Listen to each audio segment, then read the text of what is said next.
The scene opens in a borderland area, a hunting ground where the sky is clear blue with flocks of birds soaring about. Suddenly, a shout rings out, shattering the tranquility of the place. Watch out, it's heading your way. Two hunters, hiding behind a tree, clutch their guns tightly, firing continuously ahead while yelling nonstop, "Unload on it." Bullets whizzed forward, the sound of gunfire echoing through the area. A hunter on high ground observed the situation and shouted an order: "Fire the grenade!" Immediately after, a bright flash of smoke appeared as a grenade was launched from the gun in his hand. A massive explosion erupted right before their eyes, with thick smoke and dust billowing up, obscuring all vision. The lead hunter heard the sound and quickly waved his hand, ordering, "Ceasefire, ceasefire, immediately." Everyone stared in shock at the scene unfolding. No one could utter a word, as it turned out a monster had just been killed on the ground below, its long tongue still lolling out. The hunter hesitantly asked, "This thing, what the hell do you call something like this?" The other man seemed annoyed, replying aggressively, "How the hell should I know? Do you know how many types of monsters are in this area?" Meanwhile, Sung Jin-Woo, standing nearby, just let out a weary sigh. That hunter quickly calmed down and waved his hand, calling out, "All right, everyone, gather up and reload your essentials. The target usually appears without any warning. We just lost all the traps we set, so we won't know if something is approaching us." Just as he finished speaking, a loud noise echoed through the hunting ground. He flinched and whipped his head around, his eyes wide as he cursed, "Damn it. Speak of the devil, it's here. Hey, Sung Jin-Woo." "Yes?" Hearing his name called, he turned back with a hint of anxiety and replied, "Ready." The hunter hurriedly shouted, urging him on, "Hurry up. Judging by the sound, it's very close." Sung Jin-Woo replied as he quickly prepared, "Yes, understood." One of the others offered, "I'll hold your bag for you," right after the person behind him sprayed something all over him. A bewildered hunter asked, "Is that a monster attractant spray?" But Sung Jin-Woo calmly reassured them, "Just leave it to me." As he walked towards the man began to remind him, "Have you memorized the route? Don't make any mistakes." Sung Jin-Woo replied confidently, "Don't worry." He placed a hand on his shoulder, massaging it to warm up. Before leaving, the man didn't forget to turn back and remind him, "I want to see you alive, so be careful." After the warning, everyone left, leaving him all alone. Sung Jin-Woo stretched in the middle of the hunting ground. He wearily held his head, sighed, and grumbled, "Even though I do this often, I can never get used to this job." With that said, Sung Jin-Woo closed his eyes, his brows furrowed carefully, sensing everything around him. A loud noise rang out as a hairy foot slammed down on the ground. A giant growling monster emerged from behind the trees. As soon as Sung Jin-Woo heard the noise, he snapped his eyes open, his heart skipping a beat. "It's here." He bent his knees slightly to prepare, waiting for the monster to get closer. At the same time, it was sniffing the air to find its way forward. As soon as the monster got close, Sung Jin-Woo quickly turned and ran as fast as he could. With a single thought in his mind, "It's caught the scent, now's the time." High up in the sky, the sun continued to shine, its warm rays blanketing the area. Down in the hunting ground, he ran frantically, gasping for air. Sung Jin-Woo could only charge straight ahead. Exhausted, he panted relentlessly. After running for a while, he reached an area with many tree trunks, blocking his path, and without a moment's hesitation, Sung Jin-Woo leaped high over the foliage. He landed neatly, placing a hand lightly on the rocky ground to stabilize himself, preparing to turn and change direction. Just when it seemed like he had escaped, the monster continued to catch up from behind. By now, Sung Jin-Woo was extremely tired, his body covered in scratches, gasping for breath.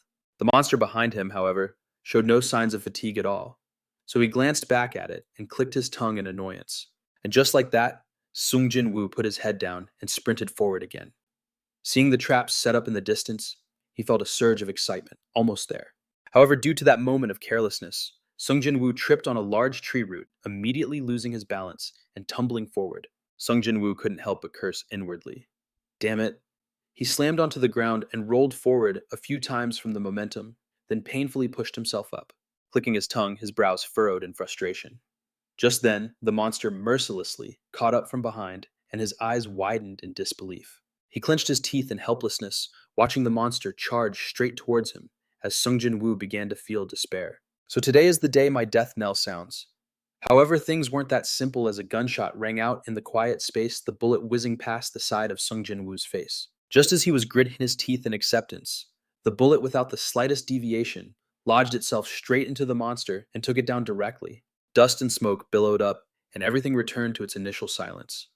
Sung Jin-Woo glanced behind him, panting heavily after the terrifying ordeal. He looked behind him with a hint of reproach. Damn it, you should have shot sooner. It's not like a graze would have killed me. The monster now lay unconscious behind the thick smoke. Sung Jin-Woo struggled to his feet, looked at it, and thought to himself, "You damn monster, better luck in the next life." He gritted his teeth in pain, clutching his shoulder and assessing that it was still completely fine. After it took a shot from the monster hunting rifle, a man holding a large shield suddenly stepped out and glanced at Sung Jin-Woo. Then he spoke coldly. "Thanks for doing your part. Leave it to us from here on out." And Yu-chan also gave him a dirty look and snorted coldly. "The bait is still alive? How lucky." From behind, Choi Jong-in also approached holding his longsword. Remarking on his luck, he said, "It's like it never runs out, huh?" The leader heard everyone's taunts, grew annoyed, and intervened. "Choi Jong-in, it's hard to find someone willing to do this job like him. Stop giving him a hard time and focus on your own work." Having been reprimanded, he gave a dismissive laugh, shouldered his sword, and replied, "Just kidding, boss." The leader immediately tensed up, furrowed his brow, and shouted a command. Everyone prepare for battle. He raised the large shield in front of him and used the tank skill, Taunt. The annoyed monster raised its head high and roared. Following that, someone else used the magic skills Amplify and Great Fireball. A fireball was immediately launched straight at the monster, sending up thick smoke and dust that obscured the area. The surprise attack from a girl standing behind them left Sung Jin-Woo slightly astonished. The explosion was so large that the smoke and dust still hadn't completely cleared after a moment. Witnessing this, Yu-chan broke into a smile and exclaimed, "Nice, that was a perfect attack." However, it wasn't that easy as the monster charged out from behind the smokescreen, letting out a terrible roar. The leader immediately raised his shield to block its charge, but the monster's strength was too great, making it extremely difficult for him to hold his ground. It relentlessly continued to push forward with its head and the leader's feet were now slowly sinking deep into the ground as he tried to stand firm. He quickly shouted an order to his comrades. "I've got its aggro." Everyone except Choi Jong-in attack. Hearing the command, the man in the blue shirt became very excited, laughing loudly. "Finally, it's my turn." He immediately used a laser skill, 3 silver spears, to attack straight ahead. The 3 spears from the man in blue directly pierced into the giant monster, causing fresh blood to gush out like a fountain. It opened its mouth wide and screamed in pain, its cry echoing across the vast sky. Immediately after, the monster swung its tail forward, but Yu-chan easily blocked it. He let out a loud, contemptuous laugh. "This thing's something else." In the distance, the girl was also continuously launching fireballs in that direction. Another explosion occurred right on the monster's neck. The leader observed the situation, then turned his head and shouted an order. "Choi Jong-in, are you ready?" Suddenly, Sung Jin-Woo, Chansik raised his sword high, laughing with excitement. "I'll die if I have to keep waiting like this." Immediately after, he bent his knees and leaped high, denting the ground. Chansik swung his sword high and let out a long battle cry. The surrounding area was chaotic, filled with thick smoke and dust. Right after, he frowned in concentration and executed a swordsman's special skill, lightning slash, and slashed at the monster. Chansik's power was so immense that his sword was driven deep into the ground, shattering it. Fresh blood gushed from the monster like a fountain, but Sung Jin-Woo, watching from the sidelines, widened his eyes in disbelief. Looking at the brutal scene before him, he couldn't help but marvel to himself about that monster. It took a direct hit from a bullet, specially made for monsters, and was barely scratched. After finishing it off, Chansik arrogantly lifted his chin. On the other side, Sung Jin-Woo sat under a tree, panting heavily. He closed his eyes tightly and began to relax. It's finally over. Sung Jin-Woo raised a hand to massage his shoulder, sighing to himself. "My whole body aches." Back on the battlefield, 2 hands excitedly clapped together in celebration. Chansik turned and winked at Yu-chan, praising him. "Nice work." He shrugged and smiled back. "You too, Chansik." At that moment, Sung Jin-Woo could only watch from afar as they celebrated together. The leader enthusiastically praised them. Everyone worked hard today. His face was filled with sadness, his eyes welling up painfully. Sung Jin-Woo knew for a fact that those words never included him. Then Sung Jin-Woo sighed the corner of his mouth, lifting in a wry smile as he silently accepted the truth. They were all hunters, and he was just a normal person. While Sung Jin-Woo was lost in thought, Yu-chan pointed behind himself and shouted, "Hey, you want your money? How long are you going to sit there?" Chansik put his hands on his hips and chided him. Yu-chan let the guy rest. The girl beside him added, "Yeah, it's not easy being monster bait." Hearing that, he was completely baffled, frowning as he turned his head to ask, "What are you talking about?" "That's his job." The other two pointed to the side and spoke up. Leave him be, other people are still working. Hearing that Yuchan gritted his teeth in anger. He aggressively pointed at Sung Jin-Woo, declaring, "You're lucky. If it were up to me, I would have kicked you out a long time ago." Those insults were apparently familiar to him as Sung Jin-Woo silently watched their backs as they walked away. His expression darkened as he looked up at the sky and sighed. It's so hard to make money these days. The sky had now returned to its original tranquil state. The leader pushed an envelope towards Sung Jin-Woo, saying, "Here's your cut." He showed no reaction, just took it and began counting the money inside. The man continued with his praise. "You did a great job today. Don't pay any mind to Yu Chan's words." Sung Jin-Woo then looked up at him and replied with a faint smile, "Oh no, I don't let that stuff bother me." The leader leaned back in his chair, frowning as he remarked, "That's good to hear. The way Yu Chan talks to you really gets on my nerves. That kid has no respect for anyone." Yeah. Unconcerned, he put the money in his pocket and started to leave. "Well, I'm heading home now." The man waved him off. "All right. See you in a week. Take care." As Sung Jin-Woo grabbed the doorknob, he replied politely, "Yes, thank you for everything." 15 years ago, a catastrophe struck the entire world. Gates suddenly appeared, and countless monsters poured out of them. Sung Jin-Woo scratched his head, letting out a weary sigh. At the same time, humans began to awaken, special abilities, and started hunting monsters. Anyone could awaken regardless of age or gender. At that moment, he just slowly walked toward his familiar motorcycle. From behind, Yu Chan spoke with arrogant disdain. "Oh, look at this, a moron. Daydreaming about such nonsense. Wanting to be a musician in this day and age." But Sung Jin-Woo paid him no mind, picking up his helmet as he thought to himself. Even scumbags like that usually get to awaken. Chan-sik, who was nearby, added sarcastically, "Hey, at least the guy graduated from college." Kim Yu-chan, 20 years old, a typical scumbag, but after the awakening, everything changed, and he let out a mocking smile. "So what if you have a college degree? Now skills are all that matter." Choi Jong-in chimed in, agreeing. Sung Jin-Woo got on his vehicle, started the engine, and prepared to leave. He was still telling himself, "Someone once told me that people like me don't have the right to dream." Then Sung Jin-Woo sped off in a fit of anger. No right to dream. How could words like that even form in your brains? Just as they said he had always dreamed of becoming a musician, so he studied music. Sung Jin-Woo also studied composition and even practiced piano. After graduating from a fairly prestigious school, he joined several bands to lay the groundwork for his future career. And so Sung Jin-Woo sped off, letting his thoughts scatter in the wind. However, he was still incredibly resentful, and the result was the Sung Jin-Woo of today, earning 1,500,000. Won a day about 26 million Vietnamese dong 4 times a month from a contract job. The two vehicles sped through the night, carrying his negative thoughts along with them. The job was just like today's. If you break something, you're stuck in the hospital for a whole month. Finally, Sung Jin-Woo arrived at the hospital. With a conclusion he had reached for himself. If you die, it's all over. He walked down the hallway with a sense of invisible helplessness, but there was no other choice. Sung Jin-Woo's face was pale, his lips moving slightly with his thoughts, an indefinite comatose state.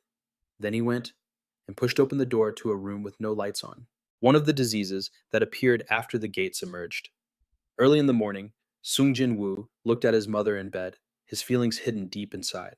The patient falls into a coma for unknown reasons, with a 0% chance of waking up. In other words, they are alive but will never regain consciousness. In the morning, Sung Jin-Woo walked in, forcing a smile as he announced, "Mom, I'm home." But no one could answer him. Sung Jin-Woo's mother was a victim of this disease. And this was also the reason he couldn't quit this job. Sung Jin-Woo couldn't just abandon his mother for lack of money. Who knows, maybe one day she would wake up. Sung Jin-Woo definitely could not give up. The scene shifts to the southern border of North Korea, the demilitarized zone. The trails along the Great Mountain Ranges were deserted, and the surroundings were completely silent. Suddenly, from deep within the forest, a round hole slowly appeared along with cracks. That spatial rift grew larger and larger, spreading out from within. A monster's hand began to emerge from the space, followed by its glowing yellow eyes, full of killing intent. The monster's massive foot and its sharp claws cracked the ground, and so the monster tore open the spatial rift to escape from the ground. But its eyes were filled with rage, its mouth growling continuously as if it were hunting prey in the middle of the vast forest. It raised its head to the sky and let out a huge roar, its scream echoing throughout the surrounding area. At the same time, in another place, under the scorching sun, a surprised voice called out, "Hey, The girl standing nearby was startled, turned around, and let out a small yelp. This startled Sung Jin-Woo as well, as, beneath the chirping of the birds in the trees, he could only bow his head in embarrassment and apologize.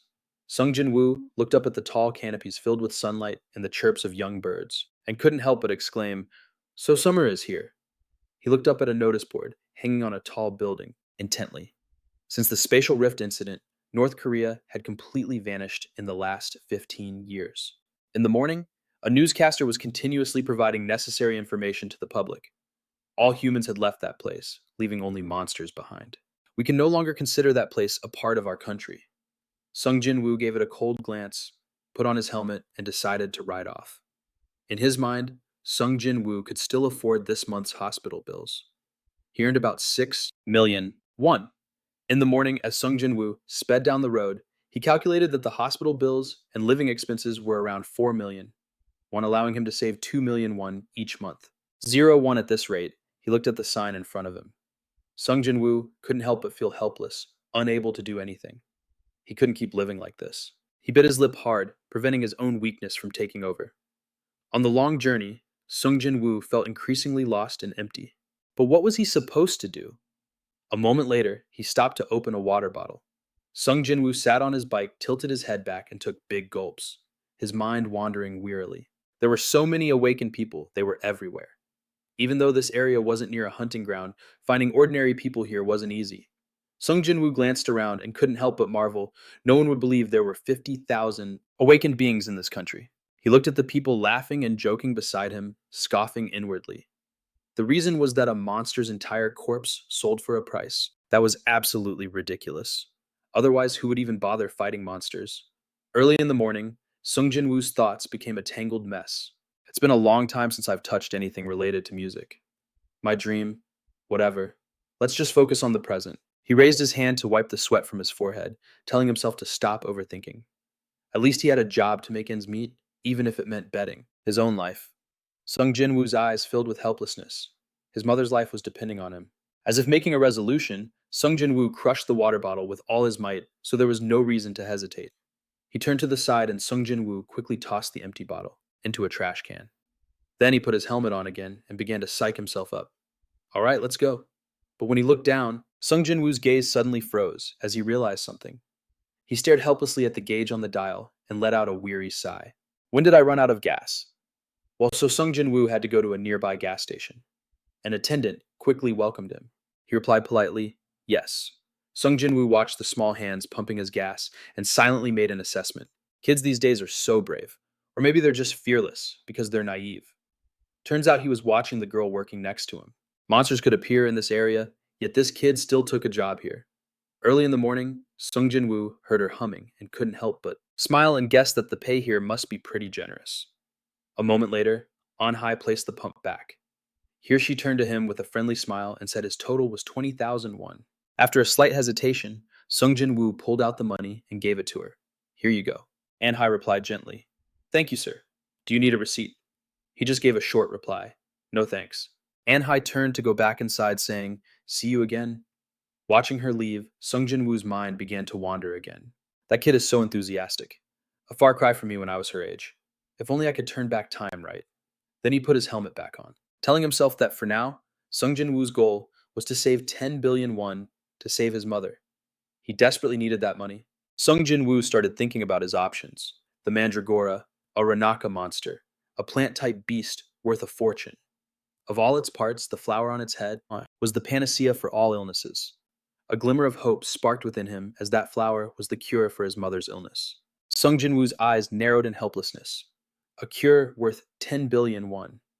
As he was lost in thought, a loud noise suddenly erupted beside him. Something was falling from high above. Sung Jin-Woo looked up, bewildered, and wondered, what's that noise? The moment he saw it was a tank, he blurted out, what the hell? Without a second to think, Sung Jin-Woo frantically twisted the throttle to get his bike moving. He glanced back in terror, his mouth agape as he yelled, damn it! Sung Jin-Woo had to rev the engine even harder, nearly popping a wheelie. He panicked and yelled back, why is it falling out of the sky? Following that, a series of massive objects rained down from the sky, sending shrapnel flying everywhere. Sung Jin-Woo sending his car flying high into the air, and in the chaos, Sung Jin-Woo's eyes suddenly froze as if he had witnessed something horrifying. But the car began to freefall, and the loss of equilibrium left him dazed. And just like that, another explosion erupted right next to him. Sung Jin-Woo was thrown from the vehicle, screaming, "Mom!" Then suddenly, he reappeared with white hair and dull, lifeless eyes, thinking to himself, "Wait, I'm not dead yet." The scene before him was now a massive dragon. Sung Jin-Woo wondered, "What is that? Am I hallucinating?" Suddenly, a chilling laugh rang out.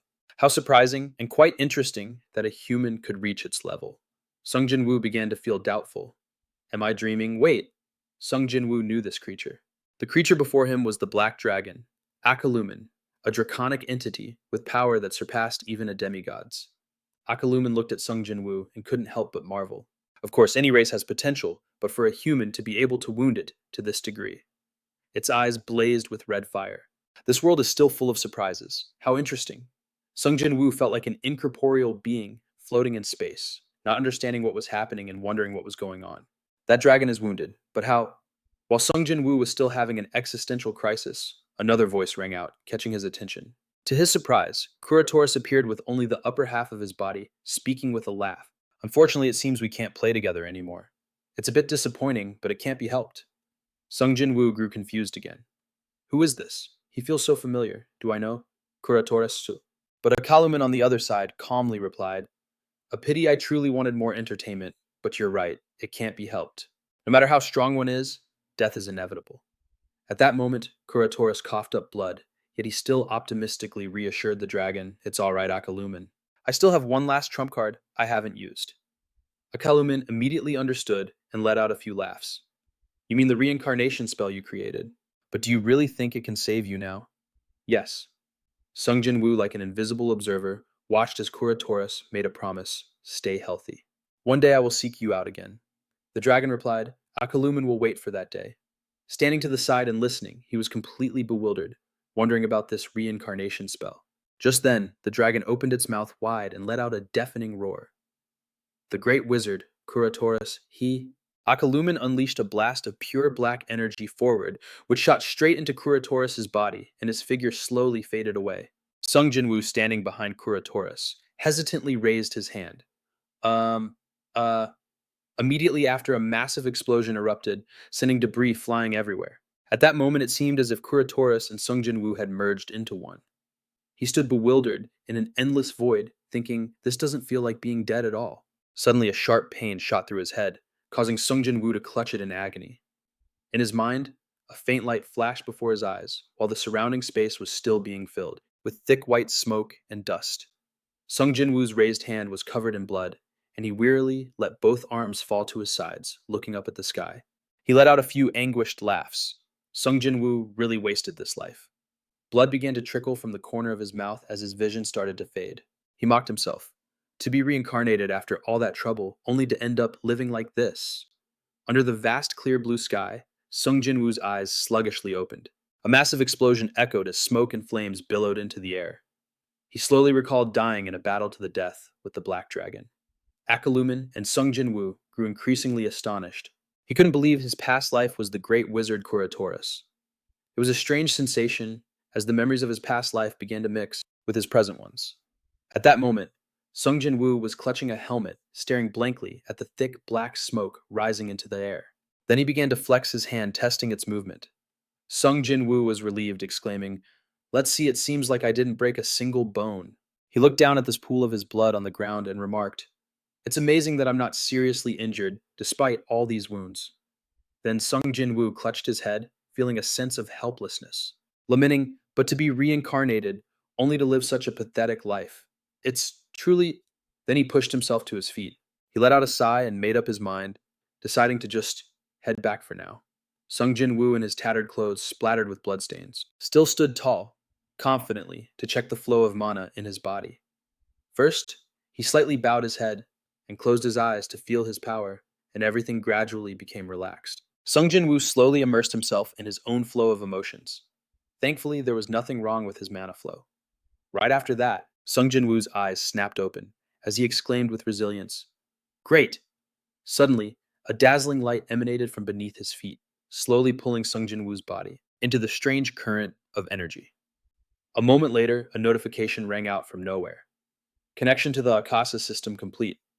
Hearing this, he was surprised and his eyes widened. The Akasa system continued to announce, beginning awakening. Congratulations, player Sung Jin-Woo. From now on, you are an awakened being. Sung Jin-Woo could only question this in his mind. What? 15 years ago, when the first spatial gate opened, an entity introducing itself as the operator of Ashkasa began connecting with humanity. That entity proceeded to randomly select humans to awaken them with an ability which was to level up, gain a lot of experience, and be able to use those skills.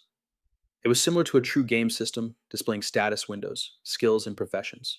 Humans used these abilities to fight monsters. After understanding everything, Sung Jin-Woo could only let out a thoughtful sigh. I can't believe I get to have this too. It's pretty certain that my current soul and body are not a synchronized entity. He casually put on his helmet, telling himself, and this entity called the operator of Akasa is probably not from Earth. Let's see. Right after that, Sung Jin-Woo called out loudly, status window. A notification panel quickly appeared, showing all his information. Sung Jin-Woo rested his chin on his hand and observed for a moment before exclaiming in surprise, "Oh," he pointed to a line of stats on the status window with doubt. Did my mana just increase because of what I just did? Immediately after, Sung Jin-Woo snapped his fingers confidently. Awakened but no profession yet. Looks like I'm a special case.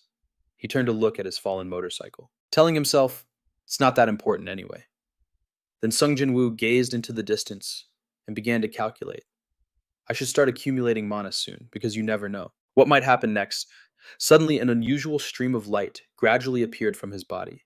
Sung Jin-Woo closed his eyes, relaxed his mind, and raised his outstretched hands to gather the surrounding energy. Something was gradually emerging from within. Sung Jin-Woo told himself, that's right, just like this. Right after that, energy grew more and more intense, emitting a light that enveloped everything. Inside his chest, something now seemed to have changed. Sung Jin-Woo let out a sigh of relief and exclaimed, done. The Akasa system also displayed a notification right after. You have acquired the skill Dawn Magic. Sung Jin-Woo gently touched the status window, thinking to himself, the system's ability is just as expected. It can analyze things instantly. Immediately after, another notification rang out. You have acquired the profession Apprentice Mage. The next morning, Sung Jin-Woo's eyes widened in surprise as he realized the truth about Apprentice Mage. So it doesn't know all of my information. He read the information on the status window and quickly came to a conclusion. It seems the system doesn't know about my past life memories. Sung Jin-Woo grew bewildered and opened another small window about his profession. I really can't determine if this is the ability of a god or just another divine ability. Right after, he also started thinking of a plan for himself. Should I go gather mana? Right now, doing both at the same time isn't too difficult. The Akasa system immediately showed his mana had increased by 0.01. Sung Jin-Woo was extremely satisfied with this result, exclaiming, great, seeing the results immediately is just too good. Suddenly his gaze froze as he hesitated over something. It turned out Sung Jin-Woo was staring at the massive explosion in front of him. He hesitated slightly, telling himself, but this is too bad. The sturdy tanks were now also incinerated by the huge flames. Witnessing this scene, Sung Jin-Woo couldn't help but let out a few small gasps, his eyes wide with fear. Sung Jin-Woo was stunned and lamented. So the barrier has been breached, the final defense line. The final line, the border separating North and South, was created from the past ceasefire agreement between North and South Korea. But after North Korea was destroyed by a monster attack, the border was renamed the final defense line.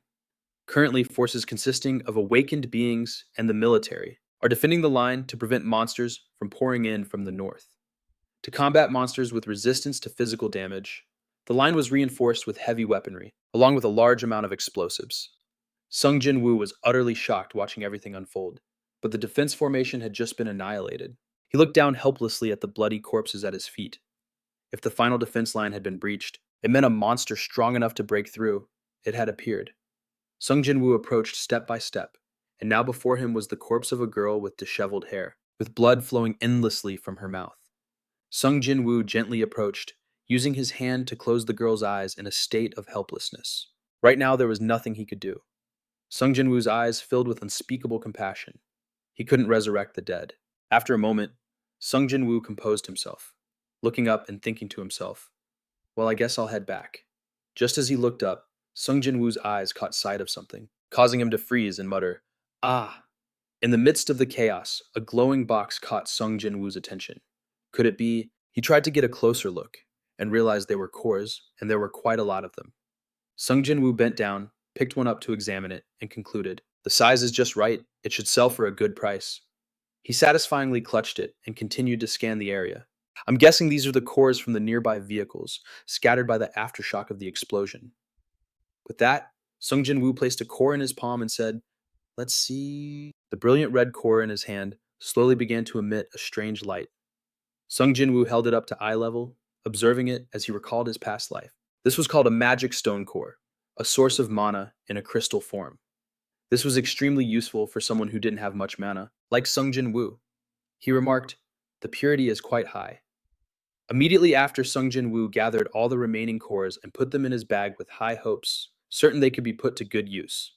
What a jackpot. 32 cores worth about 10 million won. After zipping the bag shut, he immediately turned to look around. "Now where's my car?" Meanwhile, plumes of black smoke continued to billow up endlessly. Sung Jin-Woo froze on the spot, looking down at his feet speechless. It turned out his car was badly damaged. Sung Jin-Woo tried to console himself. Well, after an explosion like that, it was impossible to hope it would be undamaged. Immediately after, he took out a core to start the repairs, feeling a pang of regret. Using a core on the car feels like a bit of a waste, but tiny pebbles around the car slowly began to glow. Sung Jin-Woo lamented helplessly. "There's no other way, especially since I don't have any other means of transportation at all." After a moment, he stood up confidently. "Okay, it's done." Sung Jin-Woo's car was now enveloped in a brilliant red magic circle. Strange noises echoed around him again, and he urged himself, "I have to get out of here fast." Then Sung Jin-Woo lightly placed his palm on the center of that magic circle. His car was suddenly enveloped in a magical haze as its parts began to float into the air. The wheels detached from the car's body. The Akasha system displayed a notification for Sung Jin-Woo. "You have learned the skill magic circle." Sung Jin-Woo's eyes glinted with determination as he stared straight ahead. His detached wheels were now slowly reforming, and the car that had been shattered in the explosion was being restored to its original form. The Akasha system immediately displayed a notification. "You have acquired the restoration magic formula." Right after that, another notification appeared. "You have acquired the skill mana usage." Hearing this, Sung Jin-Woo smiled in satisfaction. Good. His car was now shiny and without a single scratch. Sung Jin-Woo immediately walked over to inspect his beloved vehicle. He grabbed the throttle and revved it a few times to check the engine, then concluded, "Seems to be in better shape now." Immediately after, a sound from behind caught Sung Jin-Woo's attention, and a series of new skills were saved into his status window. Sung Jin-Woo dazedly touched it, marveling. "I knew the system was like a game, but I never expected this. That it could turn my magic into a corresponding skill, and even allow me to use mana to activate it." Sung Jin-Woo cautiously touched the status window, smiling contentedly as he rubbed his chin. This meant he could use his magic freely as long as he had mana. Suddenly, everything around Sung Jin-Woo began to shake violently, making it impossible for him to stand still. He grew bewildered, looking around in confusion as an explosion went off, right next to him, a blurry figure flickering behind the blinding light. Sung Jin-Woo gritted his teeth and endured the aftershock, his eyes wide in utter astonishment. His surroundings were now a blinding glare with dirt and rocks flying everywhere. Sung Jin-Woo couldn't help but look around, his eyes widening as he exclaimed, "That was way too close." Things were getting chaotic as large boulders rained down from above. He wondered in confusion, what's going on? It turned out that right in front of him was someone catching a large boulder with their bare hands. He wondered, physical enhancement. Is that person a hunter? Sung Jin-Woo's eyes widened in amazement, thinking, they all survived that explosion. In the distance, he also saw a girl shatter a large boulder with a single strike. Sung Jin-Woo looked over, feeling a bit optimistic. If they're here, then maybe I don't have to leave this place after all. The man clutched his head, groaning. That really hurt. The girl walked over and asked, "Are you okay?" "Yeah." But he immediately shook his head vigorously, dismissing the thought. "No, if the last line of defense has been broken, then they probably aren't strong enough to protect me." Early the next morning, Sung Jin-Woo got on his newly repaired motorcycle thinking, I have a really bad feeling. I have to get out of here right now. Just then, his eyes caught something high up in the sky. Something was plummeting straight down. Sung Jin-Woo froze in terror, his eyes widening as he thought, oh, I'm so screwed. Unsurprisingly, another explosion erupted right after, and he gritted his teeth against the shockwave. Sung Jin-Woo held out his hand earnestly summoning his mana. As your owner, I command you to protect me. Shield. Immediately, a giant barrier materialized and enveloped his body. The Akasha system displayed a notification. You have acquired the skill shield. The shield successfully repelled the full force of the impact. Although thick smoke billowed everywhere, the area around Sung Jin-Woo was completely safe.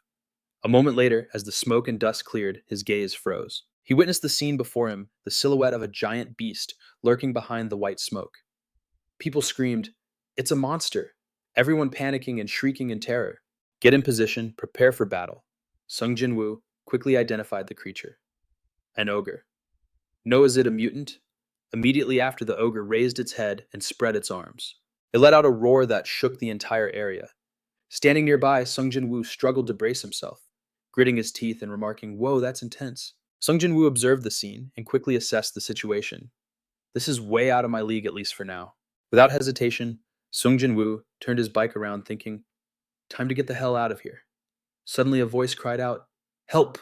The helpless pleading voice caught his attention. "Is anyone there? Please help me." Sung. Jin-Woo clutched his head in frustration, frowning as he wondered, it can't be. Did I hear that right? When he turned back, he saw someone's figure crushed beneath the rubble. Fresh blood was pooling around her as In-Hai weakly cried out, "Help me!" Sung Jin-Woo glanced over and immediately recognized the girl from the gas station. Glancing over, he saw flashes of light where the ogre was the hunters were having an incredibly tough time. They were still busy fighting the monster. Sung Jin-Woo helplessly took off his helmet, ran a hand through his hair, and sighed, "I guess I have no choice." Right after that, he put the helmet on the vehicle and decided to turn back, hoping he still had enough time. Sung Jin-Woo placed a hand on his mouth, cleared his throat, and glanced over. Then he rushed straight ahead without any hesitation. He had to make it quick. At this moment, In-Hai's eyes were slowly closing. A long trail of blood ran from her forehead down to her mouth, and everything became blurry in her vision. Sung Jin-Woo ran over helplessly, trying to lift the large rock, crushing In-Hai. He cursed as the girl lost consciousness. Then he assessed her condition. He couldn't help but exclaim, "That's so much blood." Sung Jin-Woo leaned down to try and see inside, feeling a bit worried. This is bad. Sung Jin-Woo needs to lift this thing. Then he scratched his head, made up his mind. All right, let's do it. Sung Jin-Woo gently placed a hand on his chest and said, "Mana, as your owner, I command you to enhance my physical body." Strength. The Akasha system quickly displayed a notification. You have acquired the skill Strength. He placed his hand on the large rock again. He commanded it to reduce weight, saying it once more, following Sung Jin-Woo's words. You have acquired the skill Reduce Weight. Sung Jin-Woo grabbed his own wrist, smiling in satisfaction. Good. Immediately after, he bent down and lifted the large rock. Sung Jin-Woo's legs bent to maintain his leverage, his entire body moving efficiently. He moved the rock off In-Hai in an instant. Sung Jin-Woo was able to throw the rock elsewhere to free her. The large rock was thrown away, hitting the ground with a loud thud. Sung Jin-Woo clenched his fist in relief, letting out a sigh. Full of relief, he hoped he was still in time.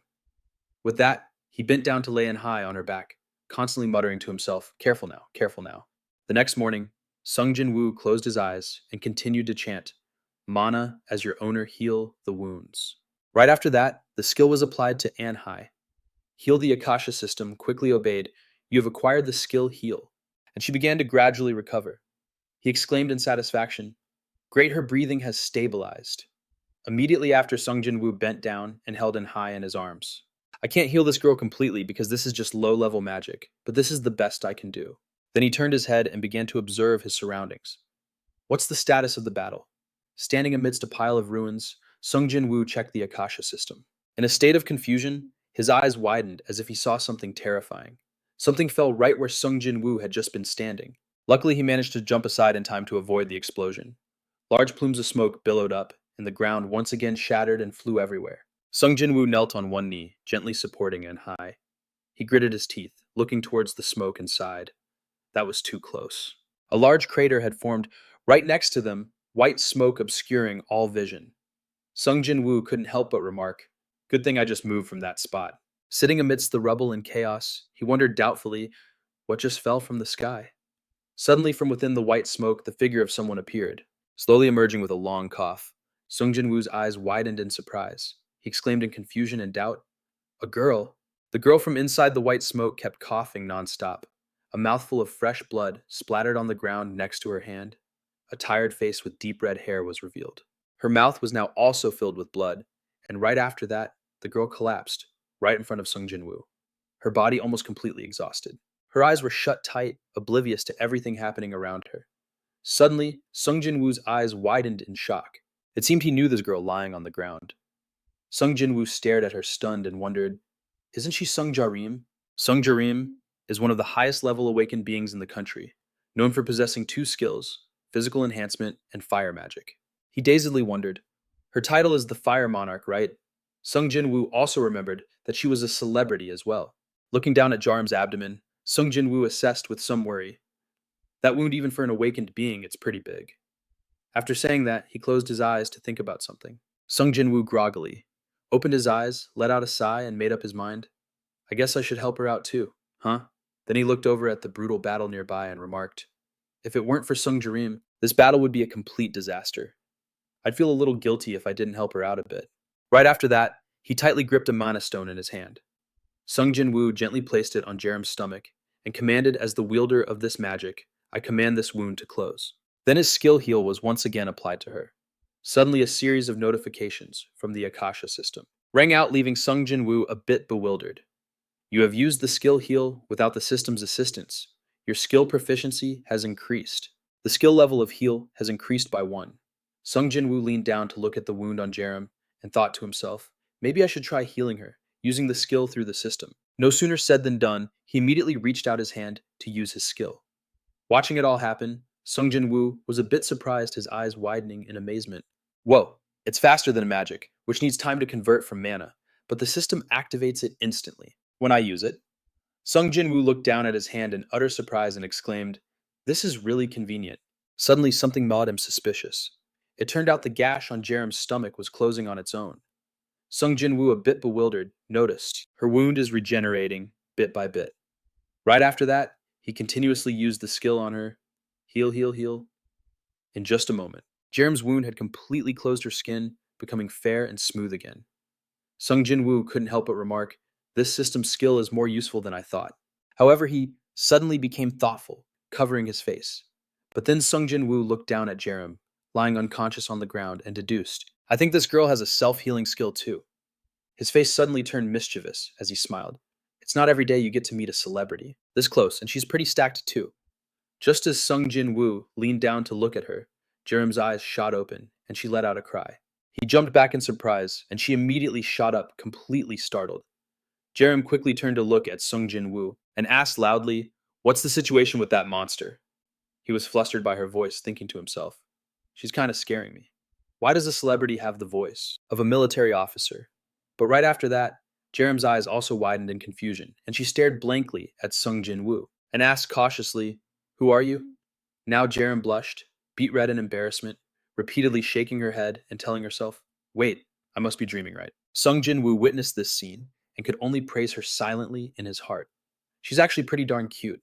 Right after that, he pointed behind him and said, that ogre is over there.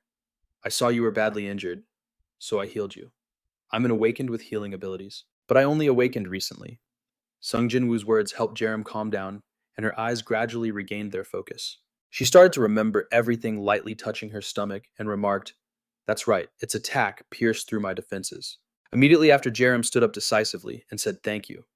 I want to repay you later, so please contact me after this battle. After she finished speaking, she glanced back at him, and Sung Jin-Woo listened with wide eyes as Jarim gave him a warning. You said you just awakened. Her stance was incredibly steady as Jarim stated bluntly, then run away. Now the enemy is very strong. Sung Jin-Woo didn't say much either, and stood up, waving his hand. Of course, as soon as he finished speaking, she shot fire at the ground, launching herself high into the air. Sung Jin-Woo watched where Jarim had just departed. He let out a small smile and remarked, it's impressive how she utilizes her flames like that. In the distance, Jarim was still continuously shooting fireballs to move around. Sung Jin-Woo praised her admiringly. Truly a high level? Awakened her power is pretty good. Right after that, he turned and hugged in Highland. I guess there's nothing to worry about anymore, right? Sung Jin-Woo glanced back as if sending a message to someone. Hang in there until I get my power back. Meanwhile, the party of hunters was still continuously firing beams of fire at the ogre, but the scene had changed. The sky above had begun to gather more clouds. An-hee, sitting on her bed, smiled and said thank you so much. Sung Jin-Woo, standing at the foot of the hospital bed, waved his hand in reply. I just did what I had to do. You don't need to think about it. But she didn't see it that way. Why not? You saved my life. Hearing this, he could only scratch his head in embarrassment and smile back. It's a good thing you weren't seriously hurt. I didn't really do anything. Suddenly, a loud voice called out from behind. She quickly turned and cried out, Mom, Dad. An-hee's father, standing in the distance, simply let out a sigh of relief. An-hee's mother ran over, weeping and wailing. Oh my, An-hee! She threw her arms around her daughter, sobbing. I told you not to work in such a dangerous place. An-hee could only manage to choke out a few words. Mom? Sung Jin-Woo, witnessing this scene from a distance, smiled in satisfaction. At this point, tears were continuously streaming down An-hee's face, and he took the hint not to intrude any longer, quietly pushing the door open to leave. The door closed gently, returning the private space to An-hee's family. On the TV, a news anchor was reporting on the incident. Where it appeared and how an ogre of approximately level 80 managed to show up is still unclear. He pointed to a picture of the ogre and announced, This is live video from the scene. Reporter Kim Yi-hwan, please update us on the situation. Yes, here at the scene of the battle. Everyone is still unleashing a barrage of attacks on the massive ogre. Yi-hwan reported, Yes, the area we are currently viewing is a gas station, located near the final defense barrier. At that moment in the hospital hallway, Sung Jin-Woo also paused to watch the news on TV. He sadly turned to leave just as someone else looked up at the screen and exclaimed, Sung Jimin. Sung Jin-Woo lowered his head and left the hospital. He helplessly calculated in his mind, Right now I need to worry about myself first. After I cure my mother and get my powers back, that will be my new beginning. At the hospital, the faint smell of antiseptic lingered in the air. In the quiet room, only the steady sound of the heart monitor could be heard. The comatose woman on the bed was breathing weakly, her face pale. Sung Jin-Woo sat beside her with his head bowed, making his expression impossible to see. He didn't say a single word the entire time, just sat silently by his mother's hospital bed. He tightly grasped her frail hand. I knew it. Suddenly, as if remembering something, Sung Jin-Woo rummaged through his pockets and several brightly sparkling red manacores appeared in his hand. This is mana dysregulation syndrome. He observed his mother's face again. Her breathing was weak, but still steady. It occurs when someone suddenly has to absorb a large amount of mana. Their body is unable to handle that amount of mana at once, forcing it to fall into a coma. Sung Jin-Woo's hand clenched tightly, causing the mana cores to click against each other. The treatment for this syndrome is actually quite simple. He gritted his teeth, thinking with great concern, I just need to help Mom's body adapt to that amount of mana, but that process is rather complex. He considered one option, but then dismissed it.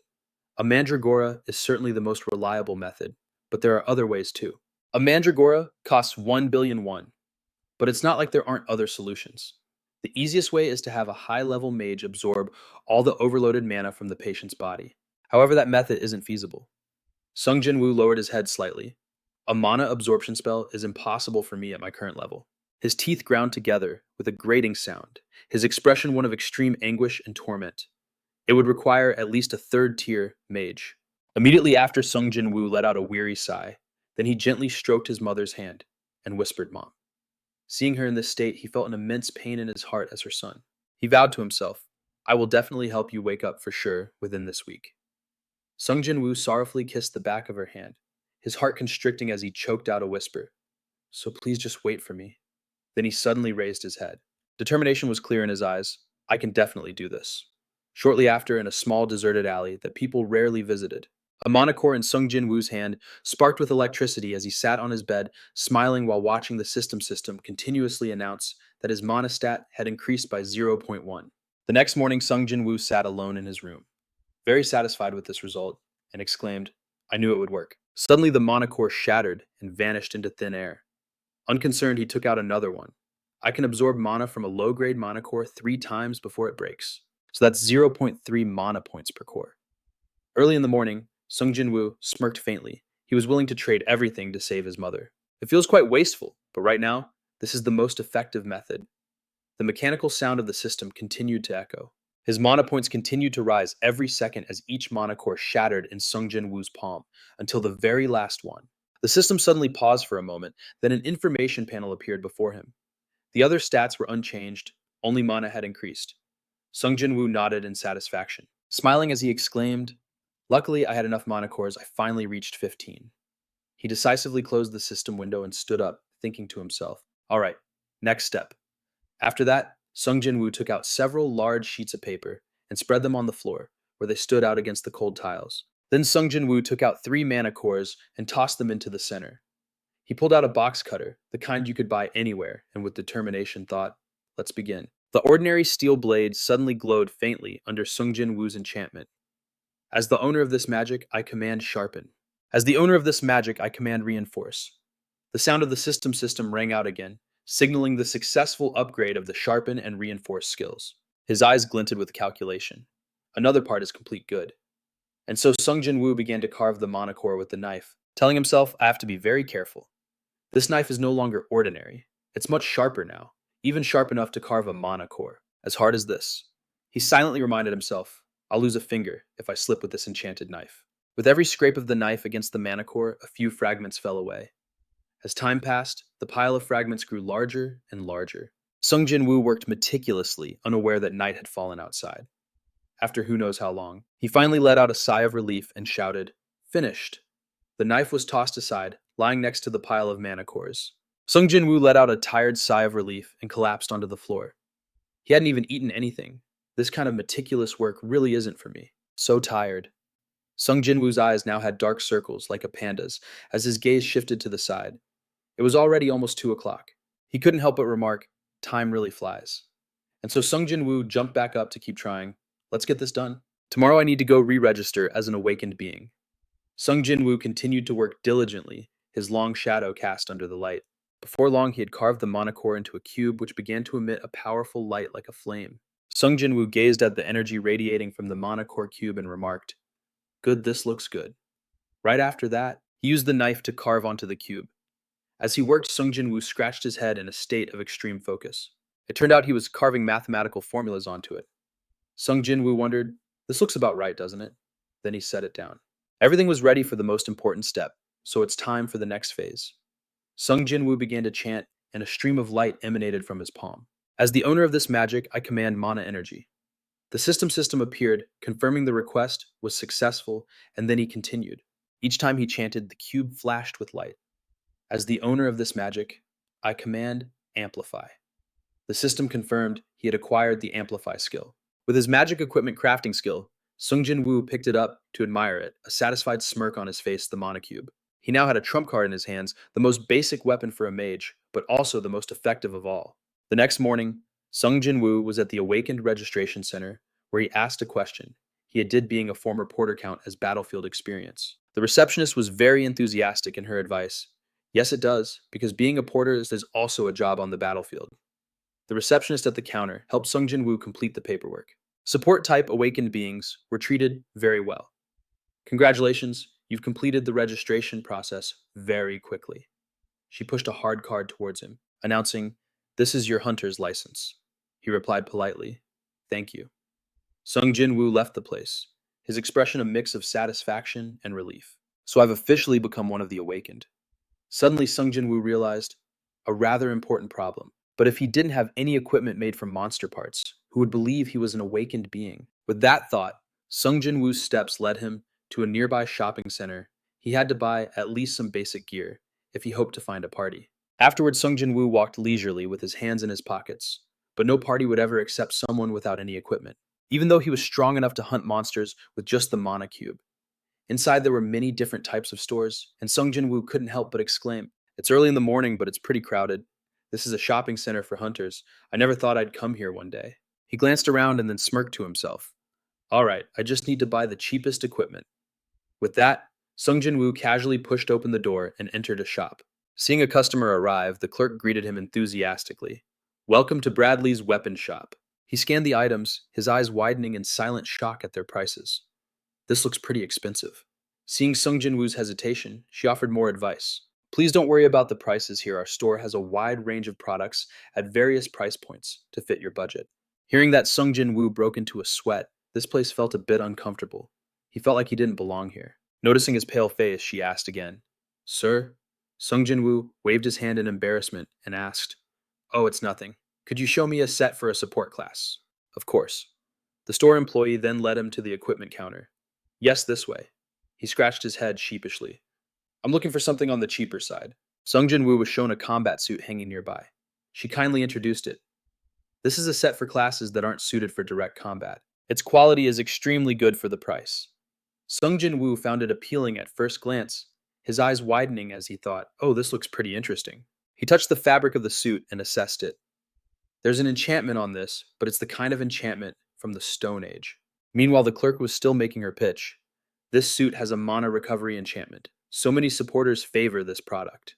After hearing that Sung Jin-Woo felt it was no longer suitable, this type of enchantment wasn't very effective or long-lasting. He glanced around silently evaluating other items. Most of the sets here had this same type of enchantment.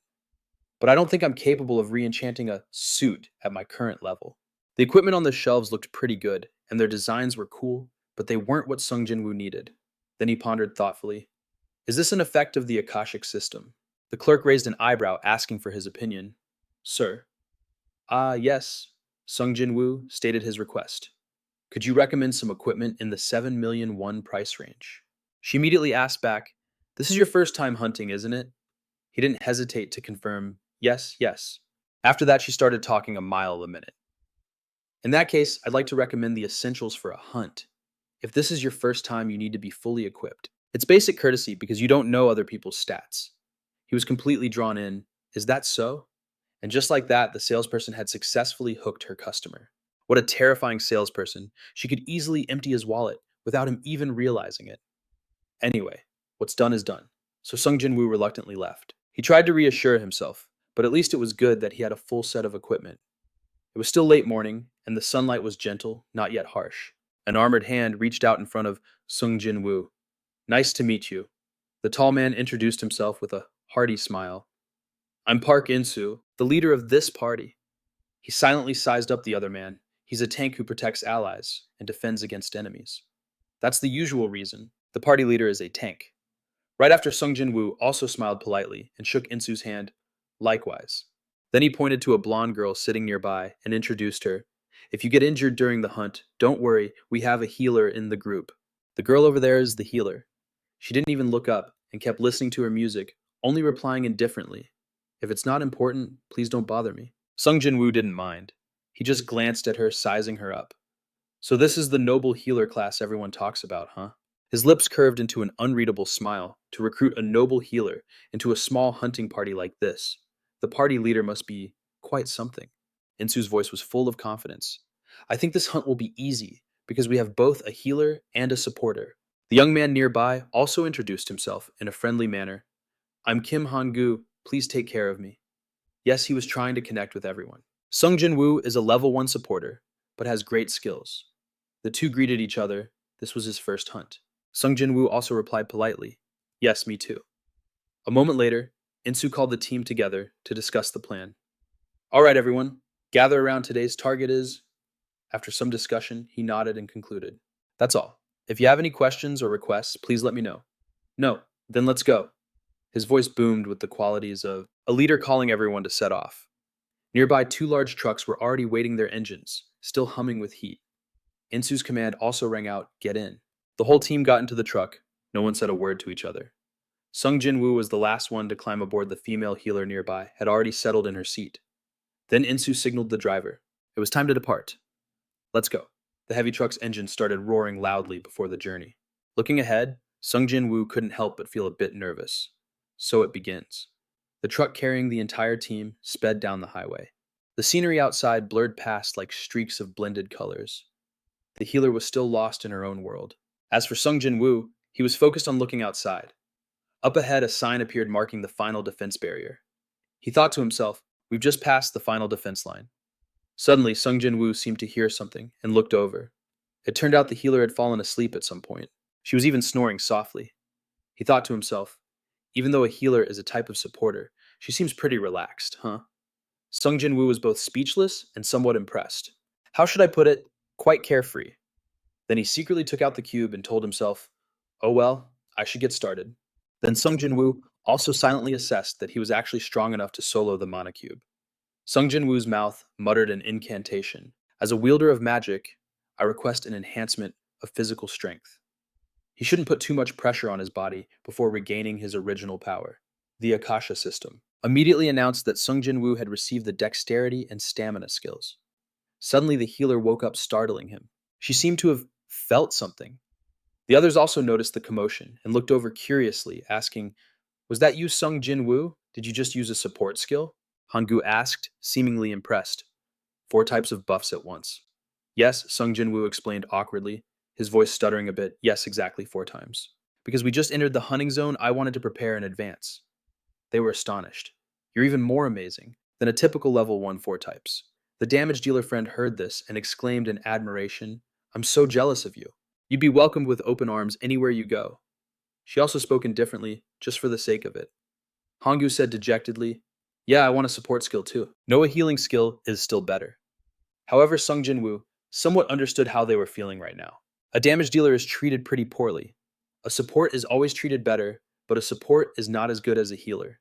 A hunt becomes extremely easy if there's a healer in the party. Since they were a team anyway, Sung Jin-Woo proactively spoke up and offered, "I'll buff everyone now." His arm flashed with light, and he mumbled an incantation. "As the wielder of magic, I request an enhancement of physical strength, an enhancement of agile speed." The female healer was stunned, feeling the power in her body changing as she exclaimed, "This is..." Sung Jin-Woo didn't stop. "Enhance physical endurance, enhance mana mana." Both Hangu and the damage dealer also felt something unusual. Is it my imagination? Or are we really stronger than usual? The 3 of them couldn't help but open their system windows to check. They might not have looked, but once they did, everyone's eyes widened as they exclaimed, "No way." Her expression lost its initial indifference, and she remarked, "Is this the buff of a level 1 supporter?" Seeing his teammates happy, Sung Jin-Woo thought proudly, their stats must have increased by about 20%, right? Suddenly, the truck seemed to have gone off the main road, causing it to shake from the rough terrain, and their relaxed mood suddenly became tense again. He stood up bewildered and asked, "Are we there yet? Our hunt starts from here." Insu, sitting in the front, opened a virtual map to observe everything. He thought deeply, carefully assessing the situation, then exclaimed, "Target found." The truck continued to roll before slowly coming to a stop. In front of them now was an empty clearing surrounded by a vast forest. Insu announced, "We'll stop here." Sung Jin-Woo's feet landed heavily on the ground, and following him, the others jumped down as well, everyone mentally prepared. A smirk formed on Sung Jin-Woo's lips, but he couldn't help feeling tense inside. "This is my first hunt after my awakening, isn't it?" Insu gathered everyone and reported what he had seen within a 1 kilometer radius. "There's a super massive monster that's our target. As we discussed earlier, we'll lure the target here and take it down together." He also didn't forget to give instructions, showing himself to be a reliable person. "The 2 of you, healer and supporter, remember to keep a safe distance. If anything happens, just trust me, I'll protect you." After reminding the 2 of them, Insu turned to instruct the guy next to him, ordering, "As for the damage dealer attack, as soon as I draw its attention." The guy took out his gun and loaded it, smiling confidently. "Just leave it to me. I'm eager to test my strength after getting buffed by Sung Jin-Woo with a 20% increase in damage. It's pretty exciting." Even so, Insu was still very cautious and added a warning. "But be careful. It will notice you if you hurt it too much." The guy laughed it off. "This isn't our first hunt. Don't worry too much." His eyes flashed with determination, his gaze as sharp as a knife, urging, "Good, let's begin then." The smoke-generating device on the ground was operating at full capacity. White smoke billowed out, and at this moment, Sung Jin-Woo also buffed him, making Insu exclaim in amazement, "My god, this power is unimaginable." He couldn't help but be both astonished and a little suspicious, turning to look at Sung Jin-Woo. "Are you really only level 1 buffing all 4 stats at once?" Sung Jin-Woo gave a polite smile with no intention of saying anything more about himself, and replied, "It's just luck." Insu continued to praise him. "I'm so glad you're on the team. I heard you can also debuff enemies, right?" Sung Jin-Woo didn't deny it. Yes, Sung Jin-Woo has a secret, which is that he was still hiding his true skills. In fact, he could not only debuff, but also locate attack and teleport. Suddenly, in the nearby line of trees, strange rustling sounds were heard. Insu was the first to react. He quickly shouted an order. "Everyone get ready, it's coming." Right after that, a huge monster's head emerged from the bushes. He gripped his weapon tightly, his eyes flashing with determination, ready for battle. "It's here." The damage dealer readied his weapon, his eyes filled with focus. Beside him, Hangu also stood tall, his face a mixture of excitement and tension. Sung Jin-Woo and the healer, standing behind them, also tensed up unconsciously, but then a harmless-looking lizard-like monster emerged from behind the foliage. When its eyes landed on the group before it, who were all still in a cautious stance. The salamander immediately opened its toothy maw and let out a deafening roar. The monster didn't scare Sung Jin-Woo, it just disgusted him. He helplessly wondered who would give such a creature a cute name like salamander. Suddenly, out of the corner of his eye, Sung Jin-Woo saw the healer move. She flinched and shifted a little closer to him. Sung Jin-Woo wondered to himself, is she scared? He then smiled and tried to comfort her, saying, it looks a little scary, doesn't it? The healer's voice trembled slightly, her ears turning bright red with embarrassment, replying that it was just a bit grimy. Sung Jin-Woo looked ahead where his teammates were surrounding the monster and wondered if he should apply a debuff. But seeing Isu's confidence, Sung Jin-Woo pushed the thought aside. He decided to just observe the situation for now. The very next second, he saw Isu let out a powerful shout as his body flashed with a blinding light. The salamander, irritated by the light, let out a pained cry. It now seemed hypnotized, its pupils darting back and forth. The image of Isu in its eyes was strangely clear, standing out more than anything else. Sung Jin-Woo's eyebrows furrowed, his eyes never leaving the battlefield for a second. He silently identified it as a taunt skill used to draw aggro. Indeed, the salamander was provoked. Its eyes flashed with bloodlust as it roared fiercely, its massive body charging towards Isu. It was a type of mental attack skill that forced the target to focus solely on the user, which was exactly what he had planned. Isu shouted confidently. Great, it worked. His feet shifted slightly as he braced himself, just as the salamander's sharp claws lunged at him. The attack merely grazed the surface of the shield. Having missed, the monster immediately lost its momentum, its giant body staggering as its feet slammed to the ground. The shield slammed into the salamander's face, knocking its massive head to the side and forcing a pained hiss from it. Insu stood firm. Without letting his guard down, he shouted, I've got its aggro. He immediately signaled the other two, attack its legs, don't let it move.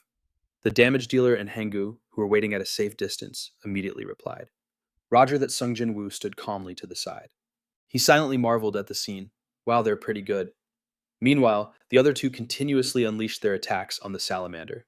The team leader wasn't just relying on skills. He knew how to use his shield to its fullest potential. Its thick hide was gradually pierced and blood spurted out. The damage dealer was also dealing precise and effective damage. It seemed they didn't even need the healer to intervene. The three of them were handling it perfectly. Sung Jin-Woo and the healer didn't even have to lift a finger. They probably just brought a healer along as insurance for unforeseen circumstances. A bold idea then popped into his head. So should I form a party with both a healer and a supporter? He wondered. Then he muttered to himself, or should I just go solo? It's easy enough to find damage dealers after all. Sung Jin-Woo's eyes lit up clearly, excited by the idea. He would only need to handle unexpected situations, like an additional monster showing up, or a mutated monster. But then Sung Jin-Woo gritted his teeth, because he couldn't do that yet. He would need to be a third-tier mage. Only then could he create a golem, but he didn't have enough mana. Suddenly, Sung Jin-Woo paused for a moment as if he sensed something. Wait, I just sensed it. A smirk appeared on Sung Jin-Woo's lips as the mana cube materialized in his hand. Speak of the devil, another unexpected monster. A pair of giant feet stomped forward, causing the healer to scream. It was another salamander. It bared its sharp teeth greedily at the two of them. Insu noticed it too, but he couldn't move from his position, so he turned and yelled. What is that? Where did it come from? Why didn't the sensor radar pick it up? Sung Jin-Woo wouldn't miss this chance to show off his skills and began to cast a spell. Izu the magic user, from a distance, broke out in a cold sweat and shouted, Healers and supporters run towards me now. The salamander roared and charged, opening its gaping mouth towards him. Just then, Sung Jin-Woo finished casting his spell, his body enveloped in rings of light. Then he uttered two short but powerful words, Immobilize. A second later, its four legs seemed to turn to stone, merging with the ground. Aizu couldn't believe his eyes, gritting his teeth as he unconsciously blurted out, What the... The healer's usual indifferent expression vanished, replaced by slack-jawed astonishment. The other two were so shocked they forgot to shoot the monster. What in the world was that? Sung Jin-Woo calmly patted the monster, which could only growl in anger, unable to move. Then he turned to his teammates and smiled. I'll hold it down for you all. Just calmly take care of the others, one by one. Time passed. Finally, Sung Jin-Woo finished dealing with the two monsters. The staff arrived and began to inspect the monster, to take it back with someone in charge, directing, Be careful, easy. Does it hold it tight? Meanwhile, Izu called out to Sung Jin-Woo while tossing him a water bottle. Watching Sung Jin-Woo catch it, he praised him endlessly. We survived without any losses, and it's all thanks to you. Izu couldn't help but wonder, Just how many skills do you have anyway? A supporter with CC skills is extremely valuable. Behind him, Hangu brought over a box and offered one to the healer, standing nearby. The healer pursed her lips, hesitating for a moment before whispering, I'll take this one. Hangu overheard Izu's question and turned to ask Sung Jin-Woo curiously. So what skill did you use just now? Holding a water bottle in one hand, Sung Jin-Woo raised his other index finger and began to list them: fatigue, hallucination, and paralysis, those three. The damage dealer sitting nearby overheard and asked, Are you really only level 1? Never mind the skills, your ability to adapt to unexpected situations is on par with seasoned veterans. Hangu couldn't hide his surprise either. That's right, you're truly incredible. At this, Izu felt extremely guilty. Thanks to you, my mistake didn't cost us dearly. I should have been more careful with the sensor radar. He bowed deeply, expressing, I sincerely apologize to everyone. Sung Jin-Woo raised a hand to stop him, quickly reassuring him, It's all right, don't worry about it. The healer agreed. I feel the same way. Sung Jin-Woo gave a wry smile and changed the subject. To be honest, I wanted to test out my skills anyway, since this is my first hunt. Hearing this, Izu sighed in relief. Well, if you say so, that makes me feel a bit better. Hangu, who was drinking water, took the opportunity to praise Sung Jin-Woo's talent. That reminds me. He glanced to the side and predicted, Anyway, Sung Jin-Woo, for a supporter with CC skills like you, the major guilds will snatch you up in a heartbeat. I'm seriously so jealous. Secondly, Hangu looked over at the healer, resting in the distance, then probed, Also, instead of constantly teaming up with strangers, it's better to be in a stable party, you know. Sung Jin-Woo smiled and replied, I know. I was a porter for a long time. The atmosphere suddenly froze, and he tried to smooth things over. Well, I guess I don't need to explain any further then. The healer overheard their conversation and thought to herself, A porter, Hangu continued to ask me. You must have your own plans already, right? Then he praised Sung Jin-Woo again. You were a porter, Henry. You're so calm. Izu clapped his hands sharply to get everyone's attention and announced loudly, Thanks to Sung Jin-Woo, we were able to finish this early. The team gathered around and he asked, How's everyone's mana? Hangu immediately reported, I'm at 70%.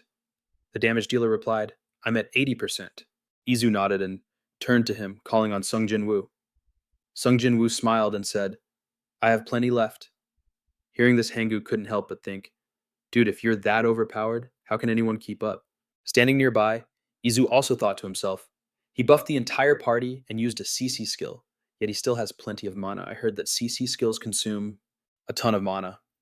While everyone was marveling at him, he didn't understand what the big deal was and just stood there, scratching his head. Sung Jin-Woo tensed up, breaking out in a sweat from Helen's intense stare. She was waiting for a chance to talk to him, but he didn't dare look her way. He silently wondered, why does this girl keep glaring at me? Does she want to say something? It's so creepy. Meanwhile, she didn't know what to do, since she was the one who told him not to talk to her. Staring at Sung Jin-Woo's back from afar, Helen sighed sadly. What should I do? I want to talk to him too. As if on cue, he sneezed. Insu suddenly interrupted Helen's thoughts. How are you doing, Helen? Do you still have enough mana? She gently set down her water bottle and replied, I'm fine. He gave an encouraging smile. If everyone agrees, let's continue. Once the entire group was on their feet, Insu declared, Let's keep going until we're completely out of mana. The team cheered in agreement. Yes, the sunlight itself seemed to cheer them on. A cicada landed on a tall tree, its buzzing filling the forest as dusk began to fall. The river glowed with a brilliant golden hue, a truly breathtaking sight. The sky grew darker as night fell, and finally, after a long day's work, the team arrived at a shop to sell the monster corpses they had hunted. Someone there exclaimed excitedly, It's been a long time since I've seen a monster corpse, in such pristine condition.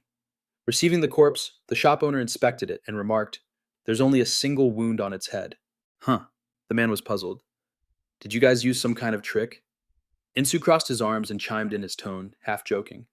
Not at all, we just tried to kill them, without causing too much damage.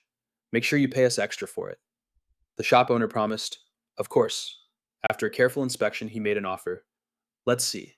I'll give you an extra 15% compared to the usual rate. Insu exclaimed in surprise. Wow, that much, the owner confirmed. Of course, if the corpse is intact, there are many more ways to use it. In the back, Sung Jin-Woo leaned against the wall, watching silently, overhearing a mover say, This way, but he remained silent, listening to the shop owner negotiate. Besides, we've been doing business for a long time. If you get more next time, be sure to bring them here.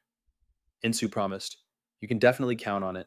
Sung Jin-Woo amusingly thought to himself that it would be fun to use a lie detection sense. His hand clenched into a fist as he quietly lamented, "But unfortunately, I can't at my current level.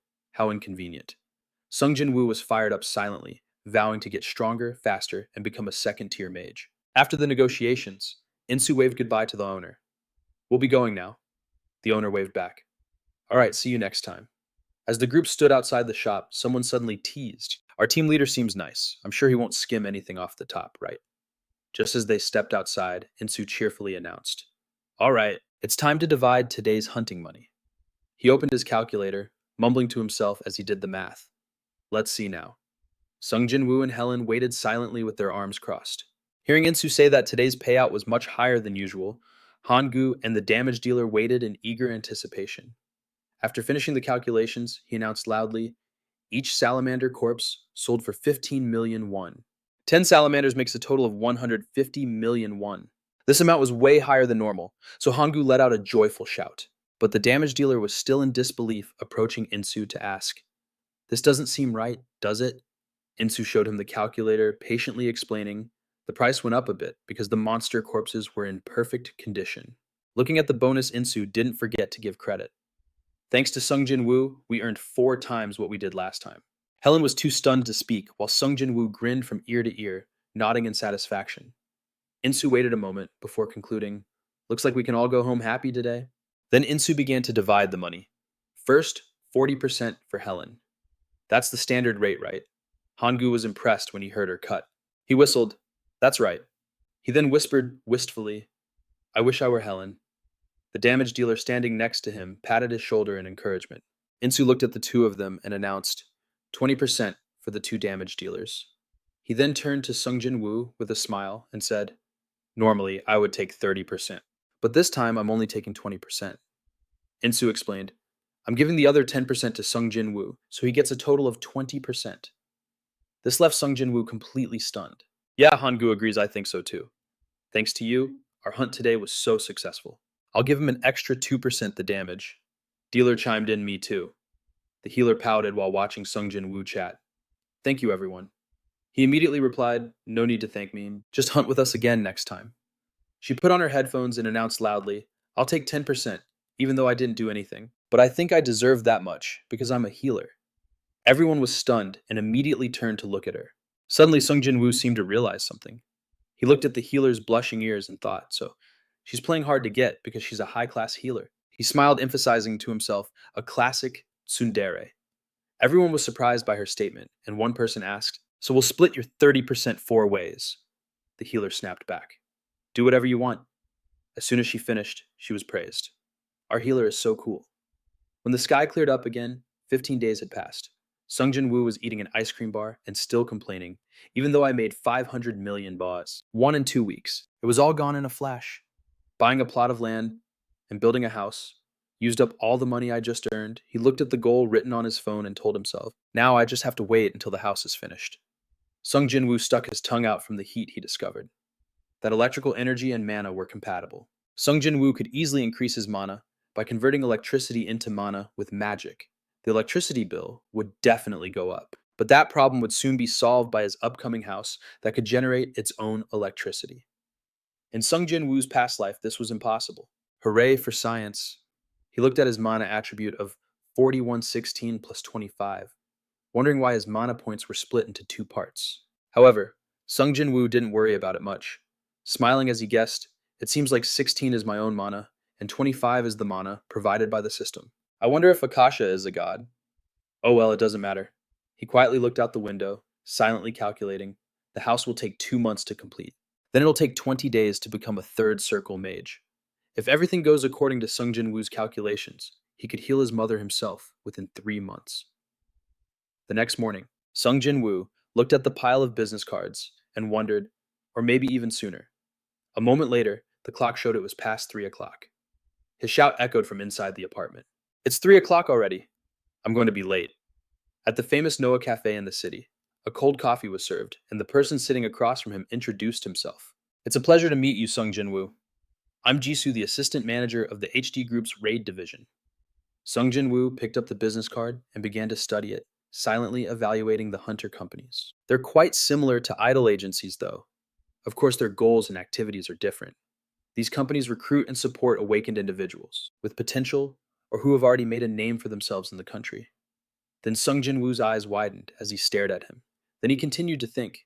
But the most noteworthy point is, these companies all belong to the country's top conglomerates and have very close ties with the government.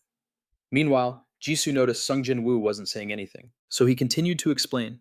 After you awakened, we gathered information and evaluated you, based on your hunting history, as well as your abilities. He scrolled to Sung Jin-Woo's profile and said you were a porter until recently, when you awakened. Jisoo looked at him and probed furthermore. Your mother is being treated for an illness caused by a spatial rift. Right, Sung Jin-Woo readily admitted. That's right as expected of a major corporation. Your information network is impressive. He pushed up his glasses slightly and replied humbly, if we didn't have enough resources to scout for potential rookies in this industry, we would have gone bankrupt a long time ago. This field is just as fierce as any battlefield out there. Jisoo's voice still echoed in the cafe. Getting back to the main point, there's one thing that everyone in your party said. Sung Jin-Woo, who was chewing on a pastry, paused and looked at him curiously. Jisoo continued to add, it's that you Sung Jin-Woo possess an immobilizing CC skill. We believe that skill has immense potential if properly utilized.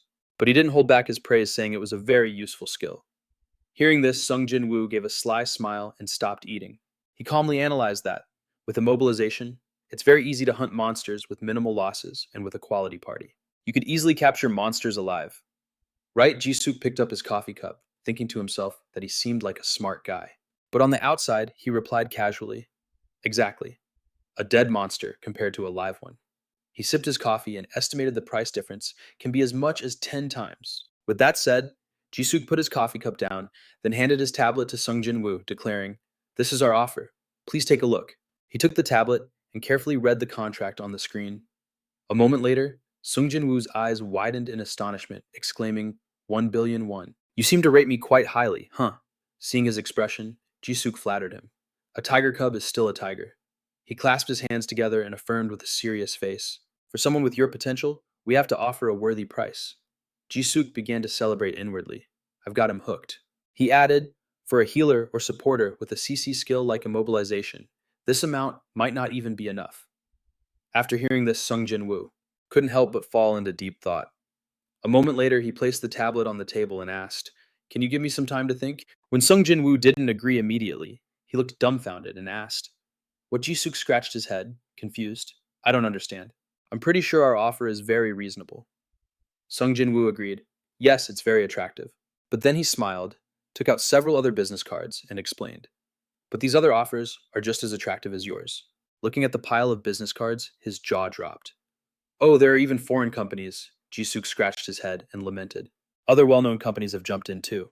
Sung Jin-Woo agreed. That's right. He now had the upper hand. He was inwardly triumphant. The supply is limited. Sung Jin-Woo looked at Jisoo, thinking cheerfully, but the demand is very high. He leisurely drank his coffee. He smiled faintly, affirming to himself that no matter which corporation it was, he had the upper hand.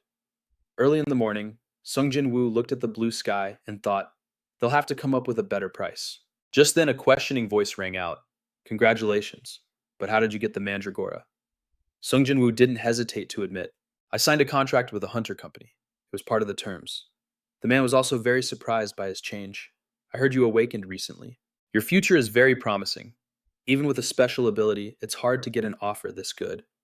While they were talking, suddenly, his mother's lips twitched slightly. The nurse saw this and called the doctor. Hearing the commotion, he looked over and announced, it seems your mother has woken up. Just as predicted, the eyes that had been closed for so long suddenly opened. She faintly saw Sung Jin-Woo's face. He was so stunned his mouth fell open, and he hesitantly called out, Mom. His mother, having just woken up, heard the voice and asked doubtfully, is that you, Sung Jin-Woo? She gently raised her hand, wanting to touch him. Sung Jin-Woo's mother raised her hand to stroke his head, gently asking, it seems I fainted, didn't I? How many days has it been? She smiled, comforting him. I'm sorry about this stupid illness, but I've woken up now. A few tears fell quickly, soaking into the white blanket. Sung Jin-Woo squeezed her hand tightly, sobbing as he called out to his mom. Seeing him like this, she was surprised and immediately asked Son what's wrong. However, Sung Jin-Woo didn't answer. He just pressed his face into his mother's hand and whispered, thank God you've woken up. Faced with this touching scene, the doctor could only pretend to cough a few times and gently advised, "Could you step aside for a moment? I need to check on your mother's condition." Hearing this, she was slightly surprised. A moment later, behind the white curtain, he was carefully conducting a general checkup, asking the nurse, "Let's see what's her blood pressure." The nurse beside him quickly reported, 80, 110. Her blood pressure is normal. After hearing the results, he happily announced, "Good. We'll do a more thorough examination to see if there's anything unusual, but for now, everything looks fine." She looked at the chart and exclaimed, "Mandragora is truly a panacea. This is the first time I've seen its effects." Her health and body were as if they had returned to her youth, not just how they were 2 years ago. The nurse's words left his mother bewildered, repeating, "What 2 years?" Outside the hospital, streaks of white clouds drifted slowly. Sunlight pierced through the leaves, and branches swayed gently in the wind. In the morning, Sung Jin-Woo took his mother outside to breathe the fresh air. With a hint of sadness in her eyes, she asked again, "Is everything the doctor said true?" Sung Jin-Woo replied with a bright smile, "Yes, but you're completely cured now, thanks to a special medicine made from mandragora." But hearing this, his mother didn't seem happy, and instead grew more worried. She looked at him and said, "I know the price of mandragora. What did you do to earn that much money?" Sung Jin-Woo paused for a moment, then immediately reassured her, "Mom, don't worry about that." Then Sung Jin-Woo held out a card to her and explained, "Mom, look at this." She took the card and read the words on it aloud, "Hunter License Card." Sung Jin-Woo's mother couldn't believe it, asking again, "My son, you've awakened?" "Yes." He hugged her from behind, adding, "And because I'm quite special, I receive a very high salary. According to the contract terms, it's 200 million. One. Not only did it cover the hospital bills, I even have enough to build a house for you. You don't have to worry about anything anymore." Hearing this, she couldn't control her tears, which immediately started streaming down her face. Seeing his mother cry, Sung Jin-Woo instantly became flustered. He let go of her and hurriedly asked with concern, "What's wrong, Mom? Are you not feeling well?" She wiped her tears, blaming herself in anguish. "My beloved son had to give up his dreams to become a hunter just because of me. How could this mother not feel guilty?" Seeing her worry about him, Sung Jin-Woo unconsciously broke into a happy smile. Then he squeezed his mother's hand and gently comforted her. "Please don't worry. The company that hired me is part of a national corporation. Do you know the HD Corporation?" To ease her worries, he smiled brightly and assured her, "I'll be fine. Trust me." She was still sniffling, worried. "But if something happens to you," Sung Jin-Woo immediately reassured her, "I'm just a support type, so it's not that dangerous." After saying that, he slowly stood up and suggested, "Let's go back now. Please stay in the hospital for a few more days for a more thorough health check." She turned her head to look at him, couldn't help but wonder, "Are you going somewhere?" Sung Jin-Woo scratched his head and explained, "Today is my first day of work. I'll be back as soon as I'm done." Sunlight filtering through the canopy signaled a bright future. At the city's tallest skyscraper, Sung Jin-Woo had arrived. He immediately braked his vehicle, took off his helmet, and looked up at the massive building. A security guard approached and asked, "Excuse me, what's your business here?" He replied nonchalantly, "I'm an awakened being. I have an appointment here." Sung Jin-Woo calmly added, "It's an appointment with Vice Manager Ji-Suk." Hearing this, the security guard allowed him to enter. Just as he stepped into the main lobby, Sung Jin-Woo suddenly heard a voice call out, "Over here." Secretary Kim waved warmly. "It's been a while, Sung Jin-Woo." Seeing him already standing there, he wondered, "Have you been waiting for me?"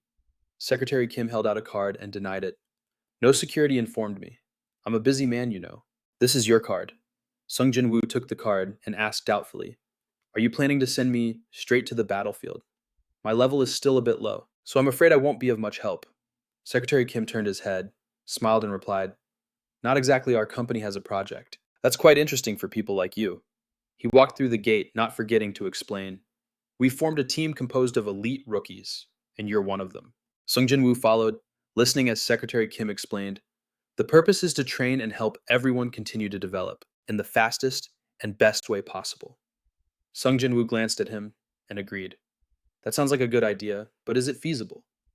He thought to himself, for any awakened being, their abilities are what make them money. He knew very well that because of this, hunter companies always try to recruit high-level individuals. They might be high-level or have rare skills, but binding them to the company is another story. Not to mention, some could be potential threats. Secretary Kim smiled and spoke cryptically. "It's possible if we hit the right spot." Hearing this, Sung Jin-Woo curiously replied as the elevator doors opened and he used him as an example. Isn't money what you wanted after you awakened? He quickly admitted exactly. Secretary Kim selected a floor and asked him a tough question. But what if you needed money to achieve that desire? After beating around the bush, he finally got to the main point. Whether it's due to family circumstances or personal reasons, as long as their finances are tight. The company will be willing to compensate for that lack, no matter how large the sum of money they have to spend.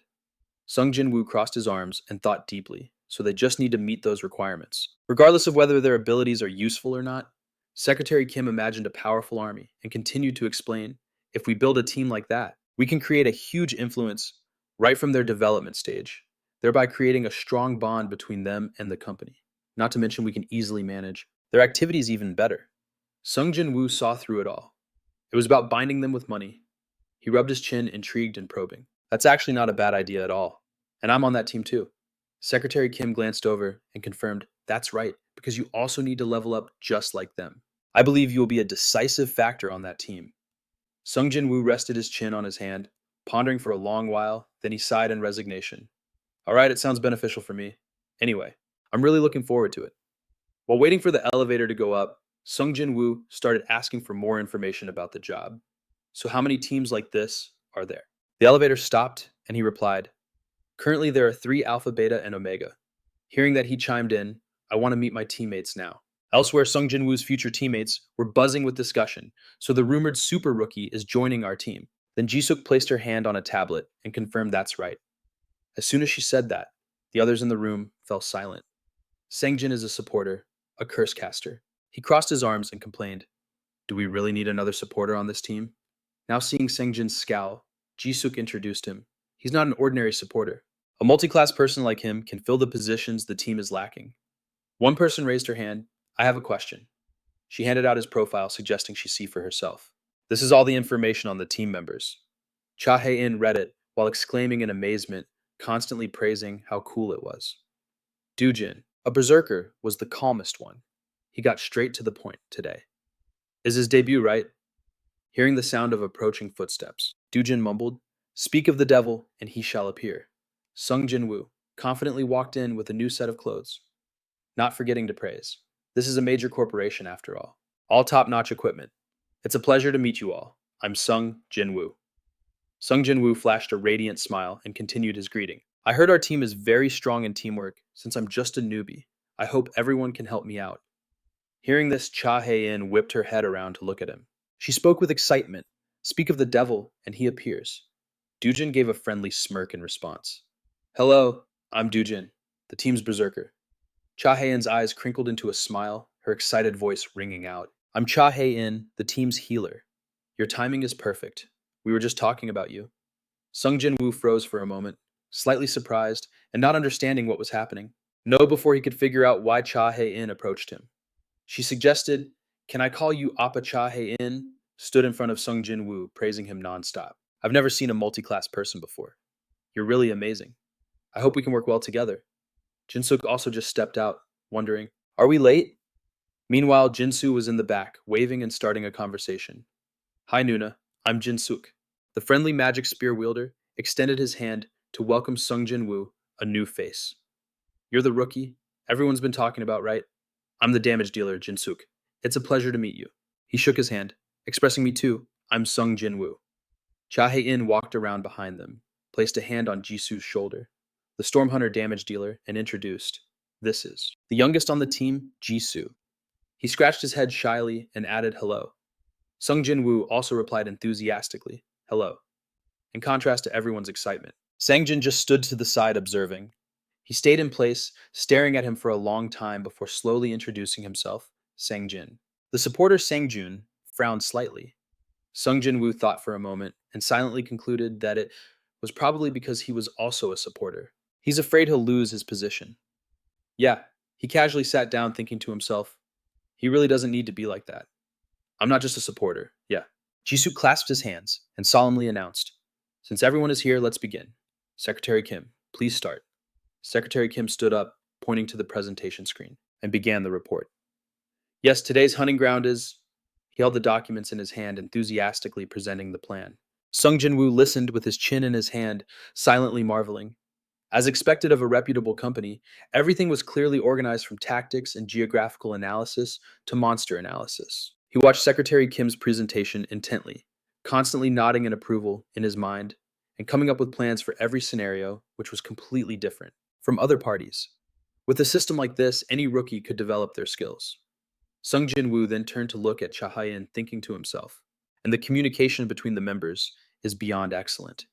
He watched Jisuk speaking and Songjin listening intently, silently admitting that seeing them exchange ideas so positively meant there was no need to even test their teamwork. Sung Jin-Woo closed his eyes, firmly convinced in his heart that this was a world away from randomly formed parties. The sky was clear blue with sunlight shining on buildings of all sizes. A voice rang out, filled with frustration. My mom is the worst. The voice coming from inside the car continued. She ruined everything by trying to start some kind of business. It turned out to be Cha Ha-in's voice as she continued to vent her frustration. Then my dad was diagnosed with pancreatic cancer. Let's just stop, ugh. Cha Ha-in wiped her tears with a handkerchief, whispering, Luckily, I was awakened otherwise. Sung Jin-Woo, sitting beside her, comforted her. I understand. Dojin, on the other hand, just adjusted his gauntlet and interjected wearily, Give it a rest, Cha Hae-in. I'm so sick of hearing your story, my ears are about to fall off. She immediately retorted, You're so mean. Mr. Sung Jin-Woo is hearing it for the first time. At this, Dojin gave a gentle smile and whined, You know we're not that far apart. In age, right? Can you please stop calling me Mr.? Cha Hae-in replied with a bright smile. Never. Seeing this, Sung Jin-Woo smiled to himself, thinking that in his past life, no one had ever called him Appa, and he'd never been in a relationship with any woman. Suddenly, an image of Akaluman popped into his head, and he realized, that's right now. That I think about it, Akaluman was a woman.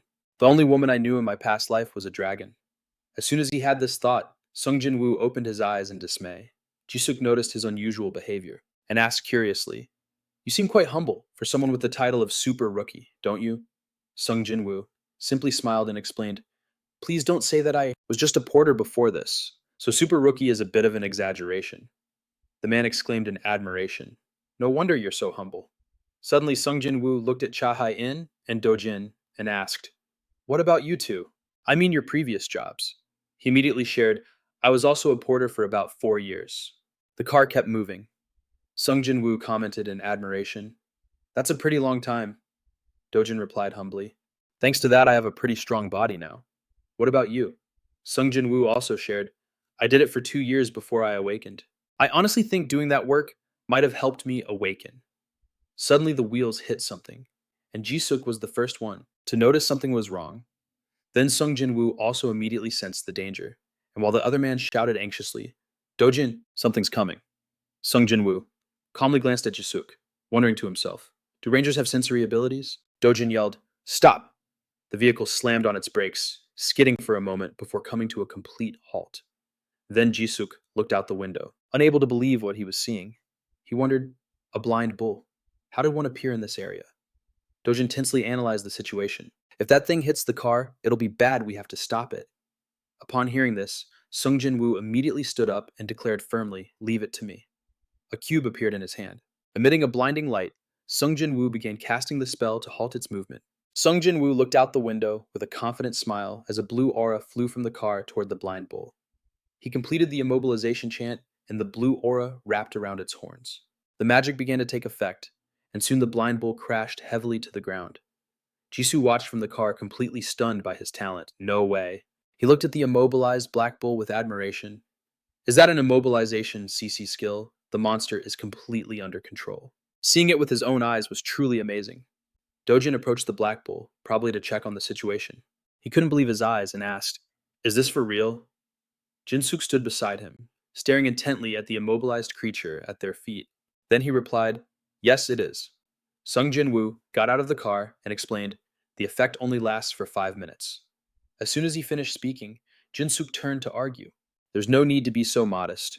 The duration doesn't matter. Your presence will make a complete difference in our hunts. Then he looked at the black bull again and made an offer. A hunt without a fight, I'll take care of this one. Dojin stood nearby with an axe and happily agreed. Yeah, do it. Jinsuk held out a hand, muttering a summoning chant, and gritted his teeth. Black currents of electricity radiated from his hand as the weapon gradually took form. Jinsuk continued chanting. Appear magic spear, Jack-Knack. Sung Jin-Woo watched with great interest. Weapon summoning. That's a pretty rare class. He wondered to himself, I wonder how strong it is. Sung Jin-Woo was momentarily stunned. His eyes widened. The wielder of a magic spear is like a combination of a summoner and a damage dealer. He carefully observed and assessed it based on the energy the spear was radiating. It seems really powerful.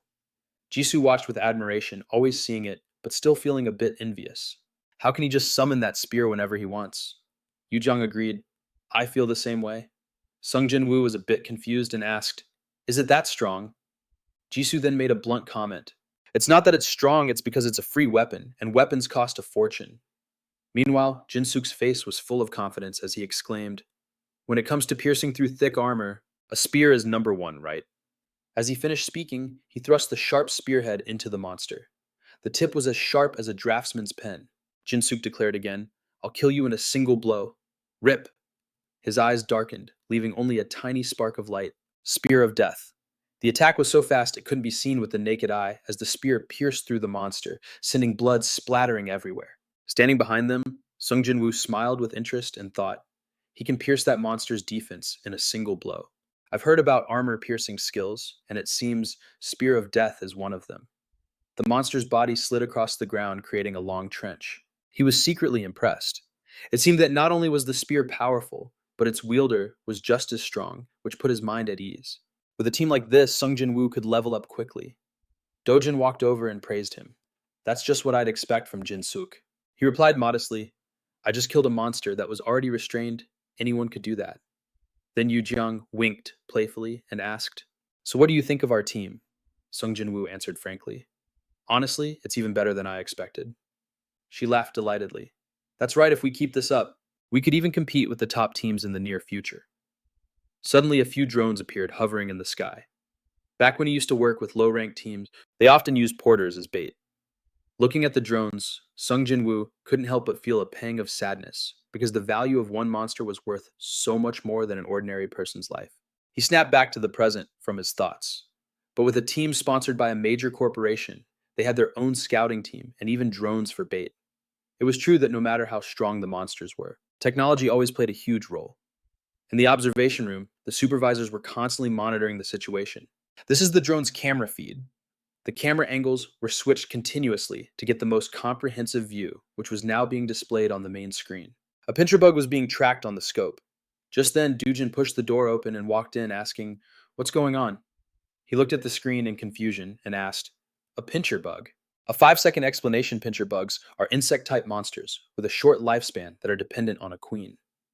Cha Hae-in looked puzzled. Huh, why is there a pincher bug in this area?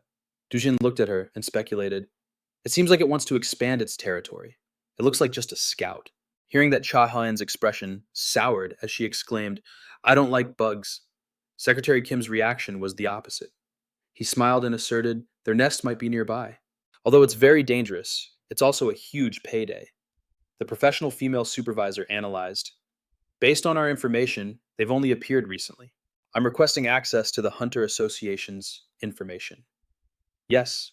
After observing Sung Jin-Woo also commented, The monster looks like an ant, doesn't it? Cha Hae-in shivered in fear, but still managed to explain, Yes, it nests underground. It has a queen bug just like ants, but the queen itself is a B-rank monster. He relaxed his guard a bit, smiling as he said, At least it's not an A-rank monster like that ogre from last time. We'll be fine. But she informed him, Even so, the swarm won't let us attack the queen easily. Sung Jin-Woo nodded in agreement. That's true. Normally, a single A-rank monster would require a nation's entire military resources to handle. Dujin turned to them and added, Well, let's give it a shot. It's worth it. That's a huge amount of money. Hearing that, the two immediately agreed. Money is number one. This monster had many legs, making it quite agile. A piece of meat was hung on a drone as bait, continuously flying in circles to lure the pincher bug. Before long, the monsters were attracted by the food. Finally, Jisoo, who had been waiting for them, excitedly shouted, Target spotted. Dujin gave the order, Shoot the first one. I'll take care of the rest for you. He immediately agreed, Okay. Now Jisoo stood on high ground, slowly drawing his bow towards the pincher bug. His eyes were locked on the target with a look of determination. Activate. One of the first arrows was about to be fired. He used the triple shot skill. The oblivious pincher bug was still focused on the piece of meat. Unfortunately for it, before it could even touch the meat, it was struck by an arrow. The monster's body was blown to pieces, its head and torso mangled as white smoke billowed everywhere. Jisoo couldn't believe his eyes, blurting out in Japanese, "Nani?"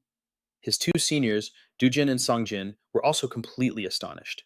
Staring at the monster's severed head, Sungjin was still in disbelief. No way. Dujin froze for a few seconds, questioning. If it's a pincher bug, it shouldn't have died from a single one of Jisoo's skills.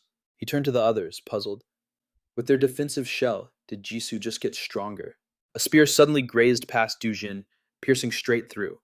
The one who threw it was Jin Shik, who spoke up. Sorry about that. A stunned Dujin turned back and asked, You too?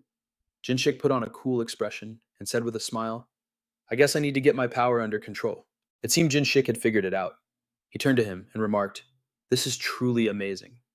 Sung Jin-Woo, completely confused, asked back, What is... Cha Hae-in didn't understand either, looking at him curiously. Just then, Jisoo drew his bow and explained with a smile, Everyone just used their skills. And the damage dealt increased dramatically. There's only one person on the team who can do that. Dujin, still bewildered, exclaimed, But the amount of extra damage is pretty significant. Sung Jin-Woo shyly scratched his chin and smiled. I was just doing my job. Thanks to today's events, Dujin boasted confidently. Not to mention Sangjin's debuff ability, this raid is a piece of cake, isn't it? You guys don't even need me. I think we can take care of the bugs in no time. Suddenly, an announcement brought them back to reality. Pincher bugs are approaching from 3 directions. 9 o'clock and 2 o'clock. Get ready for round 2. Dujin announced authoritatively. Jinshik and Jisoo take the 9 o'clock direction. He smiled and accepted the order. Got it. Jinshik also happily agreed. Okay. He pointed at Sungjin and continued laying out the plan. I'll handle the other 2 directions to buy some time. Back me up, Sangjin. He immediately replied, Got it. Dujin then looked up at Cha Hae-in and kept reminding her, Cha Hae-in, give us a shout if you need anything. She waved her hand and replied, Okay. He also didn't forget to remind Sung Jin-Woo, use your immobilization skill when you need to. Sung Jin-Woo nodded with a slight smile in agreement. After giving out instructions, Dojin also shouldered his sword and said, All right, let's get started. Let's go. Sangjin and Jisoo also spoke up, reminding him, Be careful. Sangjin then asked, Hello, what's the direction of the nearest group? The information immediately came through 2 o'clock direction. He frowned slightly, calculating in his head. 9 o'clock direction monsters will soon be in sight.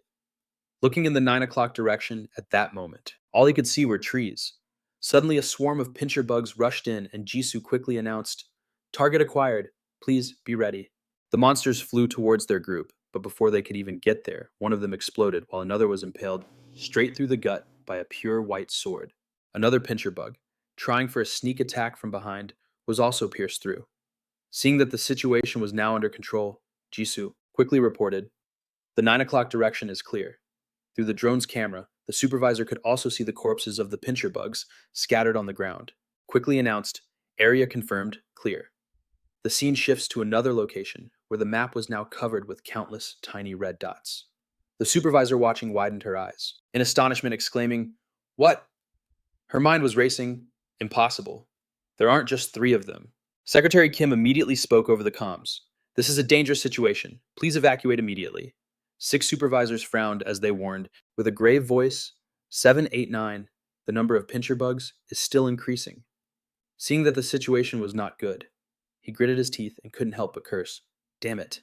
An image of a giant pincher bug appeared. Secretary Kim hurriedly announced, The drone's camera has identified the entrance to their nest. Back with Dujin for some reason. He was running for his life.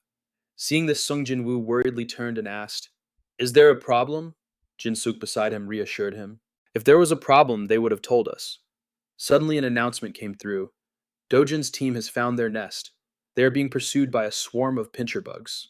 He didn't forget to remind everyone, Please prepare to switch to Plan B. At that moment, Jin-Soo was carefully observing the surroundings and then spoke up, I see them. Cha Hae-in also asked curiously, Where? Dujin and Sangjin were now running towards them at the speed of light. Jin-Soo naively exclaimed, Wow, they're running really fast. I wonder how many they managed to lure. Jin-Suk immediately retorted, No, I think it's more like they're being chased than luring them. Meanwhile, Cha Hae-in sounded worried.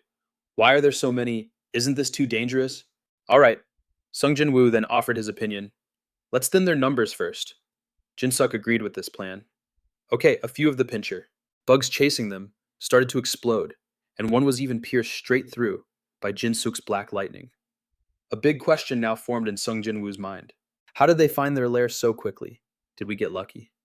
He watched Doo-jin's every move and deduced Doo-jin is using a skill to attract the bug's attention. At that moment, he was also ordering Sang-jin to prepare to use a skill. Seeing this, Sung Jin-Woo had another question. An area of effect skill. The bugs were focused only on chasing him despite being attacked. Sang-jin frowned slightly, raised both his hands, and shouted, Slow. Sung Jin-Woo stared at him, thinking to himself, that skill seems interesting. It's kind of like my fatigue skill. Sang-jin is the best. However, a thought suddenly flashed through his mind. Maybe I should give them a little help. Sung Jin-Woo clenched his fist. An orange glow emanated from it, and he opened his mouth to shout the familiar incantation, Immobilize! Sung Jin-Woo glanced back and couldn't help but praise. Excellent. Taking this opportunity, the leader immediately ordered, we'll focus on the immobilized ones first. Meanwhile, Sung Jin-Woo was continuously chanting to help. Immobilize, immobilize. Jisoo and Cha Hae-in were frozen in place for 5 seconds when they saw this. He gasped in amazement. No way. Over here, Sung Jin-Woo was still muttering the same 2 words, immobilize, immobilize. Even Doo-jin's confident stride faltered in astonishment at Sung Jin-Woo's words. One has to wonder if Sung Jin-Woo's mouth was getting tired as he continued to mutter immobilize. The immobilization made Doo-jin stop in his tracks. He turned to look at Sung Jin-Woo and couldn't help but curse. Holy cow, Doo-jin asked in amazement. Can you really cast the immobilization skill continuously? Sung Jin-Woo calmly replied. Haven't I mentioned that before? Doo-jin rubbed his head, praising him in awe. The surprises from Sung Jin-Woo just don't stop today. Look around. Jisoo and Cha Hae-in are still completely stunned. Their jaws are on the floor. Cha Hae-in asked curiously, That's insane, just how much mana does he have? Seeing everyone hesitate, Sung Jin-Woo reminded them again, the effect still lasts for 5 minutes, so please be careful. Doo-jin also nodded. Right. Jisoo exclaimed in surprise. What an impressive sight. Doo-jin also looked back with satisfaction and remarked, if it keeps going like this, then we won't have to do anything because Sung Jin-Woo has already taken care of everything. Being praised, he just chuckled and replied humbly, Why do you say that? I'm just helping out a little. Doo-jin looked down at the waiting monsters at his feet and said seriously, All right then, let's finish the job. Immediately after, blood splattered everywhere as he said, Excuse us while we take this nest. The city at night was sparkling and romantic, with tall buildings brightly lit. In the living quarters, the sound of a shower was running heavily. Everyone was showering and relaxing after a day's work.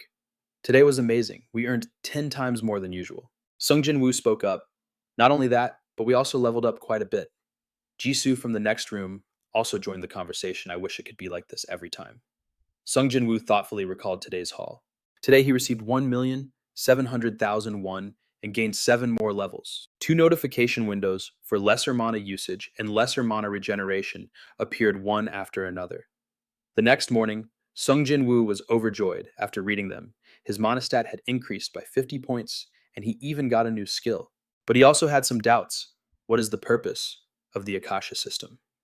After all, why is it giving power to humans? Suddenly the voice of Jisoo from behind interrupted his thoughts. Young, we're planning to go for a drink. Are you coming? Sung Jin-Woo quickly declined. Sorry, I can't today. Actually, he came here on short notice because the company informed him of the schedule late. After saying goodbye to everyone, Sung Jin-Woo planned his next steps.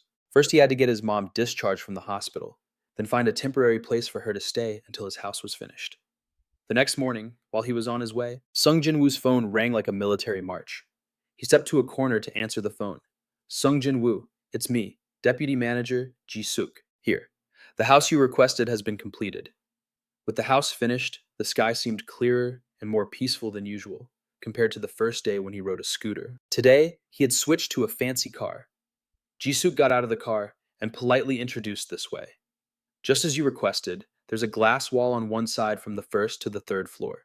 He pointed forward and announced the interior is also finished. You just need to move in. Sung Jin-Woo's mother was stunned, asking vaguely, Is this our house? He just smiled at her and replied, Yes, it is. Jisoo continued to introduce the house's features, We also installed as many solar panels on the roof as possible. They started to go inside as he continued his introduction. To one side of the entrance was a koi pond. Sung Jin-Woo's mother, like many other mothers, felt it was a waste of money for koi fish. Isn't that a bit too much? He just smiled gently, thinking to himself that this was what Sung Jin-Woo could do for his mother right now. But he still felt it wasn't enough. Then she walked around to tour the house. The first floor included the living room and kitchen, plus a guest area. The second and third floors were the private living quarters, and the basement was divided into 3 levels. Sung Jin-Woo suddenly remembered the lowest level of the basement was where he asked them to install that thing. When everything was done, Jisuk said his goodbyes. Well then, I'll be going. Just contact me if you need anything. Sung Jin-Woo bowed and thanked him. Thank you very much. Just then, his mother turned back and remarked, Sung Jin-Woo, I'm worried you've been a bit too extravagant. Sung Jin-Woo's tone was calm. It wasn't that much, Mom. Probably around 10. 0. Not 0-1. The ladies were scared out of their wits and screamed, 10 million won. Did you really spend that much money on this house? He quickly smiled to reassure her. Mom, it's okay. I'm earning a lot of money now. Sung Jin-Woo took her hand and spoke softly to calm her down. During the last hunt, I earned more than 1 million won. So please don't worry, Mom. I just need to work a little harder. Moved, she hugged him tightly and sobbed. Sung Jin-Woo was bewildered and tried to comfort her. Hey, why are you crying? Today is a happy day. Regardless of what her son said, she continued to cry for a long time. Sung Jin-Woo's relatives also came to visit his and his mother's new house, complimenting, Sister Lai, your house is so beautiful. His mother warmly greeted everyone. Please come in, you look just as beautiful today. Sung Jin-Woo seized the opportunity. It was time to slip away. He tiptoed down the stairs, getting dragged into. That would be a hassle. Sung Jin-Woo had something else he needed to do. Reaching the basement, he pressed the purple switch. All his movements had to be very quiet. A sparkling magic circle appeared in the middle of the room. Sung Jin-Woo muttered, Let's see. He touched the glossy surface with his hand, enjoying the sensation. The magic circle was made of pure gold, without a single flaw. This is perfect. Sung Jin-Woo crouched down, placing both hands on the floor, calculating in his head if he connected it to the electrical energy from the solar panels. Sung Jin-Woo chanted the spell, as the owner of this magic circle, activate. A golden light and billowing smoke emanated from around him. The conversion of electrical energy into mana was now successful. Sung Jin-Woo stood up and spread his arms wide. Now all he had to do was absorb the mana generated from the electricity. He immediately shouted, Mana. Sung Jin-Woo's eyes were filled with desperation. Take me. But answering his call, streams of white energy began to coil into his hands. The system also announced that mana was continuously being added by 0.01. Sung Jin-Woo was extremely pleased with this magic circle, smiling as he exclaimed, Good. In the blink of an eye, 15 days had passed, and he was still as excited as the first day. He came into contact with this place, cheering, Technology is amazing. Sung Jin-Woo looked at his status, which had increased quite a bit, and remarked, he felt sorry for his past life of being technologically illiterate. In my past life, I had to spend so much effort and time training.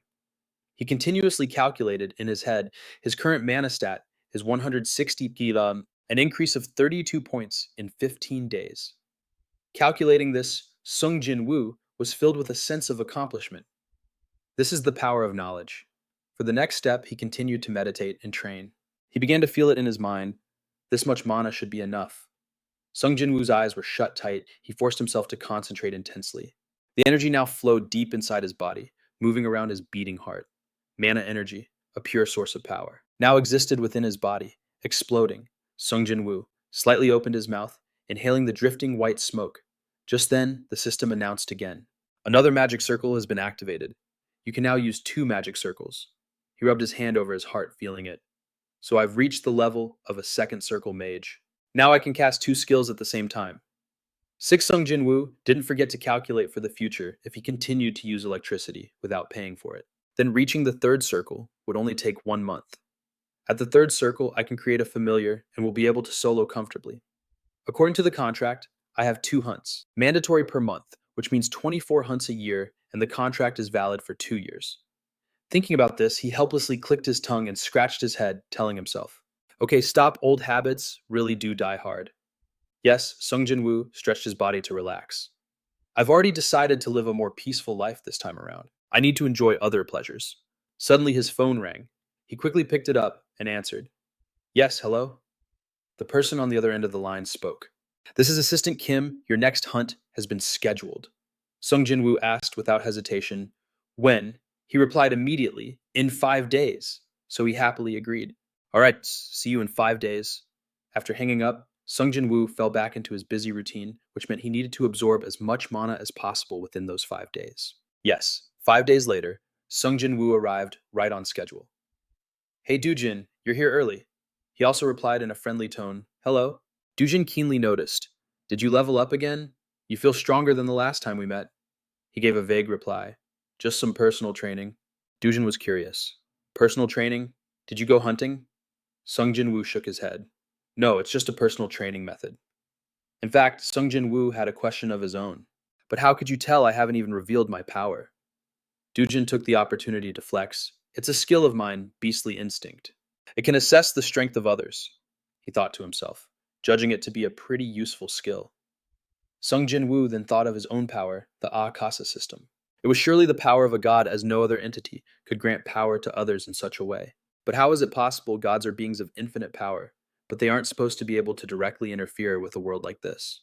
Could it be related to the spatial rifts appearing on Earth? Just then, Cha Hai-in ran in cheerfully exclaiming, Aha! I'm the first one here. But immediately after, she froze stiff upon seeing the two people in front of her. Doojin smiled teasingly. Oh, really? Cha Hae-in then shyly stepped back and asked, I'm not the first one. Sung Jin-Woo had to step in to save her from the embarrassment. Long time no see. The others also arrived one by one, greeting each other warmly. Long time no see. Hello. Secretary Kim had also arrived. Now that everyone's here, let's begin. He started the briefing. This is our target for today. Upon seeing it, Sung Jin-Woo's expression turned grim. It's the monster I faced back when I was a porter. Sung Jin-Woo shifted his attention to the people around him, and except for Doojin, no one else noticed he had gotten stronger. He ignored Secretary Kim's presentation. That settles it, Sung Jin-Woo thought, pleased with himself. They had no idea his monostat had tripled since the last hunt. From a faraway place, by a lush green forest, a strange echoing voice suddenly emerged. A new skill. The atmosphere suddenly became incredibly tense. Sung Jin-Woo stood there, silently looking at everyone, his mind racing with thoughts. Then he sighed, smiled gently, and nodded in confirmation. Yeah, even though using immobilization has been very effective so far. Hearing this, Jisoo and Cha Hai-in were surprised and overjoyed, their spirits lifting. Doojin's gaze seemed to be filled with deep thoughts. He spoke up. I've wanted to ask you something for a long time, Sung Jin-Woo. Then Doojin turned away and asked in a pensive tone, how many times can you use immobilization? And what is its cooldown? Although he didn't know why Doojin was asking, Sung Jin-Woo answered honestly, once per second and with my current mana. I can use it about 100 times a day. Sung Jin-Woo thought to himself, to be perfectly honest with the monocube, I could use it as many times as I want, but they don't need to know that. Jisoo whispered, 100 times. Just how much mana does he have? Cha Hai-in was also astonished, wondering, don't powerful skills like that use up a ton of mana? As they walked, Doojin probed with another question. What's your mana recovery rate? Sung Jin-Woo glanced at Doojin and asked in return, What's yours? Doojin chuckled, scratched his chin, and answered confidently, About a week if I use it all. Cha Hae-in, who was walking behind, overheard and exclaimed, That's actually pretty fast, old man. He then turned and asked her, And what about you? Cha Hae-in playfully boasted. It takes me a full 10 days. The two of them strode ahead, and she laughed with delight as she spoke. But I can't even remember the last time I completely ran out of mana. Sung Jin-Woo, who was left behind, watched them and thought to himself, perhaps that's why they only hunt 2 or 3 times a month. Even though they were together, Sung Jin-Woo was completely different. Normally, it would only take him 3 days, but with the magic circle at home, he could fully recharge his mana in just a few hours. Jisoo also chimed in, so if Sung Jin-Woo uses immobilization, he paused for a few seconds to think, then continued a moment later, then we won't need to use our own skills as much as before. The idea seemed logical, and Doojin quickly proposed, let's put it to the test. As soon as the words were spoken, a ferocious beast with sharp teeth opened its mouth wide and roared, and upon closer inspection, its bloodshot eyes were filled with danger.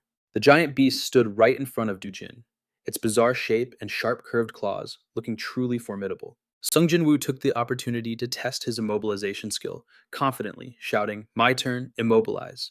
The beast was growling madly, drool flying everywhere from its mouth, but with a single command from Sung Jin-Woo, it froze on the spot. Dujin nodded smugly. Just as I thought, I don't have to do much at all.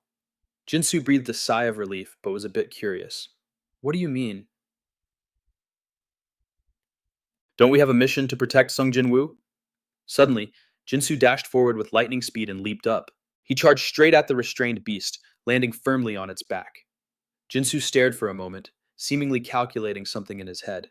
Just as expected, he took an arrow and placed it on the bow in his hand, slowly drawing the string in a ready stance. Jinsu took careful aim, lining up the shot perfectly. From every angle, his face showed intense concentration and seriousness, as if he were the only one there, with blue energy radiating around him. Thwack the arrow struck the beast, which couldn't fight back, as it was controlled by Sung Jin-Woo's immobilization skill. This made Jinsu's move easier than ever. The arrowhead plunged straight into the back of its neck, causing the monster to tremble in pain. But since its body was restrained, it could do nothing. Afterwards, Jinsu leaped down, exhilarated, proud, like a true victor. The beast collapsed on the spot, and he happily bounced around loudly and excitedly, boasting about the assist from the immobilization skill. Then Jinsu spoke up, sharing with everyone. I think I could shoot a few hundred arrows without any problem. Sung Jin-Woo Hyung really carried our team. No, Sung Jin-Woo said shyly. You're flattering me again. I'm just doing the job the company assigned. Jinsu denied it, continuing to praise Sung Jin-Woo. No. You're clearly the rising star of the HD Corporation. We're just riding your coattails. He thought about his words and suddenly felt pleased. A rising star, that sounds interesting. But on the other hand, Sung Jin-Woo also felt it meant they were placing a lot of hope in him. After chatting for a bit, they reminded each other to quickly deal with the corpse so they could move on. Elsewhere, someone reported, our target has moved. Hyung, the other person, received the information, looked through the glass window and replied, Is that so? He gave a knowing smile and ordered, Proceed as planned. The other man received the order and immediately replied, Roger.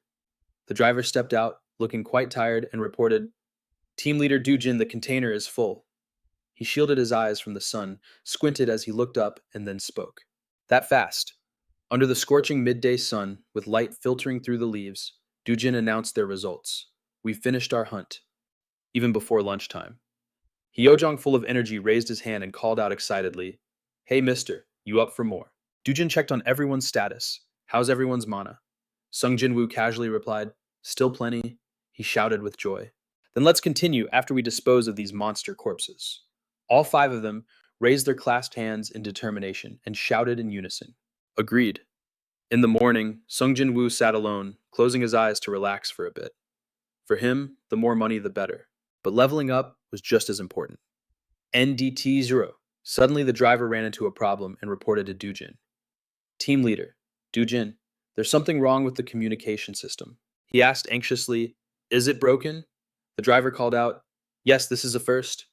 Dujin pondered internally, feeling that something was wrong and wondered, What's going on? Suddenly everyone turned their gaze behind them one by one. He himself had also noticed, and was astonished, his mouth agape in utter surprise. Someone was sent flying. Dujin quickly shouted a warning. Ambush. Sung Jin-Woo, hiding to the side, analyzed the situation. Guns looks like it's the Black Hunters. Dujin stood at the front, raising his shield to protect everyone, urging, Hurry. Sung Jin-Woo felt relieved inside. Thanks to him being a tanker, he could hold them off for a while. But that's still very dangerous. Everyone's warnings rang out. The enemy has 2 vehicles with machine guns on the high ground. Sung Jin-Woo sat in a corner, not wanting him to go into battle alone. He thought to himself, Dujin is really skilled. I can't lose to him. Sung Jin-Woo began to formulate a plan. As the wielder of protective magic, grant me a shield. He chanted while calculating that if they only used guns, they wouldn't be able to destroy Sung Jin-Woo's shield. Leaning against the shield behind him, Sung Jin-Woo prepared himself confidently. If he had enough time, he himself, as the wielder of lightning magic, and also the one with the magic arrow. The system's notification interrupted, announcing that Sung Jin-Woo had acquired a new skill, lightning energy, magic arrow. He began to figure out how to combine the 2 into one, a lightning arrow. The system continued to announce, the skill lightning arrow has been created. Sung Jin-Woo shouted, his voice as hard as steel fire. With a determined and fierce expression, he unleashed his most powerful attacks, trying to join forces with Dujin against the enemy. The impact created massive explosions, and thick smoke and dust filled the air along with screams of agony echoing across the battlefront. Sung Jin-Woo shouted, "The enemy's weapons have been neutralized. Target is at 200 meters. Prepare to counterattack." On this side, Cha Hae-in was working tirelessly to heal the other wounded soldiers. Now Jinsu took out his bow, growling with rage. "Die, you bitches!" He immediately drew his bow and fired several sharp arrows, mentally screaming the name of his ultimate skill, barrage of arrows. The arrows shot powerfully towards the enemy when suddenly a hand reached out from the opposite side belonging to their leader, who easily blocked Jinsu's attack with a giant shield. He sneered mockingly, "You're still too green, kid." Jinsu could only grit his teeth in anger. That was his strongest attack. "Their levels are higher than ours." From behind him, a commanding voice suddenly rang out, "Fire." However, the enemy had an incredibly strong shield that blocked all of their bullets. Dujin gritted his teeth in frustration, thinking his attacks couldn't even scratch them anymore. If this keeps up, we won't last much longer. Even Jinsuk bit his lip, overwhelmed with worry. If this continues, we're all going to die. Suddenly, a familiar and determined voice spoke up. "Consider yourselves unlucky." Dujin turned his head in surprise. "Him? What did Sung Jin-Woo just say?" He glanced over at Cha Ha-in, helping the other wounded soldiers sit up, his heart filled with unspoken questions. "Is he planning to—" Sung Jin-Woo chanted with determination, holding a mana cube in his palm, as the wielder of magic. Instantly, a black hole appeared as he spoke the word abyss. The ground there began to sink deeper and deeper. A mechanical voice rang out, "You have acquired a new skill, abyss." This shocked the enemy leader, his eyes widening. Before they could react, the ground beneath their feet suddenly became a gaping hole, a bottomless pit. The enemies lost their balance and fell in without any chance to resist, kicking up a huge cloud of dust. Miserable screams echoed everywhere. Witnessing this, Dujin and Jinsuk were utterly astonished, and the others were frozen in shock as well. Time seemed to stand still in that moment. Sung Jin-Woo slowly and cautiously walked to the edge of the pit. The abyss below was filled with the scattered bodies of the enemy. He coldly looked down at the people being buried and stated, "They're still alive." Just then, the enemy leader, who wasn't dead yet, crawled out from the dirt. Despite being covered in injuries, he screamed, "What kind of trick was that, you lowlifes?" Sung Jin-Woo smirked mockingly. "A lowlife like you doesn't need to know. Sleep well." The man seemed to break down at his venomous words, thinking, "Hibernate." From behind him, Dujin called out in astonishment, "Sung Jin-Woo." He turned back and smiled at him, the earlier coldness completely gone. His voice became gentle too. "Thank goodness, no one was seriously injured, right?" Dujin looked at the scene around them, filled with questions. "What was that just now?" Sung Jin-Woo. Sung Jin-Woo crossed his arms, smiled gently, and replied, "Abyss." Yu Jin-ho asked again, confused. "And hibernation too." He answered casually, "It's nothing special. This skill is just like digging." Looking ahead, he explained, "The dust cloud from before was just the dirt being thrown around while digging a hole." Sung Jin-Woo smirked, explaining, "Naturally, this skill is extremely effective against those standing above, blinding them and sometimes even distracting them. And hibernation is just what it sounds like. Is it also a CC skill, like immobilize?" At the same time, the other guys were sleeping so soundly they were drooling, and Cha Hae-in also praised him. "So how many skills do you have, Appa?" In her eyes, there were schemes hidden deep beneath the surface, and it was the same for Sung Jin-Woo. Everyone had their own thoughts, and their eyes met. He chuckled and replied, cryptically, "That's a secret." Jisoo scratched her head, approached, and remarked, "You really are a mystery." Sung Hoon-hyung stroked his chin and thought, "The abyss skill seems more effective than the lightning arrow combination. After all magic that alters terrain and counters is always useful." Later, he could even use area of effect damage skills. Suddenly, his lips moved, whispering a soft word light. Sung Jin-Woo observed his teammates around him, assessing them now. That I think about it, this must be the first time they've experienced something like this. He then turned his attention to Cha Hae-in and asked, "Are you okay? You don't look so good." She sighed, her body trembling uncontrollably. "You're asking me that now, Appa. Thank you so much." "I was so scared earlier." Cha Hae-in looked at him and expressed, "But I still can't stop shaking right now." Light Sung Jin-Woo pretended to think for a few seconds, then placed his hand on her head and recited the command. "Let's see." Streams of brilliant light radiated out his voice as the wielder of combined soul magic. "Stabilized soul reinforcement." The mechanical voice rang out again to announce, "You have acquired a new skill. Soul instability." Cha Hae-in's body stopped trembling much to her amazement. "What was that just now?" He explained in a low voice. I used a skill to help you calm down. It's basically like Sung Hoon's taunt skill, but with the opposite effect. After that, Sung Jin-Woo turned around, facing the other members. Everyone gather around. I'm going to use soul reinforcement on all of you, too. Seeing this, Jisoo had to exclaim, "You have way too many secrets." But Sung Hoon just replied to her with a smile.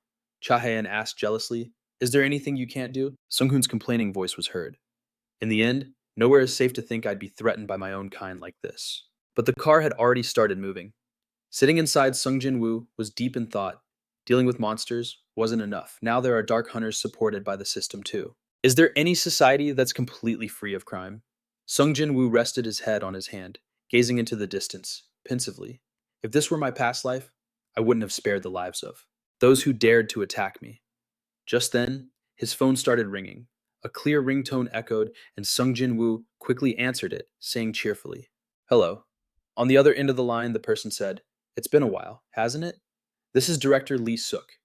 Hearing the voice, Sung Jin-Woo was a bit surprised. Did he just get promoted? He was the one who recruited Sung Jin-Woo. Right, I probably had a big part in this. Thinking this, he asked, "So you got promoted to director. Congratulations." The man chuckled, holding a pile of things, and replied politely, "It's all thanks to you, Sung Jin-Woo, the contract with you. Helped me climb all the way up to director." Yes, Jisuk then got to the main point. "The reason I called you today is because of what happened today." Hearing that, he wondered. The ambush by the Dark Hunters. He quickly confirmed. "Yes, this isn't something that happens often." Sung Jin-Woo asked curiously, "So who were those people? Based on their skills, they can't just be some third party, right?" Jisuk replied vaguely. "We are investigating as much as we can. It's possible they're from one of our rivals." Sung Jin-Woo processed this and asked again. "Are you serious?" He calmly replied, "Yeah. Sometimes things like this happen." Although Sung Jin-Woo was smiling on the outside, his mind was a tangled mess. It's true that there are always snakes in the grass. Sung Jin-Woo slowly opened his eyes, assessing the enemies who were superior in both level and number. If he hadn't been there, everyone would have surely died. Jisuk added with a bit of concern, "We could have handled that attack ourselves. But the reason I'm calling you today is because you used new skills." He looked at the system screen, which was displaying images of Sung Jin-Woo, and said a terrain-altering skill. Jisuk's lips curled into a slight smile as he affirmed, "Tactically speaking, that's an extremely, extremely valuable skill." He bit his lip, annoyed, thinking it's so annoying that he found out that my skills aren't normal. Normally, awakened beings have at most 10 skills from a single class. However, there are those with rare and powerful abilities, ranked as special or legendary, who can use skills from other classes, so some can possess 2 or even 3 classes. Generally, the more classes you have, the rarer you are. However, a whole series of skills Sung Jin-Woo used were listed on the screen. Seeing that he didn't respond, he felt a bit awkward and continued using skills from 6 different classes. "Sung Jin-Woo, you could be the world's first hexaclass user." At this, Sung Jin-Woo's expression finally relaxed. If he knew that wasn't even all of my skills, he'd probably drop dead from shock. Suddenly, Jisoo questioned him, "Are you hiding anything else?" Sung Jin-Woo was a bit surprised but calmly replied, "Who knows, I don't even know myself. Maybe we'll find out as I level up. I know what you're worried about, but don't worry, I won't break the contract." On the other end, he heard the reply and chuckled teasingly. "Am I that easy to read?" Sung Jin-Woo laughed and replied, "Anyone can see that, unless they're brainless." Thinking the conversation had gone on long enough, Jisuk said, "Well then, I apologize for making you uncomfortable." He sat in front of the screen and said goodbye.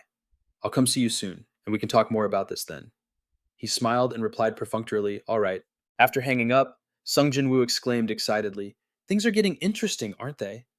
At the same time, his finger lingered on the in-call button. He announced loudly, "I'm home." As he walked, Sung Jin-Woo thought, "After I recover my mana, I'll study modern science to broaden my knowledge a bit. Semiconductor technology, electronic engineering, and IT as well." When no one answered, he went looking for them. Did Mom go out? A moment later on the floor, were clothes Sung Jin-Woo had taken off, scattered about. Sung Jin-Woo took off his outer shirt while searching. Come to think of it, the item I requested should have been delivered by now, right? After changing clothes, he went upstairs. Sung Jin-Woo heard that the company was delivering it to him personally, which clearly showed they were paying close attention to him.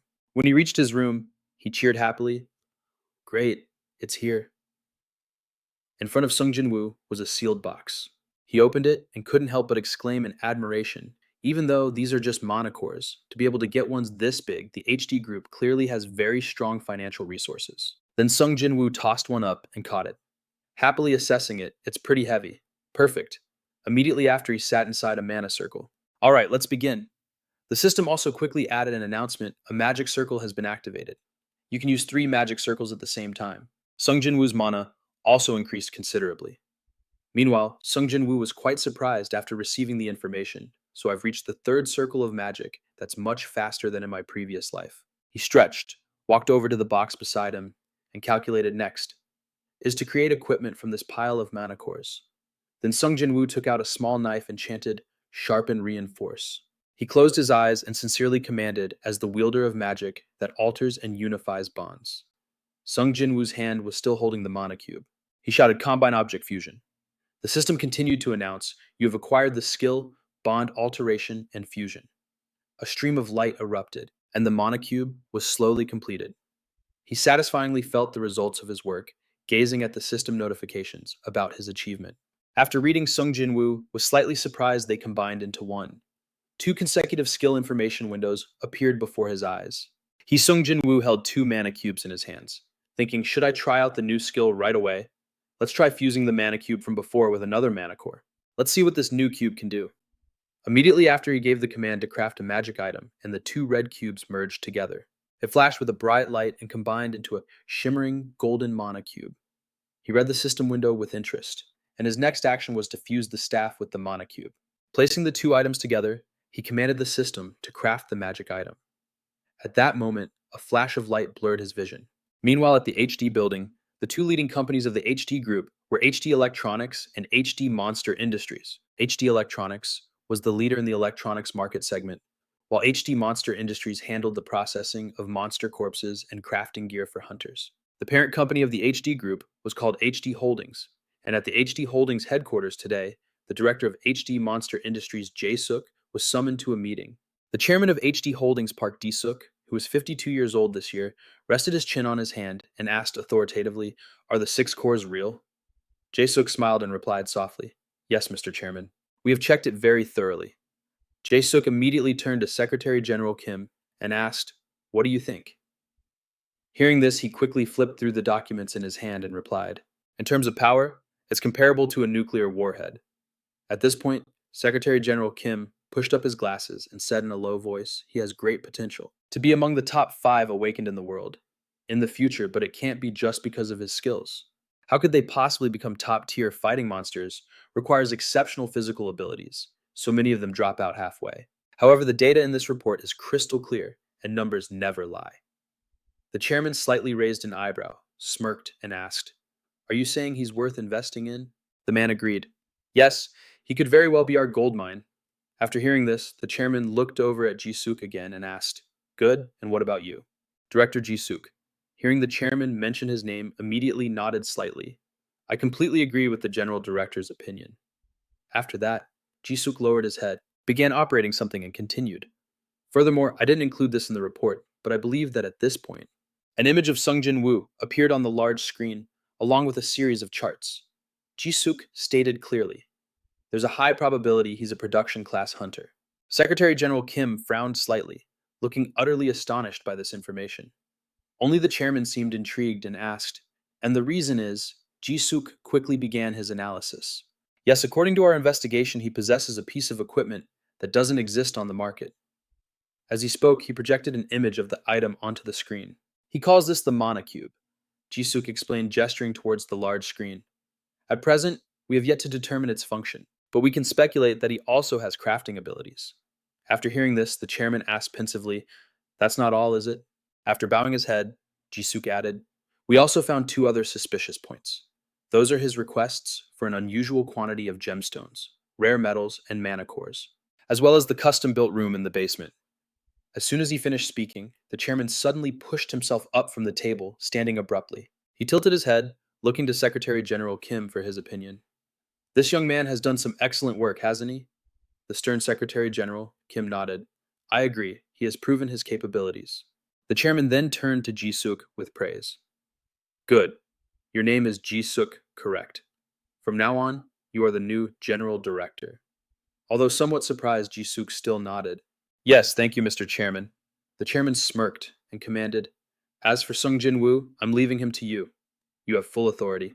We cannot let him fall into another guild's hands ever. Suddenly, Ji-Suk raised his hand and exclaimed, Mr. Chairman, I apologize, but he looked at the chairman with a troubled expression and offered his opinion. I believe we can't secure him with an ordinary offer. The chairman asked, puzzled, Why is there a problem? Before Jisoo could reply, the chairman flipped through the documents in his hand. After a moment, he raised an eyebrow slightly. Are you implying our offer is too small? Do you realize what you're saying?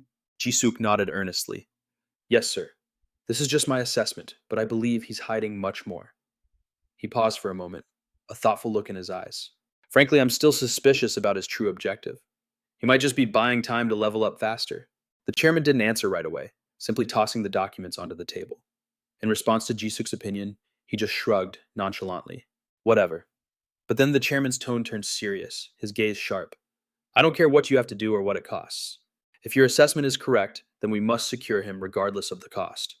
Yes. Hearing this, Jisuk quietly clenched his fist, cheering inwardly.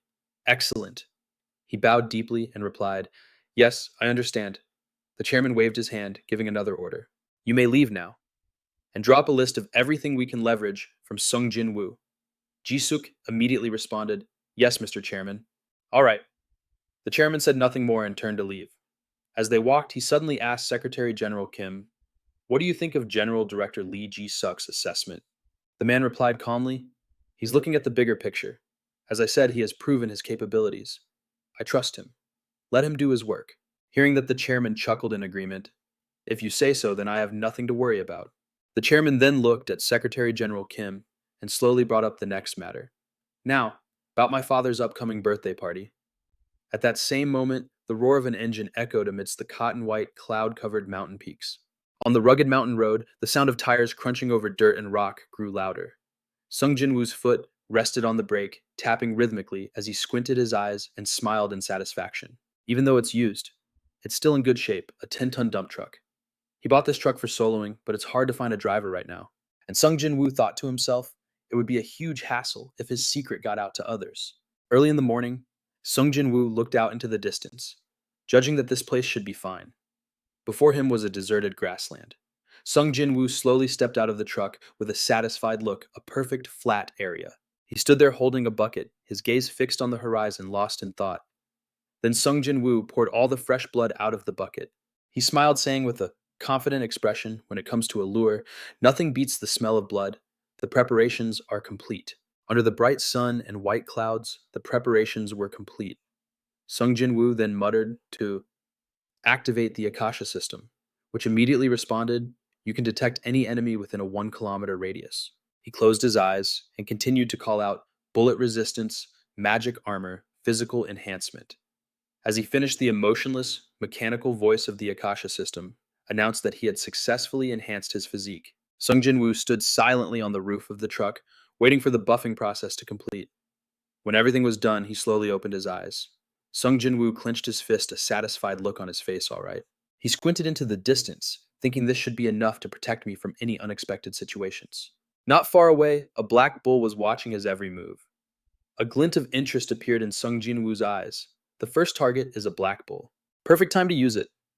Immediately after, a shimmering staff appeared in his hand, a rare grade staff. It both amplifies power and reduces the mana cost, while making the casting speed almost instantaneous. Realizing Sung Jin-Woo had spotted it, the bright bull charged straight at him. Without hesitation, Sung Jin-Woo raised his staff and shouted, Lightning Bolt! In the shimmering light of the staff, Sung Jin-Woo's eyes showed firm resolve. Under the powerful attack, the bright bull was completely taken down. Sung Jin-Woo smirked in satisfaction. Success. After 3 consecutive lightning bolts, the bright bull was now just a charred corpse. He looked over, hesitating. But is a corpse cooked like this still valuable? How annoying, but I'll have to use immobilization. A moment later, Sung Jin-Woo gave a slight laugh. No, today, I'll just focus on leveling up. He glanced to the side and immediately realized he was surrounded. Sung Jin-Woo casually taunted, You guys are giving me such a warm welcome, huh? He smiled without a hint of fear. Let me borrow some of your levels. Looking at the pile of monsters stacked up in front of him, Sung Jin-Woo couldn't help but feel excited. His eyes lit up as he exclaimed, Quite a harvest. Immediately, the system announced the data. Monsters collected, 25. Sung Jin-Woo also cheered joyfully. I've gained 10 more levels. He smirked and remarked, playing solo is still the best. At this rate, I'll reach level 100 within a month. He calculated silently. Most people would use the bonus points without a second thought, but Sung Jin-Woo didn't really like that because it wasn't his own strength. Looking at the 70 points displayed before him, Sung Jin-Woo couldn't help but be puzzled. He had never heard of the Akasha system in his past life. After that, Sung Jin-Woo looked at the constantly changing numbers on the screen. All right? He reached his hand towards the system panel and said, all right. On the screen, the monostat showed 430 with a confirm button below it. Sung Jin-Woo decided to press it, and the system quickly processed the information as he wished. Sung Jin-Woo received the confirmation and couldn't help but give a wry smile. Why does this feel so cheap? Suddenly, a noise made him turn his head. Just then, a person walked in holding a ledger and announced, we've finished calculating your payment. The total is 372 million won. Sung Jin-Woo thought to himself in amazement. That's a lot. Going solo really is much more efficient. The man continued. According to the contract, the amount you will receive is 353,400,000 won before taxes. Would you like us to handle it now? Yes, Sung Jin-Woo sighed indifferently. Yes, please go ahead. The other person's voice continued. We will directly deduct 38% of your total earnings. That's for taxes. Sung Jin-Woo cursed inwardly. Tax is the thing that hurts him the most. Most countries tax monster hunting at around 38%, those damn bastards.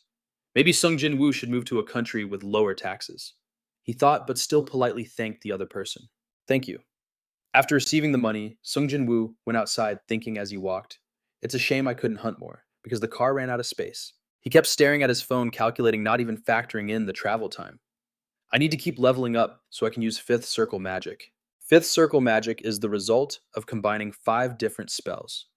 To cast Fifth Circle Magic, you obviously have to be at least a Fifth Circle Mage. The only one to ever reach the level of an Archmage was Sung Jin-Woo in his previous life. He looked at his own reflection in the rearview mirror. Sung Jin-Woo sat in his car thinking, compared to before, I'm nothing right now. I shouldn't have fought Ash Kaluman. Then he smiled with satisfaction, exclaiming, they even washed the car for me. The service at HD Corporation is really great. Elsewhere, a voice rang out. Director, there's new information. Yes, Ji-Suk was surprised by the report and asked what he went hunting again, even though he just went yesterday. On the other end, a firm voice replied, yes, Director. The person continued to report the situation to him. He is currently heading towards a hunting ground. The GPS device we attached to his car is indicating that. On the other side, Sung Jin-Woo's car was still speeding down the road. Yes, Ji-Suk asked with some curiosity. Are you tracking him by satellite? The other person replied while watching the camera feed. Yes, I'm still tracking him. He cautiously warned, however, if we continue to monitor him by satellite like this, the information could be leaked to others. But Ji-Suk on his end didn't seem to care, instructing, don't worry about that. Record as much as you can. Picking up the coffee cup from his desk, he asserted, we need to gather as much information as possible. Understanding the order, the person replied, understood. Ji-Suk frowned, looking through the crack of the door, and said, good. If you find anything valuable, report to me immediately. The person replied, yes. After disconnecting, he squinted in annoyance. I knew it. He's still hiding his abilities. Ji-Suk leaned against the wall, deep in thought. He could be an 8, 9, or even a 10 elemental user, even though a 7 elemental user has yet to appear. We need to secure him at all costs. Just his presence alone is beneficial enough for the company. On the other side, Sung Jin-Woo's mother was feeding him a large piece of meat. Here, try this. Sung Jin-Woo gave a helpless smile and replied, Mom, I'm not a child anymore. Hearing that she was not pleased and said, what do you mean? Why aren't you eating? Sung Jin-Woo was still amazed. Why is there so much food? Mom? His mother continued to ask. I heard that people like you need to have the healthiest body possible. But why do you eat so little? Sung Jin-Woo slightly lifted his shirt and replied, how can I eat while I'm hunting? His mother looked a little sad and questioned. I told you to bring food with you. Why did you leave it behind? Seeing this, he reluctantly replied, all right, I'll bring it next time. I promise. He said that, but in his heart, Sung Jin-Woo had a different answer. Actually, a mage like me doesn't need to eat. I just need to absorb mana. Nevertheless, he still smiled happily. She looked at her beloved son and teased, you're making that little old man face again. So when are you planning to get married? Hearing this, he was so startled, he spat out his food. Sung Jin-Woo wiped his mouth and asked in confusion, what do you mean? Everyone avoids awakened people like the plague. So how am I supposed to find a wife? Mom, she frowned in annoyance and reminded him, "What are you talking about? I heard awakened people are highly sought after." However, Sung Jin-Woo remained evasive. "I don't know. Let's just drop this topic, okay?" His mother scowled and asserted, "This is important. You need to think about it." Her complaints continued to ring in his ears. "You're almost 30, you know?" Sung Jin-Woo thought to himself as he chewed his food. "I miss my mom's nagging, but it's truly painful to go through it." Suddenly, the system appeared and announced, "Insufficient number of monsters eliminated." After reading it, he was completely shocked. What the hell is this? A red warning notification popped up. The world will now proceed to the next phase. The street was still bustling with people. Outside, people who were walking normally suddenly clutched their heads. In the sky, a red rift appeared and everyone panicked. A rift? Is this for real? Damn it, I have to get out of here now. Just as I feared, monsters are going to appear from that rift. The spatial rift in the sky grew larger and larger. Elsewhere, a young boy had just snapped a photo with the rift, then admired his once in a lifetime shot. He was incredibly pleased with his masterpiece, thinking this was a rare event, and if he uploaded this picture, he might get 1 million views. Suddenly, from the sky, a massive mouth lunged at the bewildered boy, and with a single gulp, he was swallowed whole by the monster. Fresh blood splattered everywhere, and the monster's incredibly evil eyes stared straight ahead. Witnessing that scene, everyone fled in terror, screaming endlessly, "A monster, run for your lives." The Statue of Liberty, America's symbol, stood tall, witnessing all the events unfolding. On the ground below, the populace panicked and fled at the sight of the monsters. Boom smoke and fire billowed everywhere. At the same time, in the United Kingdom, near the Big Ben clock tower, bursts of mana erupted from a spatial gate. Meanwhile, in China, the world's second most populous country, monsters had already invaded the imperial palace. Back home, Sung Jin-Woo scratched his head, glancing aside and muttering, "There seem to be some difficulties. Did the system just get an upgrade?" His eyes sharpened as he considered the situation, then he said, "All right, next." Looking at the diamond-shaped black hole outside his house, which was constantly emitting electrical sparks, Sung Jin-Woo wondered, "What is this? A gate?" Then he snapped his fingers, creating a jade-green sigil around his hand and grumbling, "It's pretty noisy, so let's keep it down." Sung Jin-Woo looked at his mother, who was in a deep coma, and said, "Mom will be fine with this sleeping spell." He then stepped outside, raised his hand to create a barrier, and exclaimed, I just finished building this house. I'm not ready to leave it just yet." Instantly, a seamless barrier enveloped the house, isolating it from the outside world as he stood before the dimensional gate. Sung Jin-Woo looked at the system notification. A rank 1 dungeon gate has opened. Only those at level 50 or below may enter. Seeing this, he couldn't help but wonder, it has a level restriction. Suddenly, a massive pincer emerged from inside the gate. Sung Jin-Woo looked up, not surprised in the least, and even gave a self-mocking smile at the praying mantis monster. It leaped out of the gate and landed right in front of him. He taunted, "Are they underestimating me?" With a scrutinizing gaze, Sung Jin-Woo was incredibly annoyed, and said sarcastically, "How dare they summon a gate right in front of my house? And what's this, a praying mantis?" Suddenly, the monster's eyes glowed with a blood-red light as it charged forward to attack the tasty meal before it. However, Sung Jin-Woo remained perfectly calm, standing his ground. He opened his mouth and shouted, "Lightning!" Instantly, a terrifying bolt of lightning struck down from the sky, hitting the praying mantis monster, causing it to let out a deafening screech. The piercing sound startled Sung Jin-Woo, who quickly covered his ears and squinted in discomfort. After a moment, the white smoke dissipated, revealing the koi in his pond floating unconscious on the surface. He panicked. Did the lightning go overboard? Those koi are expensive. Meanwhile, the praying mantis monster stood, motionless, burnt to a crisp. Seeing this, Sung Jin-Woo mused, "I need something more appropriate." He then closed one eye and raised his hand, creating a small, pinkish-purple magic circle. "I'll use this," he said. Psychokinesis, the ability to manipulate objects or living beings. At that moment, the praying mantis monster tilted its head as if questioning its own existence.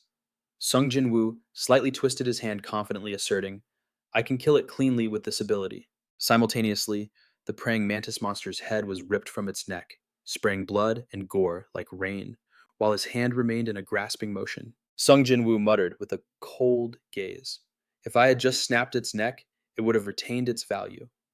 However, just as the first monster died, several more emerged heedless of their own lives, crawling out of the gate much to his surprise. More of them, this is actually pretty fun. His hair billowed from the mana, radiating from his palms as Sung Jin-Woo sneered, "How dare they fearlessly invade a mage's territory? I'll kill every last one of you and use you as materials." Elsewhere in South Korea, as embers rose into the sky, a report came in. Area cleared. A man in a suit, having just dealt with several monsters, confirmed, "It's all clear. We're done here." Elsewhere, a man sitting on the riddled corpse of a monster lamented, "Damn it, how many people just died?" While he was worried about another problem. "We need more forces. There are too many victims here now that the gate has appeared." Then the man in the vest looked up at his friend and continued seriously, "What would have happened if I wasn't on vacation here?" But his friend denied it. "Even without you, there are plenty of other awakened people." Even so, the man in the vest winked, pointing a thumb at his own handsome face and said smugly, "Even so, there aren't many people who can fight barehanded like me." His friend jumped down from the monster's back, wondering anyway, what's the deal with this situation? Did the Akasha system say anything? Looking at the space-time gate emitting a dark aura, the man in the vest replied nothing. And then his friend asked, "How long has it been since the gate appeared?" He turned his head to look at his friend and said, "I think it's been about 20 minutes. This made the other man put one hand in his pocket and run the other through his hair, wondering, "Are we done here?" However, the man in the vest raised an eyebrow, closed his eyes, and said gloomily, "Who knows? We've been working our asses off. What kind of damn vacation is this, man?" His friend glanced behind him, sweating bullets, and chimed in, "I totally agree. Damn it." Before his eyes, a woman was crushed under rubble, a bloody mess underneath, apparently dead. Afterward, the man in the vest clasped his hands and prayed respectfully, "Damn it, I'm sorry.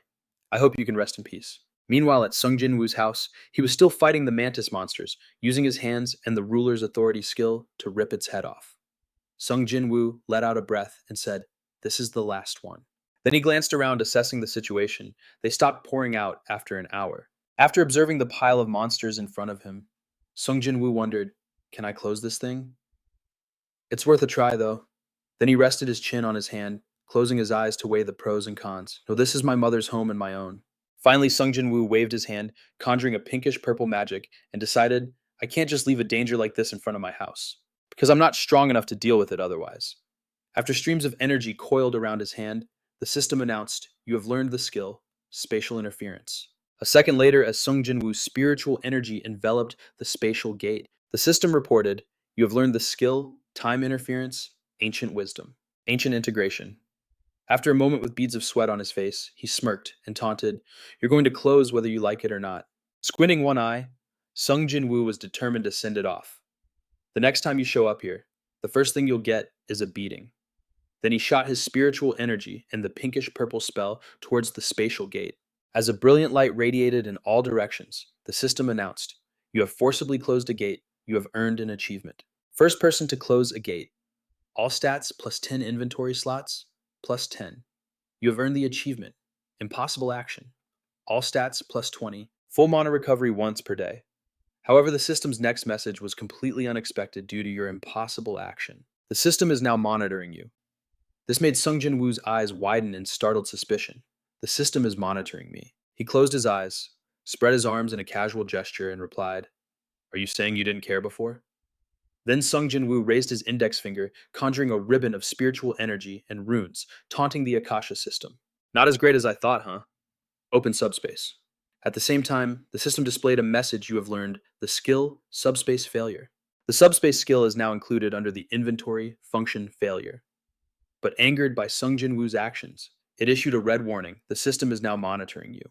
This made him scratch his head in annoyance and grumble, "Hey, the subspace is my own possession.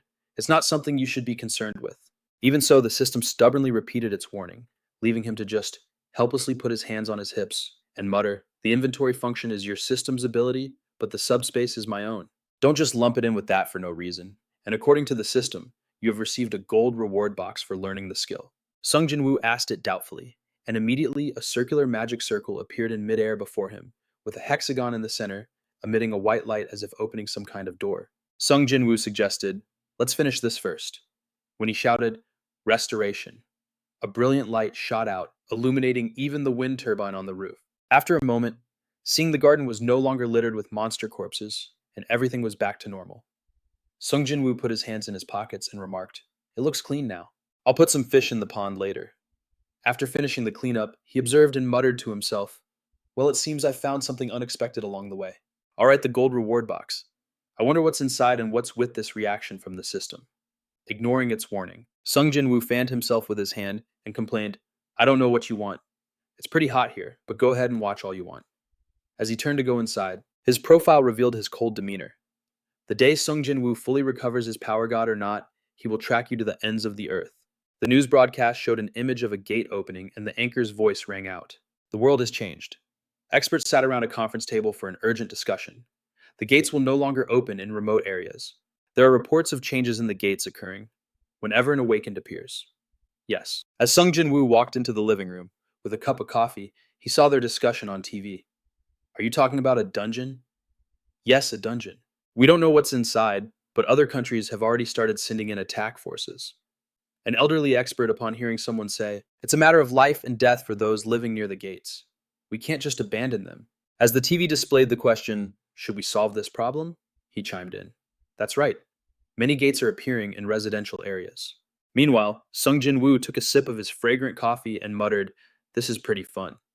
He then touched the screen on his table where the glowing gold reward box sat. He thought to himself, this is an interesting item too. According to the censor team's analysis, the only thing known is that it's made from an unknown material. Sung Jin-Woo stared at his new reward, thinking in what the hell is the Akasha system? Even for a god with limited power, it will cause consequences elsewhere. He then scratched his head in confusion, sighing anyway. This is a rare item box dropped by a monster. Right, Sung Jin-Woo bent down to inspect the gold reward box. He assessed. Is it made of gold? Is it rare or one of a kind? Then he reached out to touch the box, telling himself, I'll find out once I open it. At the same time, the system asked, do you want to open the gold reward box? Without hesitation, Sung Jin-Woo immediately pressed the confirm button. In a flash, a brilliant source of energy shot towards him, forcing Sung Jin-Woo to squint. Finally, a bright silver ring appeared, along with the information provided by the system. Ring of Akasha system support. Rarity mythic. Magic attack increased by 100%. Mana consumption reduced by 80%. Mana recovery increased by 600%.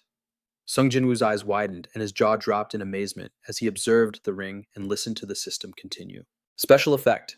The last spell cast is repeated 2 additional times with no cast time or mana cost. Casting speed increased by 200%. He placed it in his palm and remarked, let's see, this thing will increase my damage 2-fold. Huh.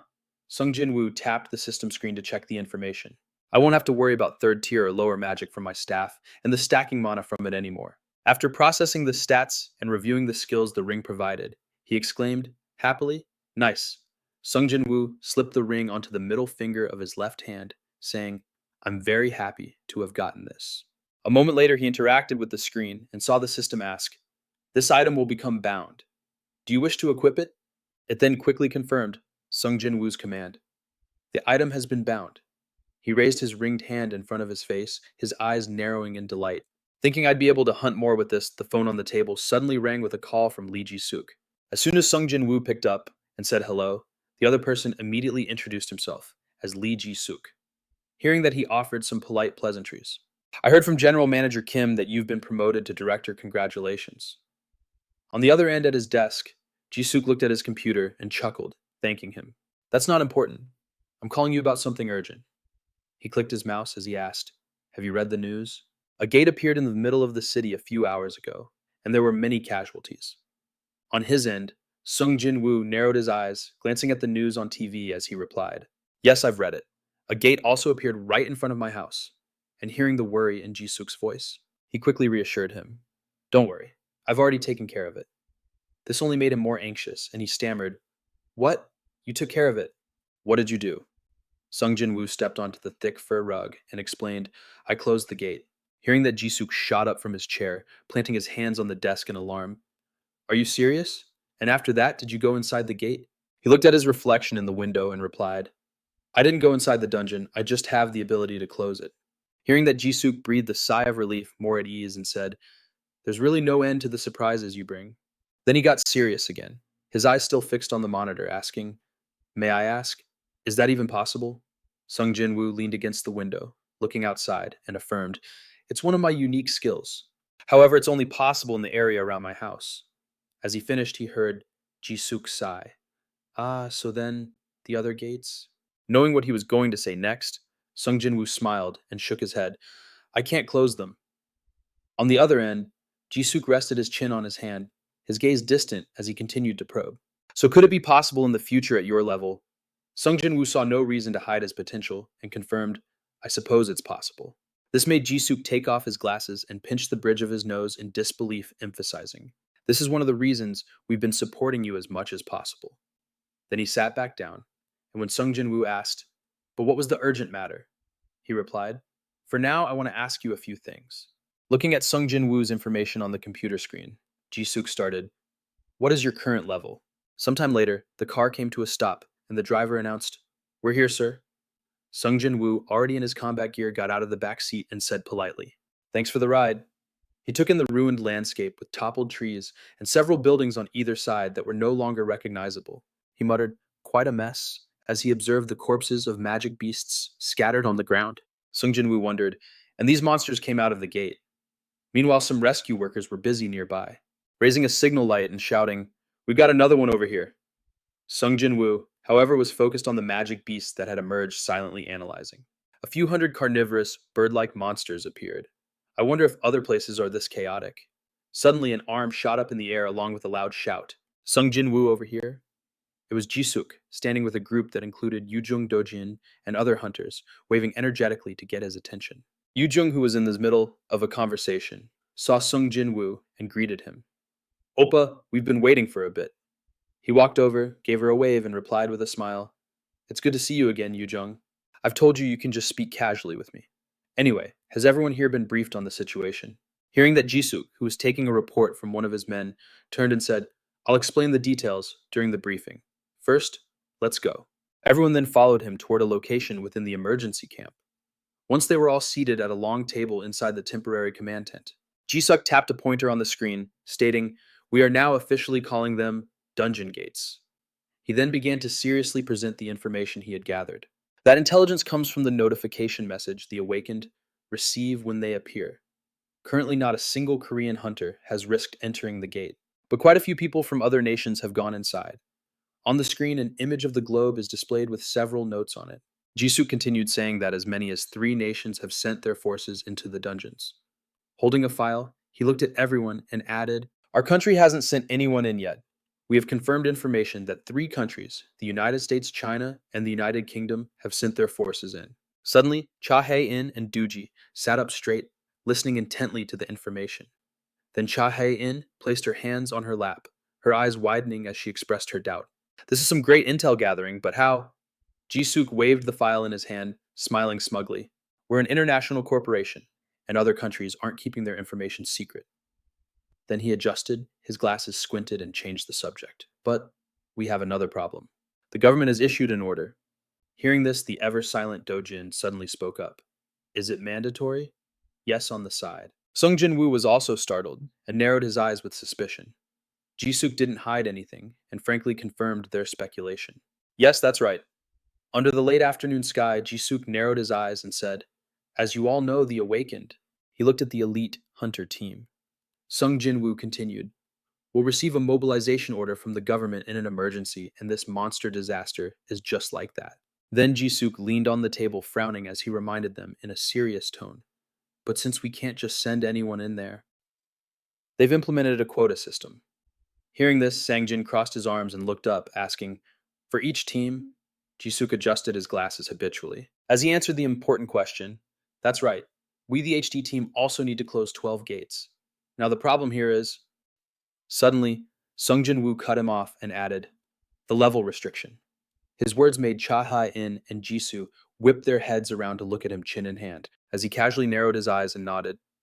Jisuk confirmed, that's right, a level restriction.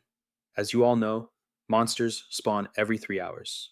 Imagine a clock counting down every 3 hours and horrifying monsters crawling out. Jisuk continued, if we just ignore them, the monsters will spawn continuously. Imagine a map of South Korea with countless locations pinned and numbered. Jisuk said, not just in Myeongdong, 35 dungeons have appeared, and not just in the Seoul area. We found 81 dungeons in other residential cities, and including those in the suburbs and rural areas. We estimate that up to 200 dungeons have appeared in South Korea. After sharing these staggering numbers, he frowned, his eyes turning cold as he said, And the most important thing we need to be careful about is that no one knows how to close the dungeons. Hearing this, Chahayan's eyes widened in shock, and she blurted out in disbelief, "You can't be serious."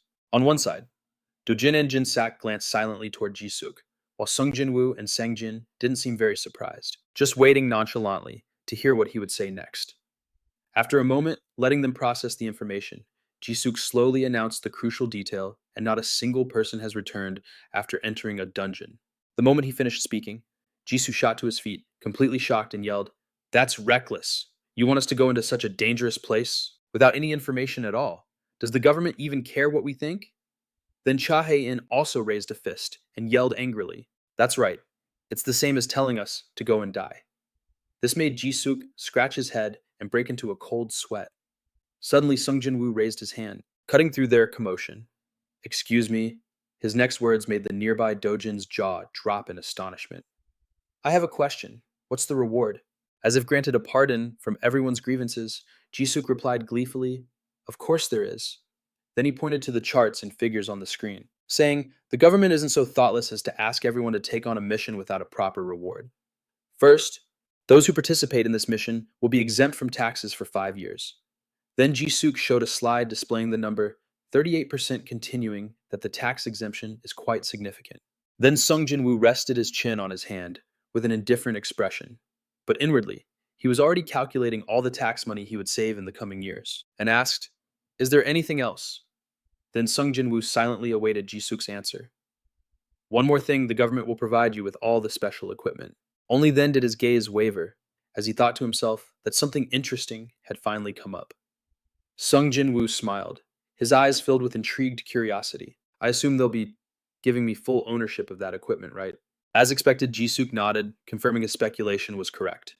Even so, Yujong crossed their arms, their face showing a dissatisfied and scrutinizing expression. "Even so, that's still a pretty cheap price for us to be betting our lives, isn't it?" Immediately, Jisuk sweetened the deal. "That's not all," causing Yujang and Jinsu's jaws to drop as they listened on. "The government will pay off all of your debts on your behalf." This incredibly good offer caused the 5 hunters at the meeting to stir, all except for Sung Jin-Woo. Seeing this, a sweating Jisuk looked towards him and said, "Although this might not be an attractive offer for Sung Jin-Woo." He leaned back in his chair and replied with a playful wink, "Not necessarily. It's not like I have any debt anyway." Even so, there was still something Sung Jin-Woo was concerned about. "However, is there any penalty for not participating?" Being a thoughtful and capable leader, Jisuk heard this and quickly reassured him, "Not at all. We don't want any veteran hunters leaving over company policy." Sung Jin-Woo raised an eyebrow in agreement. "That's true." Meanwhile, Yu Jiang and Jisoo were still considering the offer. Jisoo spoke up, "If my debt is paid off." After a few seconds of hesitation, he rubbed his fingers together and declared with a satisfied look, "I'm in." However, to be safe rather than sorry, Sung Jin-Woo crossed his legs and relaxed as he requested, "But let me see the equipment first." A short while later, Jisuk led everyone to the back of a truck that had been opened by the staff and introduced, "Here it is." Because they knew how urgent the situation was, they brought it all straight here. Watching the staff unload the items, he boasted, "Compared to the items sold on the shelves, their quality is much better." Seeing Yujin marveling at the blood crystal axe, Jisuk flexed a little. "Some of these were taken from reward boxes. Please don't remove the red cloth from the axe." Meanwhile, Sung Jin-Woo opened a bracelet adorned with a bloodstone, wondering, "Is this any good?" At the same time, the system provided the stats. Bracelet of the Black Dragon. Rarity legendary. Magic attack increases by 50%. Mana consumption decreases by 20%. Mana recovery increases by 100%. But when he put it on his wrist, the system added special effects. Poison immunity, acid resistance, body enhancement. Restriction can only be equipped by a necromancer. Seeing this, Sung Jin-Woo commented, "Item rarities go from rare, unique, legendary, mythic to transcendent. This is a legendary item, so it's definitely good." Just as he wondered, "I wonder if it stacks," a certain energy emanated from around Sung Jin-Woo, and his eyes widened in surprise. He exclaimed with unexpected delight, "Awesome, it stacks." Meanwhile, Yujin, seeing that the sky was still bright, urged them on. "Can we go now?" Standing before the gate, Jisuk wished them well. "I hope luck is on your side." At the same time, the system informed everyone, "You have entered a dungeon."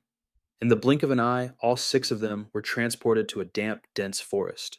The system then reminded them, You cannot leave the dungeon until you have defeated the dungeon's boss. Surveying the scene where the group had arrived, someone asked curiously, This is. Yu Jiang looked around and speculated, A rainforest? Is this really a dungeon? Then Jinsu grabbed a vine on an ancient tree, doubting reality. I feel like we've entered another world. Meanwhile, Sangjin swiped his finger across the system screen and said, I don't think the system can function normally in this situation. Suddenly, someone spoke up. The mention of a subdimension startled Sangjin, who turned with a confused look. What? Sung Jin-Woo plucked a leaf and explained, I just heard about it somewhere. He carefully observed the leaf presenting his reasoning without looking at them. This seems to be a subdimension. And hearing Juhi wonder, What is that? He replied, Does everyone know what a dimension is? Juhi squinted and smiled, presenting her understanding with her hands behind her back. It appears a lot in games like a twisted space or something. Then Yu Jin Ho chimed in, I've read about it in a science fiction book. Hearing their different ideas, Sung Jin Woo smiled unsurprisedly and said, Since you all already know the concept, I'll explain it briefly. Opening his hand and letting the leaf fall, he began his explanation. It's like a smaller dimension, but it's different from a universe. As soon as the leaf left Sung Jin Woo's hand, it became lifeless, its color no longer a vibrant green. He continued, A subdimension is something like an imitation concept. Watching it land on the ground and blend with the vegetation under the tree, Sung Jin-Woo stated, It's smaller than our dimension and also has fewer functions. Then Song Yi stepped onto a rock, holding her bow and arrow, and spoke up, I think I get it. Then she turned her head back and offered her opinion. You mean this dungeon is like a miniature world that makes sense to me? As Song Yi climbed higher, she added, We're in a subdimension where monsters reside. Before she could finish something, suddenly flew towards her, making Song Yi flinch and blink.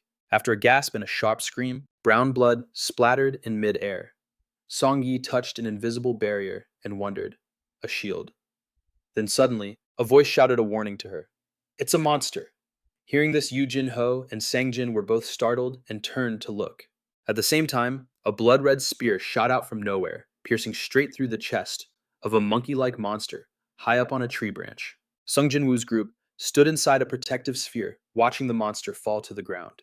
Around them, about 10 other creatures were constantly swinging from branch to branch, screeching as someone exclaimed in shock, Are we really surrounded? Safe by a hair's breadth. Song Yi turned to Sung Hoon to thank him. You saved me, Sung Hoon? Sung Hoon replied politely, No problem. Suddenly, Yu Jin Ho took a step forward, stomping his foot hard and causing the ground to sink as he announced, Prepare for battle. I'll draw the aggro now. After that, he let out a loud shout and powered up, creating a powerful shockwave that shot out in all directions. Seeing this, the horde of monkey monsters, even those in the trees, were affected and shrieked. The eyes of one of them rolled back from the spiritual power, and it became even more frenzied. Witnessing the monster's rage, Sung Jin-Woo remarked with a blink, Your taunt skill is really powerful. On the other side, the horde of monkey monsters charged towards Yu Jin Ho, in unison, trying to eliminate the one who provoked them. To one side, Song Yi drew her bow, her eyes fearless. She drew the arrow taut and said, We've leveled up too. Then Song Yi fired 2 arrows in quick succession, hitting 2 monsters right in the chest and causing green blood to spray out. Meanwhile, Yu Jin Ho fiercely swung his large weapon, cutting down a reckless monster and shouting, Leave them to me. However, just as he finished his attack, he was startled. He glanced behind him as his shield activated from the physical impact of a monster. At the same time, the monster was struck by some kind of white energy, knocking its face sideways. It coughed up blood and screamed in pain. His eyes filled with killing intent, Yu Jin Ho turned and raised his blood crystal axe. In the blink of an eye, the monster's green blood splattered onto his cold face. Elsewhere, Jin Suk let out a breath, weary of the crowded monkey horde. Suddenly behind Yu Jin Ho, thick white smoke billowed up, forming a whirlwind that blew the monsters away. At the same time, an explosion rang out, taking care of several monkeys at once, sending them flying into the sky. Jinsuk swung his spear, which was still radiating red spiritual power, and shouted a warning, Be careful where you're targeted. Now at a distance from them, Jisoo continued to draw her bow and shoot the monkeys in the trees, each arrow piercing a monster's head and causing it to fall headfirst to the ground. Seeing this, he remarked, These guys are pretty easy to handle, right? After a while, once the hunters had finished slaughtering the horde of monkey monsters, Cha Hae-in excitedly jumped up and down shouting, Nice, we can clear this place. But Sung Jin-Woo asked, Can we? Suddenly she saw a giant shadow cast on the ground. Cha Hae-in was startled and on guard, not moving or making a sound. Then she slowly turned her head to see what was casting the shadow on the ground. When its image was fully reflected in her pupils, Cha Hae-in was shocked, her eyes widening in astonishment, for right in front of her was a giant monkey monster. It was baring its teeth and growling, making Cha Hae-in wonder, "What is that?" As the monster's eyes glowed with rage, a sharp shout rang out. "What run, Nuna?" Dujin reacted the fastest, running toward the giant monster and shouting, "I'll lock it down. Everyone fall back."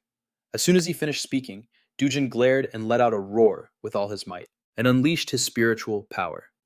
Instantly, the monster was mesmerized, its eyes spinning like pinwheels. And while Sung Jin-Woo extended his arm to protect Cha Hae-in, Jisoo looked at the monster, wondering, when did it get so close? How could it approach us with a size like that? And she heard Sung Jin-Woo speculate, it's like a dungeon boss. I think it has some kind of stealth skill. The giant monster raised its fist high into the sky as if winding up for an attack. Then it slammed its fist down toward Dujin, forcing him to cross his arms to block, and causing an explosion of spiritual power, like 1,000 twinkling stars. But Dujin couldn't hold out for long. Soon the whites of his eyes were showing, sweat was rolling down his cheeks. Dujin's knees had buckled, and the ground beneath him was shattering into pieces, threatening to swallow his feet. Dujin started bleeding from his nose and mouth from the strain. He gritted his teeth and screamed, pushing himself to continue. However, a moment later, a gentle light enveloped Dujin, making his jaw drop in amazement. Cha Hae-in had raised both hands at some point, conjuring light energy and shouting, "Heal." Meanwhile, Jinshak charged forward with his blood spear. He rushed forward, his face cold as he yelled, "I'm here to help." Jinshak assessed the situation, seeing Dujin still struggling to block the monster boss's fist, and shouted, "I'll hit its leg first, we'll slow it down." As he spoke, he thrust the tip of his spear into the monster's hairy body. However, Jinshak's pupils quickly contracted. He ground his teeth in disbelief.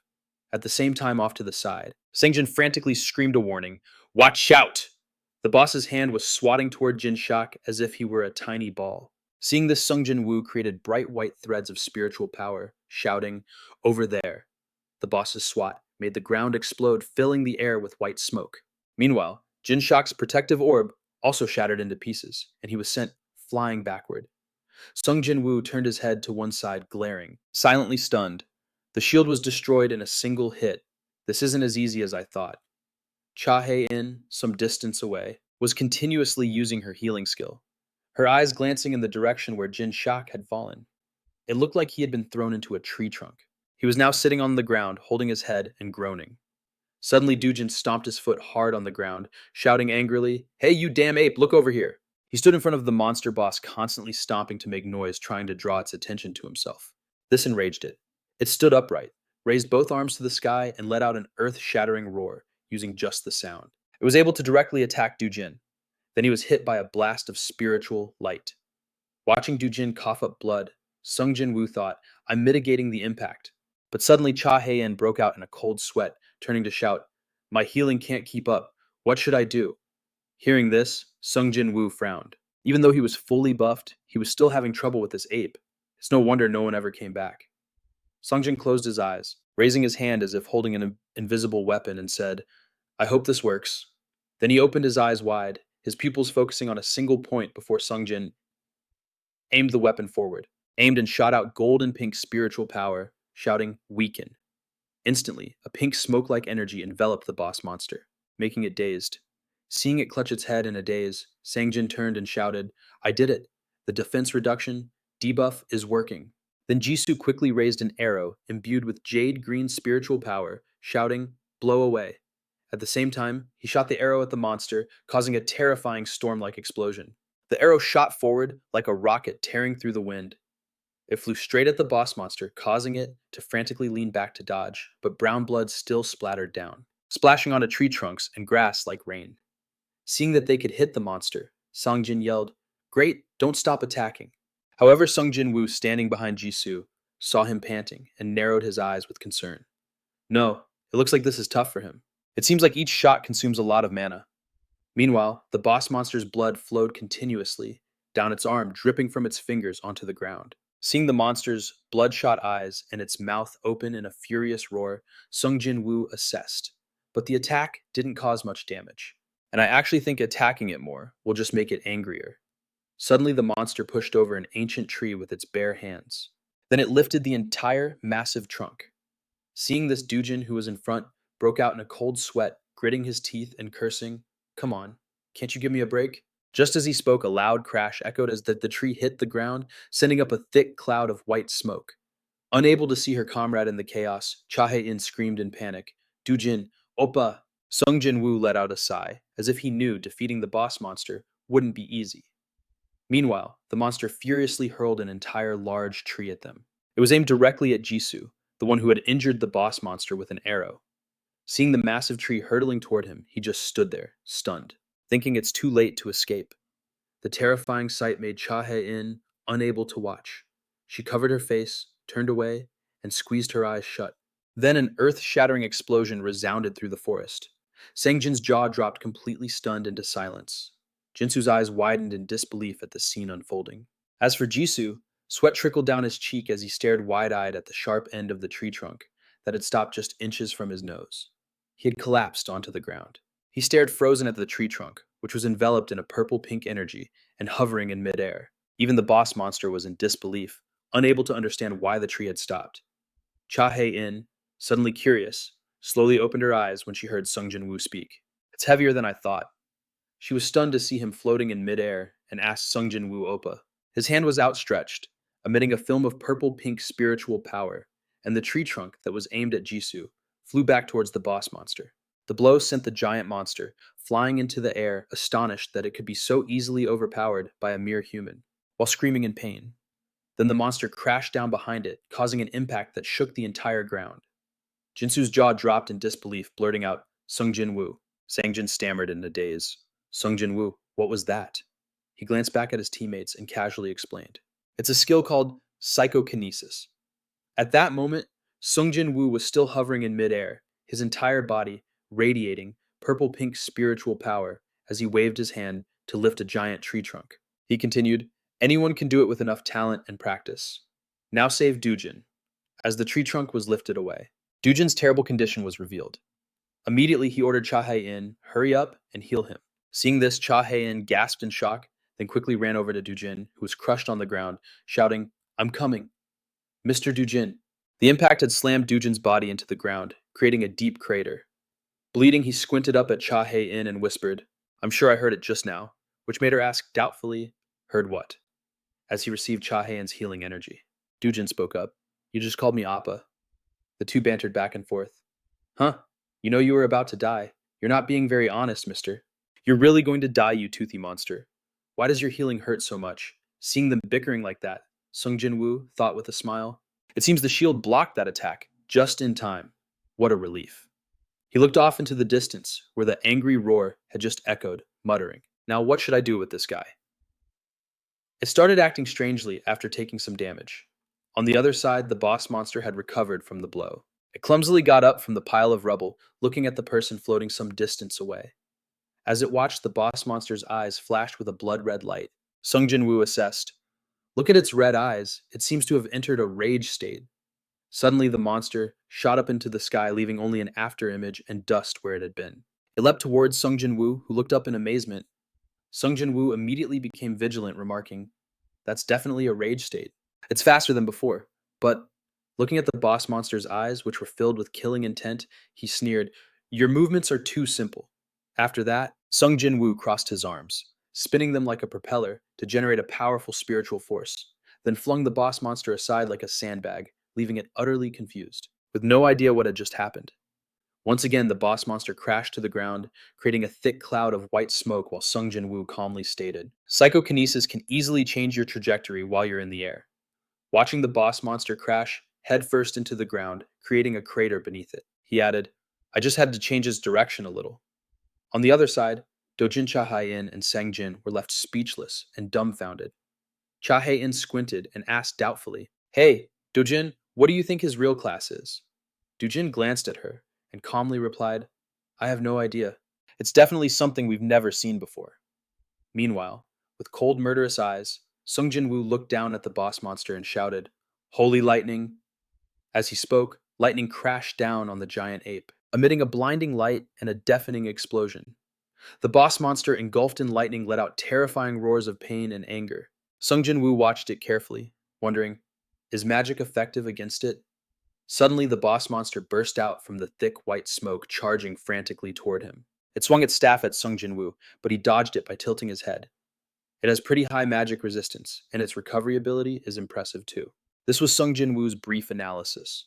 The boss monster, its fur a mess, became even more ferocious and attacked Sung Jin-Woo relentlessly, forcing him to struggle dodging left and right. Suddenly, Sung Jin-Woo grinned with amusement. It seemed he had found the boss monster's weakness. He dodged an attack from the giant green hand. Sung Jin-Woo flew up and looked down. But that doesn't mean I can't kill it, he muttered. Analysis complete. At the same time, the vines wrapped around the boss monster tightened as it tried to lunge forward. It found itself unable to reach Sung Jin-Woo and was confused not noticing the vines that were binding it. He floated in midair, squinting one eye as he looked down, and said, "Shall we begin the hunt?" At the same time, the cube-shaped crystal at the tip of the staff Sung Jin-Woo was holding emitted a circular, spiritual energy. In the blink of an eye, a complex magic circle appeared, emitting a humming sound as he said, "My mana." The boss monster looked up and roared in anger, but its face showed clear confusion. Suddenly, Sung Jin-Woo's circular magic circle struck down, creating a thick cloud of purple dust that covered a large area of the forest. Chahae and Jinsu and Dojin's group was also engulfed in the sea of purple smoke, confused. What was that? Chahae-in's eyes went wide as she quickly covered her nose and mouth, while Dojin seemed to have fainted from the purple smoke. Jinsu also hurriedly covered his mouth, groaning, "What is this monstrous smell? It stinks so bad." The skill Sung Jin-Woo had created was Poison Cloud. He looked down and said with a smile, "It's 10 times worse than rotten sewage." After that, Sung Jin-Woo cast a spell that converted the oxygen in the air, sucking all the purple gas into a sphere that enveloped the boss monster's head, concentrating it with telekinesis. The monster, with the stench assaulting its senses, gaped its mouth, questioning its own existence. Then it struggled to escape the sphere of gas on its head, but to no avail. Blinded and disoriented, the boss monster crashed into the surrounding trees, knocking them all down. Sung Jin-Woo squinted down at it and sneered, "How are you going to survive if you can't even breathe?" After a moment, the boss monster collapsed to the ground, its hands slowly ceasing to move, and at the same time, the system announced that you have leveled up. Waiting until the monster was truly dead, Sung Jin-Woo descended, watching the screen as it continuously displayed level up messages, and wondered, is that it? Meanwhile, Dujin also received a notification, you have cleared the dungeon. Jisoo and Cha Hye-in looked at the system screen which read, you will now leave the dungeon. Seeing this, Jisoo turned his head in bewilderment and said, he managed to kill it by himself, but... Meanwhile, Sung Jin-Woo flying in the sky replied, I'm glad about that, and heard the system announce that the dungeon was closing. Then he saw it announce, you have achieved the first dungeon clear accomplishment, and was doubtful. A reward. In the blink of an eye, a square box dropped out, and the system said, all stats plus 2 inventory slots plus 3. Holding the item, Sung Jin-Woo scratched his head and complained, the clear reward is just a bronze box. Is it because this is a low-level dungeon? Suddenly, Cha Hae-in on the ground below waved and shouted loudly, oh hey! Hearing her voice, he looked down curious about what she wanted to say. In the clear open space, Cha Hae-in asked, can we go back now? When Sung Jin-Woo landed in front of them, she rushed over excitedly, firing off a question. Sung Jin-Woo, Oppa, how did you do that? Telekinesis is extremely rare. Is it an A-rank skill? Before she could finish, Sung Jin-Woo tossed the bronze reward box to Cha Hae-in, who asked in confusion, what's this? He casually explained, it's a reward box. This surprised Cha Hae-in even more. Suddenly someone spoke up, interrupting them. Thank you for everything. Sung Jin-Woo heard the voice and turned to look. Meanwhile, Cha Hae-in and Jisoo paid no mind, engrossed in checking the bronze gift. That means it's not very good, huh? Dujin then said seriously, you saved us again. With that new skill, I'm really starting to wonder what your class is. This made Sung Jin-Woo flustered. He scratched his head, turned away, and stammered. Suddenly a loud bonk echoed, breaking the awkward atmosphere. After bonking, Dojin on the head, Cha Hae-in put her hands on her hips and scolded angrily. This is why I call you a Jushi. You just can't read the room. He was bent over in pain, tears welling in his eyes. Dujin glanced back, feeling wronged and sulked. Weren't you curious too? But Cha Hae-in cut him off. Didn't you see him change the subject with the reward box? Suddenly Dujin stared blankly in one direction and asked, what is that? At that moment, a gate appeared in midair, causing everyone to exclaim, there's an exit. We need to bring the monster's corpse back. Walking towards the gate, they joyfully said to each other, "Let's go back now." Meanwhile, outside in the real world, a crowd had gathered, waiting for the hunters to return. They chatted idly. "We're allowed to be here, right?" Suddenly, a hunter stepped out of the gate and landed on the ground. Sung Jin-Woo's party had returned safely with everyone accounted for. Immediately upon seeing the six of them, a shout of surprise rang out. "Look, they're out, startling Cha-hae-in." Reporters stood at a distance, held back by a barrier, shouting loudly, "Hey, get the cameras ready. This is huge news. Did we just hit the jackpot?" A reporter from JBC immediately went on camera delivering the breaking news. "This is an emergency update. The hunters who entered the dungeon in Myeongdong have emerged." With the camera rolling live, he continued, "This is a first for our nation." Suddenly, Jisoo, followed by a few subordinates and a huge crowd of reporters, came running over shouting, "Everyone!" Seeing him, Cha-hae-in waved with a bright smile and yelled, "Yahoo! Chief, we're back." On the other side, bodyguards in black suits scrambled to form a defensive line, holding back the reporters, who were rushing forward for an interview. "What was the dungeon like, sir?" Hunter Jisoo, having escaped the crowd, leaned over with his hands on his knees, panting as he asked questions. "Is anyone hurt? Wait, were there no casualties at all?" Hearing this, Dojin turned to look at the petite girl beside him, who was standing with her hands on her hips, smugly declaring, "Thanks to yours truly, we didn't have a single casualty. To be honest, we cleared the dungeon with no problems at all." Meanwhile, Sung Jin-Woo silently decided that he would lay low for a while because things were getting a bit too noisy. Right now, a large crowd of reporters was gathered in front of them, taking pictures, and if they didn't get an answer, they'd probably be stuck here for a while. That's why Sung Jin-Woo told himself he'd let Doojin handle this. Suddenly, a hand was raised to ask a question, and a reporter looked toward Jisuk and Doojin for an interview. "You said you cleared the dungeon, but what exactly happened in there? Can I ask a few questions? What does it mean to clear a dungeon?" Camera flashes went off, non-stop with the constant sound of shutters, and the JBC station's cameraman held his breath while filming as Doojin's voice rang out. "My team is exhausted after clearing the dungeon." Beside him, Sung Jin-Woo narrowed his eyes, watching him answer the interview. "So I'll just summarize the important information for everyone." Doojin glanced back at his colleague, who had been silent until now, and said, "When you enter a dungeon, you are given a mission to hunt the dungeon's boss monster, until you defeat the boss and clear the dungeon." Meanwhile, Sung Jin-Woo winked satisfied with his answer. "You cannot leave the dungeon," Doojin declared majestically in front of the flashing cameras. "I will take one more question, and then this interview will be over." Hearing that someone raised their hand to claim the spot and was chosen by Doojin, "Yes, go ahead." The man pushed his microphone forward, introduced himself, and asked, "National broadcast reporter, Park Jin-jung. Can you describe the inside of the dungeon in detail?" Doojin was silent for a moment in thought, then said, "It's simple, but completely different from Earth." In the twilight of Earth's sun, he recounted his experience. "It was a place where we felt like we were in the Amazon rainforest. It also had a sun and clouds, not like a typical dungeon, but it was completely different from Earth. It also felt like an ancient world." That concludes my answer. Immediately as the reporters tried to ask another question, Jisuk stepped in to stop them. "That's enough for now. The HD team will answer any more detailed questions."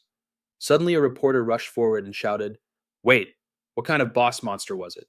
Although Doojin had already turned to leave with his teammates, he turned back upon hearing the question and replied, "It was a golden monkey, just like the ones that come out of the gates." As for the others, Jisuk was asking Cha-hae-in, "Are you okay? Hae-in, today was exhausting, wasn't it?" And heard her reply, "Yep, I used up all my mana." Meanwhile, Doojin recalled the boss monster's enormous figure and revealed, however it was bigger, it was comparable to the ogre that appeared earlier. The reporter who asked about the boss heard this and muttered with a stunned expression, "Was it a rank A?" Regardless, Jisuk pushed them away, refusing to let them bother the hunter team any further. "I'm sorry, but all detailed questions must be directed to the HD team." At that moment, the hunter team had entered through an iron door, and Jisuk turned his head to look back at the reporters with a sigh. There weren't as many reporters as I expected. As for Cha-hae-in, she opened the door and complained, "I'm so tired, I don't care, I just want to rest." After a moment, Jisuk caught up with them and said, "This isn't the only place with a gate. Reporters from all the other gate locations will come here." Then he looked at the group affectionately and advised, "Get some rest. We've booked a hotel nearby." Cha-hae-in stepped onto the iron steps of the van, exclaiming, "Thank goodness we made it back safe and sound." As soon as she leaned back on the sofa, she closed her eyes to rest and heard someone announce, We had a tough time in there, and I think Cha Hae-in used up all her mana. Time flew by, the sky was blue with white clouds, and everything was silent. Suddenly, Sung Jin-Woo's mother appeared as a three-dimensional hologram, shouting loudly. Why did you go to a place like that? She brought her face close to his, questioning him loudly. Do you have any idea how worried I was? This startled Sung Jin-Woo, who raised his hands to shield himself, explaining, You're too close. The hologram is breaking up. His mother leaned in, relentlessly nagging, I woke up and saw a news article about how dangerous dungeons are, and you went into a place like that. But Sung Jin-Woo could only argue, but this is my job. Even so, she still scolded him. Even so, how could you leave without telling me a single word? Then Sung Jin-Woo's mother closed her eyes and let out an anxious sigh. Why just my son? Are you trying to scare me to death? Hearing that, he gave a wry smile and scratched his head. He reassured her, Don't worry, Mom. Can't you trust your son? Even a boy and a girl younger than me are participating. These words made Sung Jin-Woo's mother even angrier, and she loudly retorted, Son, this isn't about whether I trust you or not. It's really. Knowing she had caught the key point in his answer about having younger teammates, he confirmed with narrowed eyes. Just then, Sung Jin-Woo's mother gave a faint laugh as if accepting it. Then she looked at him intently and said, My son, you know I worry about you, don't you? Sung Jin-Woo's mother reached out to pat his head, but her hand shattered into fragments. She continued, I'm just afraid something will happen to you. Seeing this, Sung Jin-Woo narrowed his eyes and calmly affirmed, I'll be careful, Mom. You're worrying too much. Her voice came through the phone. You're making me nervous. And again, Sung Jin-Woo comforted her. Don't be so nervous, Mom. But she persisted, chiding him affectionately. Why have you been acting like a complete old man ever since I woke up? In the luxurious hotel room, he said, I have to go now. I'll see you when I get home. Then he walked towards another room. Turning the doorknob, he muttered, Mom's just worrying too much. Click. Sung Jin-Woo's eyes widened in astonishment at what he saw beyond the door. Jinsu was leaning back on the sofa, while Cha Hae-in was lying face down on the bed with a silly grin. Everyone seemed completely exhausted. In the living room, Dojin and the other two were each on a sofa, some lying down, some sitting with their feet up, their mana completely depleted. Suddenly, Cha Hae-in glanced over and whispered to him, Are you done with your call? Sung Jin-Woo looked at her lying still as a log and replied politely, Yeah, I'm done. This prompted Cha Hae-in to correct him. Just talk normally. Sung Jin-Woo held out his hand, conjuring a pinkish energy, and placed it on her head, thinking, Maybe I should help them out a little. Suddenly, Cha Hae-in yelped and squirmed, crying out, What are you doing? That tickles. Seeing her over-the-top reaction, Jisoo opened her eyes and looked over in confusion. She saw Sung Jin-Woo kneeling on one knee on the bed with his hand outstretched, while Cha Hae-in was hugging a pillow, having rolled onto the floor. He asked with concern, Nuna, are you okay? She used the pillow to hide her bright red, embarrassed face. I'm fine, she replied. Suddenly, Cha Hae-in jolted as if she realized something, her eyes widening in astonishment. She shot to her feet, raising her clenched fists. After sensing her body for a moment, she wondered, This is amazing, but how? Then Cha Hae-in exclaimed in shock, My mana is back. This made Jisoo sit up, questioning everything. Really? She shot a scrutinizing look towards Sung Jin-Woo with her wide eyes. She asked, Wait, mana recovery? He immediately winked and bluntly confirmed, Exactly. Hearing this, Cha Hae-in cheered with delight, just as I thought, as awesome. However, from outside the hotel building, her light reminder could still be heard. That's still sexual harassment, you know? Making someone cough awkwardly. After a moment, a voice announced, We're done. Dojin opened his eyes, clenching and unclenching his fist to test his strength. He remarked with awe, I couldn't be more impressed with this instantaneous mana recovery.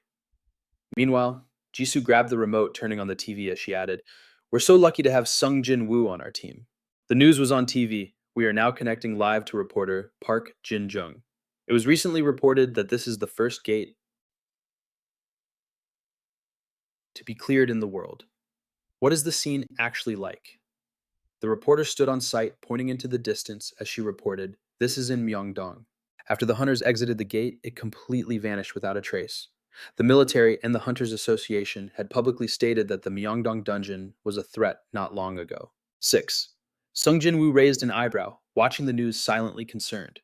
The first in the world, the dungeon's difficulty, was much higher than its designated rank. Even so, our country couldn't handle a dungeon boss of that level. Reporter Jin Jung continued her report. Recently, The defense line in Myeongdong is being dismantled. Sung Jin-Woo guessed there probably weren't many hunters with good, unique skills. Right then, the whole group was gathered in the living room, watching the news, all listening in silence. Suddenly, Dojin glanced doubtfully at everyone. Hey, didn't they just say we were a world's first Cha Hae-in, wearing a white rabbit outfit? Widened her eyes in disbelief. Does that mean our team has gotten really famous now? In the living room, the newscaster's voice continued to report on the HD group's Alpha team, who had completed the clear. Hearing this, Dojin rested his chin on his hand and voiced his concern. Aren't they putting a bit too much pressure on us? Then he gestured towards the one who contributed the most to this clear, saying that after all, Sung Jin-Woo cleared the entire dungeon by himself. Sitting beside him, Jisoo chimed in. That's right. If it had just been us, we probably wouldn't be here right now. The door opened with a voice asking for permission, and Jisoo entered, holding a folder to check on them. Is everyone resting comfortably? Dojin, still resting his chin on his hand and leaning against the armrest, greeted the director. Thanks to Sung Jin-Woo, we fully recovered. Jin-seok then turned to look at Jisoo, curiously. Wasn't there some commotion with you outside? However, Jisoo's eyes widened in surprise, catching a key point in Dojin's words. Thanks to Sung Jin-Woo, he used another skill. After entering the living room, he then answered Jin-seok. That was just me managing some unpleasant business. And looking at Sung Jin-Woo, he asked, I've read the report. Has everyone seen the one Sung Jin-Woo wrote? But Cha Hae-in, still wearing her rabbit hood, smiled and replied, Yes, we've read it. After that, Sung Jin-Woo looked bewildered as Jisoo continued to single him out. I see. In that case, Sung Jin-Woo, could I speak with you privately for a moment? A moment later, they moved to another room. The receptionist pulled out a chair for him, then placed an iced Americano in front of Sung Jin-Woo, saying it was what he requested while Jisoo thanked the person who prepared his drink. Before getting down to business, he picked up his iced coffee to wet his throat. Watching Jisoo drain the entire cup in one go, Sung Jin-Woo broke out in a confused sweat.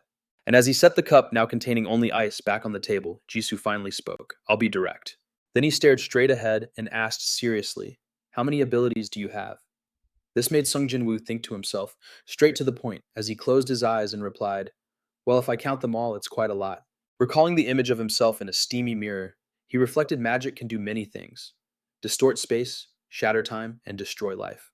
Then Sung Jin-Woo thought of his other identity as a sorcerer, sitting atop a giant pile of books. When one reaches the pinnacle of magic, they possess near omnipotent power. However, without omniscience, that so-called omnipotence is nothing but an illusion, because we sorcerers are gods of wisdom. He tapped his fingers on the table, telling Jisoo, I can't fully answer your question. Sung Jin-Woo closed his eyes and replied awkwardly, I'm still developing more even now. However, if you compare me to other awakened beings... His vague words made Jisoo frown, but he remained silent and listened. Suddenly, Sung Jin-Woo looked him straight in the eye and gave him a number. I use a set of 10 abilities. Yes, this information immediately stunned Jisoo, who held his forehead and stammered a set of 10. 10 classes at once. And you're still improving. Sung Jin-Woo immediately confirmed. Yes, that's right. Seeing this, Jisoo let out a long sigh, feeling utterly helpless. Because Sung Jin-Woo could always come up with a new surprise for him. Yes, after that, Jisoo rested his chin on his hand, looked at him seriously, and said, I'm going to be completely honest with you. Sung Jin-Woo's ability is limitless potential. His eyes were bright, yet held a sense of anxiety as he continued. The first in the world. Yes, the first in the world. There's only one person like that. Sung Jin-Woo wasn't surprised, and he smiled as he replied, Yes, that's probably the case. And he thought to himself, anyone with the ability to reincarnate like me would be the same. Sung Jin-Woo averted his eyes, unable to look straight ahead. He had his own thoughts even without being able to use magic like this. I've heard that there are people born with memories of their past lives. Well, unlike me, a sorcerer king, they are merely ordinary civilians. He pulled a laptop out of his bag and said, So we've taken the time to discuss your matter. He opened the laptop, booting it up, while explaining, because frankly, we've never dealt with anyone like you before. Then Jisoo turned the screen towards Sung Jin-Woo, affirming, So we want to upgrade your current contract. But it's a 15-year contract. What do you think? Hearing that, Sung Jin-Woo crossed his arms and asked doubtfully, Upgrade my contract. He closed his eyes in silence for a moment, considering it all right. No one else uses abilities like me. Even the Akasha system is watching me. Sung Jin-Woo glanced to the side as if observing something that was secretly controlling. It's everything around him thinking at this point, it really knows that I have knowledge from my past life. Across from him, Jisoo placed a hand on the laptop screen and stated firmly, Our offer is 100 million one with the right to purchase any company equipment at production cost and with priority over anyone else. And that's not all. Sung Jin-Woo became interested, resting his chin on his hand to listen, as he added plus a 10-0 split. Then he moved his hand to the computer mouse, skeptical. I get the 10, and he heard Ji-Suk confirm exactly. However, Sung Jin-Woo was very sharp and immediately asked a critical question. The company won't make a profit, so how can you bring an offer like this to the table? Suddenly Sung Jin-Woo's eyes widened when he saw something on the computer, and Ji-Suk said, "It's on the screen, your profile picture appeared." Ji-Suk continued, "The fact is, we are recruiting the strongest awakened being in the entire world." Sung Jin-Woo looked at his information and heard him assert your existence alone will benefit the company. Now Ji-Suk spread his arms in an inviting and persuasive gesture. Of course, there has never been a contract like this before because your current contract is already one of the best offers in the world. This negotiation tactic made Sung Jin-Woo think so. They're using my employment as a marketing strategy to increase the company's stock price. They will make zero profit in other aspects. It simply means imagine a valuable statue. Sung Jin-Woo believed they expected a lot from him in the future, enough to bet everything on him. After considering it, Sung Jin-Woo interlaced his 10 fingers and negotiated. But I think 15 years is too long. Hearing this, Ji-Suk habitually reached up to adjust his glasses, hesitating. Well then, Sung Jin-Woo cut him off. Let's see. Then he held up 5 fingers, proposing, how about 5 years? 5 years and I'll accept the contract offer. The number being cut down so drastically made Ji-Suk frown. In calculation, but very quickly, he extended his hand, smiling in acceptance. We don't have many options, do we? We accept. A bit surprised by Ji-Suk's quick decisiveness, Sung Jin-Woo looked at him impressed. That was very decisive. After that, the two of them shook hands, confirming the successful deal. In an unknown location, an electric fan was spinning steadily as the voice of a news anchor rang out. We are interviewing Kim Doo-jin from the Alpha team, the first team to clear the dungeon. On TV during an exclusive VTN broadcast, the female reporter asked Kim Doo-jin, "Please describe the appearance of the monster in the dungeon." And Doo-jin, in his uniform jacket, took the mic and replied yes. Then he comfortably shared the information as if he had been in front of a camera a dozen times. It was a giant golden monkey. With excellent stealth abilities, that thing can't be called a low-level monster. Watching this news, Sung Jin-Woo assessed. It seems he's doing very well in the interview. He took off his shoes at the entrance and stepped into the house, calling out, "I'm home," and thought to himself, "There's no need to reveal my abilities. Even now, I'm already very strong." But Sung Jin-Woo needs to at least become rank 5 to be able to relax without worry. Suddenly hearing a loud noise from the kitchen, Sung Jin-Woo worriedly called for his mother. All of a sudden, his mother came running down the hallway towards the door. Not knowing what she was about to do, Sung Jin-Woo shouted in alarm, "Wait, Mom!" However, in the blink of an eye, a loud smack echoed through the room, and a sharp cry of pain. Sung Jin-Woo's mother stood with her hands on her hips, looking at her troublemaker son, who was hopping around trying to reach behind his back to rub the spot where she hit him. Sung Jin-Woo's mother frowned angrily and scolded him loudly. "I dare you to go out without saying a word to me again." With tears welling up in his eyes from the pain, he whined back, "So what would happen if I went out without saying a word?" And heard her threaten, "Then I won't let you go out anymore." In front of the camera, information from beyond the gate was being shared by Yoo Jin-ho. From a dungeon with a level 50 limit, Sang Jin and Jin Soo stood next to the corpse of a giant ape and revealed, "We have unveiled the corpse of the boss monster, which is about the size of an ogre." Images of the entire team continuously appeared on the news as a veteran announcer from CMN station reported that the Alpha team of the HD group, had completed their raid.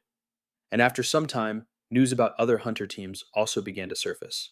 A red-haired hunter leaped out of the gate, followed by a man carrying a teammate. The announcer reported, "Yes, we are here at the gate in Hongdae." A worried middle-aged man spoke up to encourage everyone. "This is an emergency. When facing this catastrophic situation, we must remain calm." However, following the hunters were dinosaur-like monsters. The announcer issued a warning. The hunters are the victims. "This is an emergency. The gate isn't closing." On the news, images showed monsters flooding the city. Through the still open gate, tanks had been brought into the fight. The announcer shouted, "Those are monsters. They're coming out of the gate again." Once again, with the annihilation of the hunters. Meanwhile, at a conference table, someone spoke up. "Have you seen all the footage?" 5 experts were sitting together discussing the matter. So we will begin this special debate. It concerns the gate situations the world is facing, with the biggest problem being the level restrictions. We have to defeat the boss monster inside the gate, but the level restriction prevents us from sending in suitable people. The man with salt and pepper hair raised a question. Wasn't there a team that cleared a gate without any casualties? Hearing this, another man adjusted his glasses and squinted, saying, Yes, that was the Alpha team from the HD group, but I've heard they are awakeners with rare abilities. A younger expert explained, As you all know, there are also large corporations that have employed and trained such teams. But only this Alpha team has members who could manage to clear the dungeon without any casualties. Another old expert crossed his arms, closed his eyes in thought, and said, Even the teams from the SH group considered the nation's best couldn't clear the dungeon without any casualties. Some know even many have failed and let the monsters escape from the gates. These words made the first speaker come up with an idea. Is it their teamwork or their individual abilities? The old expert raised an eyebrow and shrugged, speculating, I'd say it's both. But the man with glasses had a different point of view. We should be grateful that the dungeons have only gone up to rank 2 so far. A rank 2 dungeon has a level limit of 75 or below, right? Then he raised a finger to make a suggestion. If so, will the subsequent developments be the same for rank 3 or rank 4 dungeons? The man vaguely pictured 3 types of gates, red, yellow, and blue, representing ranks 2, 3, and 4 respectively, with their mysterious level restrictions, and said, It is truly too dangerous, without a doubt. He frowned, his expression tense, as he continued. Starting from rank 4 dungeons, monsters that we have classified as A rank will most likely appear from them. Their discussion was broadcast on mass media for everyone to see. People everywhere were glued to their phones, watching the panel discussion. What would happen if many monsters appeared at the same time instead of needing time to emerge? People hurried along the streets, crossing the crosswalks. We would experience a catastrophe with a rank 4 dungeon humanity. 2. On a bustling street filled with passersby, most of whom are just ordinary people, what would happen if they had to face a terrifying monster? Flashing back to the time when Sung Jin-Woo and Ji-Suk met. Before the two of them packed their things to leave, he spoke up. Oh, right, there's something I want to ask. With one hand in his pocket, Sung Jin-Woo casually inquired, Do you know of any research on the Akashic system? Hearing this name, Ji-Suk narrowed his eyes and replied, No, there's nothing. As the two walked down the hotel corridor, he shared some information. Thanks to the Akashic system, we are able to use skills and mana. We utilize them in many aspects of our technology. We were given permission to conduct research in that field. However, for some reason, even after all our research efforts, we haven't discovered anything at all. Then Jisuk glanced at the man with the most skills among the hunters, saying, To be honest, we have no way of knowing, just like we can't clearly understand how the earth was formed. Is something bothering you? At that moment, Sung Jin-Woo closed his eyes in deep thought, with no intention of answering his question. In the present, his gaze was distant, as if lost in some memory. Now Sung Jin-Woo was meditating, surrounded by overflowing energy, before letting out a sigh. For Sung Jin-Woo frowned, his hands resting palms up on his knees as his mind drifted. First, science quite surprised him. It was just that for all the things Sung Jin-Woo didn't know, it had no knowledge of magic whatsoever. There was no noteworthy research on time and space, nor on spiritual beings. It was truly miraculous how civilization could have advanced this far without the use of magic. Suddenly, the system displayed a notification. Your mana has permanently increased by 0.01. Stamina 29, Agility 31, Mana 442, Luck 35. With a look of fierce determination, Sung Jin-Woo told himself he had to get faster. The most recent message from the system was also a problem. If the world was truly changing, Sung Jin-Woo rubbed his knee, determined that he had to become a rank 5. After that, he could ensure his own safety and his mother's. Sitting cross-legged, Sung Jin-Woo cultivated his power while pondering the state of the world. Dungeons. A rift in space. Golden energy rose from beneath his seat, tiny particles glowing brightly. If more of them appeared, the end of this world would be inevitable. Out in space, a brilliant constellation shone its powerful light down on Earth. The planet was ready to step onto the threshold of destruction. Sung Jin-Woo glanced to one side, reflecting, I guess I'm still lucky. In a corner of the room, unopened boxes were stacked on top of each other. One still on a dolly, not yet unloaded. These were materials that Sung Jin-Woo's past self took a month to collect, but now it only took a day. He could shorten the time to recover his power even more. Sung Jin-Woo tilted his head back and exhaled, white smoke carrying shimmering sparks. Even if he pushed himself a little, Sung Jin-Woo estimated it would take up to 25 until he fully recovered his power. Sung Jin-Woo's eyes glowed a purplish pink as he took a deep breath, his gaze flashing with a mysterious violet hue, as if hiding an unfathomable secret from the realm of gods and demons. He told himself, "But I need to do it in 5 years." Meanwhile, in a place covered in white snow, the mountains and plains were barren, without a single tree in sight. In the sky, an aircraft flew past, seemingly affected by something that made it lose control of its direction. Then it faltered and crashed into a snowy mountain, creating a huge explosion that sent snow flying everywhere. Someone shouted seven, a warning blared. "Stop the attack!" A blue orb of light shot through the white snow, striking towards a hidden monster. A man holding a steel shield crouched down some distance from the monster, yelling, "I said stop! Do you want to die, you idiot?" However, the snow-white furred monster with prominent green horns continued to roar. Seeing this, the man taunted, "Watch me." On the other side, the monster swung its tail for momentum and flew high into the air, spreading its clawed hands angrily as it dove down. White snow billowed up to the sky dust, and smoke blending into the monochromatic landscape, obscuring the situation where the monster had landed. A deep crater formed, and on its edge a man stood unharmed. The man with the shield gritted his teeth, letting out a low, frustrated growl. Across from him, the monster's horns suddenly glowed with a neon light. This sight made the man scream in panic. "Damn it, get out of there." Suddenly, the monster charged and pinned the man with the shield to the ground, as sharp ice crystals erupted from the earth all around them. The blonde hunter flying in with his weapon was stunned and glanced over, cursing under his breath. Where he and his comrades were sharp ice crystals also began sprouting from the ground. The white snow monster raised its head and inhaled the surrounding energy. Seeing this, the man with the shield gritted his teeth and thought, "This is bad." After taking a deep breath, the monster unleashed its attack. A powerful stream of energy shot forward like a rocket, blowing away all the ice crystals. The shield warrior quickly raised his shield to protect himself, but he was still thrown back by the shockwave. Soon after, he coughed up a spray of crimson blood, a stark contrast against the pure white surroundings. The shield warrior staggered and slumped over, groaning in pain. At the same time, the female healer nearby pointed her staff at him, casting a blue skill and shouting, "Restore your life." Simultaneously, blue energy enveloped the shield warrior's body, healing him. Once the danger had passed, the shield warrior exhaled a puff of white vapor and whispered, "Unbelievable. I thought I was a goner." Then he gripped his shield and leaped high into the air. Turning to the monster he was beating up, he shouted, "All right, my turn." Before it could even dodge the shield, Warrior smashed it across the face. It shrieked in agony. On one side, the swordwoman seized the opportunity to attack the monster from behind, swinging her sword. She unleashed two slashes imbued with a blood-red aura onto its back. Elsewhere, a machine gun was aimed directly at the monster as the hunter marksman knelt on one knee in the snow. He rested the rifle on his shoulder and pulled the trigger.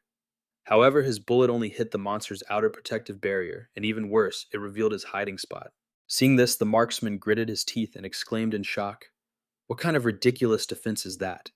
Witnessing his teammates' inability to harm the monster, another hunter drew a dagger and cursed. "Damn it, I really didn't want to use this." The female healer, who was busy healing everyone, turned to him and pleaded for help. "Do something quick." Dark G took the dagger and cut his own palm, letting the blood flow out, and said, "Get ready to heal me." At the same time, he flicked the red blood onto the white snow. Then Dark G began to chant, "Resentment, a curse of resentment shall befall you." A purple aura then rose up and spread towards the monster. It left the monster confused, not understanding what was happening. Suddenly, a spray of purple blood shot onto the monster's leg. Simultaneously, it quickly corroded its fur, skin, and bone like a destructive acid, releasing the pressure on the shield warrior. Realizing he was no longer pinned down by the monster, he shouted excitedly, "Nice!" Then the shield warrior stomped his foot hard into the snow for leverage and crouched down. Using his shield as a weapon, he fired a blast of pink energy, launching the monster high into the air. Beside him, waiting for this exact moment, the swordwoman raised her sword high with a cold, sharp gaze. She delivered a powerful slash, severing a part of the monster's body. The monster crashed heavily to the ground. It shrieked endlessly in pain. At that moment, its head was locked in the crosshairs of a distant scope. The marksman took a deep breath. Having locked onto the target, he shouted, "Power shot." He quickly fired a bullet imbued with a brilliant, pinkish-purple energy, which instantly pierced through the monster's head. Flesh and blood splattered everywhere, its purple blood raining down on the snow. Nearby, the wolfwoman was startled as she watched its blood gush out. She then hastily dodged to the side as the monster's giant hand came crashing down where she had just been standing. Seeing that it had finally kicked the bucket, the shield warrior relaxed and cursed. Then he pressed his earpiece and asked his teammates, "Is everyone okay?" The marksman was the first to reply, "No problems here." The female healer, while treating her lover, reported, "No one is seriously injured," while the dark girl whimpered that it hurt like hell, which was why he didn't want to use it. A short distance away, the swordswoman hugged herself and grumbled, "I'm not okay at all, because it's freezing to death." Hearing that, the shield warrior, standing next to the monster's corpse, reluctantly said, "That's not going to help. Let's cut it open." He planted his shield in the snow and instructed if we burn its fat, we can stay warm. "You two cut it open and just take out the fat." Immediately, the dark girl held a dagger in her mouth, put on her gloves, and replied, "Got it," while the shield warrior gazed into the distance. There was still only the white of the snow. He announced in the meantime, "I'll find a shelter first. Let's get warm." Time flew by and evening fell in the dungeon. The stars in the sky cast a purple light down on the snowy mountain range, and an igloo temporarily built by the hunter team was emitting smoke. Inside, everyone was burning the monster's fat for warmth. The dark girl hugged the healer from behind, sitting silently and watching the fire. Meanwhile, the swordswoman chatted dejectedly, with her eyes closed anyway. "Do you guys think we'll be safe?" The shield warrior, leaning against the ice wall with his eyes closed to rest, said, "Damn it, I never agreed to come here." Seeing this, the swordswoman played with her hair and turned to ask, "What should we do now?" "Captain," he looked at the tiny smoke hole in the wall and answered honestly, "I don't know either. That thing wasn't even the boss. And here we are in a pathetic state after killing just one monster." Then the shield warrior frowned, glanced around, and asked how much mana has everyone used up. After that, the marksman reported, "I have half left, we're done for." The dark girl announced, "I have about 70% left." Suddenly, the dark girl looked at the shield warrior and added, "Captain, I think we can get out of here." As soon as she said that, everyone leaned in close to him, waiting for a plan. This startled the dark girl. Then his voice echoed from outside the igloo. "My God just told me that we need to find the core of the monster we just killed." Immediately, someone shouted in agreement, "Let's get it. Gather the 10 spoils we collected." Then a dagger pierced the monster's thick hide. This was the person performing the dissection, while the captain stood beside them, watching intently. When a purple crystal appeared, the system announced, "You have found a hearthstone. Do you wish to return?" The shield warrior touched the system screen and doubtfully asked his teammates, "Did everyone get the message?" In the blink of an eye, without anyone needing to say a word, he chose to lead the team back. At the same time, a teleportation light flashed in the tech production room. Sung Jin-Woo meticulously used a laser tool to craft an exquisite pendant humming a catchy tune while he worked. Sung Jin-Woo squinted and sang, humming along without caring if it was in tune. "Close your eyes. A kiss on the ear, missing you is an addiction. I can't quit wrapped around each other like gentle waves. I am the wind, you are the tide." Even so, the laser tool in his hand moved precisely, emitting a sharp beam until the start and end points of the laser path met. Sung Jin-Woo exclaimed, "Perfect." After that, he observed it for a moment and said it was activated. Sung Jin-Woo held up the gold necklace with the newly completed flower-shaped pendant and hummed happily, "It's done." Holding it in one hand, he took off his safety goggles with the other and smiled with satisfaction. Modern technology is really the best, truly outstanding. It just keeps getting better and better. Since I have almost unlimited resources, I can speed up the creation of this type of item, even though I'm only a third-rank mage. Having finished it flawlessly by myself, Sung Jin-Woo squinted and cheered happily. "Good, super good," gazing at the necklace set with a red stone. He whispered, "I wonder how Akashic will rate its rarity appraise."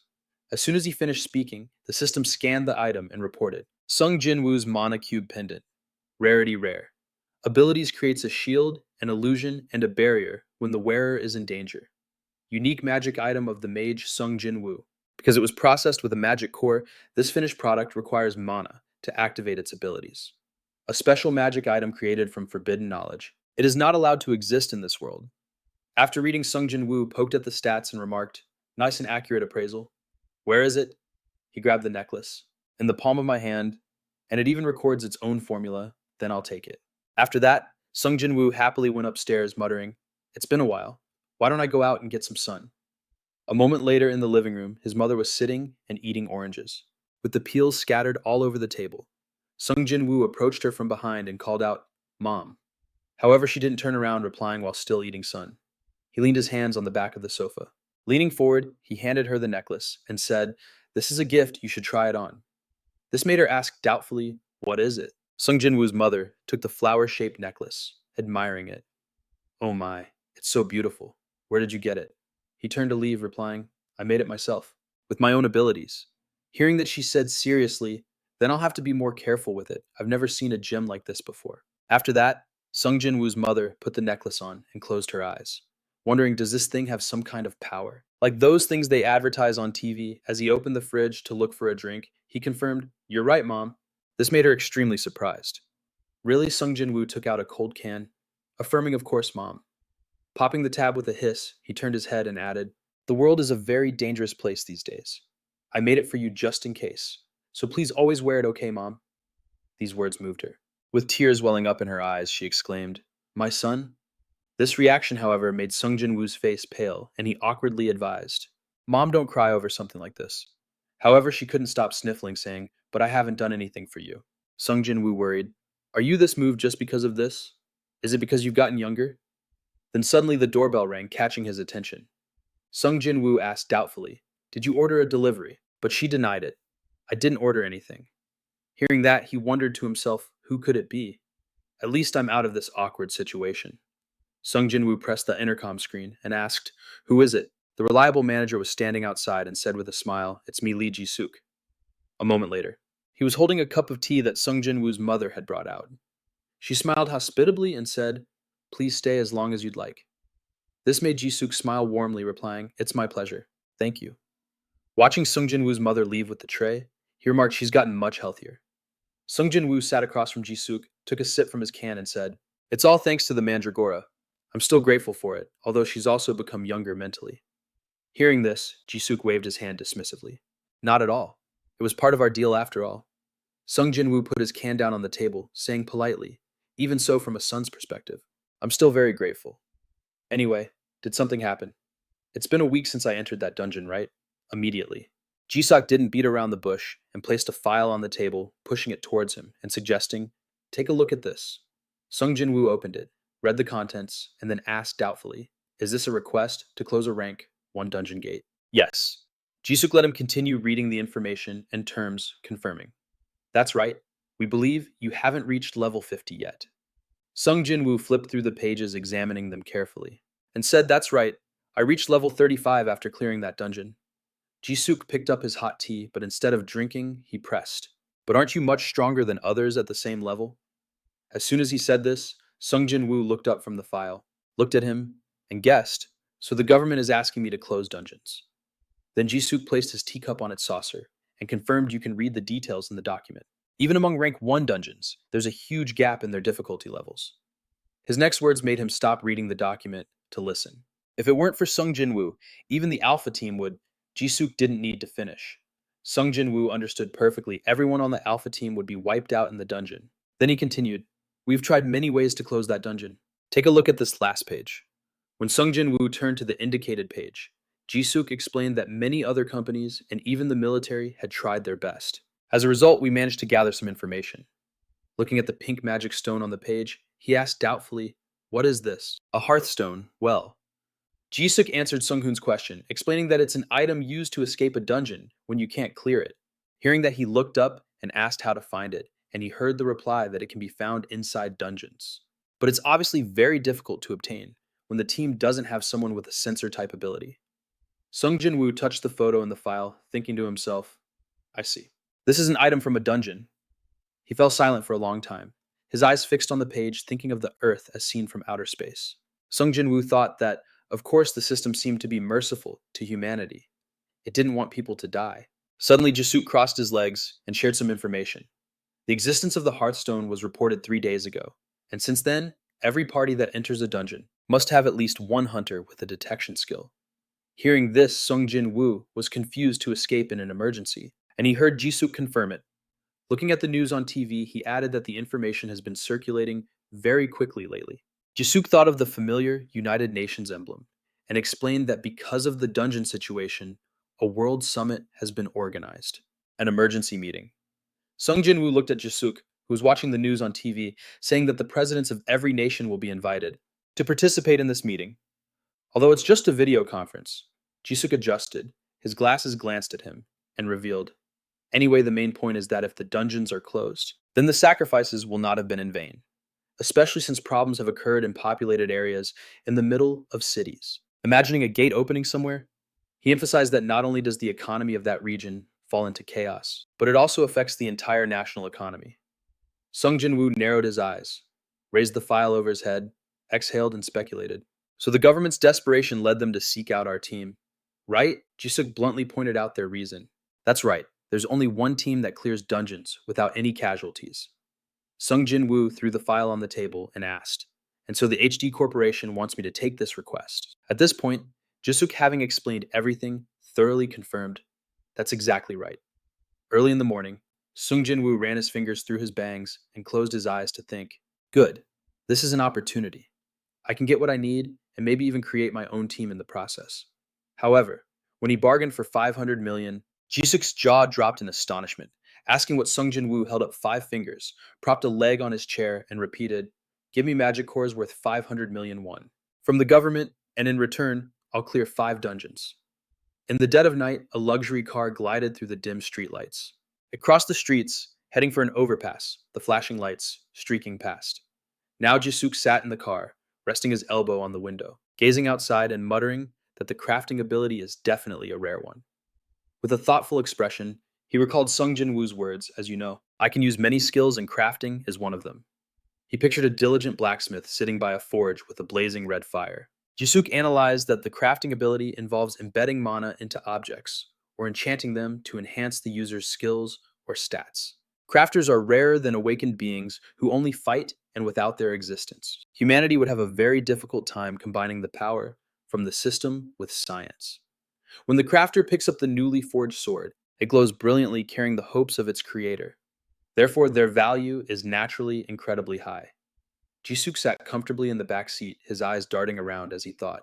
Even so, their value still doesn't match that of top-class awakened beings on the battlefield. Yes, suddenly he received a call through his wireless earpiece and answered, yes, this is Lee Jisuk. On the other end of the line, the chairman didn't bother with greetings and asked immediately, Director Lee, have you reached an agreement? Yes. Jisuk became serious and reported on his exchange with Sung Jin-Woo. He requested an additional condition. Mr. Chairman. This made the chairman ask doubtfully. A condition? Jisuk replied. Yes. He wants magic cores worth 500 million won. 0.01. Then Jisuk looked out at the bright streetlights from the car window and continued, just as we assumed he admitted to having crafting abilities. However, Sung Jin-Woo needs magic cores to craft his items. Hearing this, Dae-suk, standing by the window in his office, asked, how do you think the government will react? Now, Jisuk frankly shared his opinion. I believe they have no choice but to go along with it. The car continued to speed down the road. Passing through a dark area, he emphasized, because he's the only one who can solve the problem. With the rank 1 dungeons, if we can conquer those dungeons for only 500 million, then I'd have to say that's a cheap deal. Dae-suk pulled the curtain to look outside, raising a difficult issue that if they don't gain anything from it, those politician scumbags would sell their own country. However, he then let go, allowing the curtain to close again, saying only one person could do as you say, because the level limit is the second biggest problem.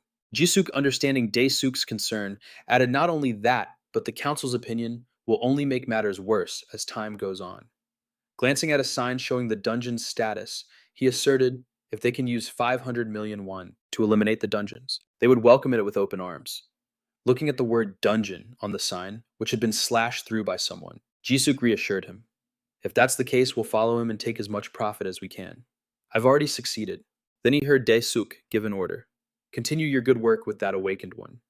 We will handle the negotiations with the politicians and the government. Having received his permission, Jisuk happily expressed, yes, thank you very much, sir. On the other end, Dae-suk said his goodbyes. Good work. Let's have dinner together sometime while waving over a subordinate. General Manager Kim, Contact Representative Park. Sitting in the car, having likely heard his final words, Jisuk let out a sigh of relief, because the boss had agreed to his methods. He tossed his wireless earpiece onto the seat as if shedding a burden. Damn, Jisuk held his head, took off his glasses, and sighed. Everything good is happening too fast. It's so tiring. The car's taillights suddenly lit up a signal that the driver was slowing down on the highway. The heavy traffic was inching along the road. They had hit a dead stop, even in the middle of the night. As time flew by, Sung Jin-Woo, while putting on his jacket, told his mom, I'm going out for a bit, as she was also grabbing her handbag. getting ready to leave, and said, "Really? The dungeon dweller is going out." He then asked, "Where are you going, Mom?" She checked her handbag, squinting as she replied, "I'm going to visit Masuki. I can't keep telling her to come over to our place anymore." And hearing Sung Jin-Woo's concern, "Did you call for a car to pick you up?" She walked down the stairs, watching him put on his shoes, and reassured him, "What's there to worry about? I can just take the bus." But Sung Jin-Woo disagreed. "Mom, this is part of the contract. Please call for a car to pick you up. Otherwise, he'll just get paid for doing nothing." Hearing that, Sung Jin-Woo's mother covered her mouth to hide a smile. "Really?" Seeing her attitude, he glanced over his expression. A mix of 3 parts, helplessness, and 7 parts, I knew it. Mom was definitely thinking of taking the bus. Immediately, Sung Jin-Woo picked up his phone and announced, "Don't worry, I'll call him," causing her to hastily shout, "I told you I don't need it." But he had already made the request to the person on the other end of the line. "Is that Manager Kim? Please send us a car. No, my mother is going out." Well, see, after that, it seems Manager Kim asked about Sung Jin-Woo's own transportation. While unlocking his vehicle, he explained, "Because I have this." Ending the call, Sung Jin-Woo put on his helmet and exclaimed cheerfully, "Let's go." Then, with the help of a pink magic aura, his motorcycle shot forward, tearing through the wind as if it were flying. Sung Jin-Woo's gaze was incredibly intense. He was thinking about something. Yes, the night before, while sitting on his bed, Sung Jin-Woo was texting on his phone. "I need my own team. Yes, I've decided." After that, he asked about arranging a meeting. "Can everyone meet for a bit tomorrow? We haven't been in touch since the last hunt, but if everyone's okay with it, how about we meet tomorrow? I have a few things I want to talk to you all about." In the Alpha Team's group chat, Jisoo responded immediately. "Sure thing." Dojin, dripping with sweat and probably working out, also stopped to text back. "I'm good too." Cha Ha-in, lying comfortably face down on her bed, asked for the location while Sang Jin, who was eating across from Jin Sak, confirmed for both of them. "Young Nim and I will go too." So now Sung Jin-Woo is riding his motorcycle to their meeting spot, a large sign pointing straight ahead to Seoul. Vroom, vroom, vroom. A right turn leads to Jinjae Oppa. Jinjin, a left to Yangpyeong. After some time, Sung Jin-Woo finally arrived at the cafe. He walked in and immediately looked around, searching for familiar faces. Instantly, Cha Hae-in, who was already sitting with everyone, waved and called out, "Oh, Oppa, over here." Seeing that he was the last one to arrive, he scratched his head sheepishly. "I was the one who called everyone, but I'm the one who's late. Sorry." However, Cha Ha-in winked playfully, covering her mouth as she said, "You're not late, Appa. We've only been waiting for 10 minutes. We haven't ordered anything yet." Sung Jin-Woo sat down, scratching his head awkwardly. "That's good," but he was still a bit flustered. Tran Du-jin gestured and suggested, "Why don't we get started after ordering something?" A little later, their table was filled with cakes and drinks, and that's when Sung Jin-Woo began to speak. "The reason I called you all here today is because I have a proposal for everyone here." Cha Hae-in, eating a piece of cake, widened her eyes curiously. "A proposal?" Sang Jin, wearing a beanie that nearly covered his eyes, smiled teasingly. "A proposal? I knew you didn't call us just to hang out." The others nodded in agreement, and Jisoo chimed in, "I knew it. Someone who never eats out after work suddenly calls everyone up." This made Sung Jin-Woo pause, then he quickly realized they were talking about him. So he scratched his head and gave a forced laugh. "Ah ha ha, sorry about that." Without making them wait any longer, Sung Jin-Woo got straight to the point. He took out his magic staff. Seeing this, Dojin asked in amazement, "Isn't that your magic staff?" Sung Jin-Woo placed it on the table and winked as he introduced it. "This is an item that I crafted." These words made Sang Jin and Jin Sak's jaws drop in astonishment, and they shouted, "Huh, crafted an item." Cha Hae-in looked at it and immediately pulled up the system to check. Whoa, its stats are freaking impressive. It's no different from items you get from reward boxes. Dojin suddenly became serious, his eyes fixed on Sung Jin-Woo as he speculated, "Is your proposal related to the item you crafted?" Sung Jin-Woo looked at his teammates, who were extremely eager to hear what he had to say, and said, "I will help you all obtain new skills and even powerful items." Then Sung Jin-Woo winked, continuing with a mischievous expression, "However, it will cost you all something." Hearing this, Cha Hae-in asked blankly, "Cost us?" Meanwhile, Jisoo stroked her chin and exclaimed, "An amazing item, but if we can also learn new skills, that's just insane." Sometime later, as a door closes shut, beeping as someone enters a passcode, Sung Jin-Woo's voice echoes, "That's right, that's why a safety mechanism will be established." Cha Ha-yin opens the door and enters her room, recalling his words, I have a skill that creates a contract between two people. If one person deviates from this contract, their life will be forfeit. She lets out a sharp breath, as if finding it very difficult to accept Sung Jin-Woo's proposal. As soon as Cha Hae-in entered her room, she flopped face down onto the soft mattress, thinking about his condition. I will decide on one contract with each person for one skill. Then she rolled onto her back, spreading her arms and legs out as she wondered, what should I do? Cha Hae-in's hand clenched into a fist, hesitating unsure of what to do, when suddenly her phone rang. When she picked it up and opened it, she saw a message from Hani. Help me out this time. I promise it's for real this time. I'm thinking of opening a shaved ice shop. It's really popular these days. It's the trend, I'm not lying. I've already researched it. Cha Hae-in frowned, staring at the series of messages from her mother. This time it's a jackpot. What do you think, Cha Hae-in? But not only did she not reply, she also threw her phone aside with barely contained anger. Damn it. Cha Hae-in sat up, looking sullenly at the discarded phone and grumbling, I was in such a good mood.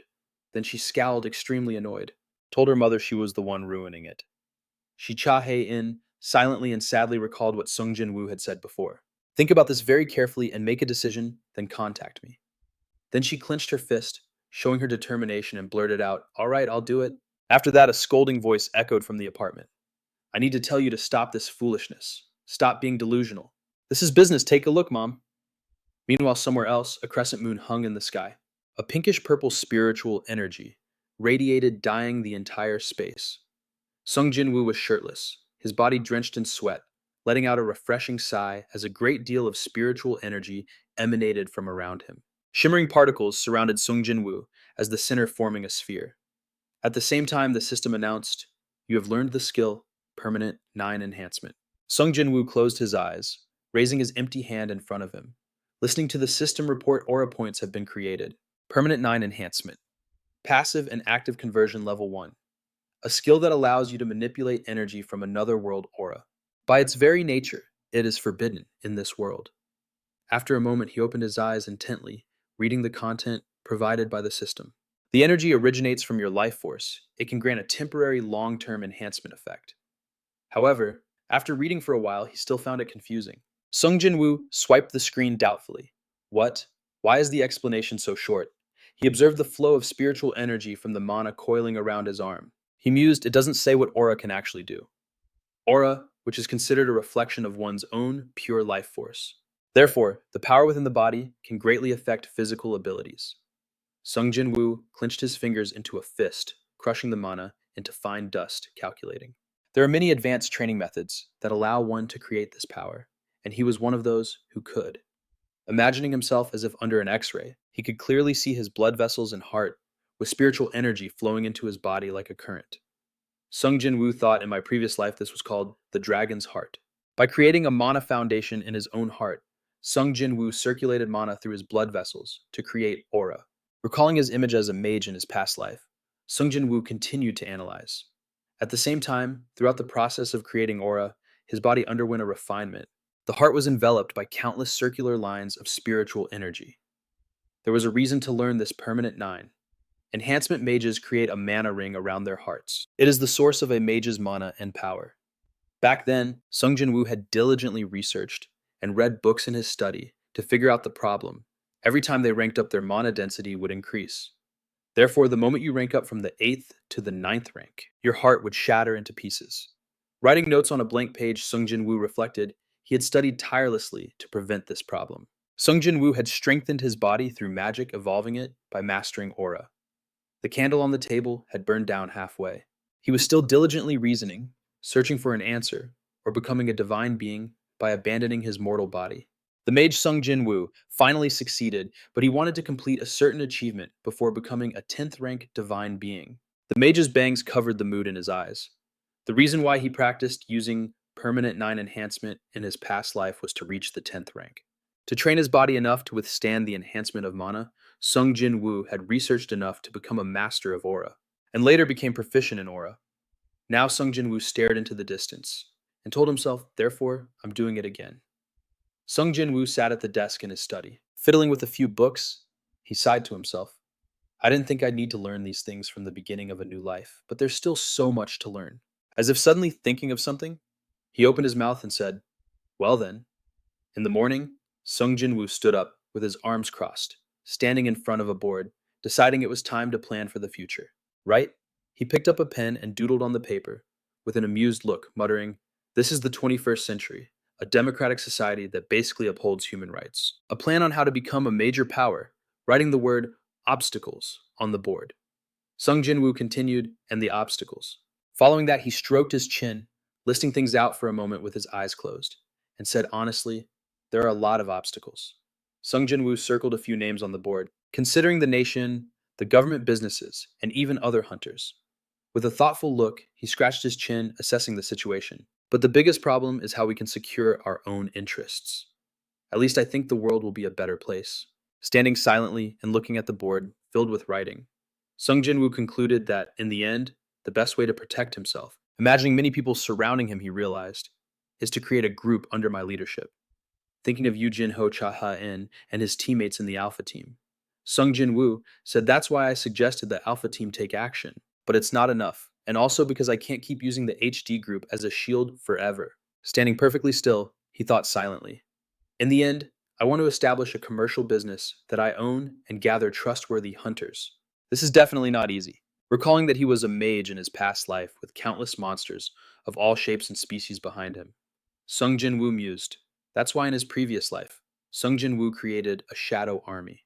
Looking at the marker in his hand, he resolved anyway. This is what I need to do.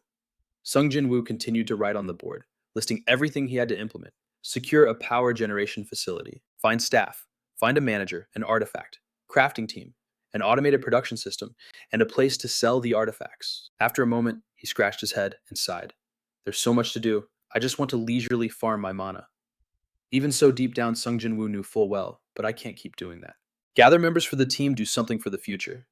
So let's move on from that topic for now. Staring at what he had written, he spoke what I need now as Sung Jin-Woo wrote, while thinking of course to strengthen my body, and told himself, let's secure a power generation facility first. Putting a star next to the items for the power generation facility and staff, he decided, I need more mana and manpower.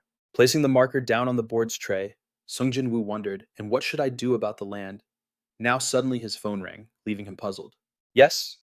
As he picked up the phone and spoke, Yes, director. On the other end of the line, Jisuk said immediately, I'm calling because there's something you should know. Hearing that, he wondered, his voice hurried. So what's going on? Then Sung Jin-Woo heard Jisuk announce, it's been approved. This confused him. What was approved? Sung Jin-Woo's eyes widened in confusion as he heard him explain the request for the valuable magic core. Your 500 million, 1-1. It has been approved. He placed his hand on two thick books on the table, remarking, That's good news. Then Sung Jin-Woo looked out the window and replied nonchalantly, I understand. Thanks for the call. Watching the wind turbine stop as the sky grew calm, he thought to himself, it's time to make a move again. Under the sun in front of the National Assembly building, a dungeon gate appeared. Reporter Jin Jung and his colleagues were reporting on the event. We are currently right in front of the National Assembly building where many high-rank hunters are securing the area around the dungeon. Glancing at the armed soldiers nearby, he continued, a representative has stated that the HD group will assist in assessing the dungeon's situation. Suddenly seeing something made Jin Jung exclaim, Ah! Then while still holding the mic and reporting, he ran in one direction, announcing the hunter has arrived. We'll try to get an interview. As Sung Jin-Woo arrived at the gathering point, he stopped in his tracks, rubbing his wrist and muttering, They really did it. This puzzled the soldier beside him. Excuse me, I didn't quite catch what you said. In front of Sung Jin-Woo, the reporters were being held back by security, but the camera flashes were relentless. He replied, It's nothing. I was just talking to myself. Watching the glowing dungeon gate, the reporters all tried to speak at once. Hunter Sung Jin-Woo, may I ask you a question? Can he really clear a dungeon solo? In the morning, Sung Jin-Woo squatted on the barrier wall, preventing people from getting near the gate, listening to the noisy reporters. Is there any reason why you're entering the dungeon alone? Hunter Sung Jin-Woo didn't answer them. He turned to look at the association. Staff told him to take care of his place, and the person responded with a thumbs up. Leave it to me. Then Sung Jin-Woo jumped down decisively. As he stood beneath the gate, the system announced that this was a dungeon for level 50 or below. Do you wish to enter? Sung Jin-Woo replied affirmatively. I'll go in now. Then he pressed the Y to confirm his entry into the dungeon. Sung Jin-Woo closed his eyes, sensing the dungeon. What is this? My skin and nose are being irritated. This is... He snapped his eyes open, frowning as he confirmed poison. Standing in the dungeon, looking at the eerie purple-pink smoke swirling everywhere, Sung Jin-Woo deduced, "Now I know why no team has returned." Then he looked at everything shrouded in a hazy atmosphere. The trees were all bizarre. Sung Jin-Woo realized this was a place filled with poisonous gas, a toxic area just as he had heard. It was an area known for its poison and venomous creatures. Even the plants were poisonous. He pinched his nose, glancing around. Judging from the insects to the reptiles, perhaps even the animals had dangerous poison or venom. With that, Sung Jin-Woo strode deeper into the dungeon, but to inspect the situation here more closely. The poison was also concentrated in the air, which was why his skin and nose were irritated. Thinking of his teammates in the Alpha team, Sung Jin-Woo considered that everyone would die if they came to a place like this unprepared. He glanced around and muttered, "It was a good idea to come here alone. Anyone else would just be useless." Sung Jin-Woo confidently raised the ring on his finger, but he was different. At the same time, Sung Jin-Woo activated the magic from the ring, revealing that this ring for which he used a magic core worth 250 million won had a simple function. Magic circles appeared, and Sung Jin-Woo shouted, "Dimensional summoning." There were two artifacts housed within this ring, and at the same time, a crown appeared. It was a high-grade multi-environment survival ring, and the system announced, "Player Sung Jin-Woo's artifact has been activated." Then the crown floated up behind his head, and he saw the system report. Beginning purification, detoxification status, restoring physical condition, initiating protective magic. But the light radiating from the crown, this divine aura, was just from a simple artifact. An extremely rare item, usually equipped by a mage or an extremely high-level player with a protective crown. Sung Jin-Woo confidently advanced into the dungeon, thinking to himself that it was a good idea to craft useful items for a special environment like this. As soon as he finished that thought, he took out another item. The second artifact was a six-legged robot spider. The giant spider stood beside Sung Jin-Woo like a bodyguard. It was actually a type of golem created by magic, and although it was an artifact, it was much more beautiful than today's robots. From a modern society, developed enough to create such a useful and intelligent artifact. Also, unlike what one might guess, this robot didn't use electricity, but used mana as fuel. Then Sung Jin-Woo placed his hand on the robot spider's large leg and said, "All right, let's go." Then he lightly grabbed onto its leg and jumped onto the robot spider's back. Once he was settled, Sung Jin-Woo ordered it to start searching for recent signs of life, excluding intelligent life forms. With a cold gaze intending to let no one escape, he declared, "Kill them all." As soon as he spoke, the robot spider's eye glowed, and it replied, "Commencing master's request." As for Sung Jin-Woo, he had anticipated everything a mage should always be prepared for anything without exception. The robot spider shuddered once, and at the same time, its body was lifted by its large legs. With enough money knowledge, time and preparation, anything is possible. Next, the weapon covers opened up, revealing gun barrels inside ready to fire. The robot spider fired laser beams, shooting in all directions, scanning the entire surroundings. The laser beams even pierced through obstructing tree trunks to search for living things. Wherever the robot spider went, the laser beams swept around even in places covered by the dense, poisonous smoke. Wherever the robot spider went, the laser beams swept around even in places covered by the dense, poisonous smoke. It didn't stop them from working. Suddenly, a laser gun shot a thin beam of light forward, cutting a square shape on the ground. At the same time, smoke rose and then erupted into a brilliant golden flame. Soon Sung Jin-Woo narrowed his eyes and summoned his magic staff, saying, "Should I lend a hand?" Raising the glowing staff to the sky, he commanded, "I call upon you, ruler of mana." As soon as Sung Jin-Woo shouted, "Amplify mana," a constellation of light exploded like a star in mid-air. As the light blossomed above his and the robot spiders' heads, Sung Jin-Woo continued to direct, "Let the embers converge into one." He frowned, his cold gaze fixed ahead, and shouted, "Amplify the flame." As the words left his mouth, an arrow of light shot through the energy circle. It hit a high branch, causing the tree trunk to explode. Next, a fierce fire erupted in the forest, incinerating everything within a 10-meter radius with a blinding flash of light and smoke. Sung Jin-Woo raised his arm to shield his eyes, exclaiming, "It burns so fast, just as effective as I'd hoped. If I just burn everything, then the monsters will die along with it." Suddenly the system announced, "You have leveled up." Hearing this, he opened the screen to check, wondering, "Burning monsters to death gives me experience too." Seeing that the information was correct, Sung Jin-Woo crossed his hands behind his head, leaned back on the robot spider, and closed his eyes confidently. As long as you fight from an advantageous position, that's what magic can do. It's all like the art of war or the 36 stratagems. Lying down and watching the blinding fire before him, Sung Jin-Woo declared, "Anyway, keep burning everything." Hearing this, the robot spider obediently chirped and began to carry out the command. After a while, the forest fire grew more intense, the flames reaching for the sky. Suddenly, the robot spider shouted a warning. "Master 12, bright life signatures detected." Sung Jin-Woo sat up, opening his eyes to listen to its report.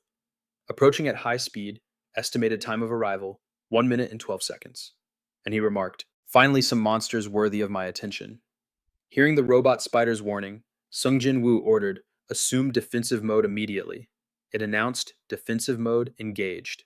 At the same time, a protective sphere appeared enveloping the two of them. As it deployed the defense, the robot spider announced, "ETA 10 seconds." Sung Jin-Woo focused his gaze downward, curiously wondering, what could it be? Suddenly, a giant monster appeared, roaring menacingly. Seeing it, he wondered, a centipede. Inside the protective sphere, Sung Jin-Woo looked up, remarking, "It looks pretty strong." His eyes widened as he analyzed the centipede monster in astonishment. About 10 meters long. Has anything like this ever appeared in a dungeon? On the other side, the monster had found its target, and was ramming continuously against the protective sphere.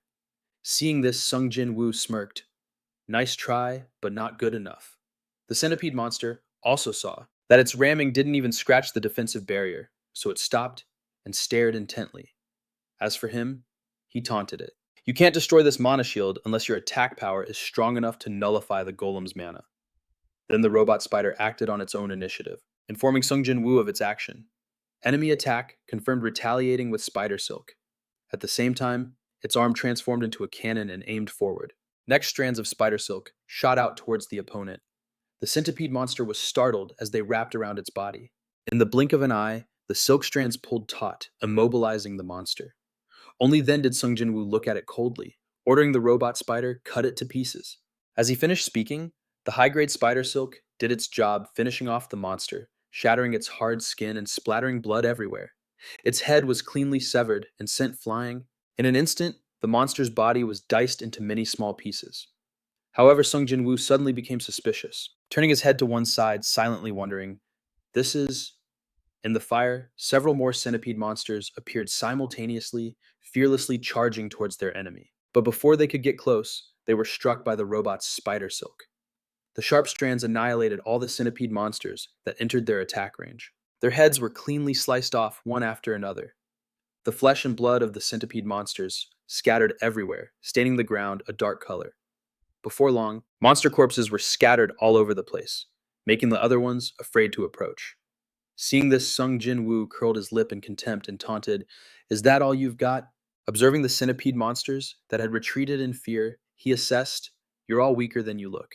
Ignoring Sung Jin-Woo's taunt, the monsters slowly advanced again. Surrounding Sung Jin-Woo and the spider robot, he held his magic staff horizontally, conjuring turquoise energy as he sneered inwardly. "Besides, you should never let a mage know your distance."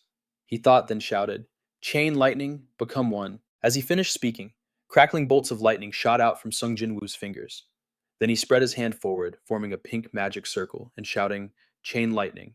Immediately, a blinding light shone down on the centipede monsters, and in the blink of an eye, a thunderous explosion of heavenly lightning infused with mana erupted, incinerating everything. From a distance, the light of the heavenly lightning could be seen billowing upwards. The system suddenly announced, "You have leveled up." This was the result Sung Jin-Woo wanted, and he remarked with satisfaction, "Good. They only had fire resistance, and nothing else." Then he stared blankly at the system screen, checking the stats and muttering, "I just went up another 3 levels. That mob was supposed to be strong, but they were so weak to me." After that, Sung Jin-Woo glanced silently in one direction. Mana was burning some distance away from him. Sung Jin-Woo thought to himself, "I've already burned through all the mana stones. This is the second time I've destroyed them. I need to be more careful." Looking into the distance, where the firelight couldn't reach, he wondered anyway, where's the boss? Meanwhile, deep in the forest, a hidden gate flickered within a rock crevice. A pair of glowing red eyes flashed in the dark, and it growled with extreme annoyance. Suddenly, a blinding light flared up, as if the monster was furious.